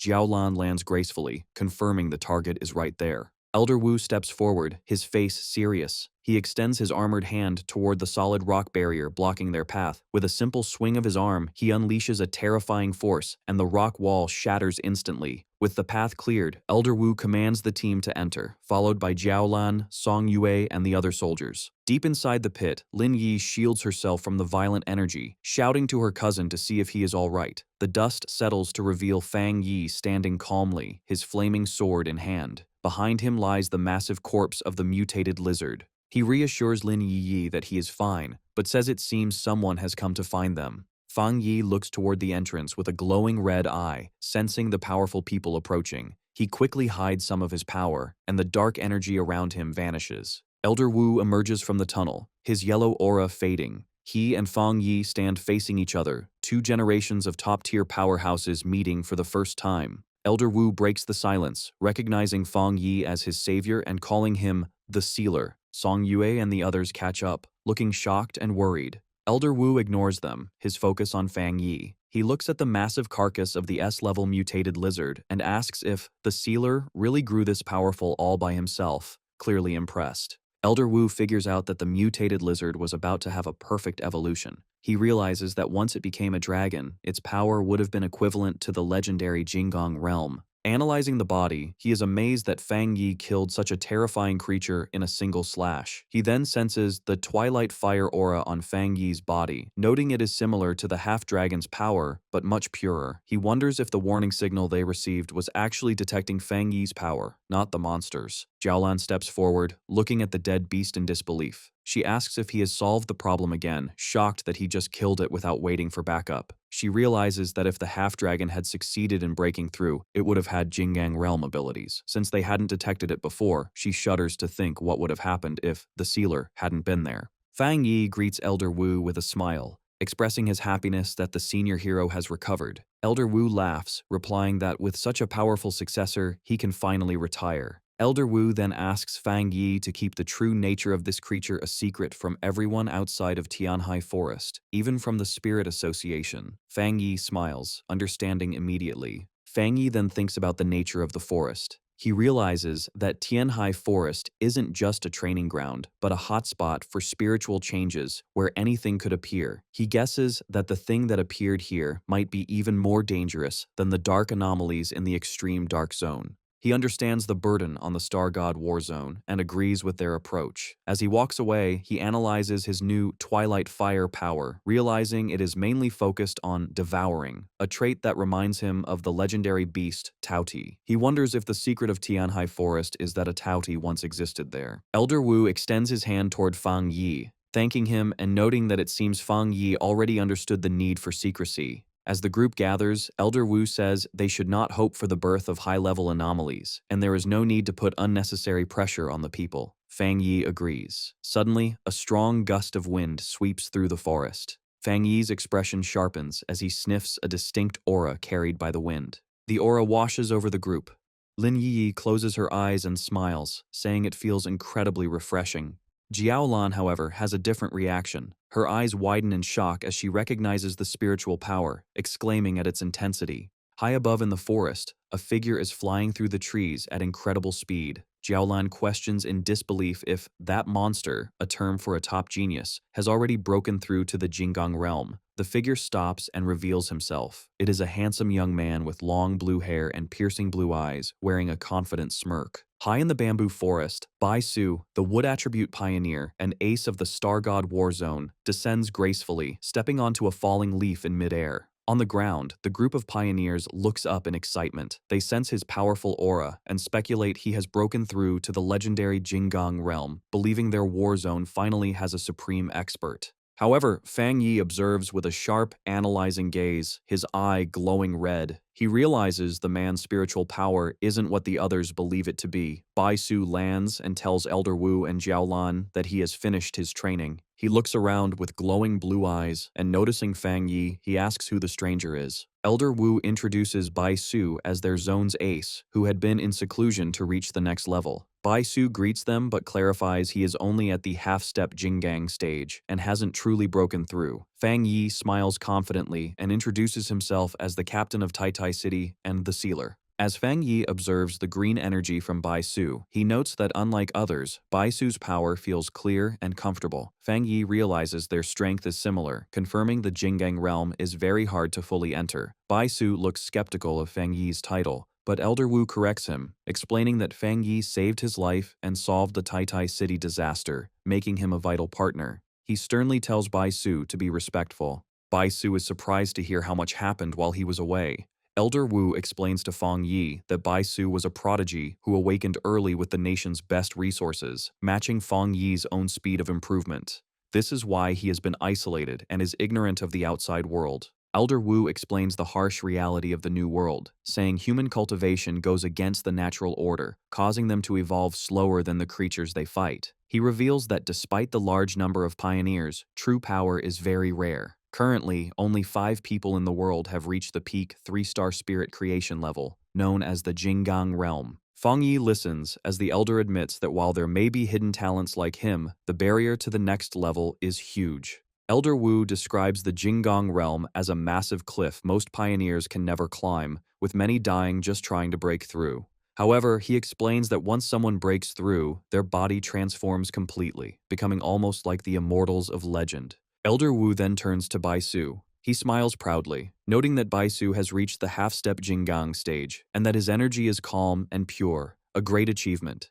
Fang Yi remains silent, observing the interaction. Suddenly, Bai Su steps closer to Fang Yi, staring him down. He reveals that while in seclusion, he felt the shockwave from Fang Yi's breakthrough. He explains this energy wave helped him reach his current level, and because of this connection, he is eager to test his skills against Fang Yi. The two powerful pioneers face off, unleashing their auras.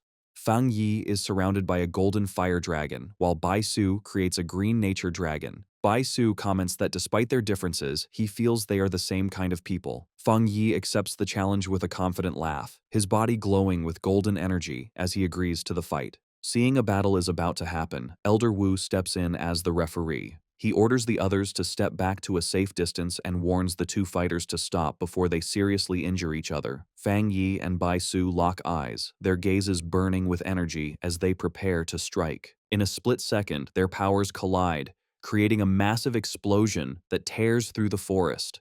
Song Yue watches in shock, amazed to see a battle between two such monsters, while Jiaolan observes silently. Elder Wu watches intently, wondering who will win, the rising star of Tai City or the longtime ace of the Star God Warzone. With the duel underway, Bai Su clasps his hands, focusing his energy for his signature technique. As a wood attribute pioneer, he commands nature. The ground shakes as massive green vines erupt, surrounding Fang Yi like a wave. Fang Yi reacts instantly, concentrating blue spiritual energy in his hands. Moving with blinding speed, he dances through the chaotic vines, slicing them apart with energy blasts, noting that Bai Su can use the whole forest as his weapon. More vines appear from the shadows, trying to catch Fang Yi, but he just grins, saying all this wood is perfect kindling for him. He summons his sword, and flames ignite around his hand. With a powerful swing, he unleashes a massive slash of fire that cuts the giant roots, expecting the fire to burn them. However, the vines glow with green light and instantly heal the damage before the fire can spread. Fang Yi's expression turns sharp as he realizes his fire isn't working. Standing before the wall of vines, he asks if Bai Su's plants are immune to fire, noting wood should be weak against it. Bai Su touches the massive trunk and confidently explains that while that's normally true, his plant army is special and can no longer be suppressed by the fire attribute. Fang Yi glares at him, his red eye glowing. Suddenly, the vines erupt from the ground beneath Fang Yi again, giving him no time to react. The massive roots swarm over him, wrapping around his body and sealing him inside a giant spherical cage of wood. With Fang Yi trapped, Bai Su stands calmly outside, asking how he likes the move and noting that if they were real enemies, this prison would have been inescapable. Inside the dark prison of vines, Fang Yi remains calm, his red eye glowing as he checks the situation. He touches the cage wall, his hand glowing with energy. He notices the wood energy here is very pure, but as he makes contact, he feels a corrosive poison on his skin. Outside, Bai Su looks on confidently. He warns Fang Yi not to touch the wood for long, explaining that the giant tree naturally has toxins, and now that it's filled with his spiritual power, the poison is even more deadly. Instead of being afraid, Fang Yi smiles, his eyes burning with golden light. He challenges Bai Su's claim, deciding he wants to test how strong the poison really is. Suddenly, a blinding light erupts from the cracks in the wooden sphere. Bai Su's expression instantly changes from confident to shocked as he senses a terrifying surge of power. In an instant, a massive pillar of golden fire explodes upwards, shattering the wooden cage and lighting up the night sky. Bai Su stares in terror, sweat running down his face as the heat washes over him. He is in disbelief, thinking it should be impossible because his spiritually enhanced plants are supposed to be immune to burning. Watching the flames consume his creation, a shaken Bai Su realizes this is no ordinary fire and wonders what kind of terrifying power Fang Yi has. Fang Yi takes advantage of the moment to launch a surprise attack from above, telling his opponent he is distracted. Bai Su reacts just in time, his eyes wide as he leaps away in a blur of green energy to narrowly dodge the flaming sword. As he lands, Bai Su is shaken. He struggles to understand how Fang Yi, who is only at the 3-star spirit creation realm, has abilities that aren't inferior to his own. Fang Yi lands heavily on the scorched ground, surrounded by the intense flames. Looking at the burning landscape, Bai Su realizes Fang Yi's strategy. He understands that Fang Yi knew he would try to use the forest's energy again and planned his retreat perfectly. Standing amidst the destruction, Bai Su accuses Fang Yi of burning the forest on purpose to remove his advantage. Fang Yi smiles with dangerous confidence, admitting he did it on purpose. He explains that since Bai Su is so strong, he had to think ahead and cut off his retreat. He adds that if he hadn't, Bai Su could have drawn endless energy from the forest, making him harder to beat. Bai Su looks down, trembling with anger. He thinks about his status as a genius and how he's being cornered in his own territory. However, his expression shifts from anger to a crazed determination. He refuses to accept defeat, telling himself that as a half-step Jinggang, he cannot lose. Laughing wildly, Bai Su challenges Fang Yi to survive his next move. He slams his hands into the ground, causing massive, jagged roots to erupt violently, shattering the ground. Fang Yi watches with a serious expression, sensing the danger. Seeing this reckless display of power, Elder Wu and Jiaolan rush forward in panic. They scream at Bai Su, asking if he wants to die and warning that trying to recreate the forest with his own body will drain all his spiritual energy. Ignoring his senior's warnings, Bai Su pushes his power to the absolute limit, causing massive roots to erupt from the cliffside. His face twists with strain as he screams, his eyes glowing with intense green light. Elder Wu and Jiaolan watch in a panic, with the elder shouting Bai Su's name, fearing what will happen. Bai Su unleashes his technique, recreating heaven and earth, forming a giant avatar of vines that sends Fang Yi flying back with a gust of wind. However, Fang Yi remains focused. He summons a fireball, noting the density of the wood energy. Instead of backing away, Fang Yi charges into the wave of vines, telling the worried onlookers that the match isn't over and he will handle it. Elder Wu stares in silence, unable to step in. Suddenly, Fang Yi's eye ignites with a golden flame, showing a shift in his power. He slashes through the dense plants with waves of fire. High above, Fang Yi summons a massive sword of energy. Bai Su looks up in surprise, realizing he is open to attack. Fang Yi brings the giant blade down in a crashing slash. Bai Su barely manages to dodge the strike as it cuts through the vines behind him. The strain of the battle finally catches up to Bai Su. He covers his mouth and coughs up blood from overusing his power. Despite his injuries, he refuses to lose. With a wild look in his eyes, he clasps his hands together again, screaming that he can still fight and will recreate the entire forest once more. Fang Yi looks down with a faint mocking smile, asking if this is really all the strength he has. Without waiting for an answer, he closes the distance in a flash, launching into the air to deliver a powerful punch. Bai Su reacts desperately, crossing his arms to summon a green barrier of energy to protect himself. The impact creates a huge explosion, shaking the ground. Song Yue is stunned by the incredible power. She is shocked that Bai Su has been pushed so far. However, beside her, Lin Yi smiles confidently. She watches her cousin float down from the smoke, thinking to herself that Fang Yi hasn't even used his full strength or his other elements yet. She mocks the so-called genius for losing so easily. Elder Wu and Jiaolan watch with grim faces. Elder Wu notes that Bai Su's mind has broken under the pressure and admits the gap between him and the sealer is too big.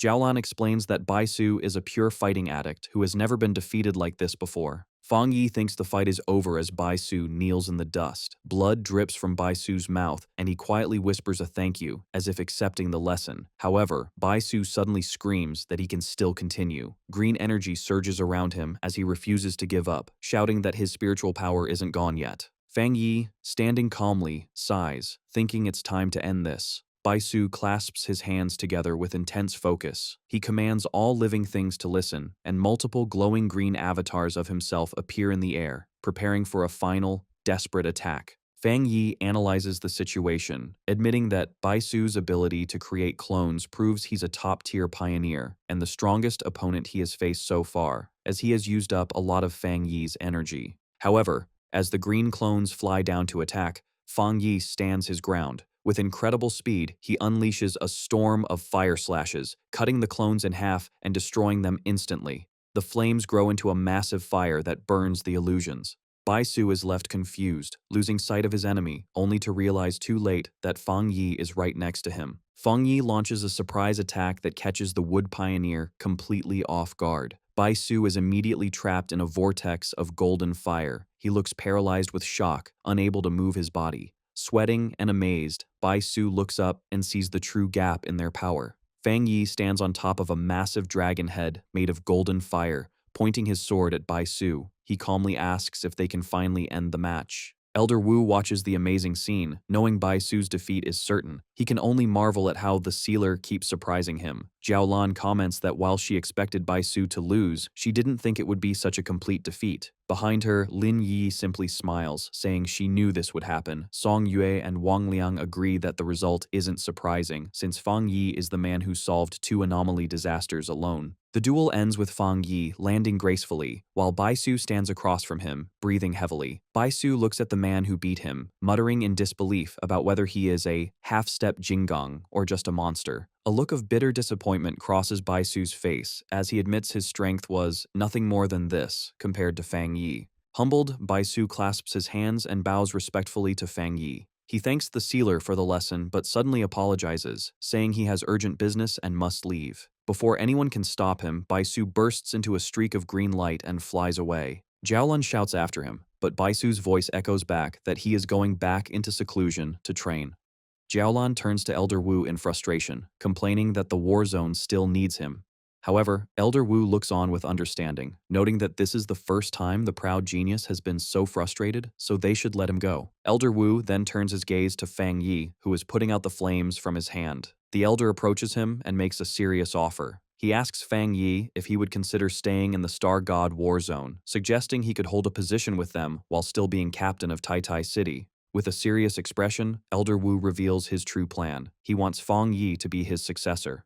Fang Yi looks stunned by the sudden offer. Elder Wu continues, explaining that the Star God War Zone has the second best resources in the entire Xia nation. He begins to describe the center of power, Shen City, the largest city in the nation. He explains that the people who hold power in Shen City are the absolute top pioneers. He promises that if Fang Yi accepts, he will eventually be introduced to that top circle. However, Fang Yi politely refuses. With his red eyes glowing, he thanks Elder Wu, but explains that he has no such plans. He reveals he isn't even technically part of the Spirit Association and only took the captain title to protect his hometown. He states firmly that he does not want to join any specific group. Hearing this, Song Yue and Wang Liang are shocked, unable to believe someone would turn down such an offer. Elder Wu accepts Fang Yi's refusal calmly. He understands that the most powerful pioneers dislike being tied down by rules. Instead of pushing, Elder Wu suggests a friendship. He tells Fang Yi that even if he doesn't join, he can still make any request, creating a bond of mutual support.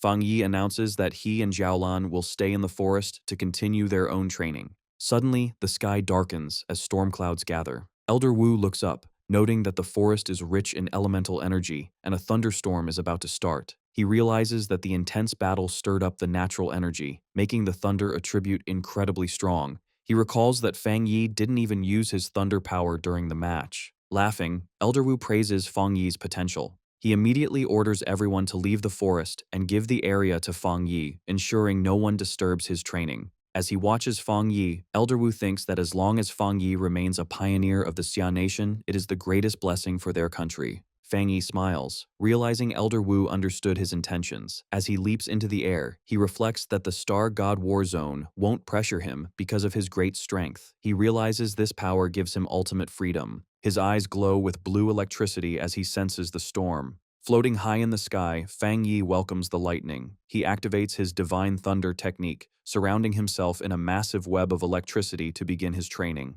In the Tianhai forest, as the sky darkens, Fang Yi flies into the raging storm of lightning. On the ground, Bai Su, still recovering from their fight, creates a protective barrier. He watches in disbelief, thinking it's crazy for Fang Yi with his powerful fire attribute to touch an equally pure thunder power. Bai Su knows that two such strong opposing powers would clash and cause self-destruction. He knows that even pioneers with two attributes always have one that is stronger and one that acts as support, never two extreme conflicting forces. As he watches Fang Yi get covered by the electricity, he wonders if the sealer doesn't know this basic rule. Just then, a huge bolt of lightning strikes Fang Yi. However, instead of being hurt, a confident smile appears on Fang Yi's face as his eye glows with blue electrical energy, and he absorbs the power. From a safe distance, a panicked Song Yue shouts at Elder Wu and Jiaolan, asking why they aren't stopping him. She warns that the thunder power is too strong for any living thing to get near. To her surprise, both Elder Wu and Jiaolan stay calm.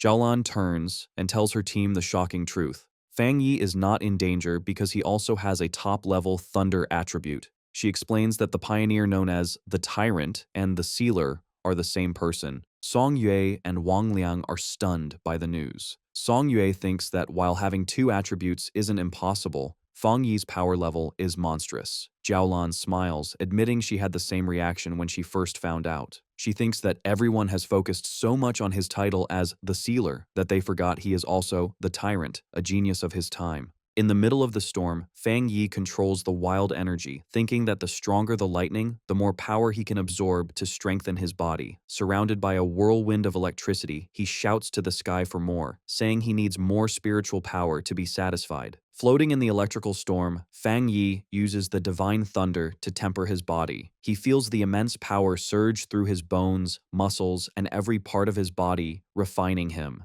As the process continues, his different attributes, fire, yang, and even dark, begin to blend and become more balanced within him. A series of system notifications confirm that each of his attributes has been tempered. Finally, a message announces the completion of the divine thunder tempering, stating that his body and spiritual power are now better fused and his energy has been restored. With a confident smile, Fang Yi feels like he has been completely reborn. To test his new power, he casually throws a bolt of thunder at a distant mountain, shattering its peak in a huge explosion. Looking at the destruction, he realizes the thunder in this forest is truly special. From the ground, Bai Su watches in awe. He notes that the spiritual stones in the forest are fed by that same thunder, yet Fang Yi destroyed a mountain with a single strike, and he senses Fang Yi didn't even use a third of his full power. He concludes that no other pioneer could do such a thing from a distance. As the storm calms down, Bai Su watches Fang Yi descend, knowing the training is over. With a determined look, he thinks that he and the sealer will definitely fight again in the future. Nearby, Elder Wu smiles, thinking how this young talent keeps surprising him. His desire to have Fang Yi stay with their war zone is stronger than ever. He thinks about Fang Yi's amazing achievements and recognizes that his talent is almost limitless. He believes having such a person as his successor would leave him with no regrets. As the storm ends, Elder Wu laughs while Jiaolan says that the truth is the Star God War Zone needs the Sealer's help, not the other way around. Elder Wu then turns to Jiaolan, commenting on how much she has grown, which makes him more confident in their future. A flustered Jiaolan asks if that's really true. Elder Wu's attention then shifts, and seeing Lin Yi meditating peacefully, he gets a new idea. Maybe they can invite her instead. Fang Yi, his training done, lands gently near his cousin, who is still absorbing the rich spiritual energy from the storm. With his red eyes glowing, he tells her this is a rare opportunity and she should work hard. At that moment, he notices that Elder Wu and Jiaolan are still there. Fang Yi asks them why they are still there. Elder Wu explains that he has a new proposal that requires nothing from Fang Yi. He formally invites Lin Yi to train at their Star God War Zone. As he speaks, Lin Yi's green spiritual energy surges around her. Fang Yi considers the offer, thinking it's an amazing opportunity for his cousin, but he wonders what she herself would want. Having heard the conversation, Lin Yi opens her eyes, ending her meditation. Fang Yi turns to Elder Wu and thanks him for the offer. He explains that as her guardian, he finds it hard to refuse, but he can't decide for her. Just then, Lin Yi stands up, and, after being asked by Fang Yi if she has finished her training, she turns to Elder Wu and says simply that she will not go. Looking directly at the elder, she thanks him for the generous offer but repeats firmly that she does not want to go. Surprised but calm, Elder Wu asks for the reason for her refusal. Lin Yi explains that her way of thinking might be a bit childish. She says that if her reason was just not wanting her cousin to be used, it would be disrespectful. However, as a pioneer, she has her own pride. With a determined look, she declares that she wants to get everything she deserves through her own abilities, not because of her cousin. Fang Yi is momentarily speechless, surprised that his cousin has finally grown up. Elder Wu, not at all offended, laughs and gives her a thumbs up. He apologizes for being one-sided and tells her they will continue to watch her, encouraging her to do her best. A very happy Lin Yi promises that she will. Later, the scene shifts to Fang Yi's villa at night. As he and Lin Yi walk up the stairs, Fang Yi thinks about his recent power-ups. He considers his spiritual energy reserves solved and now needs to figure out how to best use his new Twilight Fire attribute. He also thinks about the more difficult Death Brand ability he acquired, seeing it as a problem he must solve. As they reach the upper floor, Lin Yi suddenly stops and points, asking her cousin why someone is squatting in front of their door. The person looks up, revealing herself to be Su Qingying. She looks tired as she stretches, telling them they are finally back. Surprised to see her, Fang Yi asks Su Qingying why she is there. Su Qingying explains that a major incident has happened on the border, and the captain of Yue City came to their spirit association in Tai City, urgently asking for help. Fang Yi asks where the captain is now. Su Qingying replies that the captain is seriously injured and being treated at their medical facility. She explains that the captain fought hard to escape from the disaster in Yue City just to deliver a message. With no other options, she specifically asked for help from the sealer. At the Tai Spirit Association Medical Center, Fang Yi and Su Qingying came to meet the injured captain. Inside a hospital hallway, a young woman with short, messy dark hair and bandages on her face and arms turns in surprise as someone calls her name. It is Su Qingying, who has arrived with Fang Yi. The young woman greets Su Qingying happily, then notices Fang Yi and asks who he is. Su Qingying introduces him as the captain of Tai City, the sealer, and then introduces the young woman as Chen Ruo, the captain of Yue City. Chen Ruo immediately greets Fang Yi and, in a desperate moment, grabs his hands, begging for his help. She explains that the anomaly in Yue City is much more dangerous than reported, definitely above A+ rank, and she heard he has experience with such major disasters. Fang Yi remains silent, calmly studying her. Realizing she was too forward, Chenruo lets go and apologizes, explaining her desperation. She says the anomaly was only supposed to be B-level, but many pioneers have disappeared. Her entire team was lost, reinforcements vanished, and even her powerful sister was among the missing. Fang Yi listens intently, his expression serious. He thinks it's very suspicious for a B-level anomaly to cause so many disappearances, as even a border city should have capable pioneers. He turns to the upset captain and asks a direct question. Are the pioneers, including her sister, truly missing, or are they dead? Chenruo cannot give a clear answer. Su Qingying tells her to calm down and speak slowly, then has her sit down. She explains that she does not know what happened because she cannot contact any of them. Clutching her head in pain, she insists she has a special connection with her sister and can feel that she is still alive. After a moment, she seems to remember something important. She tells Fang Yi she almost forgot the most important thing, a thank you gift for his help. She pulls a small, dark brown box from her bag and offers it to him, pleading that she has no other options. Fang Yi takes the box, sensing its contents are heavily sealed, but he can feel a familiar Yang attribute energy coming from inside. He asks her what it is and why it is sealed. Seeing his interest, Chenruo looks hopeful, thinking her plan might work. Chenruo explains the gift. It is a spirit crystal that was condensed from a high mountain in Yue City that had a massive eruption of Yang energy. She reveals that it contains immense spiritual power and is a treasure of their city. Opening the box to reveal a glowing yellow crystal, she says they had hoped to use it to cultivate a Yang attribute pioneer, but no one could absorb its power. Some were even burned just by trying. Su Qingying, standing beside Fang Yi, is shocked to see a real spirit crystal.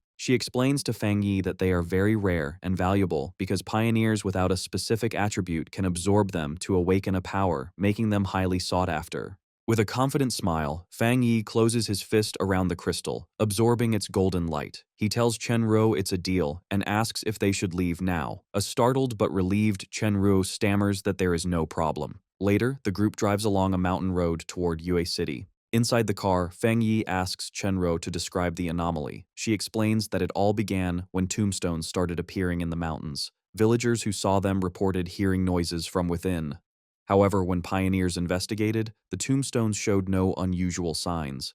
They sealed off the area, but that same night, skeletal arms erupted from one of the tombstones and dragged a villager inside. As Chenruo finishes, the car stops in the pouring rain. They arrive at a village now surrounded by a vast field of gray tombstones. Chenruo tells Fang Yi this is the place and asks for his opinion. Fang Yi looks at the eerie scene but finds it strange, noting that he can't sense any abnormal aura. As they walk through the field of tombstones, which now glow with a faint purple energy, Chenruo explains that more tombstones have appeared randomly all over Yue City. At unpredictable times, skeletal arms reach out and drag people into the graves. She looks around in shock, realizing the number of tombstones has increased dramatically in less than a day. She then tells Fang Yi and Su Qingying to follow her to the rest of her people. As they walk, Fang Yi thinks about how strange the situation is.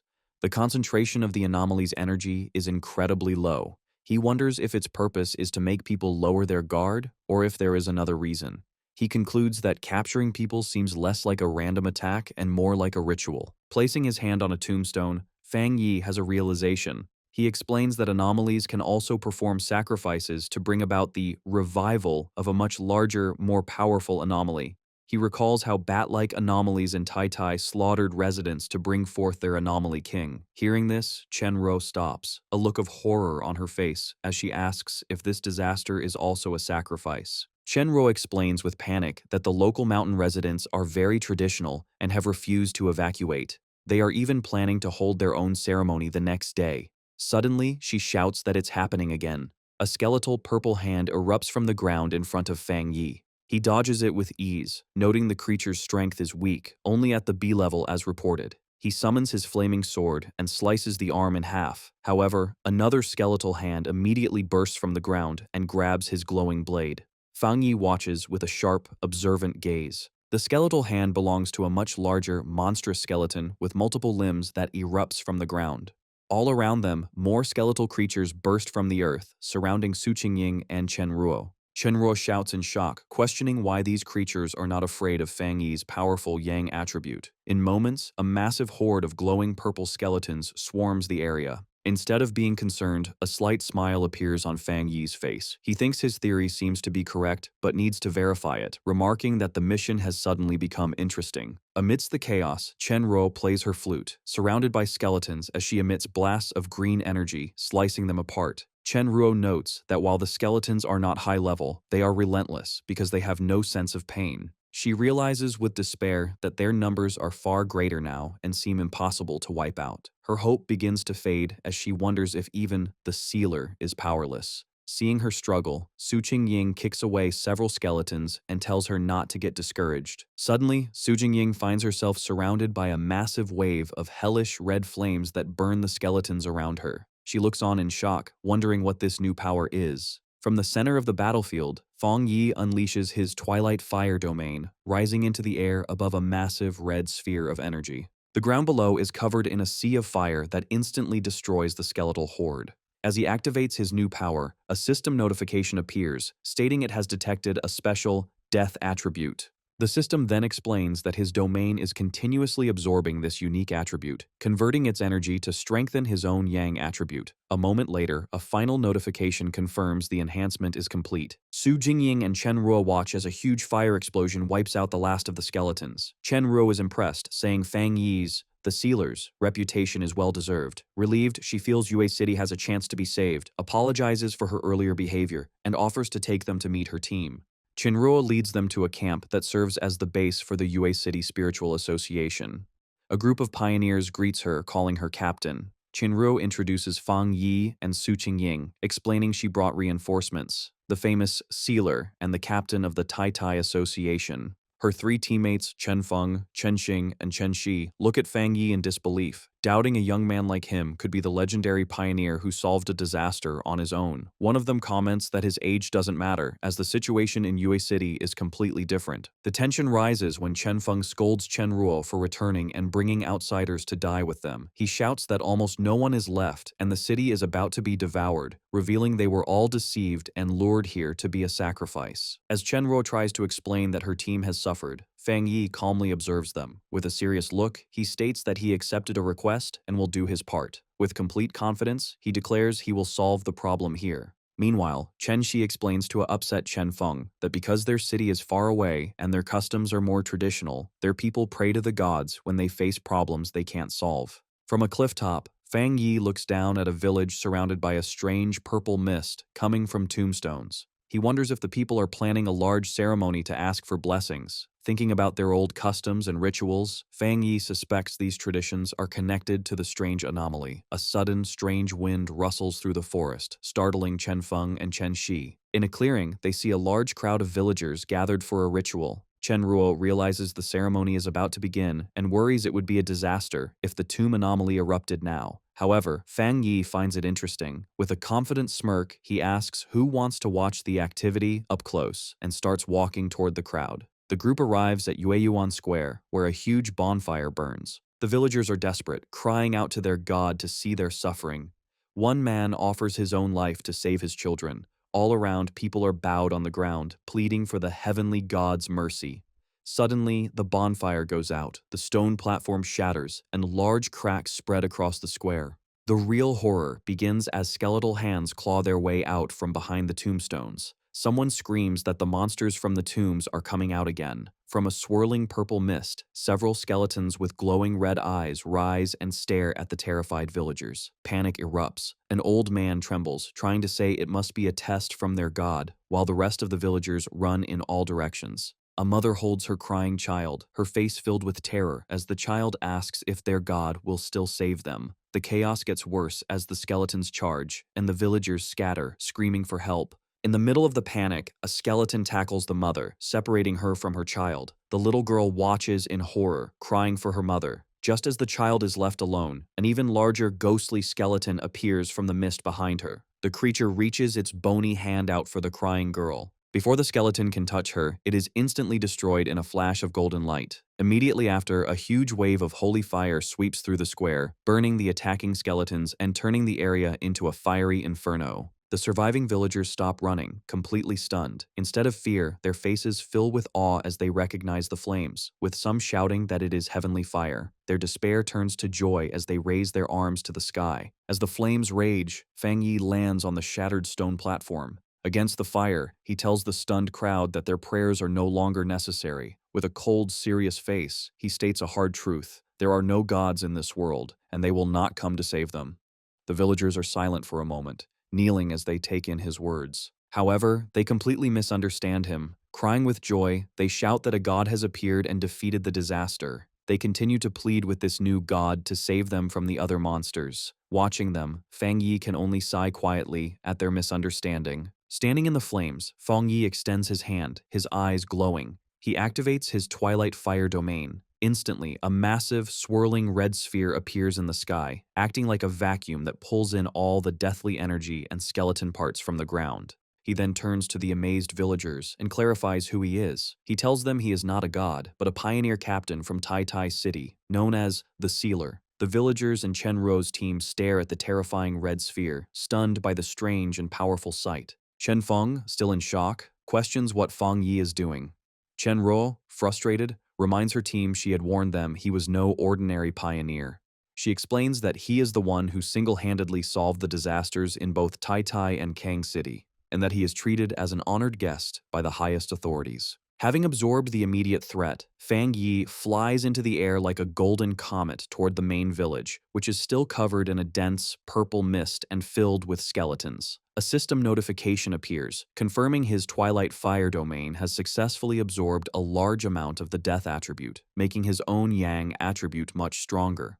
Looking down at the countless skeletons below, he prepares to unleash his new power. He summons his blazing sword, its flames brighter than ever. With a powerful swing, he unleashes a huge wave of fire, declaring he will free Yue City for good. The fire, now mixed with a strange purple color from the absorbed energy, sweeps through the village, burning everything. From a safe distance, a group of survivors watches in disbelief and then cheers. They joyfully shout that the tombstones and skeletons have vanished, celebrating that heaven has not forgotten their city. After the attack, Su Qingying checks her device and reports that the anomaly readings in the Anding district are back to normal. Standing beside her, Chen Ruo confirms the Baimu district is also clear. She explains that only the Jinming district is left, the area with the highest concentration of the anomaly's power. However, as they prepare to move on, Su Qingying's face turns to shock. She urgently asks if they haven't noticed something terribly wrong. She points to the village, explaining that instead of disappearing, the pillars of purple light have actually multiplied,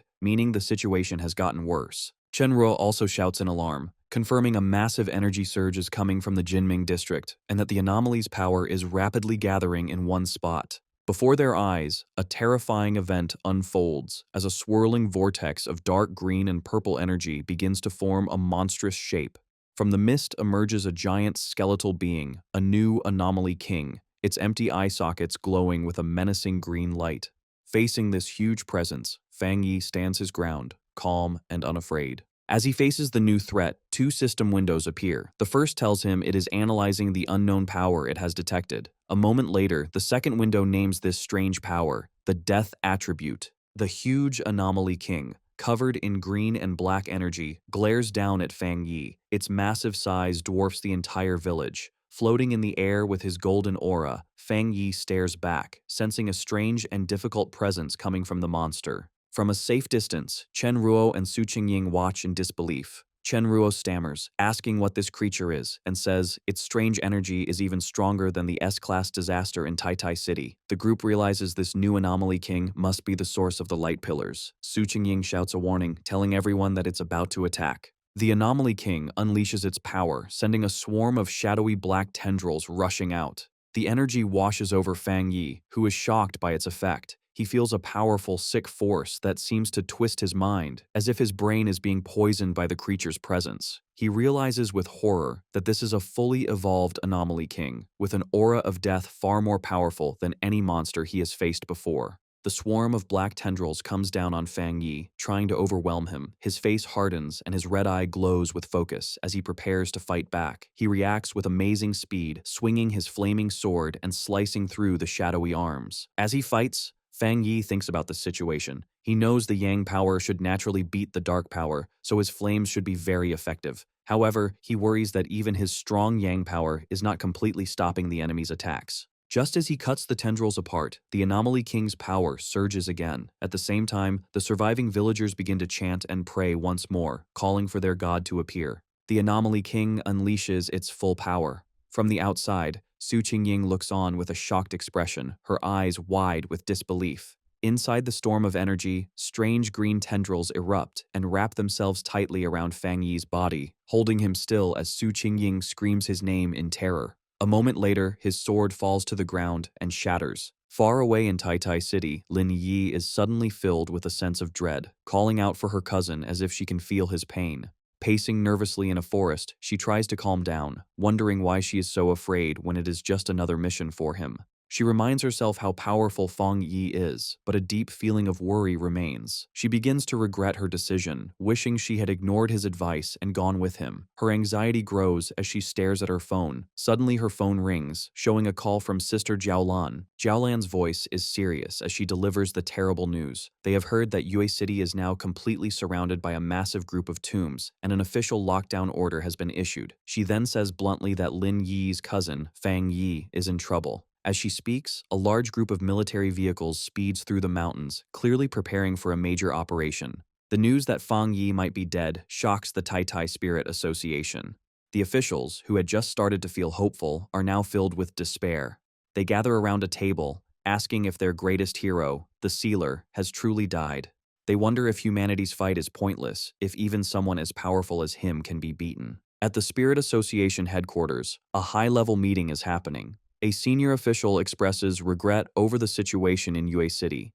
He says that the appearance of an anomaly king from a B-level threat confirms a key theory. These kings must be killed before they can fully evolve. However, Gu Yuro interrupts him, standing up and asking if this is really the time for theories. She declares she will go to Yue City herself. Another official tries to stop her, reminding her of her importance to Shen City and telling her the military is already handling it. Gu Yuro looks away, thinking grimly about the high cost of their strategy. First, they nearly lost Elder Wu, and now they seem willing to sacrifice Fang Yi. Her frustration boils over, and her body begins to glow with blue energy. She angrily confronts the official, accusing them of being willing to abandon a city just because the fight seems too hard. The man, shocked by her outburst, demands to know what she means. He shouts back that the Sealer went to Yue City on his own. In this dangerous new era, he says, a single mistake leads to death, and it's no surprise that even a hero like Fang Yi could die. Gu Yuro's anger explodes. Her blue aura flares as she questions the official's attitude, asking what the point of fighting is if they are all just going to wait to die. She reminds him of the disaster in Shen City and why Elder Wu risked his life if their plan was to just abandon cities they couldn't easily win. She brushes past several officials who try to reason with her. With a look of complete disgust, she calls them all a bunch of fools. She thinks to herself that she has seen the Sealer's true power and refuses to believe he could be defeated so easily. On the outskirts of Yue City, a huge military convoy has set up a blockade. Inside a command vehicle, Elder Wu watches the situation on a monitor. He explains that this new anomaly king has a variation of the dark attribute, a power they are now calling the death attribute. Sitting with Jiaolan and Lin Yi, Elder Wu guesses that the Sealer's defeat is because he has run into some kind of inescapable rule set by the monster. Elder Wu and Jiaolan get out of their vehicle and are met by soldiers. A soldier reports that their military vehicles cannot break through. Jiaolan asks the soldier to explain. The soldier says that even with all their forces, their attempts to break through have been useless. He explains that Yue City is now covered by a huge number of tombstones. Whenever they send in soldiers, an equal number of tombstones rise up to attack them. He finishes with the grim news that all their frontline soldiers have already been dragged into the graves. The soldier adds that the Anomaly King's power is still slowly expanding out from the city. Lin Yi trembles in fear. The soldier grimly says that the chance of fixing the situation in Yue City is 0 and asks Elder Wu if they should order a retreat. He explains that the Anomaly King seems immune to all powers and has captured all the pioneers at the front, including the Sealer. Hearing this, Lin Yi screams, refusing to believe it. She turns to Elder Wu and Jiaolan, thanking them for their hard work, but declares that she will return to Yue City alone, not wanting to drag anyone else into a suicide mission. Deep inside the anomaly in Yue City, the land has changed into a terrifying, silent graveyard lit by an eerie green light. The ground moves, and massive tombstones erupt from the earth. The names carved on these new stones are Su Qingying and Chen Ruo. Above the graveyard, the Anomaly King weaves the death energy into thick threads. The energy comes together to form a stone coffin standing upright. Inside, Fang Yi is trapped, his body limp. Ghostly green centipedes crawl over him, wrapping around him to hold him forever. He appears completely lifeless, sealed in the tomb made by the monster. His eyes are hollow and dark, making it seem like the sealer has truly died. But, in the darkness of this death, a system notification suddenly lights up. The Death Brand ability that Fang Yi had gotten before has been successfully activated. The system confirms that he has now obtained the power of infinite death. Soon the system announces that the Death Brand trial has ended. Fang Yi is exhausted, but awake. He lets out a breath, thinking that the Death Brand trial was a very intense experience. He looks up at the huge, scary green skull of the Anomaly King above him, noticing that the King of Death now looks much friendlier to him. However, as his eyes glow with power, he admits to himself that he never wants to go through that rebirth trial again. Just before being sealed in the coffin, he realized the Anomaly King had targeted him with an inevitable death ability that he couldn't dodge. Facing certain death, he took a desperate chance. He decided to manually implant the dangerous Death Brand skill, the one he got from the magma but was hesitant to learn earlier, into his own body. The system confirmed the implantation and began learning the abilities. A huge surge of red, painful energy erupted from Fang Yi's body as the skill became part of him. While the system prepared to activate it, the energy squeezed tightly. Fang Yi stood helplessly before the Anomaly King as the monster got ready to kill him. The system told Fang Yi that the king's inevitable death rule was starting. At that moment, Fang Yi truly died. His eyes rolled back and his body went limp. The system confirmed his death, saying step 1 of the ability was complete. However, because Fang Yi was killed by the monster while holding the brand, the system immediately detected the killer. It announced that the death brand had been driven into the body of the King of Death, completing step 2. As Fang Yi's lifeless body fell, wrapped in the monster's dark and deadly energy, the system initiated its final phase. It triggered the death trial while Fang Yi was already dead, explaining how he was able to return to life and why he appeared so exhausted. Standing in the coffin's green aura, Fang Yi has successfully gone through the process. The system explains that the death trial he just experienced was a triple trial designed to test the holder. Fang Yi had to survive 3 terrifying tests to get the Death Brand's 3 abilities. First, the fire attributes Mystery Yellow Spring, where he was constantly burned by hellish fire. Second, the poison attributes Death Collapse, where his body was cursed to break apart endlessly. And finally, the earth attributes Hell Evil Scene, where the gates of hell open to drag him into a burial of evil spirits. Fang Yi thinks to himself, remembering that the pain was so intense it was hard to tell what was real, feeling like an endless cycle of death. However, having passed this hard test with great effort, he has now mastered the skill. His eyes open, glowing with a sharp red light, as he decides that now is the time for the real battle. He looks up with a sharp expression, realizing that he is now resisting the Anomaly King's inevitable death rule. Blue electrical energy begins to surge in his hand, creating a disturbance that the Anomaly King feels. The huge skeleton looks down, confused by the sudden power rising from the coffin. Suddenly, a massive blast of blue lightning breaks through the stone prison. Fang Yi shatters the stone slab and falls free, hitting the ground hard.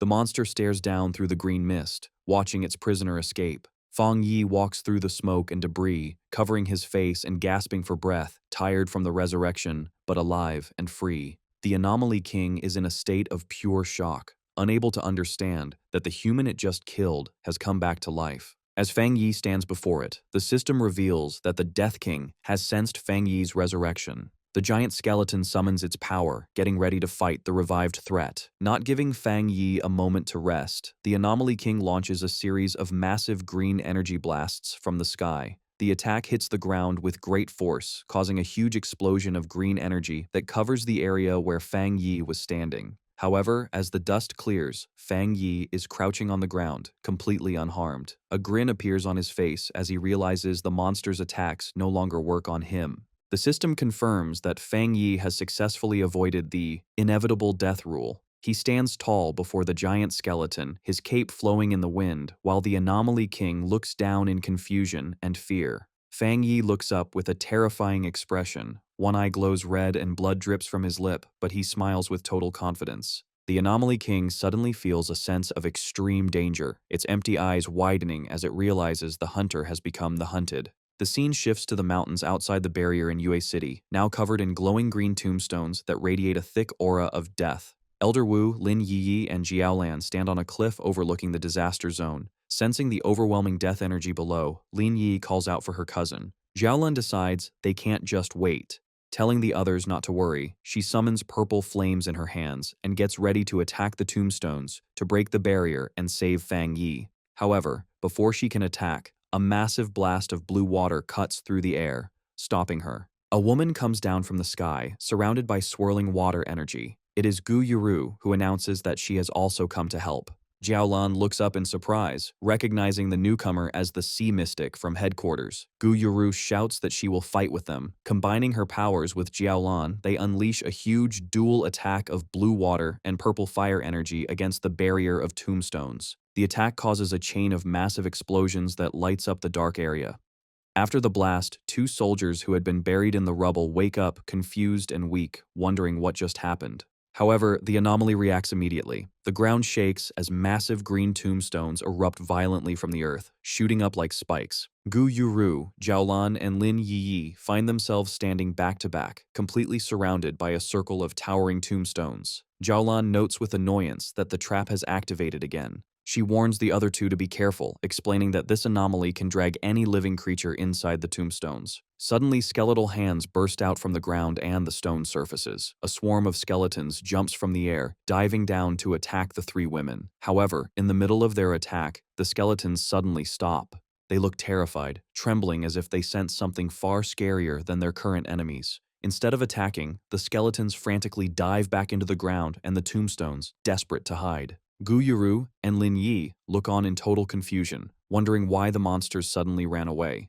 The group walks through the now empty battlefield, wondering why the Anomaly King would order a mass retreat and what it is planning. A heavy boot lands on the ground. It is Elder Wu, carrying two unconscious soldiers on his shoulders. He tells the group that this might be a good thing. He explains that the Anomaly King has pulled back its power, which means the people who were buried alive still have a chance to be revived. Elder Wu looks out over the field where many soldiers are lying unconscious, but safe. He concludes that this proves the sealer has not died. In fact, Fang Yi must be causing so much trouble inside that the Anomaly King had to pull all its power back to defend itself.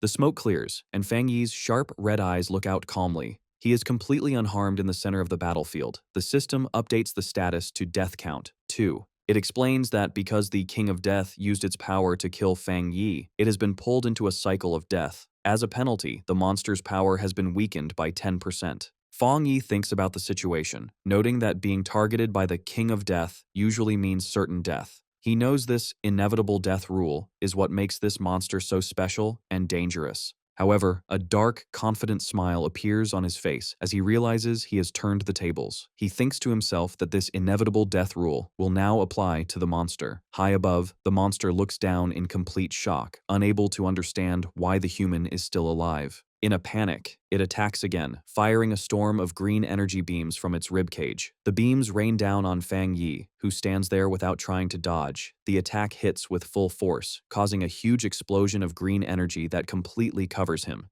The monster grins, thinking it has finally won, but the system appears again, raising the death count to 3. It announces that because the king killed Fang Yi again, its power has been weakened by another 30%, and it is starting to collapse. The monster's body begins to break apart. Pieces of its face crack and fall off. From the smoke of the explosion, Fang Yi walks out slowly, his body reforming and completely unharmed. The monster stares in absolute horror, its green eyes wide with fear, as it realizes its attacks are only hurting itself. Fang Yi wipes his mouth with a smirk. He mocks the creature, ready to continue this cycle until the monster is completely destroyed. He focuses his mind and fires a massive beam of energy at the monster. However, the monster easily deflects the attack with its hand. A system notice announces that a new mark has been activated. Suddenly, red hellish flames erupt on the monster's body, mixing with its green aura. The monster looks at its arm in confusion. Seizing the opportunity, Fang Yi leaps into the air and draws his sword, which is blazing with intense fire. As he attacks, the system confirms that the monster has received a hellfire burning debuff, causing it constant damage. The monster glares down at him with glowing green eyes, angry at being pushed back. Fang Yi swings his blade with full force, using his heavenly fire slash. The monster blocks the strike with its huge hand, resulting in a violent clash. The impact is huge for the monster. The system updates to show the death count is now 4, and the monster's power has been weakened by a massive 45%. As the energy from the battle swirls, a new system window appears, starting the next stage, the death collapse mark. The effect is immediate and painful. Fang Yi's body begins to crack and break like glass, showing that the cycle of death is starting again. The monster, refusing to give up, grabs Fang Yi and squeezes him tight. It brings him close to its face, trying to scare the human who won't die. However, instead of fear, Fang Yi looks back with a calm, mocking smile. Despite the cuts on his face, he asks the monster to look at its own condition. The monster pauses, confused by his confidence. Suddenly, intense flames erupt around Fang Yi, but he just smirks, unharmed. The flames spread to the monster's hand, and it watches in shock as its own bones turn to ash. The system confirms that the death count has reached 5, and the monster is now weakened by 60%. Another notice announces that the Hell Evil Scene mark has been triggered, speeding up the destruction of the monster's body. The monster roars in a furious rage, but it can't stop its body from crumbling. Outside the barrier, the massive tombstones surrounding the city begin to collapse. Zhao watches in disbelief, realizing the entire anomaly is breaking down. In the sky, the dark clouds disappear, letting light shine through. Lin Yi looks up with a bright smile, relieved that her cousin is alive. Elder Wu powers up his armor and orders the team to enter the city to rescue survivors and evacuate the injured. With their mission clear, Elder Wu, Zhao, Gu Yuro, and Lin Yi fly into the city. In the ruins of the anomaly, a hand desperately reaches out from the ground. Su Qingying pulls herself out, gasping for air, looking exhausted and terrified. Kneeling, she tries to understand what happened. She remembers her life force being drained away and feeling trapped in a green, hellish void inside the massive skeleton. However, she realizes the nightmare suddenly ended, allowing her to return. She immediately spots a tombstone nearby and realizes she must save the others. She frantically digs at the grave marked with Chen Ruo's name, shouting for her. Su Jingying uncovers the dirt to find Chen Ruo unconscious but safe. She is relieved to see that Chen Ruo is actually there, unlike Chen Ruo's sister, whose body vanished in the past. Suddenly, Su Qingying looks up, sensing a massive change in the air. She watches in awe as the swirling green vortex in the sky begins to crack. The massive skull of the monster crashes to the ground. Despite its collapsed state, the monster refuses to accept defeat. It glares up, declaring that it is the noble King of Death, and questioning what kind of being Fang Yi is to challenge it. The monster is furious that a human dares to look down on it. Suddenly, Fang Yi's undead army of red-eyed shadow spirits appears from the darkness. The monster's eyes glow with intense red light as they glare. The system announces that the Hell Evil Scene mark has now weakened the monster by 80%. The monster freezes in shock, its face cracking further as it realizes it has no power left. The destruction speeds up. The system progress bar jumps to 100%, and the monster's green soul shatters completely. The system confirms that the monster's ability has been completely weakened and has now been seized by Fang Yi. Fang Yi opens his eyes, which have changed from red to a glowing, mystical purple. The system declares the outcome. The old king falls. The new king ascends. Fang Yi stands victoriously on a high cliff, surrounded by a swirling aura of purple energy, the power of the death attribute he has just claimed. Behind him, the dark clouds part, and golden sunlight shines down on the new king. From the swirling purple energy in the sky, Fang Yi slowly comes down. His body is bathed in a divine light as the dark clouds begin to part, signaling the end of the disaster. On the ground, the survivors watch in complete disbelief. Su Jingying supports the injured Chen Ruo, while Gu Yuro adjusts her glasses, shaking with shock. She can't understand how the Sealer not only survived the Anomaly King's inevitable death rule, but also seemed to summon spirits from hell to swallow the monster. Elder Wu looks up with a mix of awe and a serious realization, thinking that Fang Yi's power might be even greater than they imagined. Fang Yi has done the impossible. He couldn't escape the death rule, so he broke it and seized the power to control life and death itself. Gu Yuro asks Elder Wu if humans are really capable of wielding such power. As she looks at Fang Yi, she sees the ghostly, skeletal face of the Death King over his own. She panics, wondering if the Anomaly King has awakened inside him. However, Jiaolin steps in with a confident smile, telling Gu Yuru to look closer at the battlefield. Across the empty land, a miracle is happening. The shadowy spirits Fang Yi summoned are not attacking. Instead, the people who were thought to be dead are sitting up, unharmed. The death power is being used to save them. Among the rubble, the villagers find Chen Xing, who looks beaten but is alive. As she wakes up, she is confused and groggily asks if she wasn't already dead, confirming she has been brought back. The villagers of Yue City look up at the floating figure of Fang Yi. Some in the crowd see the dark aura and call him a death god, while others argue that he is the sealer who saved them. Suddenly, the little girl who was saved earlier interrupts, shouting that the name the sealer sounds ugly. With a bright smile, she remembers the golden flames that protected her. To her, he is their god who defeated the evil. High in the night sky, Fang Yi decides it's time to end the conflict for good. He raises his hand and summons a massive jagged scythe made of dark purple energy. With a cold and serious look, one eye glowing red, he declares that everything must end now. He swings the huge energy weapon down, creating a massive slash of purple light. On the ground, the Yue City pioneers, including Chen Feng, look up in complete shock at the amazing display of power. Fang Yi's attack tears through the dark energy barrier that surrounded the city. The strike hits the swarm of red, ghostly spirits in the air, shredding and absorbing them with terrifying force. Amidst a chaotic storm of red and black energy, Fang Yi commands the spirits to return where they belong. He then shifts his energy, using his Yang attribute to perform a mass purification. He extends his hand, releasing a blinding wave of golden light to wash away the remaining death energy. The survivors watch in awe as the bright light breaks through the darkness, lighting up the night like a second sun. As the technique finishes, Fang Yi is relieved the battle is finally over. Nearby, Chen Ruo collapses into tears, hugging Chen Feng, overjoyed that they survived. Feng Yi knows that fighting the King of Death used a huge amount of his spiritual power, and he worries about what unknown side effects the death brand he absorbed might have. Fang Yi slowly comes down from the sky, landing softly among the ruins. Suddenly, Fang Yi is caught off guard as Lin Yi rushes in and tackles him with a fierce hug, screaming for her brother in relief, leaving Fang Yi confused. He gently comforts his cousin, patting her on the head. She exclaims that she was terrified he had died, but Fang Yi just smiles and assures her that everything turned out fine. Suddenly, Fang Yi's sharp eye notices something nearby. He turns to find Su Qingying standing there with a bright smile, thanking him. Fang Yi looks a bit confused. Su Qingying looks past him towards the survivors, where the Yue City captain, Chen Ruo, is sitting on the ground, crying with relief as she hugs her teammate. Fang Yi watches them with a warm smile, asking if Chen Ruo's sister is still alive.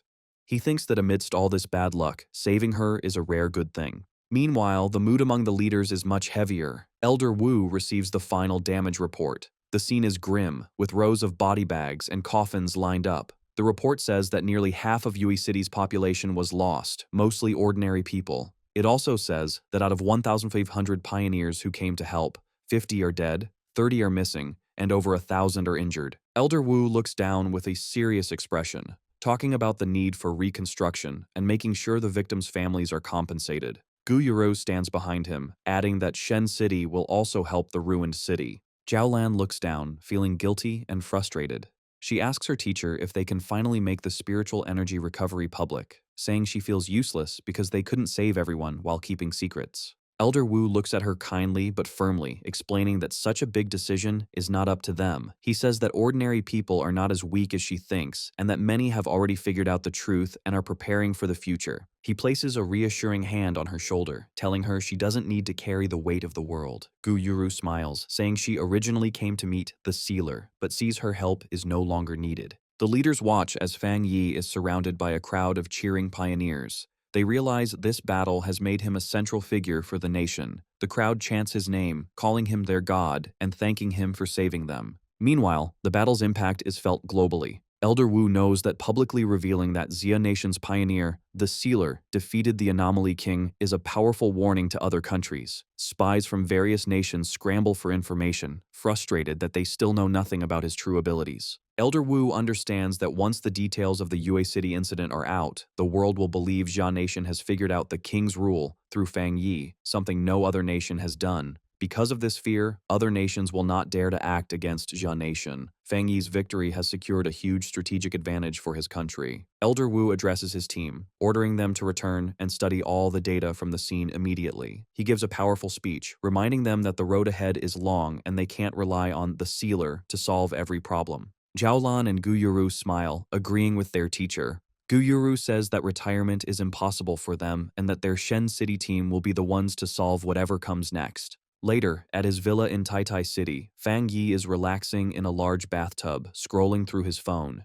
He thinks about the battle. After clearing the area, officials found a dark attribute spirit crystal left by the King of Death and gave it to him as a thank you gift. He holds his phone, counting his rewards. He remembers the Yang attribute spirit crystal Chen Ruo had given him earlier. Two glowing crystals appear before him, the purple dark crystal and the golden Yang crystal. He realizes he now has two top-tier attribute crystals. Fang Yi stands up from the water. He decides to act immediately. Even though light and dark attributes usually clash, he thinks that since the system recognized him as the new King of Death, absorbing the dark energy should be fine. He presses the purple crystal into his chest, letting the dark energy swirl around him. A system window appears, confirming it has detected the dark attribute and identified the spirit crystal. The system announces it is starting an ultimate calculation and begins creating a new technique. Soon after, the system announces a new dark attribute technique called Death Walk. When Fang Yi activates it, his body is covered in purple shadows, and the system explains that the skill allows him to teleport through darkness. He thinks that while it sounds mysterious, it is basically a teleportation skill. To test it, he vanishes from his second-floor balcony and reappears on the floor below.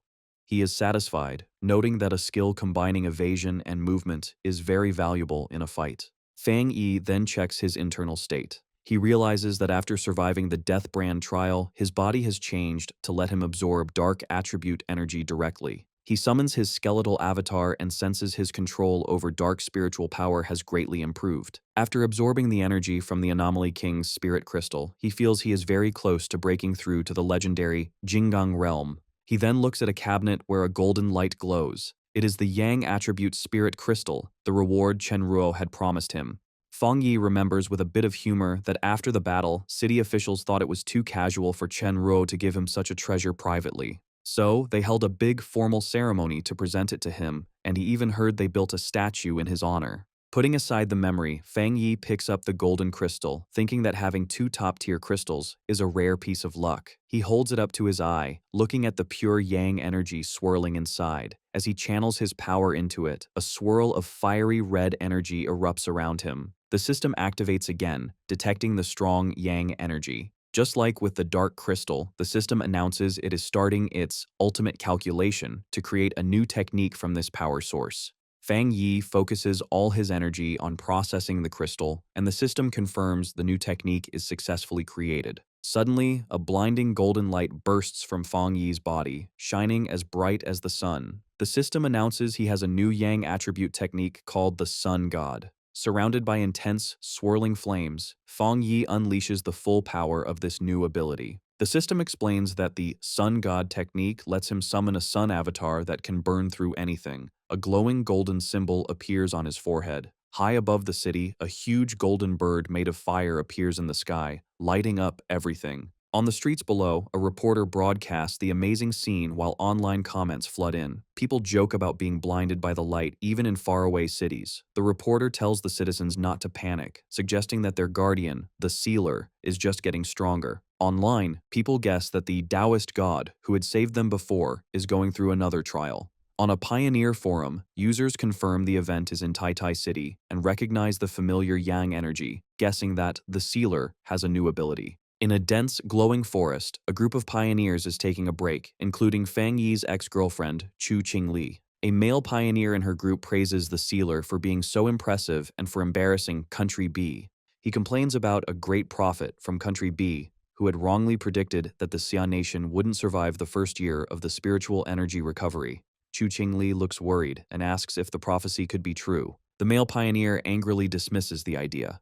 Despite his confidence, Chu Qingli looks down, thinking that a lot of dangerous things have been happening in the Xia nation recently. The mood turns hostile as the group turns on Chu Qingli. The male pioneer mocks her low cultivation level. Another man asks if she is a traitor and makes fun of her for still being at the one-star Ghost Axe realm. He points out that she used to be a rich, young miss, but in this new world, she is the one who is trash. Chu Qingli crosses her arms, trying to keep her pride. She shoots back that their strength is nothing special compared to the Sealer. She challenges them, saying they have no right to mock her until they are as strong as him. The male pioneer laughs, asking if she is actually planning to team up with the Sealer. The three men laugh at her, reminding her that the Sealer is famous for working alone. They harshly tell her she is kicked out of their team. As the men turn to leave, a desperate Chu Qingli reaches out, shouting that if she is leaving, they have to give her the share of the reward she earned.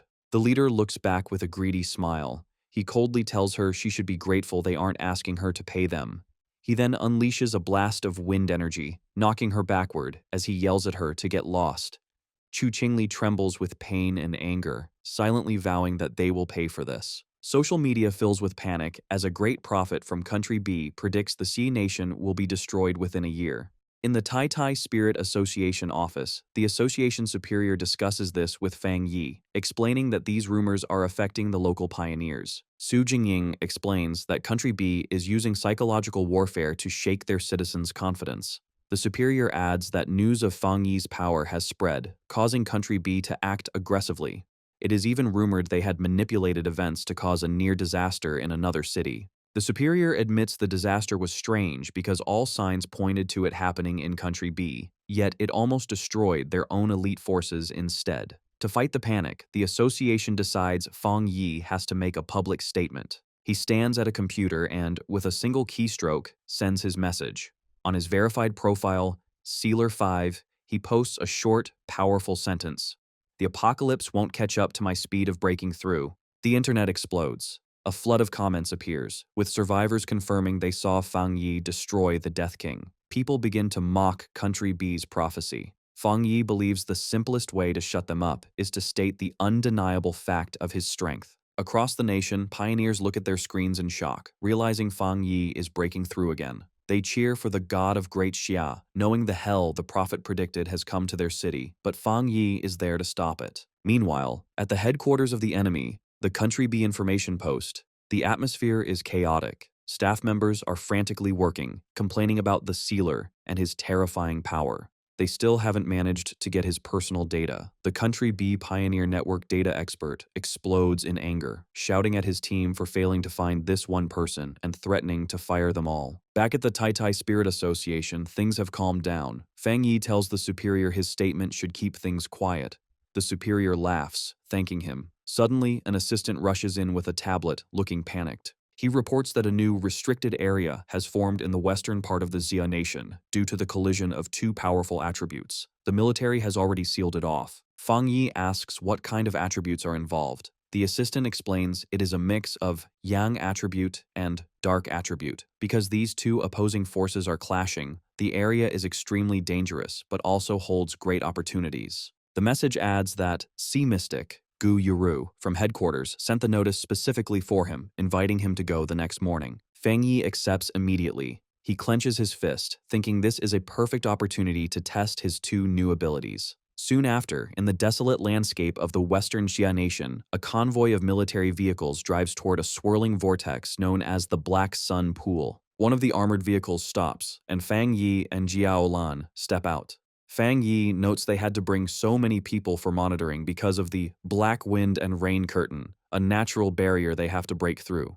He stands calmly before the storm, observing the magnificent and chaotic clash between the yang and dark attributes inside. Beside him, the team asks if he is ready.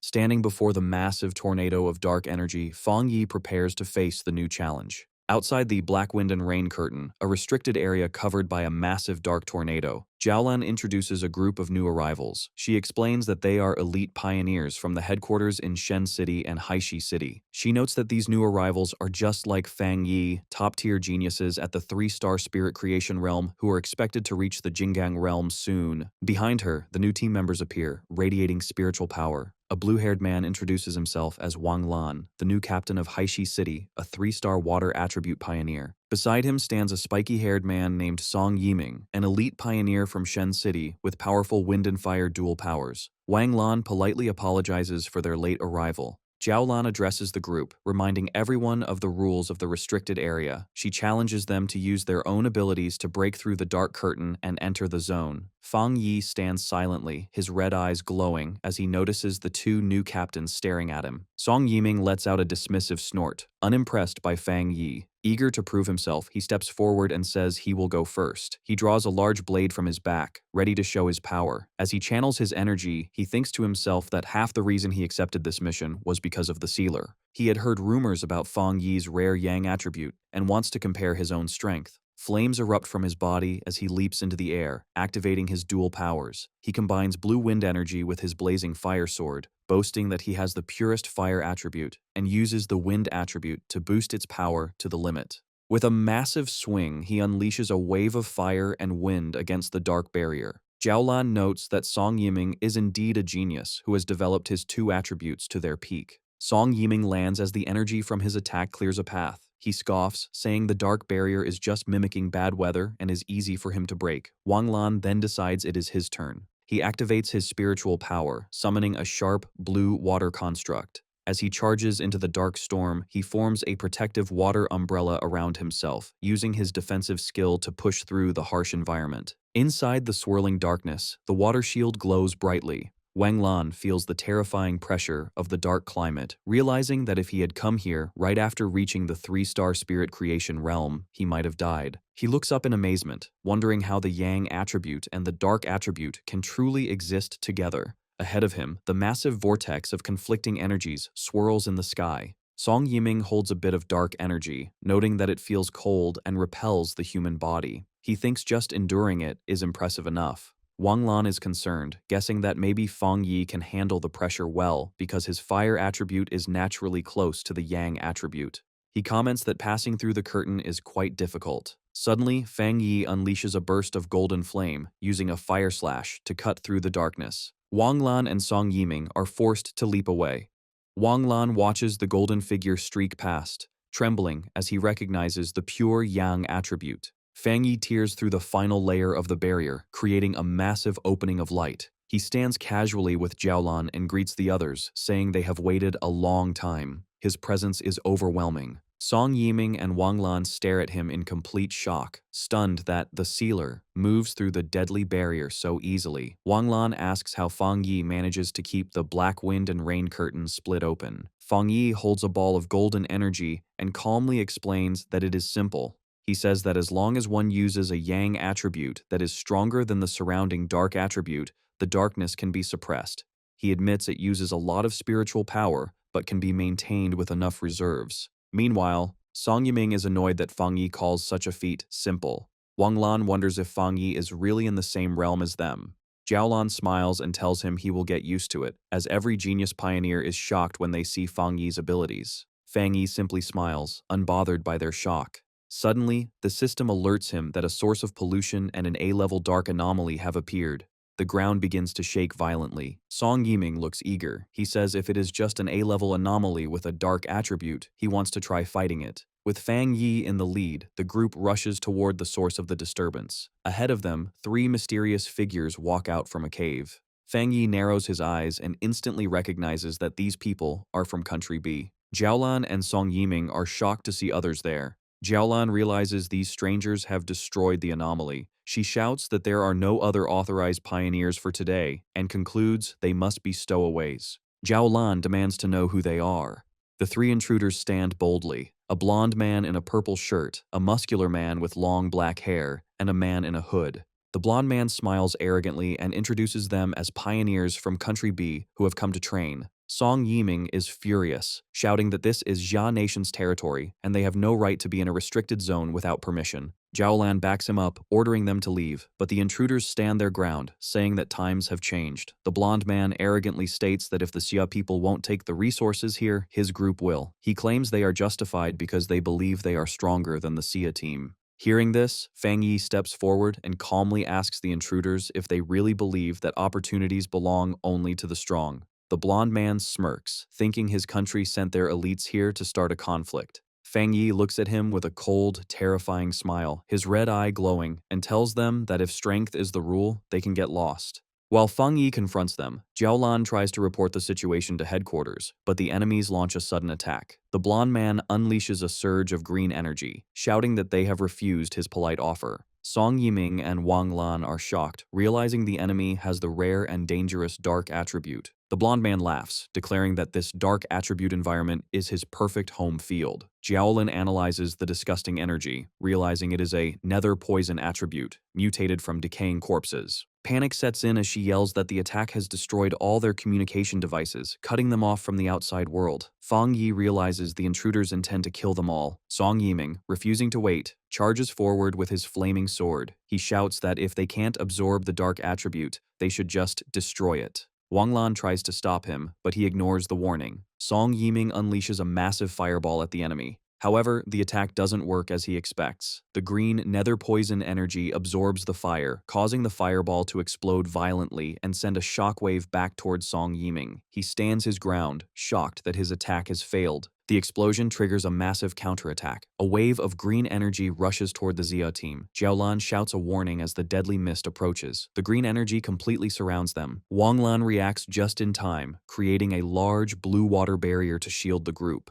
Inside the barrier, while his teammates are tense, Fang Yi remains completely calm, his red eye glowing as he observes the enemy's power without any fear. The battle intensifies as the blonde man from Country B attacks Wang Lan's water barrier. A huge, shadowy claw tears through the shield, and Fang Yi steps forward, telling the group to scatter. He unleashes a powerful slash of golden energy, cutting through the dark mist and pushing the enemy back. The blonde man is caught by surprise as his attack is stopped. He quickly recovers, floating in the air, mocking Fang Yi as a fire attribute pioneer from Xia Nation. He warns that his teammates are even more useless than him. Suddenly, dark green vines shoot out from the shadows, wrapping around Jiaolan, Wang Lan, and Song Yiming, trapping them in a corrosive mist. Jiaolan shouts a warning to Fang Yi, telling him this enemy has hidden his true strength and is at least at the second level of the Jinggang realm. Seeing the Xi team trapped, the blonde man laughs maniacally. Meanwhile, outside the restricted zone, the military watches helplessly as the massive black wind and rain curtain closes again, sealing the team inside. Jiaolan's subordinate anxiously watches a recording of the blonde man on a laptop, noting grimly that the rumors were true. Someone from Country B has mastered the dark attribute. He analyzes the video, concluding that while the enemy hasn't fully mastered the pure dark attribute, he has a deadly sub-attribute that causes wounds that cannot heal. The blonde man gloats that Fang Yi's partners are poisoned and will soon rot to death, their spiritual power becoming his food. He demands that Fang Yi return with him to the great Country B and become a part of him. Trapped, Jiaolan screams at Fang Yi to fight back. Suddenly, golden flames burst from Fang Yi's body, pushing back the darkness. He mocks the enemy, asking if he hasn't realized something important about their power matchup. Fang Yi activates his bonfire domain, creating a huge sphere of golden light that pushes back the nether poison. He asks the blonde man if he is surprised that the poison has no effect on him. The blonde man is completely confused. With a confident smile, Fang Yi unleashes a massive stream of fire, not at the leader, but at his two subordinates on the ground. Furious, the blonde man sees his defense broken and his men targeted. Fang Yi leaps into the air, taunting him, asking if he isn't going to save them. The blonde man calls Fang Yi arrogant and summons a large sphere of concentrated poison mist, shouting that as long as Fang Yi is human, he cannot escape its power. Ignoring the threat, Fang Yi charges straight into the attack, his flaming sword cutting through the sky. As he gets closer, the blonde man's expression changes to shock. He finally recognizes the nature of Fang Yi's power, realizing with horror that it is the Yang attribute, the one thing that can counter him. Fang Yi raises his flaming sword high, announcing his attack, Skyfire Slash. With a powerful swing, Fang Yi slices through the enemy's defense and body, cutting the blonde man in half. Filled with disbelief, the blonde man can't understand how a human could master a power so close to that of an anomaly king. His body falls apart, leaving him confused and defeated. Song Yiming and Wang Lan watch in absolute shock. The blonde man coughs up blood, but refuses to die. Using the area's dense dark energy, green vines pull his two halves back together. He shouts that because the dark attribute is so rich, Fang Yi can't kill him. Fang Yi floats in the air with a bored look, thinking to himself that the nether poison attribute is too weak and its ability to heal is terribly low. He decides that this opponent doesn't even require his ultimate move. Suddenly, the blonde man looks at his hands in confusion, realizing his regeneration has stopped. He screams, asking why he isn't healing anymore. Fang Yi snaps his fingers. The energy he had planted behind the enemy explodes violently in a burst of golden light, destroying him completely. He lands softly, walking away from the charred remains with a cool attitude.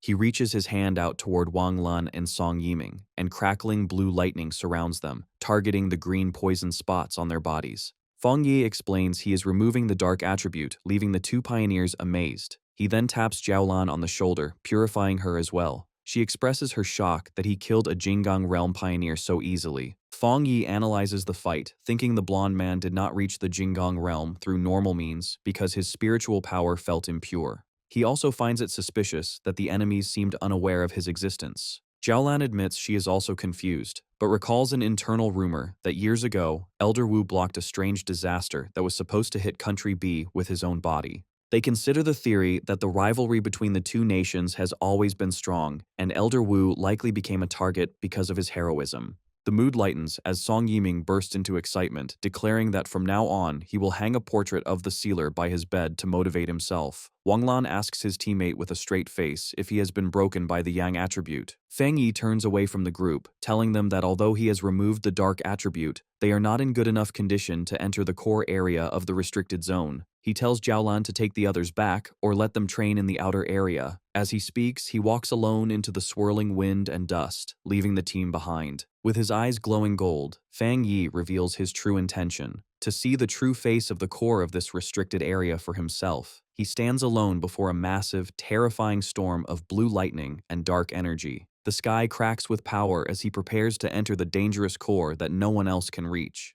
As Fang Yi walks into the storm of the restricted area, Jiaolan, Song Yiming, and Wang Lan watch. Stunned by his bravery, Song Yiming watches in disbelief. Wang Lan asks Jiaolan what their chances of success would have been alone.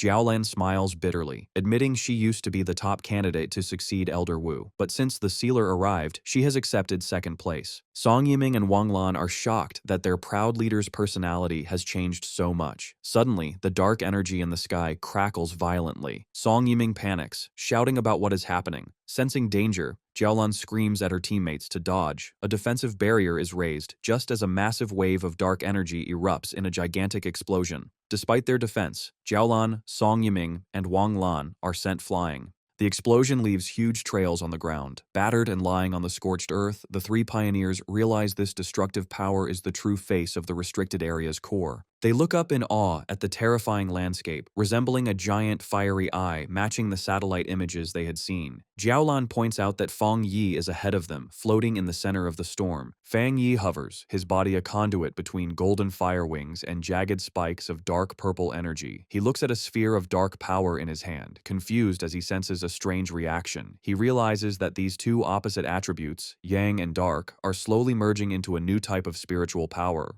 The two energies swirl together in a chaotic vortex. The system alerts Fang Yi that it has detected a great change of heaven and earth involving the collision of yang and dark attributes. The reaction intensifies, and Fang Yi's body seems to split, half becoming a skeletal shadow and the other half burning with golden light. The system announces the birth of a brand new, unknown attribute, Turbid Yang. Fang Yi holds the stable, fused energy. The system immediately begins acquiring data to write a new technique based on this power. Fang Yi focuses, drawing the swirling vortex of purple and black energy into his head, absorbing the new attribute. His eyes suddenly glow with a blinding white light. The system confirms he has a new technique, The Spirit Turbid Eye Technique, a power that controls infinite changes, dealing with illusions and reality. The dark energy in the crater suddenly vanishes, sucked dry by the vortex. Song Yiming is dumbfounded, wondering if the dark attribute merged with the yang attribute to create a monster. Jiaolan notices something strange about the atmosphere. She asks if the others feel it. They realize that while this new spiritual power looks terrifying, the natural repulsion and fear usually caused by the dark attribute have disappeared. Wang Lan suggests they cultivate using this pure energy. Jiaolan agrees, and the three pioneers sit in meditation within protective spheres, eager to absorb even a small amount of this high-level energy. Meanwhile, outside the restricted zone, military observers are confused. The massive energy readings have stabilized, but the signals from Country B's intruders have vanished. The soldiers realize the sealer must have eliminated the enemies. Remembering rumors of Fang Yi's ruthlessness, they conclude the intruders got what they deserved. The soldiers rush to contact headquarters, relieved they saved video evidence of Country B's actions. They plan to use it as a bargaining chip in the coming diplomatic conflict. Far away, at the highest military intelligence office of Country B, a group of men in black suits stands nervously. A blond man with a mustache slams his fist down, demanding to know what happened to their strongest pioneer. He yells at his subordinates, asking how their agent could simply disappear. A man with long, wavy gray hair calmly suggests their missing agents are likely dead. With a dark expression, he admits their team suffered heavy losses and was outsmarted by the Xia Nation. The leader of Country B slams his fists on the table, screaming in disbelief about how their strongest could lose so inexplicably to the Xia Nation. He threatens the gray-haired man, demanding he get back all the benefits from Xia Nation, warning that if they fail, he will withdraw all funding for their organization. The gray-haired man stares back with a terrifyingly sharp look. He assures the leader they will avenge this grudge and make Xia Nation pay with interest. Suddenly, a burst of green spiritual energy erupts from his body, terrifying the guards. He stands and coldly warns the leader that although he is a proud citizen of Country B, he is not a dog like the leader's bodyguards. He states he hates being threatened and hopes the leader remembers that. The leader and his guards stand frozen in fear and anger as the powerful pioneer walks away. As the gray-haired man leaves, the leader yells after him, shouting that he will call the Xia Nation's leaders immediately and demanding the pioneers teach them a lesson. Walking down a dark hallway, the gray-haired man asks his subordinates for the results of their investigation. Three figures in dark cloaks follow him. One reports they cannot enter the Xia Nation's restricted zone and have failed to locate the second young master. The subordinate explains the tracking instrument inside the target's body was likely destroyed, though they can't rule out interference from the massive energy fluctuations. Hearing this, the gray-haired man's face twists with hatred. He realizes his loss is real and vows that Xia Nation will pay. Meanwhile, Fang Yi floats in the center of the restricted area's core. The system provides details on his new ability, the Spirit Turbid Eye Technique, a powerful illusion art capable of dragging any creature into a realm of despair. It notes the scariest part is that Fang Yi doesn't even need to move to trap enemies in hallucinations until they die. Fang Yi lands thinking such a power seems almost too convenient. However, the moment his feet touch the ground, a sharp pain shoots through his body, causing him to freeze as his energy fluctuates wildly. He drops to one knee, coughing violently as his body struggles to contain the power. Wiping blood from his lip, Fang Yi remarks on how tyrannical the dark power is. Dark purple energy surges around him, and he realizes that even though he created a new attribute, the energy is still fighting back with a severe backlash. Despite the pain, a twisted, excited smile appears on Fang Yi's face. He finds the situation interesting, admitting it has been a long time since he faced such a difficult challenge. Inside a meeting room of the Country B Pioneer League, members discuss their recent failure. One finds it hard to believe their ultimate weapon was crushed by the Xia Nation. Another wonders if the failure was due to side effects. Suddenly, the gray-haired pioneer leader strides in with a terrifying presence. Without hesitating, the leader unleashes his power. Dark, ghostly shadows attack the members as he sarcastically comments that they seem to have unique insights. He orders a terrified subordinate to serve as bait for their next experiment. The subordinate begs for mercy, but the leader ignores his pleas, declaring that the previous leader was a straw bag. He vows to personally give the Xia Nation a display of power. Inside the Blue Star United Supreme Council Hall, the atmosphere is tense. A representative angrily declares that the Xia Nation has gone too far. The envoy from the E-Federation formally condemns the Xia Nation for killing important pioneers from another country, arguing that in the face of global disaster, countries should not be killing each other's forces. Suddenly, loud laughter echoes as someone shouts, "Killed well," shocking the representatives. Elder Wu, the Xia Nation's commander, walks in wearing full combat armor. He looks at the representatives with a mocking expression and orders his men to change their drinks to chrysanthemum tea, suggesting they need to lower their internal fire and calm down. The gray-haired pioneer leader is surprised to see Elder Wu but quickly dismisses the pleasantries, demanding an explanation for his country's powerful pioneer falling within Xia's borders. He looks at Elder Wu with suspicion, wondering how he recovered. Elder Wu flares his golden aura and scoffs, asking if the leader thinks he is worthy of demanding an explanation. He accuses the Country B pioneers of striking first, playing the victim while being the aggressors. The gray-haired leader asks for proof of the accusations, though fear gnaws at him. If Elder Wu has truly returned to his peak, then all their plans are already in danger. Elder Wu calmly raises a remote and says that if proof is what he wants, then proof is exactly what he will give him. On the screen behind him, a video shows the blonde leader and his team, proving that Country B's pioneers illegally crossed the border to steal resources. Elder Wu narrates that the intruders destroyed their own recording equipment but were killed in self-defense by Xia's pioneers. He declares that the arrogant intruders deserved to die. The audience is shocked by the clear evidence of Country B's treachery. Elder Wu stares down the gray-haired leader, quoting that those who commit injustice will destroy themselves. He warns that if any other nation tries to steal Xia's resources, they will face the same consequence. Enraged, the gray-haired leader secretly gathers green energy in his hand, preparing a sneak attack. He hurls 3 blades of green spiritual energy directly at Elder Wu. However, Elder Wu easily reflects the attack with a golden barrier, repelling the energy back at its source. The reflected force slams into the gray-haired leader, sending him flying backward. Elder Wu laughs heartily, mocking the attack as an insignificant trick. The gray-haired leader crashes onto the stairs, and his subordinates rush to his side in panic. Elder Wu watches with a satisfied expression, thinking about Feng Yi and how many more miracles the sealer can create for the Xia Nation. Back at the restricted area, a massive vortex of dark energy swirls. Jiaolan, Wanglan, and Song Yiming stand at the edge, watching. Jiaolan looks deeply concerned, fearing that the sealer might be in trouble. Inside the storm's eye, Feng Yi stands alone. Suddenly, his eyes erupt with golden light as the energy within him reaches a breaking point. He screams as a massive burst of golden power explodes from his body. The explosion settles into a dark, purple aura. The system confirms the Spirit Turbid Eye technique has been completely absorbed and his body will no longer reject the dark attribute. Feng Yi touches his eye with a confident smile, deciding to test the new technique. He commands the technique to open. Reality shatters into countless purple shards, creating a chaotic dimension. Feng Yi looks around, momentarily alerted. He notices the shards contain images of monsters he has fought before, realizing the illusions are based on his own experiences. He finds this new power very interesting. He reflects that his deadly encounters, which helped him grow stronger, would be a fatal hell for anyone else. Walking along a path split between ice and lava, he considers a new possibility. He thinks combining his new technique with the 3 hellish trials of the Death Brand would be even more terrifying. To test this, Feng Yi summons spirits of blue and fiery orange energy. The conflicting energies swirl violently, creating a vortex.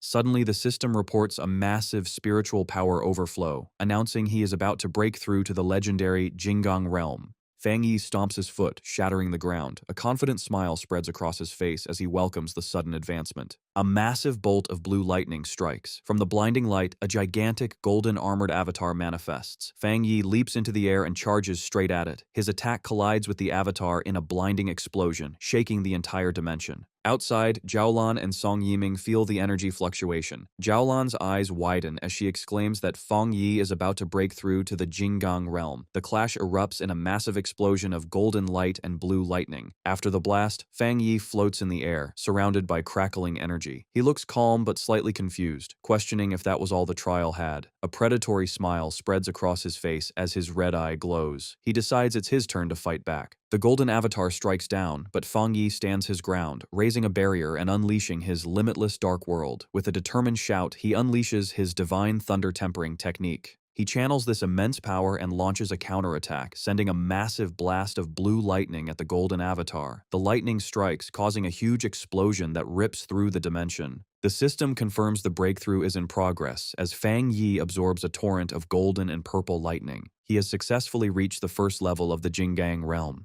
Feng Yi descends from the sky in a golden aura, pleasantly surprised he has broken through to the Jinggang realm here. He gathers massive power in his hand, his eyes glowing red, and with a simple swing, unleashes a devastating force that shatters the surrounding rocks. The impact is so strong Jiaolan and Song Yiming struggle to stand, the sheer force of his spiritual power overwhelming them. The storm from his breakthrough blows debris everywhere, tossing an armored vehicle into the water like a toy. An observer monitoring the situation is shocked as the energy data instantly exceeds the maximum limit, suspecting a major breakthrough. Watching the golden glow on the horizon, the team realizes the sealer has successfully advanced to the Jinggang realm. Jiaolan stands at the edge of a massive crater, noting that the restricted area's spiritual energy has been drained dry. Fang Yi absorbed almost everything, leaving only a tiny fraction. Wang Lan, surprised, comments that Fang Yi is like a bottomless pit, but admits it is better for the sealer to have the energy than for enemies from Country B to steal it. The three pioneers land near the center of the phenomenon to meet him. Suddenly, Song Yiming is completely shocked by the presence he feels. From the blinding light, Fang Yi walks toward them, emitting an aura so heavy it feels like a mountain is crashing down on them. Despite the pressure, Wang Lan cheerfully takes a photo with his phone, deciding to use it as a wallpaper to bless his own breakthrough. Song Yiming sweats nervously, wondering how powerful Fang Yi has become. Our guy emerges from the golden light looking calm. He greets the group casually, as if he didn't just cause a massive energy storm. Jiaolan looks at him with deep admiration, thinking if he was once a sharp sword, he has now become a divine sword shining with immense power. The group marvels at the situation, reflecting on how difficult it is for a pioneer to cross the half-step gap to the Jinggang realm, yet Fang Yi grew so powerful in such a short time. Jiaolan smiles, thinking Fang Yi has given her a huge surprise and is a true blessing for the Xia nation. Looking at his back, she envisions a future where he shines brightly, believing he will soon stand shoulder to shoulder with her teacher, Elder Wu, or perhaps even surpass him. Meanwhile, news of the event explodes online. Reports confirm the sealer has broken through again in the Xia nation's western region. Comments flood in as people realize the S-level restricted area was sucked dry by him. Citizens celebrate their country gaining another Jinggang realm expert and praise their hero. In a dark room, however, a hand touches a screen displaying the crater as someone mutters with hatred, cursing the sealer. The gray-haired pioneer leader warns other shadowed figures that if Fang Yi continues to grow, the Xia nation will unite and ruin their plans. He declares it is time for them to make a move. He recalls angrily that the sealer ruined their work in Tai Tai City, allowing it to escape destruction, and vows that this time, none of them will escape. A woman with long nails steps forward, revealing 2 photos of Fang Yi. She explains her followers hacked into the Pioneer mobile database and found these pictures to uncover his true identity. The gray-haired pioneer leader holds the tablet with a wicked grin, telling her he doesn't care what methods they use as long as they succeed. He expresses pleasure at their cooperation, looking forward to revealing the sealer's true face. At 3:00 a.m. in a city, a massive red beam of light shoots down, striking a high-rise building. On the rooftop, Jiang Lu finishes his cultivation, surrounded by a swirling red fire aura, satisfied with his hard work. He laughs triumphantly, celebrating his advancement to the 2-star spirit creation realm. Feeling confident, Zhang Lu poses for a selfie, eager to check how people online are worshipping the phenomenon he caused. However, his attention is caught by a specific notification. He reads a news report about the sealer breaking through a restricted area and the stir it caused online. Zhang Lu blushes with amazement, realizing Fang Yi has improved yet again. Inspired, he punches the air with determination, thinking that if a genius like the sealer is working so hard, he cannot be satisfied with a small breakthrough. Looking at an image of Fang Yi, he feels strong enough to follow in his footsteps. The next morning, Zhang Lu walks through the streets of Tai Tai City, shouting excitedly that he has finally returned. As he walks, he accidentally bumps into a woman in high heels. Instead of apologizing, he turns around annoyed and aggressively asks her if her mother never taught her to apologize. With deceptive calmness, the woman adjusts her sunglasses and offers a polite apology. But behind the lenses, a complex, glowing purple pattern activates in her eye. A wave of psychic energy washes over Zhang Lu, and before he can react, the hypnotize technique takes effect. His eyes glow with a dull purple light as he falls completely under her control. A sinister smile crosses her lips. She commands the dazed Zhang Lu to follow her, telling him someone is looking for him. Stripped of his will, he mindlessly asks where they are going, but follows her obediently. As she adjusts her hat, she whispers the name of her organization, the Heaven's Choice Cult. She pictures their base, a dark, ominous cathedral she reveres as a holy land. Her expression turns serious. As she leads her captive through a dark alley, cloaked figures leap across the buildings above, escorting them. She reinforces her mission, to infiltrate Tai Tai City, and not to disappoint the leader she calls Father.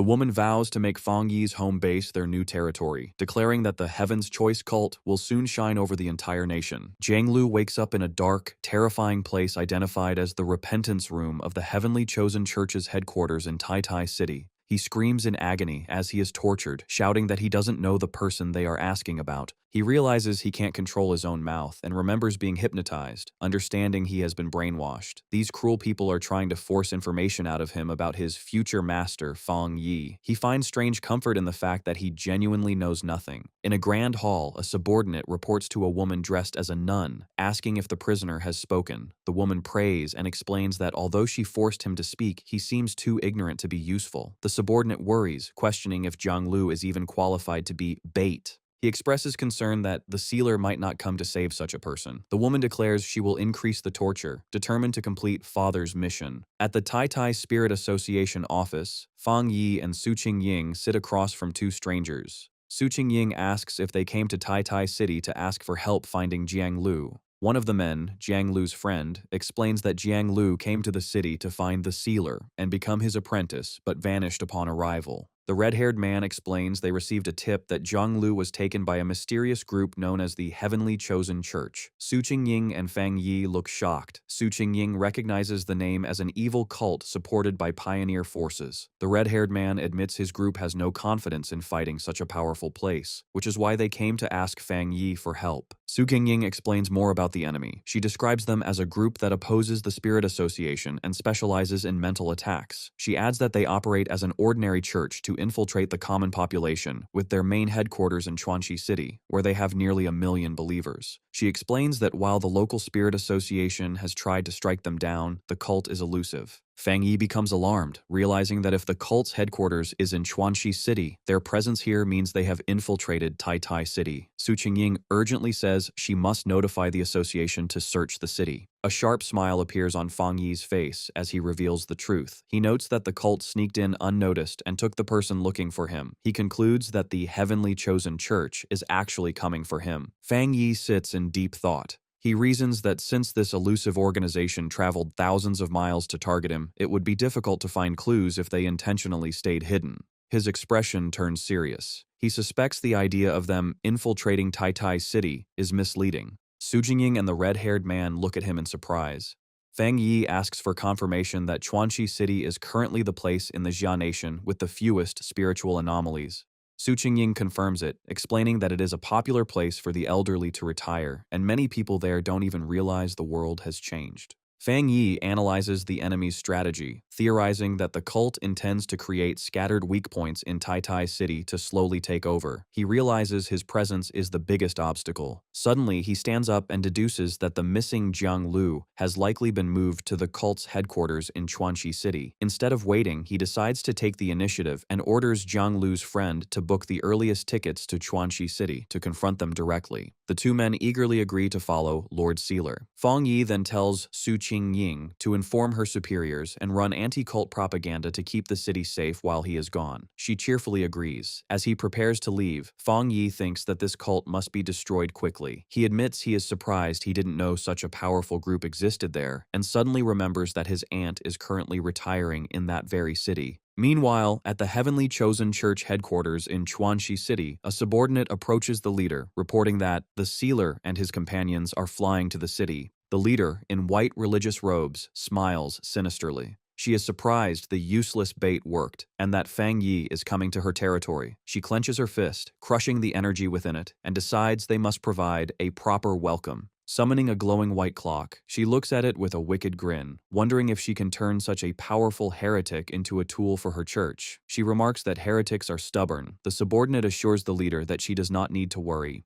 The woman agrees with a sinister smile. She turns away, her body erupting with dark purple energy, and declares that there is only one fate for heretics: to have their bodies burned and destroyed. At the Chuanxi airport, which looks surprisingly peaceful, Fang Yi finds it amazing that flights in the Xia Nation are still running. As they walk through the terminal, one of his companions explains that flights are becoming rare, and if the Spirit Association hadn't helped them book tickets, they likely wouldn't have made it. Later, in a quiet wooded area, Jiang Lu's friend asks Lord Sealer where they should go next. Fang Yi tells them they don't need to go anywhere, they just need to wait. The two companions look at each other, confused by this unexpected command. Fang Yi holds up a finger, signaling for silence. With a sharp look, he tells the group to listen, having detected the enemy's presence. He announces that their hosts have arrived. A group of cloaked figures emerges from the thin air surrounding them. These enemies float in the air wearing dark hoods, their faces wrapped in bandages and their eyes glowing with a hypnotic purple spiral pattern. Fang Yi immediately warns his companions to be careful. He reminds them that the heavenly chosen church specializes in mental attacks and orders them not to look directly into the enemy's eyes.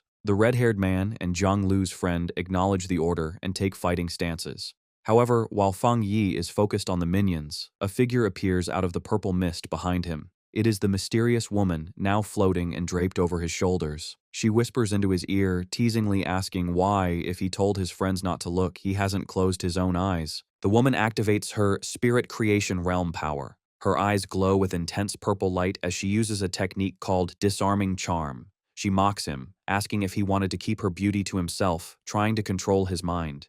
But Fang Yi is not affected. A terrifying red light begins to glow in his eye, and he smiles menacingly. He asks her if she really thought he would fall for such a trick. The woman's expression instantly shifts from confident to shocked. A massive, terrifying red eye opens in the spiritual realm behind Fang Yi, overpowering the woman's purple energy. Fang Yi declares that since she was the first one brave enough to get close, she deserves a reward. He remarks that illusion-type pioneers like her are interesting to him. Inside the spiritual realm created by their confrontation, Fang Yi unleashes his mental power, the Spirit Turbid Eye technique. The woman from the Heaven's Chosen cult recoils in terror, shocked that the sealer could master illusion arts, something their reports never mentioned. Regaining her composure, the woman scoffs, declaring that illusions are her cult's greatest strength. She pulls out a pocket watch that glows with a purple light, calling Fang Yi inferior and confident in the power granted by her father. In her own illusion, she believes she has sliced Fang Yi in half. However, Fang Yi remains unharmed, a smug smile on his face. He calmly challenges her to continue, which leaves the woman stunned. Now, it is Fang Yi's turn. Remarking that such a lively opponent is a perfect test subject, a massive sphere of red energy filled with dark spirits materializes before the woman. She is engulfed by Fang Yi's power, screaming as the illusion feels terribly real and her own abilities fail. Chains emerge from the darkness, crucifying her over an inferno of flames. In desperation, she screams that she is a child chosen by her god, unable to accept being defeated so humiliatingly. She is trapped, surrounded by darkness and hostile red eyes. Her confidence shatters, and her mind begins to fracture under the pressure. The illusion consumes her reality, and she panics, forgetting who she is while shadow monsters loom over her. Fang Yi descends like a judge, his presence overwhelming her. The woman realizes her skills are weak and that if she resists, she will certainly die. With his red eye glowing menacingly, he demands she tell him everything she knows about the Heaven's Chosen cult's ultimate goal. Trembling, the woman reveals the father said they must remove the sealer to complete their grand plan. Fang Yi presses her for more details about the plan and the location of the father and his friend Zhang Lu. Struggling to speak, she stutters that they are at the altar, but suddenly her expression twists in terror. A restriction placed deep within her mind is triggered. Before she can finish, a lethal force strikes her from within, silencing her instantly. Her body collapses lifelessly before Fang Yi. Back in reality, the illusion dissipates. Fang Yi looks at the corpse, realizing she triggered a forbidden restriction from the father. He deduces that followers who try to reveal sensitive information are killed. The forest returns to silence. He walks through the aftermath. His defeated allies lie on the ground. Sensing that he is being watched, Fang Yi calls out to a hidden observer, asking if they silence their own subordinate.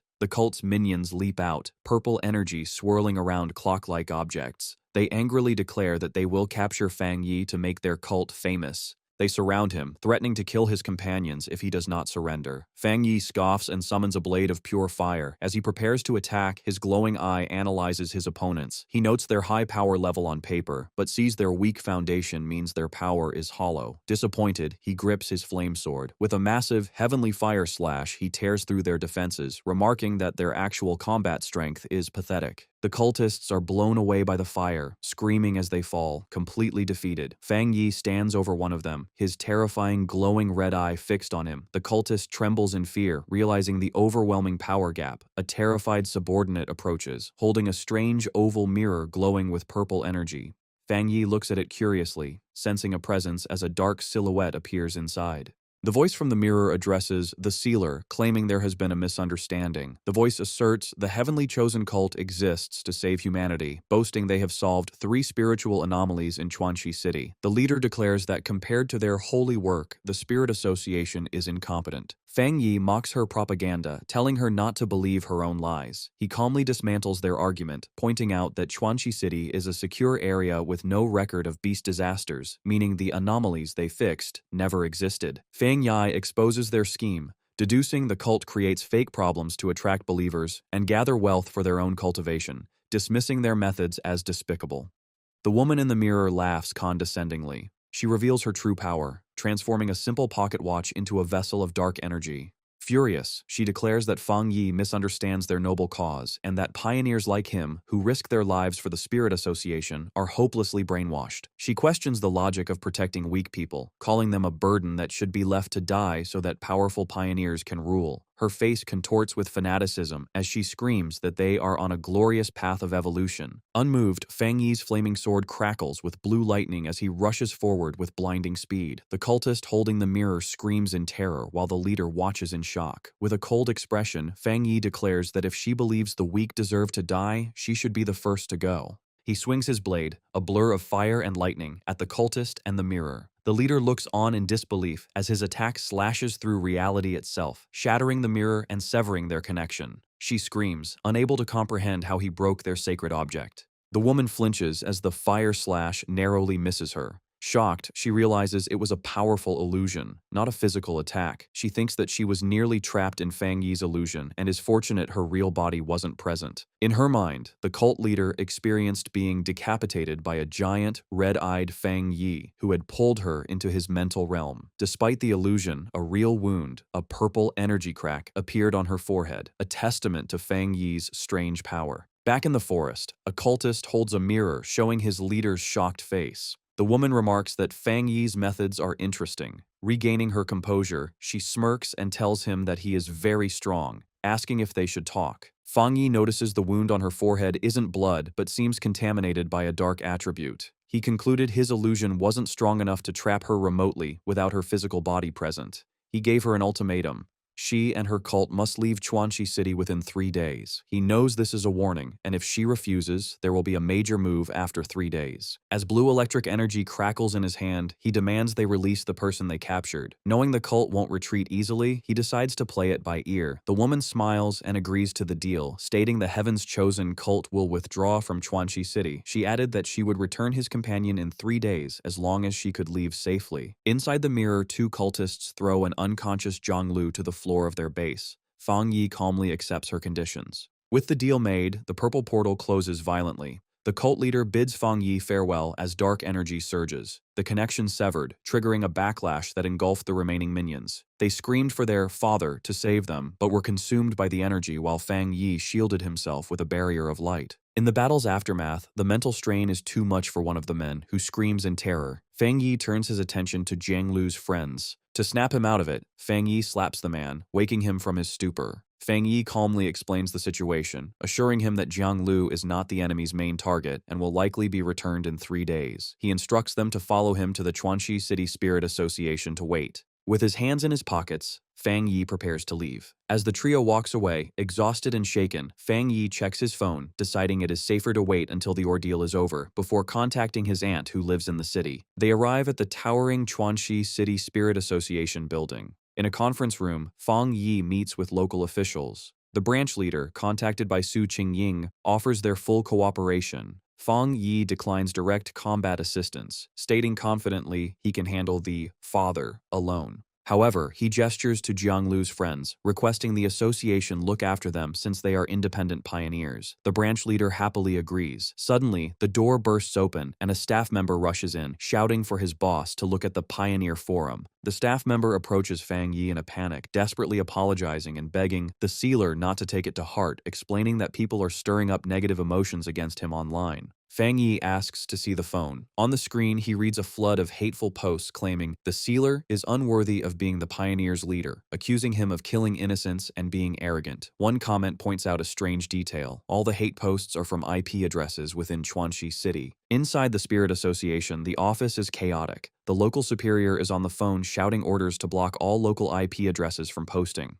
He realizes with dread that the Heaven's Chosen cult must be cleared out immediately, or they will become a massive disaster. Meanwhile, at the cult's headquarters, the cult leader preaches to her followers in a dark cathedral. She claims to have foreseen a future where the chosen ones are trapped in a cage of fire, twisting the truth by saying the lightning and fire they faced were malicious obstruction by their enemies. Floating above her followers, she paints Fang Yi as a villain, accusing the sealer of murdering their members and declaring they must remove this evil obstacle. The cult's propaganda machine goes into full effect. A giant hologram is projected onto a skyscraper, showing a manipulated video of Fang Yi attacking someone, framing him as a monster. The crowd below cheers for the cult's justice. The propaganda works. A massive protest fills the streets with citizens carrying banners proclaiming the cult as the world's savior and accusing the Spirit Association of feeding the city to demons. The angry mob gathers outside the Spirit Association building, shouting that harming the cult is the same as harming the city. High above, Fang Yi stands by a window, looking down at the brainwashed citizens with a cold expression. Inside the office, the mood is grim. The branch leader sits with his head in his hands, lamenting that the association has lost all public support. He approaches Fang Yi, explaining helplessly that as pioneers, they cannot use force against ordinary civilians. Fang Yi interrupts him, bluntly telling the official not to worry and that he never expected much from them in the first place. Fang Yi realizes the cult is using the people of Chuanxi City as weapons and hostages, but he considers these to be petty tricks. The Heavenly Chosen Church's leader grins from under her hood, taunting the sealer and asking if he likes her gift.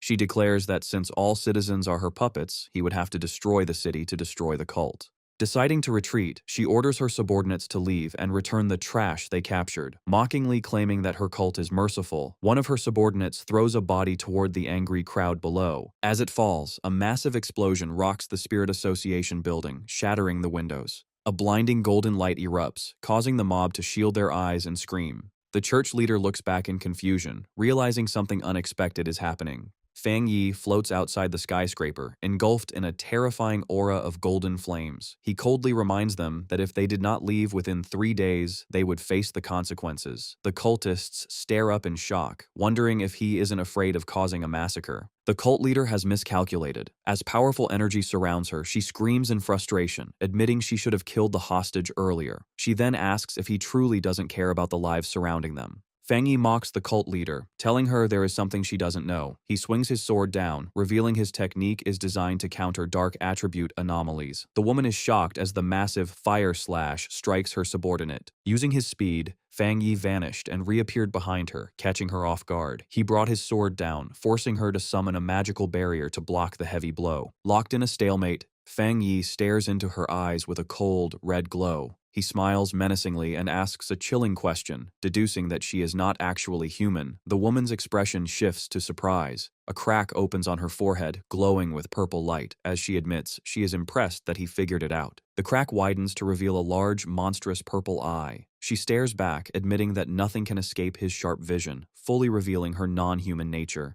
The monster admits it has been a long time since it faced a situation like this. The creature in the cult leader's body claws at its face, revealing a monstrous, multi-eyed form beneath the skin. Opposite this sight, Fang Yi stands motionless, his expression calm and fearless. The enemy then erupts into a massive, jagged form of purple shadows. A system notification alerts Fang Yi that dark intelligence has been detected. The system explains it is a self-aware sub-attribute called grafting. The entity has no physical form and survives by stealing and grafting itself onto different pioneers to grow stronger, showing how it possessed the Heavenly Chosen Church leader. A brief flashback shows the destruction of the Heavenly Chosen Church headquarters, where the building collapsed in flames. Back in the present, the giant shadow monster looms over Feng Yi. It tells him that he has a perfect body with powerful spiritual energy and demands that he hand it over. The monster then calls upon its followers, declaring it is time for them to be used. Suddenly, life force is violently ripped from the cultists, shooting from their mouths and eyes as purple beams of energy. The energy swirls toward the monster, forming a massive sphere of dark power. The monster then unleashes this power in a devastating beam at Feng Yi. Feng Yi does not retreat. He swings his sword, which is coated in fiery energy. The blade cuts cleanly through the darkness, slicing the sphere in half and chopping off the monster's massive arm. The creature stares at its severed limb in shock, remarking that the pain is intense. Feng Yi walks toward the injured monster with his flaming sword, saying the damage is not enough and he needs to clean this creature up completely. He realizes this dark intelligence has a hidden trick, disguising itself as a human to build a faction. Feng Yi raises his hand, noting that killing this thing might be harder than the previous anomaly king. Suddenly, a massive claw of blue electrical energy descends from the sky. Watching from a nearby building, the branch leader and another pioneer are terrified, realizing the dark attribute has gained true intelligence and can graft onto pioneers. They decide they must warn headquarters. The giant lightning hand slams down and firmly grabs the shadow monster.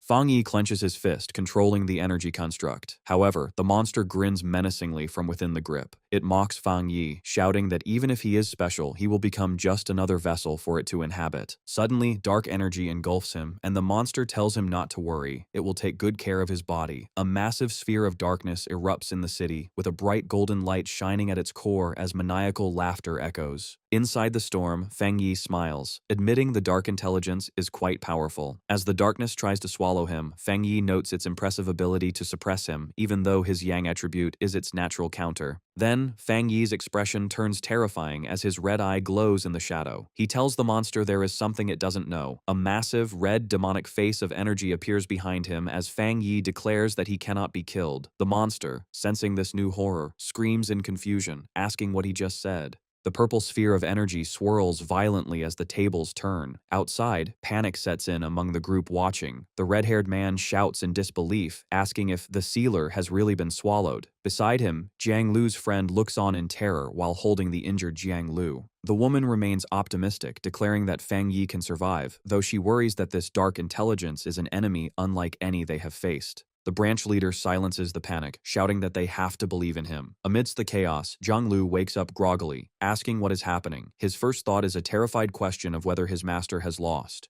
However, inside the chaotic purple dimension, Feng Yi is alive and well, walking calmly through the storm. He looks around, realizing he is inside the dark intelligence's body. A system window appears, confirming his plan worked. The death count increases to 1, activating his death brand.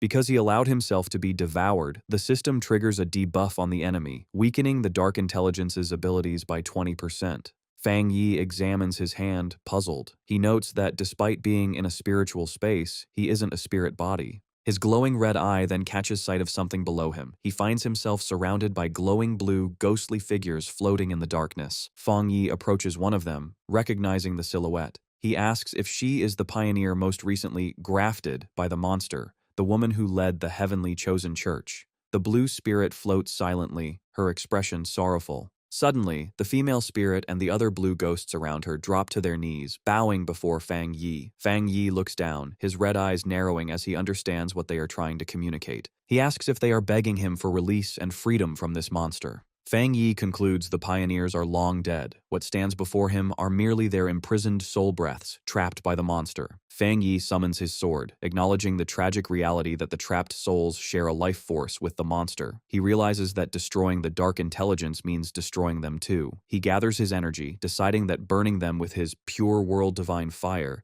is the greatest mercy he can offer. He swings the massive blade with all his might. The fire slash cuts cleanly through the darkness, bisecting the massive shadow entity. As the purification washes over the area, the spirit of the female pioneer fades away with a peaceful expression, finally freed.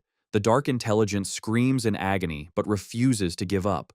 It morphs into a spiked shadow, yelling that Feng Yi's resistance is useless and threatening to chop off his limbs. However, a system window confirms that contact with such a massive dark attribute has triggered the Hell Evil Scene mark. The system announces the monster's power is being rapidly drained, first weakening by 50%, then quickly jumping to an 80% reduction as the hell evil scene swarms the enemy. The monster is reduced to a chaotic sphere of red eyes, unable to maintain its form. The system announces the weakening has reached a critical 99%, leaving the entity virtually powerless before Fang Yi's glowing gaze. Fang Yi reaches out, coldly commanding the monster to hand over its power. The dark intelligence looks on in pure shock and fear, realizing it is completely defeated. With a final command to break, a massive explosion of light tears through the darkness, shattering the dimension as the monster screams in despair. The dark dimension shatters, causing a massive, fiery explosion over the city. On the ground, the branch leader and Jiang Lu brace against the shockwave, wondering if Fang Yi destroyed the dark intelligence. Jiang Lu stares at the sky, shocked and amazed at the limit of human power Fang Yi is displaying. High above, Fang Yi summons a radiant sun that illuminates the sky, burning away the dark energy. With the evil purged, Fang Yi floats down calmly, his cape billowing.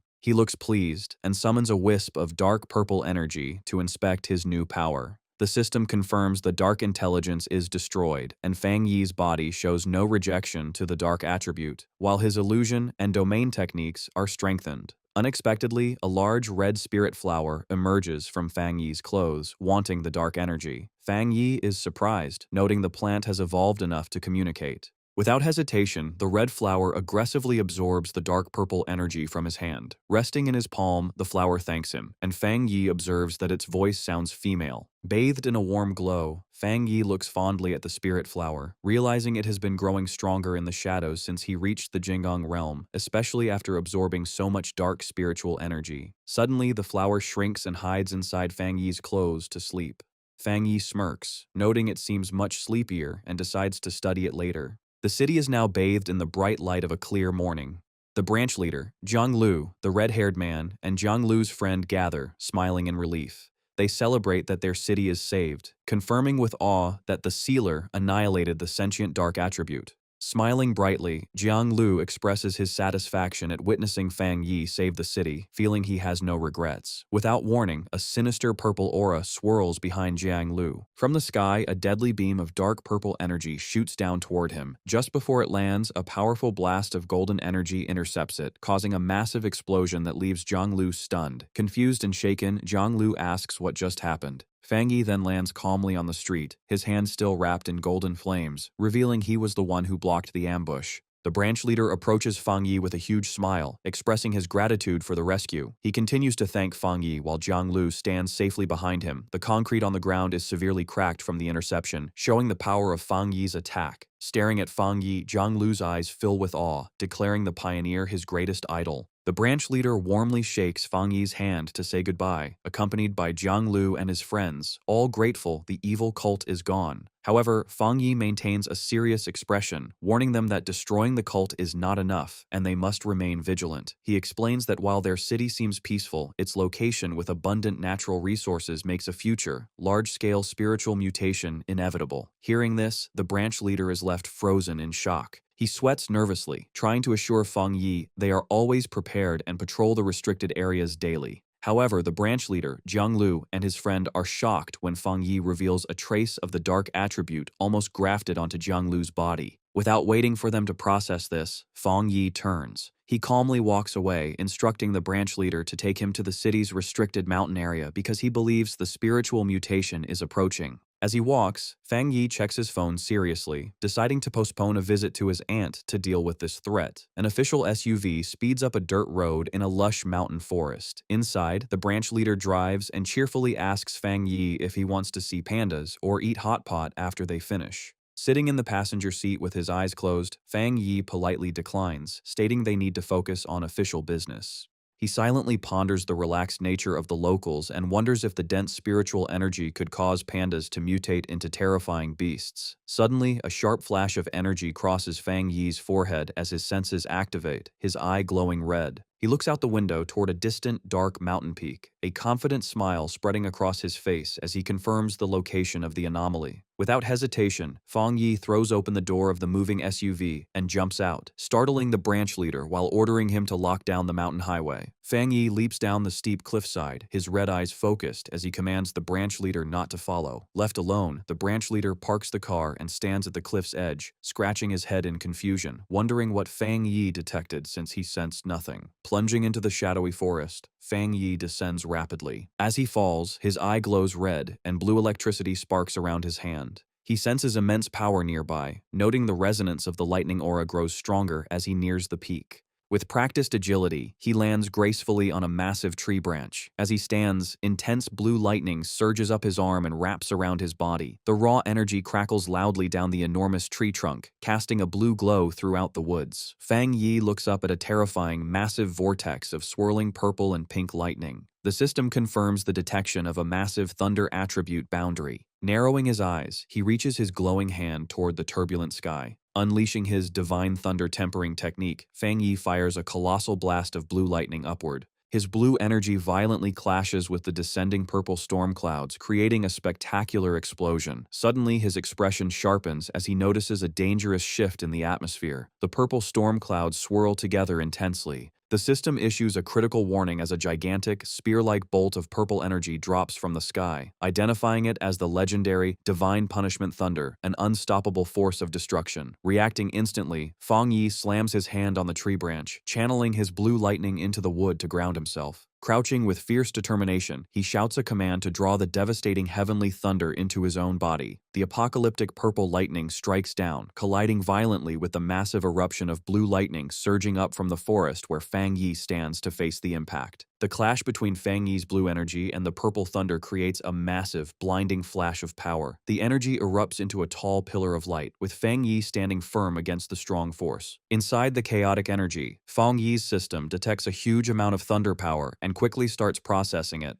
The absorption works. The system announces Fang Yi has gained a strong new skill to summon thunder to strike enemies and absorb it to break his own limits. Fang Yi thinks about breaking his limits, looking up at the storm calmly. He knows that normally every skill has a strict limit. It takes special conditions and huge spiritual power to break through, which often fails. However, a confident smile crosses his face as he grabs a cluster of purple lightning. He realizes his new skill skips these normal rules. Standing unhurt inside the purple lightning, he notes he can now use the thunder to keep getting stronger. He also knows the thunder is an unstoppable natural force, making it a deadly weapon. He is very happy to get such a strong trump card in this normal mountain. Suddenly, a sharp alert breaks his thoughts. He feels an intense energy coming from the mountain's peak. Knowing the thunder energy no longer rejects him, he wraps himself in purple lightning and flies toward it. He lands in a clearing where pink and purple energy strikes the ground. His system detects a falling entity called a throne. As he approaches the glow, the system explains, "This is a thunder throne." A throne of pure purple energy appears. The system explains these thrones hold ancient spiritual power and come to the world to find their masters, making Fang Yi curious. Fang Yi walks to the glowing object and reaches out to touch the new thunder throne. As his fingers touch the purple structure, a sudden spark of energy pushes his hand away. A system alert tells him the thunder throne already has a master and rejects him. Surprised, Fang Yi looks closer and finds a small gourd vine growing on the throne. He is amazed that the ancient entity chose a simple plant as its master. Smiling, Fang Yi thinks that in this new era of spiritual energy, all living things, even a simple flower or grass, can get amazing chances and become great. Suddenly, the red spirit flower comes out of Fang Yi's coat, asking him who is calling it. Fang Yi holds the red flower toward the floating gourd. Guessing the vine sensed the flower and started talking to it. The glowing purple gourd moves happily in the air, greeting the red flower. The flower translates the gourd's message to Fang Yi. The vine says hello and wants to be friends, as they are the first beings of its kind it has met. Fang Yi is amused and confused to be called a plant's kind. He realizes the gourd probably likes him because he just absorbed the same thunder energy that powers the throne. The red flower explains the vine cannot leave yet. It ate a lot of energy and needs to sleep deeply to process it. Understanding this, Fang Yi knows the vine found a great chance. He thinks that once it digests the throne's huge power, it will evolve wildly, just like his spirit flower. With a friendly smile, Fang Yi reaches his hand out to the glowing vine, offering a handshake to the new master of the Thunder Throne. Fang Yi accepts he was too late to claim the throne, but he won't steal it. Building a friendship with it is much better, since fighting a master would cost too much. Watching the vine playfully touch his flower, Fang Yi notes it is gentle and friendly despite having strong thunder powers. He is glad it wanted to talk, ensuring it won't threaten humanity. However, he gets serious, realizing this throne isn't the only one. Thinking of other thrones waking up globally, getting one is his top goal. He also sees a danger. If a throne can pick a plant, it could easily pick a bad monster. Imagining a lightning monster attacking a city, Fang Yi knows that if evil beings get these chances, humanity's survival will be much harder. Standing up, he decides to report these thrones to the Spirit Association and military so they can watch them. He also wonders if one person can claim multiple thrones. Suddenly, the red flower interrupts him, passing a message from the vine telling him to go west. Fang Yi looks down surprised. The flower explains the Thunder Throne sensed a wood throne falling in the west. A confident smile crosses his face as he prepares to hunt the new throne. Before he can fly away, the green vine gently wraps around his ankle, stopping him. Fang Yi looks down confused. The red flower says the vine wants him to wait and practice his new thunder skill here. The vine explains the area is full of pure thunder energy, which will give him great benefits if he trains now. Touched, Fang Yi smiles and agrees, deciding it would be rude to refuse his new friend's nice offer. He sits to meditate, floating slightly above the ground wrapped in purple lightning. As he trains, he is thankful the vine treats him as a true friend, sharing its huge spiritual wealth. Fang Yi fully starts his new skill, the Thunder Divine Limit, causing a big storm of purple lightning to spin around him. Wanting to test his limits, he shoots a big blast of thunder energy into the dark sky, wanting to see how much this power can raise his strength. The purple lightning crackles and expands wildly. Inside the chaotic storm, Fang Yi's eyes glow as he also starts his golden sun breathing technique. Triggered by his energy, a giant pillar of golden thunder crashes from the clouds, covering the forest in a huge explosion of light. Sweating under the heavy pressure, Fang Yi is amazed by the thunder's scary force. He feels the lightning flooding his bones, being quickly absorbed and refined by his golden aura. To his surprise, the two strong energies do not fight. Instead, they mix perfectly, making his body hot as his soul feels like it enters a whole new level. Suddenly, a change catches his eye, making him look up in total surprise. High above him in the dawn light, a huge blue image of a meditating god appears in the sky. The system says his golden sun breathing technique broke its limits and evolved completely. Fang Yi stares at his hand, looking at the glowing golden energy wrapping him after his skill evolved. The system calls the new skill the Divine Sun Swallowing Heaven technique. It explains Fang Yi acts like a sun now, giving him much better ability to absorb and process the spiritual energy of the world. As he uses the skill, the thick spiritual energy condenses, falling on the forest like golden rain. Floating high with his arms out, Fang Yi enjoys the amazing feeling. He feels pure spiritual power from the mountains and forests coming to him, washing over his body like rain. Suddenly he looks shocked as he feels an unexpected internal change. Glowing under a giant fiery golden image of himself, he realizes the massive energy has pushed him to the start of the two-star Jinggang realm. The system confirms this. It says his extreme yang attribute and the new void thunder are mixing to clean his veins, starting his breakthrough to the two-star Jinggang realm. A confident smile spreads on Fang Yi's face, his eyes burning with golden energy as he marvels at his fast power growth. Engulfed in a vortex of golden lightning, Fang Yi absorbs its intense energy. His eyes begin to glow with a brilliant yellow light as raw power surges through him. A towering golden silhouette of himself manifests behind him, signaling his successful breakthrough to the two-star Jinggang realm. He lands gracefully in a sun-drenched golden forest, marveling at his new realm. Taking a deep breath, Fang Yi reflects on a pioneer's cultivation, noting that while they absorb natural spiritual energy, not all of it can be used immediately. He visualizes the complex circulation required to refine energy. Understanding that superior cultivation techniques are necessary for a higher conversion rate, he realizes that despite the abundance of spiritual energy, the current pinnacle of human power remains at the three-star Jinggang realm because of this difficult refinement process. He considers it remarkable that he broke through to the two-star realm so quickly, his thoughts then shifting to the imposing dark throne he discovered. With a serious gaze, he concludes the era of accelerated spiritual recovery has arrived much earlier than humanity anticipated. His contemplation is interrupted when he looks down, noticing his sentient red spirit flower trying to get his attention. The flower translates a message from the sentient gourd vine, conveying its congratulations. The vine explains that the throne also needs to begin its own cultivation due to his breakthrough and suggests he leave soon because it is afraid of other humans. Fang Yi agrees, acknowledging his breakthrough caused a significant disturbance. He knows he must report the throne to the Spirit Association and the military, but worries the harmless Gourdvine might become a target for greedy individuals.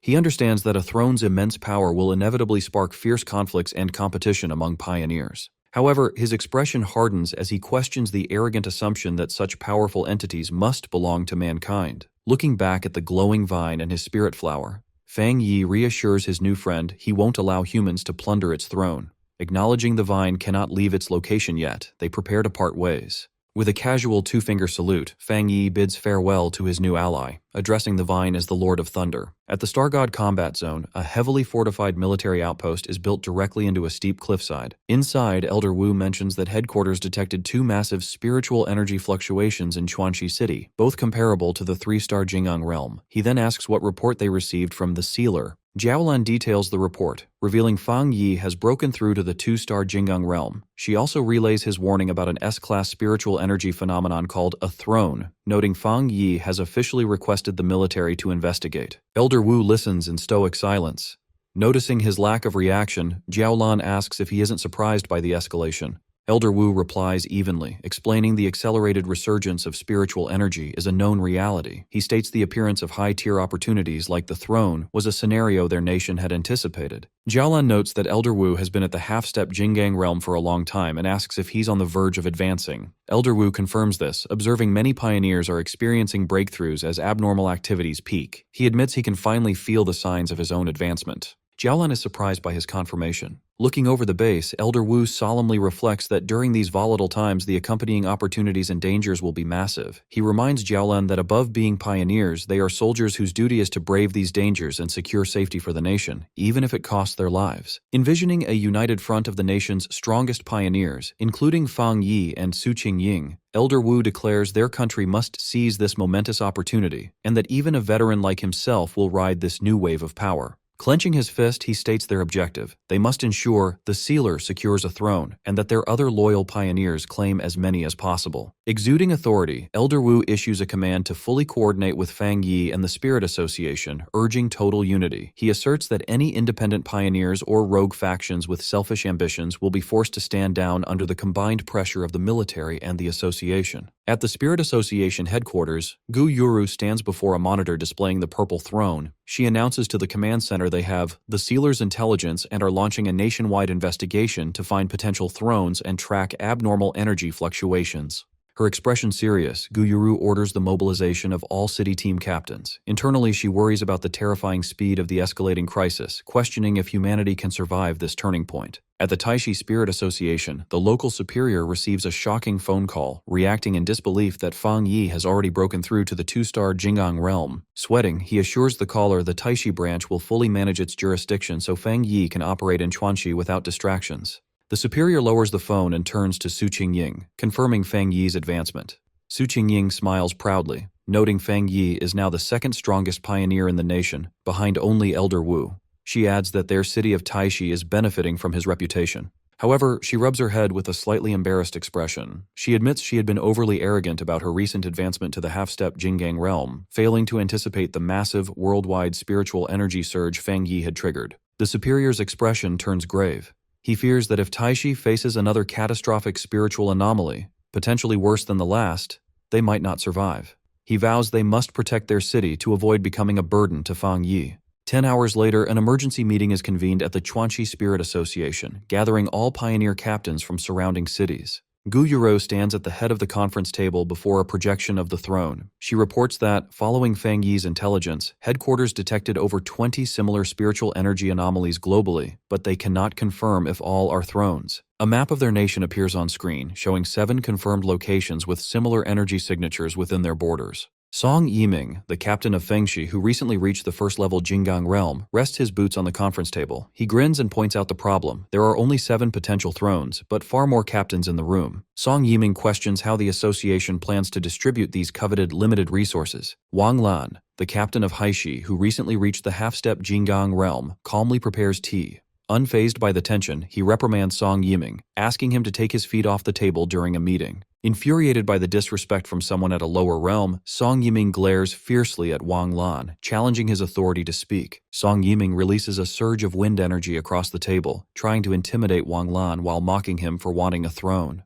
Wang Lan doesn't flinch. He channels a spark of lightning energy to stabilize his teacup against the gale. He calmly retorts that every person in the room desires a throne, making Song Yiming's intimidation pointless. The other captains watch the confrontation silently. As tension escalates, Chen Ruo, the captain of Yueshi, sits in silence, coldly observing the conflict. Song Yiming leans in with a malicious grin, continuing to provoke Wang Lan. He mocks the Haishi captain, questioning how someone with his attributes could hope to claim a throne, and insults his city for appointing him as leader. Having lost his patience with the disrespect, Wang Lan manifests a vortex of water and spiritual energy in his hand, preparing to retaliate. Before violence can erupt, Gu Yuro slams her hands on the table, furiously ordering both captains to sit down and forbidding any fighting during the conference. Suddenly, an overwhelming aura crashes down on the room. Gu Yuru, Wang Lan, and Song Yiming instantly freeze, their faces showing shock at the sudden, oppressive pressure. Song Yiming is violently slammed into his chair, pinned down by heavy, phantom-like hands of dark purple energy. He is left terrified and gasping at the sheer, intimidating force of the attacker. Sweating profusely, Song Yiming frantically wonders if Elder Wu from the Star God Combat Zone has arrived to intervene. Fang Yi, crackling with golden energy, steps through the doorway. Sensing the terrifying scale of power, the captains realize it feels akin to the peak of the 3-star Jinggang realm. Song Yiming trembles, confused as he realizes this suffocating presence does not belong to the Elder. Fang Yi steps into the room with a polite smile, greeting the gathered captains. He apologizes for being late as he approaches the table. Gu Yuro formally acknowledges him, announcing the arrival of the sealer. Song Yiming cowers in his seat, nervously glancing at Fang Yi. He wonders why every instinct is screaming at him to back down, finally realizing this unassuming young man is the legendary pioneer everyone has been talking about. Fang Yi's polite demeanor vanishes. He glares at Song Yiming and demands to know what was happening right before he walked in. Terrified by Fang Yi's presence, Song Yiming nervously stammers that nothing is wrong and they were just having a discussion. Fang Yi silently stares him down with piercing red eyes. Pinned by the purple energy claw, Song Yiming is in disbelief, unable to comprehend how his first-level Jinggang realm power is paralyzed. Easing the pressure, Fang Yi sits at the conference table. He greets Wang Lan and Chen Ruo, noting it's been a long time. Wang Lan respectfully welcomes Lord Sealer, explaining they were just discussing the new throne. Leaning back, Fang Yi states he came to share his intelligence. As a Spirit Association member, he confirms the Chuanxi Mountain Anomaly is a Thunder Attribute throne with world-altering power. He reveals a crucial detail. The Thunder Throne's master is a sentient gourd vine. This sparks outrage among the pioneer captains, who argue that leaving such divine power to a plant is a waste and a capable human should take it. Song Yiming eagerly agrees, slamming his hands on the table. He insists they must forcibly take the throne, arguing their nation would be a laughingstock if a plant controlled it. Fang Yi's expression hardens as he coldly declares he won't allow it. Fang Yi addresses the room, explaining he came to make his stance perfectly clear. He warns that if anyone tries to snatch the Thunder Throne, he, the Sealer, will personally take it back. The serious threat leaves everyone in the room frozen in a stunned, sweating silence. A bandaged arm shoots into the air. Chenro breaks the tension, raising her hand to agree with Fang Yi's decision. Gu Yuru agrees, warning the captains not to underestimate plants favored by spiritual energy. She reveals that before the meeting, the throne's mountain territory had already become a deadly purgatory of raging lightning. Wang Lan also raises his hand in agreement with Fang Yi. Conceding defeat, a disgruntled Song Yiming suggests they find new, unclaimed thrones instead. Gu Yuru sighs in relief, acknowledging how helpful Fang Yi's intimidating presence is for keeping order. She reflects on how difficult it has become for the Spirit Association to manage these powerful, top-tier pioneers. Gu Yuru turns to a map to distribute search zones, assigning captains to 4 regions based on energy fluctuations. She clarifies the association won't interfere in competition, but hiding discovered thrones is forbidden. A panicked staff member bursts in, interrupting to report that the Lord of Thunder has already evolved. The frantic staffer explains their drones can't get near the mountain, and the entity's power readings are climbing beyond expectations. He announces the plant's power equals the 3-star Jinggang realm. This news terrifies the captains, who realize the entity could dominate the nation. Unlike the panicked room, Fang Yi is calm. He reasons such rapid growth isn't surprising given the throne's immense ancient power. Seeing a forecast for severe thunderstorms, Fang Yi decides to visit the mountain to check on his plant friend's advancement. Gu Yuro adjourns the meeting. The captains look determined as she wishes them luck securing their own thrones. After the meeting, Gu Yuro calls to Fang Yi as he leaves, relaying a message from headquarters to stay in Chuanxi City. Fang Yi pauses. Gu Yuru explains they fear rogue pioneers might attack the Thunder Throne and mentions the Dark Intelligence incident seems to be over. Fang Yi narrows his eyes, asking if the association suspects the shadow monster survived. Adjusting her glasses, Gu Yuru confirms his suspicion, explaining both are products of the world's rapid spiritual recovery. While they can monitor the throne's ancient power, they fear remnants of dark intelligence are hiding. Since Fang Yi weakened and trapped it in Chuanxi, it could still be a catastrophic threat. Glancing at his phone, Fang Yi swipes past his aunt's contact, deciding to postpone his family visit. He agrees with Gu Yuro's caution, acknowledging it's best to be prepared. He confirms he had the same thought and won't leave the city yet. Later, Fang Yi returns to the restricted mountain zone, walking calmly into the territory, unfazed by the violent purple lightning crashing around him. Feeling the intense power, he smiles, taking the storm as a welcome. He decides to use the thunder energy to upgrade his cultivation skills. Approaching the glowing thunder throne, a voice speaks, noting that Fang Yi's cultivation speed has already outpaced its own. The sentient gourd vine, intertwined with the throne, thanks Fang Yi for his help. Surprised, Fang Yi wonders how he helped. He realizes the Lord of Thunder has developed human-like intelligence, which is expected at the peak of cultivation. The vine explains the throne's awareness told it Fang Yi protected them during the meeting. To repay him, it offers its spiritual energy, admitting it worried he wouldn't return. The sentient red spirit flower eagerly pops out of Fang Yi's clothes, wanting a share of the spiritual energy.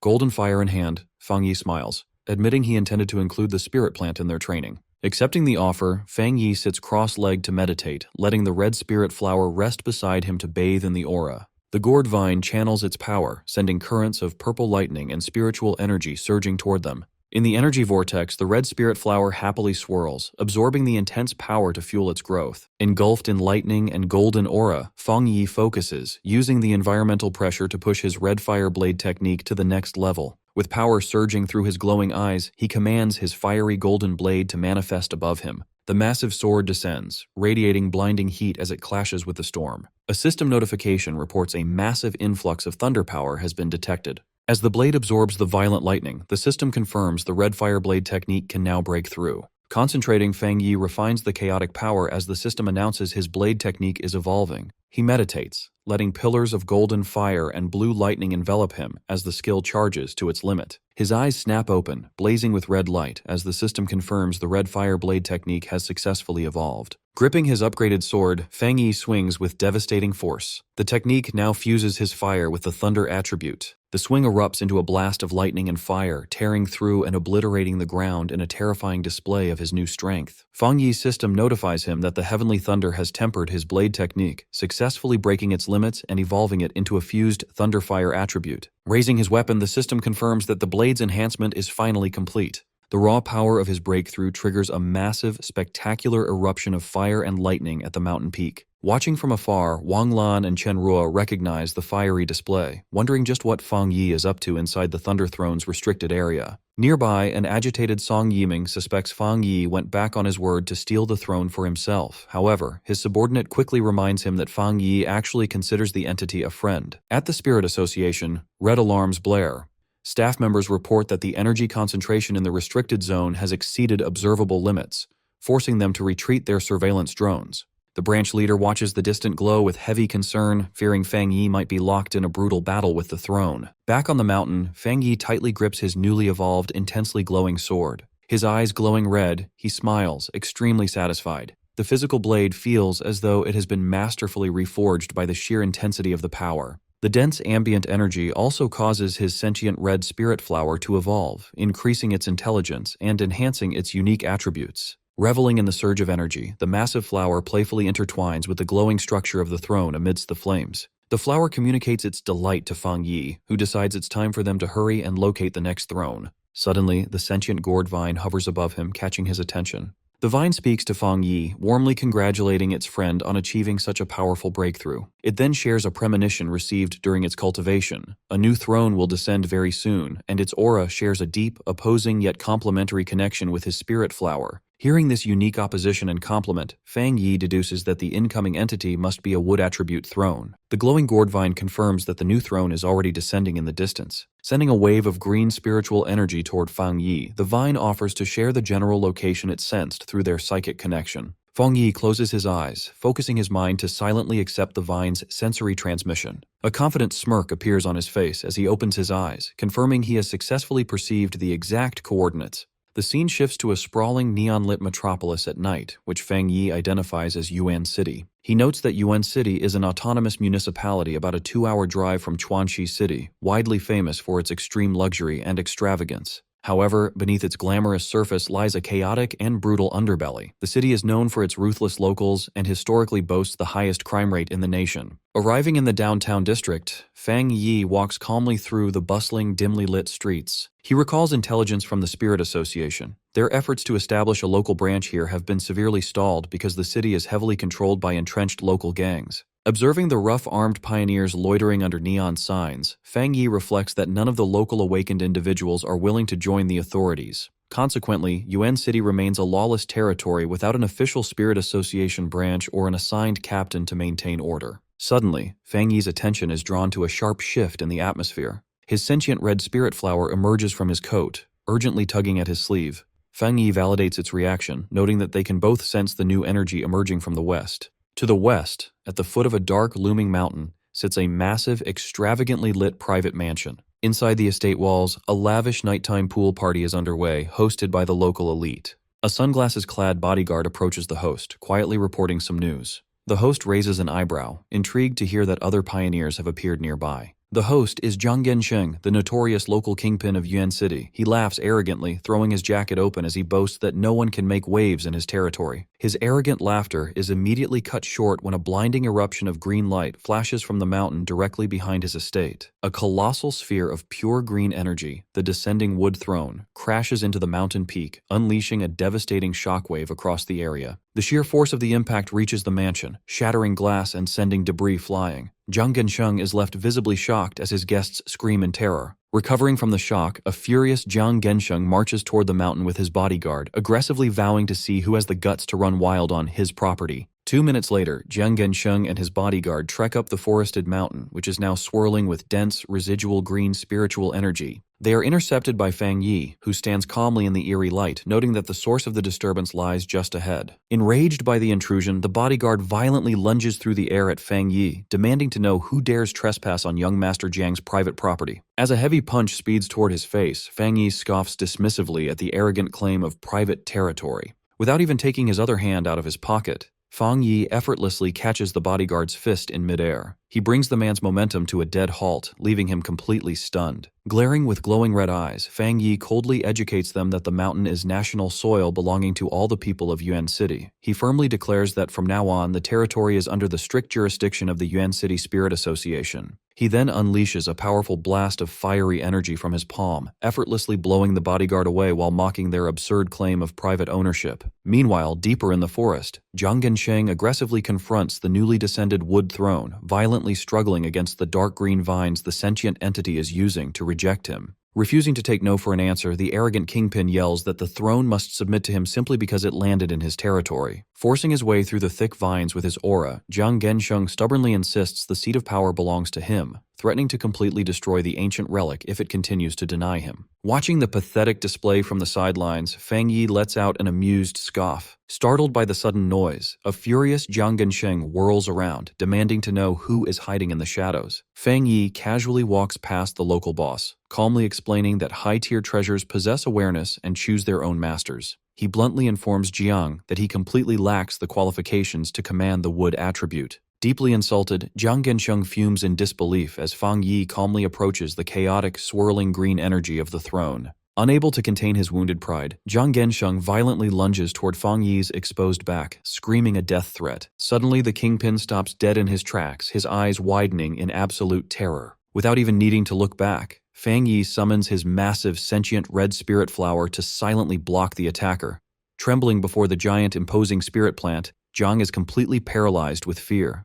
Fang Yi casually notes that the gang boss is somehow even weaker than his own bodyguard. With a condescending smirk, Fang Yi dismisses the notorious kingpin of Yuan City as a complete disappointment. Leaving the terrified boss behind, Fang Yi steps forward to stand alone before the colossal, crackling green structure of the wood throne, preparing to initiate contact. Fang Yi faces the wood throne's swirling green energy. His system announces the ancient relic is matching with a master. The system quickly confirms the match, recognizing Fang Yi's sentient red spirit flower as the wood throne's new master. A massive surge of green energy erupts from the mountain peak. The power forms a tall pillar of bright green light that pierces the night sky, visible even in distant Chuanxi City. At the Spirit Association headquarters, Guyuru and Wang Lan see the huge energy spike. Guyuru realizes the Wood Throne has a new master. She worries that if a pioneer from lawless Yuan City got it, things could get hard to handle. Anxious, she quickly calls Fang Yi. Fang Yi calmly answers, noting Chuanxi City's pioneers must have seen the huge energy wave. He tells Guyuru the Wood Throne has finished choosing its master. Shocked, Guyuru asks if Fang Yi claimed the throne. Standing before his giant sentient red spirit flower, Fang Yi explains the new master is his spirit plant, not a human. He says he controls the desolate attribute and treats the flower as his pet. Guyuru is left completely stunned and speechless by this news. Fang Yi casually adds he already defeated Yuan City's notorious boss, Jiang Gensheng, who lies unconscious at his feet. He advises the Spirit Association to enter Yuan City immediately, leaving the task of cleaning up Jiang's gang to them. Ending the call, Fang Yi smiles and congratulates his spirit flower. However, he notes it must stay on the mountain to absorb the throne's energy, meaning they must part ways for now. Watching his flower settle on the Wood Throne, Fang Yi feels like he is dropping a child off at school. The sentient flower asks when it can return to him. Fang Yi smiles and tells it to train hard and enjoy the power. He estimates they will reunite when the flower reaches the Jingang realm. The next day, Fang Yi's cousin, Lin Yiyi, arrives in Chuanxi City after a transfer by the Taishi Spirit Association. Walking the neon-lit streets, she reflects on how news of her cousin's spirit flower claiming the Wood Throne has spread through the pioneer community. She is also amazed Fang Yi casually revealed his rare desolate attribute to the public. She recalls a recent meeting where the Spirit Association asked her to become Yuan City's new captain. Although officials promised full support, the sudden promotion leaves her hesitant. Letting out a heavy sigh, she tries to clear her mind. Rubbing her temples, she decides to observe the situation first to see if she is ready for the responsibility. Putting work aside, she decides to visit her mother, assuming she enjoys a peaceful life in Chuanxi City. Suddenly, a violent tremor shakes the streets, startling Lin Yiyi and sending pedestrians into a panic. Chaos erupts as people scream about an earthquake and rush to safe zones. However, sensing a wild surge of spiritual energy, Lin Yiyi realizes this is a dangerous spiritual anomaly, not a natural disaster. Red alarms flash at the Chuanxi Spirit Association. Guyuru and her team are confused, wondering how such a large anomaly could form without triggering any early warning systems. A panicked staff member reports a massive spiritual energy spike in the restricted mountain zone. He says the sudden surge caused wild mountain beasts to mutate violently. A scary horde of mutated beasts, including giant armored flyers and huge spiked predators, swarms out of the forest toward the Chuanxi urban district. The monsters invade the streets, destroying buildings as terrified civilians scream for their lives. Caught in the chaos, Lin Yi takes action, narrowly dodging a strike from a huge, multi-eyed beast. While dodging monsters, she tries to call her mother, but the connection fails. As a shadowy beast looms behind her, she realizes her mother is in grave danger. The monster violently charges at her, jaws wide open and eyes glowing. Lin Yi turns back, her eyes widening in shock at the unavoidable attack. Right before the beast reaches her, a blinding flash of purple energy crashes down, slicing the monster in half. Lin Yi instantly recognizes the familiar spiritual power. Fang Yi steps from the dust, calmly noting Chuanxi City has suffered a mutation outbreak. Relieved but frantic, Lin Yi runs to him, begging him to help find her mother since phone lines are down. In the ruined Chuanxi urban district, inside a broken supermarket, a trembling voice calls for a father. Nearby, a man lies motionless under a collapsed shelf as the small voice cries for a mother. A terrified young boy stands alone among the scattered groceries and flickering lights, wondering where his parents went. Overwhelmed by fear, the boy trembles as tears stream down his face. Unable to hold back his terror, he drops to his knees and cries loudly into the empty store. Suddenly, a woman rushes over and covers his mouth. It is Fang Yi's aunt, Lin Yi's mother. She holds him close, whispering that loud crying will attract the roaming beasts. The boy looks at her with large, tearful eyes, trembling and missing his parents. Trying to calm the child, Fang Yi's aunt smiles warmly and pulls out a bright yellow package of a popular snack. The boy's eyes light up. Kneeling beside him, she promises that if he stays quiet and waits for rescuers, he can have the snack as a reward for being brave. The boy smiles and reaches for the treat, distracted from the horror. However, a scary shadow wolf with glowing red eyes silently enters the aisle right behind the aunt.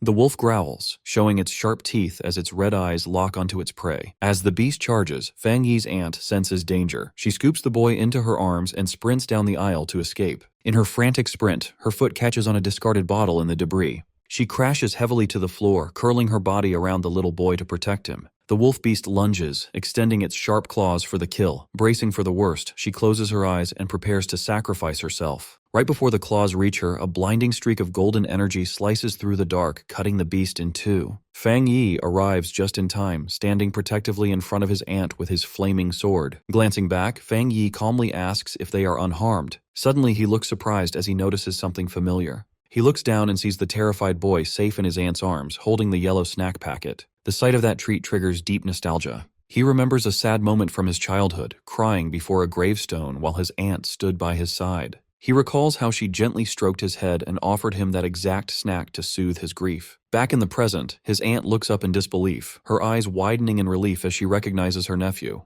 Fang Yi softens and asks his aunt about the child she just risked her life to protect. Smiling despite her near-death experience, she explains the boy was separated from his parents in the supermarket chaos and she couldn't leave him to the monsters. The touching moment is interrupted when a familiar voice calls for her mother.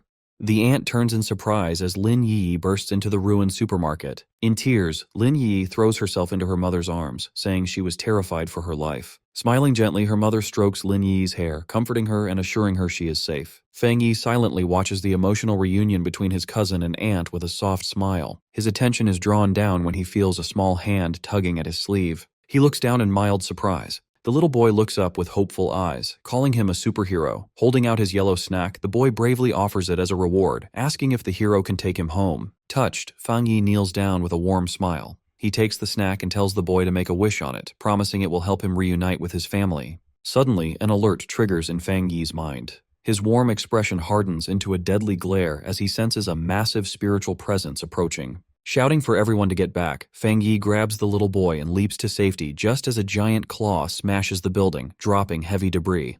The ceiling caves in, exposing the ruined store to the night air. Glaring up into the dust with glowing red eyes, Fang Yi senses the overwhelming aura of the new enemy. As the smoke clears, a towering, muscled monster with a wild mane, glowing red eyes, and giant prayer beads looms over them. Fang Yi grimly notes this isn't a normal monster. It is the Beast King leading the mutated horde. Fang Yi unleashes a massive surge of golden energy, creating a barrier to protect his aunt, cousin, and the little boy from the danger. Since he has the highest spiritual energy, he knows he is the anomaly's primary target. This buys the others time and reduces their danger. He tells Lin Yi to take the other two and flee, as he can't fight at full potential while protecting them. Lin Yi quickly agrees. As they prepare to flee, the colossal Beast King looms over Fang Yi and lets out a deafening roar. Fang Yi observes the monster and notes it has both thunder and wood attributes. He finds this too coincidental as it matches the attributes of the two recently descended thrones. The Beast King attacks, smashing its massive fists into the ground. Fang Yi swiftly leaps back to evade the blow. As he readies his glowing golden sword, Fang Yi sees the beast's surging aura and realizes it has been contaminated by the dark attribute.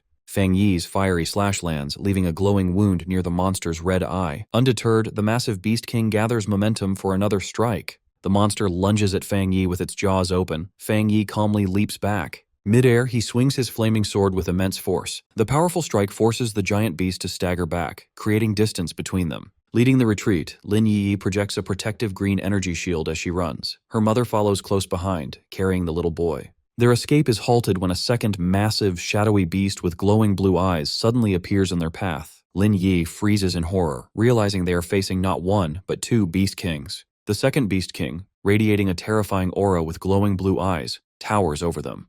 Lin Yi holds up her green energy shield to protect her mother and the terrified boy. Knowing she must act, Lin Yi reassures her mother as she channels her power. To protect her family, Lin Yi leaps away from the civilians toward the towering monster, drawing its deadly focus away from them. In response, the Beast King opens its massive jaws, charging a dense, swirling sphere of green wood attribute energy. The monster unleashes a devastating energy beam. Lin Yi meets it head-on, her green aura clashing against the beast's overwhelming breath attack. Pushed to her limits, Lin Yi struggles against the beam's crushing force. Terrified and strained, she refuses to yield as her mother and the boy cower behind her. She quickly assesses the situation, realizing that since both she and the monster use wood attribute energy, she has no elemental advantage. She knows if her shield shatters, her mother and the child will instantly perish. Making a desperate choice, Lin Yi decides to sacrifice herself. She offers her spiritually rich body to the beast, reasoning it would gain no power from ordinary humans, hoping to trade her life for theirs. Inside the chaotic Chuanxi City Spirit Association control room, staff monitor the escalating situation on holographic tables. They are horrified to confirm that an S-class disaster has been born. The tactical map shows two massive Anomaly King signals inside the city. The monitors show hostile energy spiking rapidly as local pioneers risk their lives to cover the civilian evacuation. In the burning city streets, cloaked pioneers fight the invasion from the air. A frantic field pioneer reports that endless hordes of mutated beasts are pouring from the restricted mountain zone, threatening to annihilate Chuanxi City.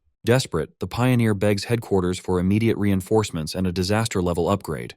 Amidst the panic, he remembers a warning from the Sealer. He looks toward the distant mountains, where a colossal pillar of purple lightning pierces the storm clouds. He realizes the massive energy surge is from the exact territory where the Thunder Throne descended. Elsewhere, Fang Yi easily overpowers another beast, pinning it by its massive snout. He interrogates the creature, asking if it fled from the restricted mountain, and recognizes the sentient gourd vine. Before he gets an answer, a vortex of crackling purple lightning swirls in the sky. Fang Yi looks up, suspecting his plant friend, the new master of the Thunder Throne, accidentally triggered the beast stampede. He reflects on the situation, realizing if claiming a throne causes such devastation, other pioneers face extreme danger.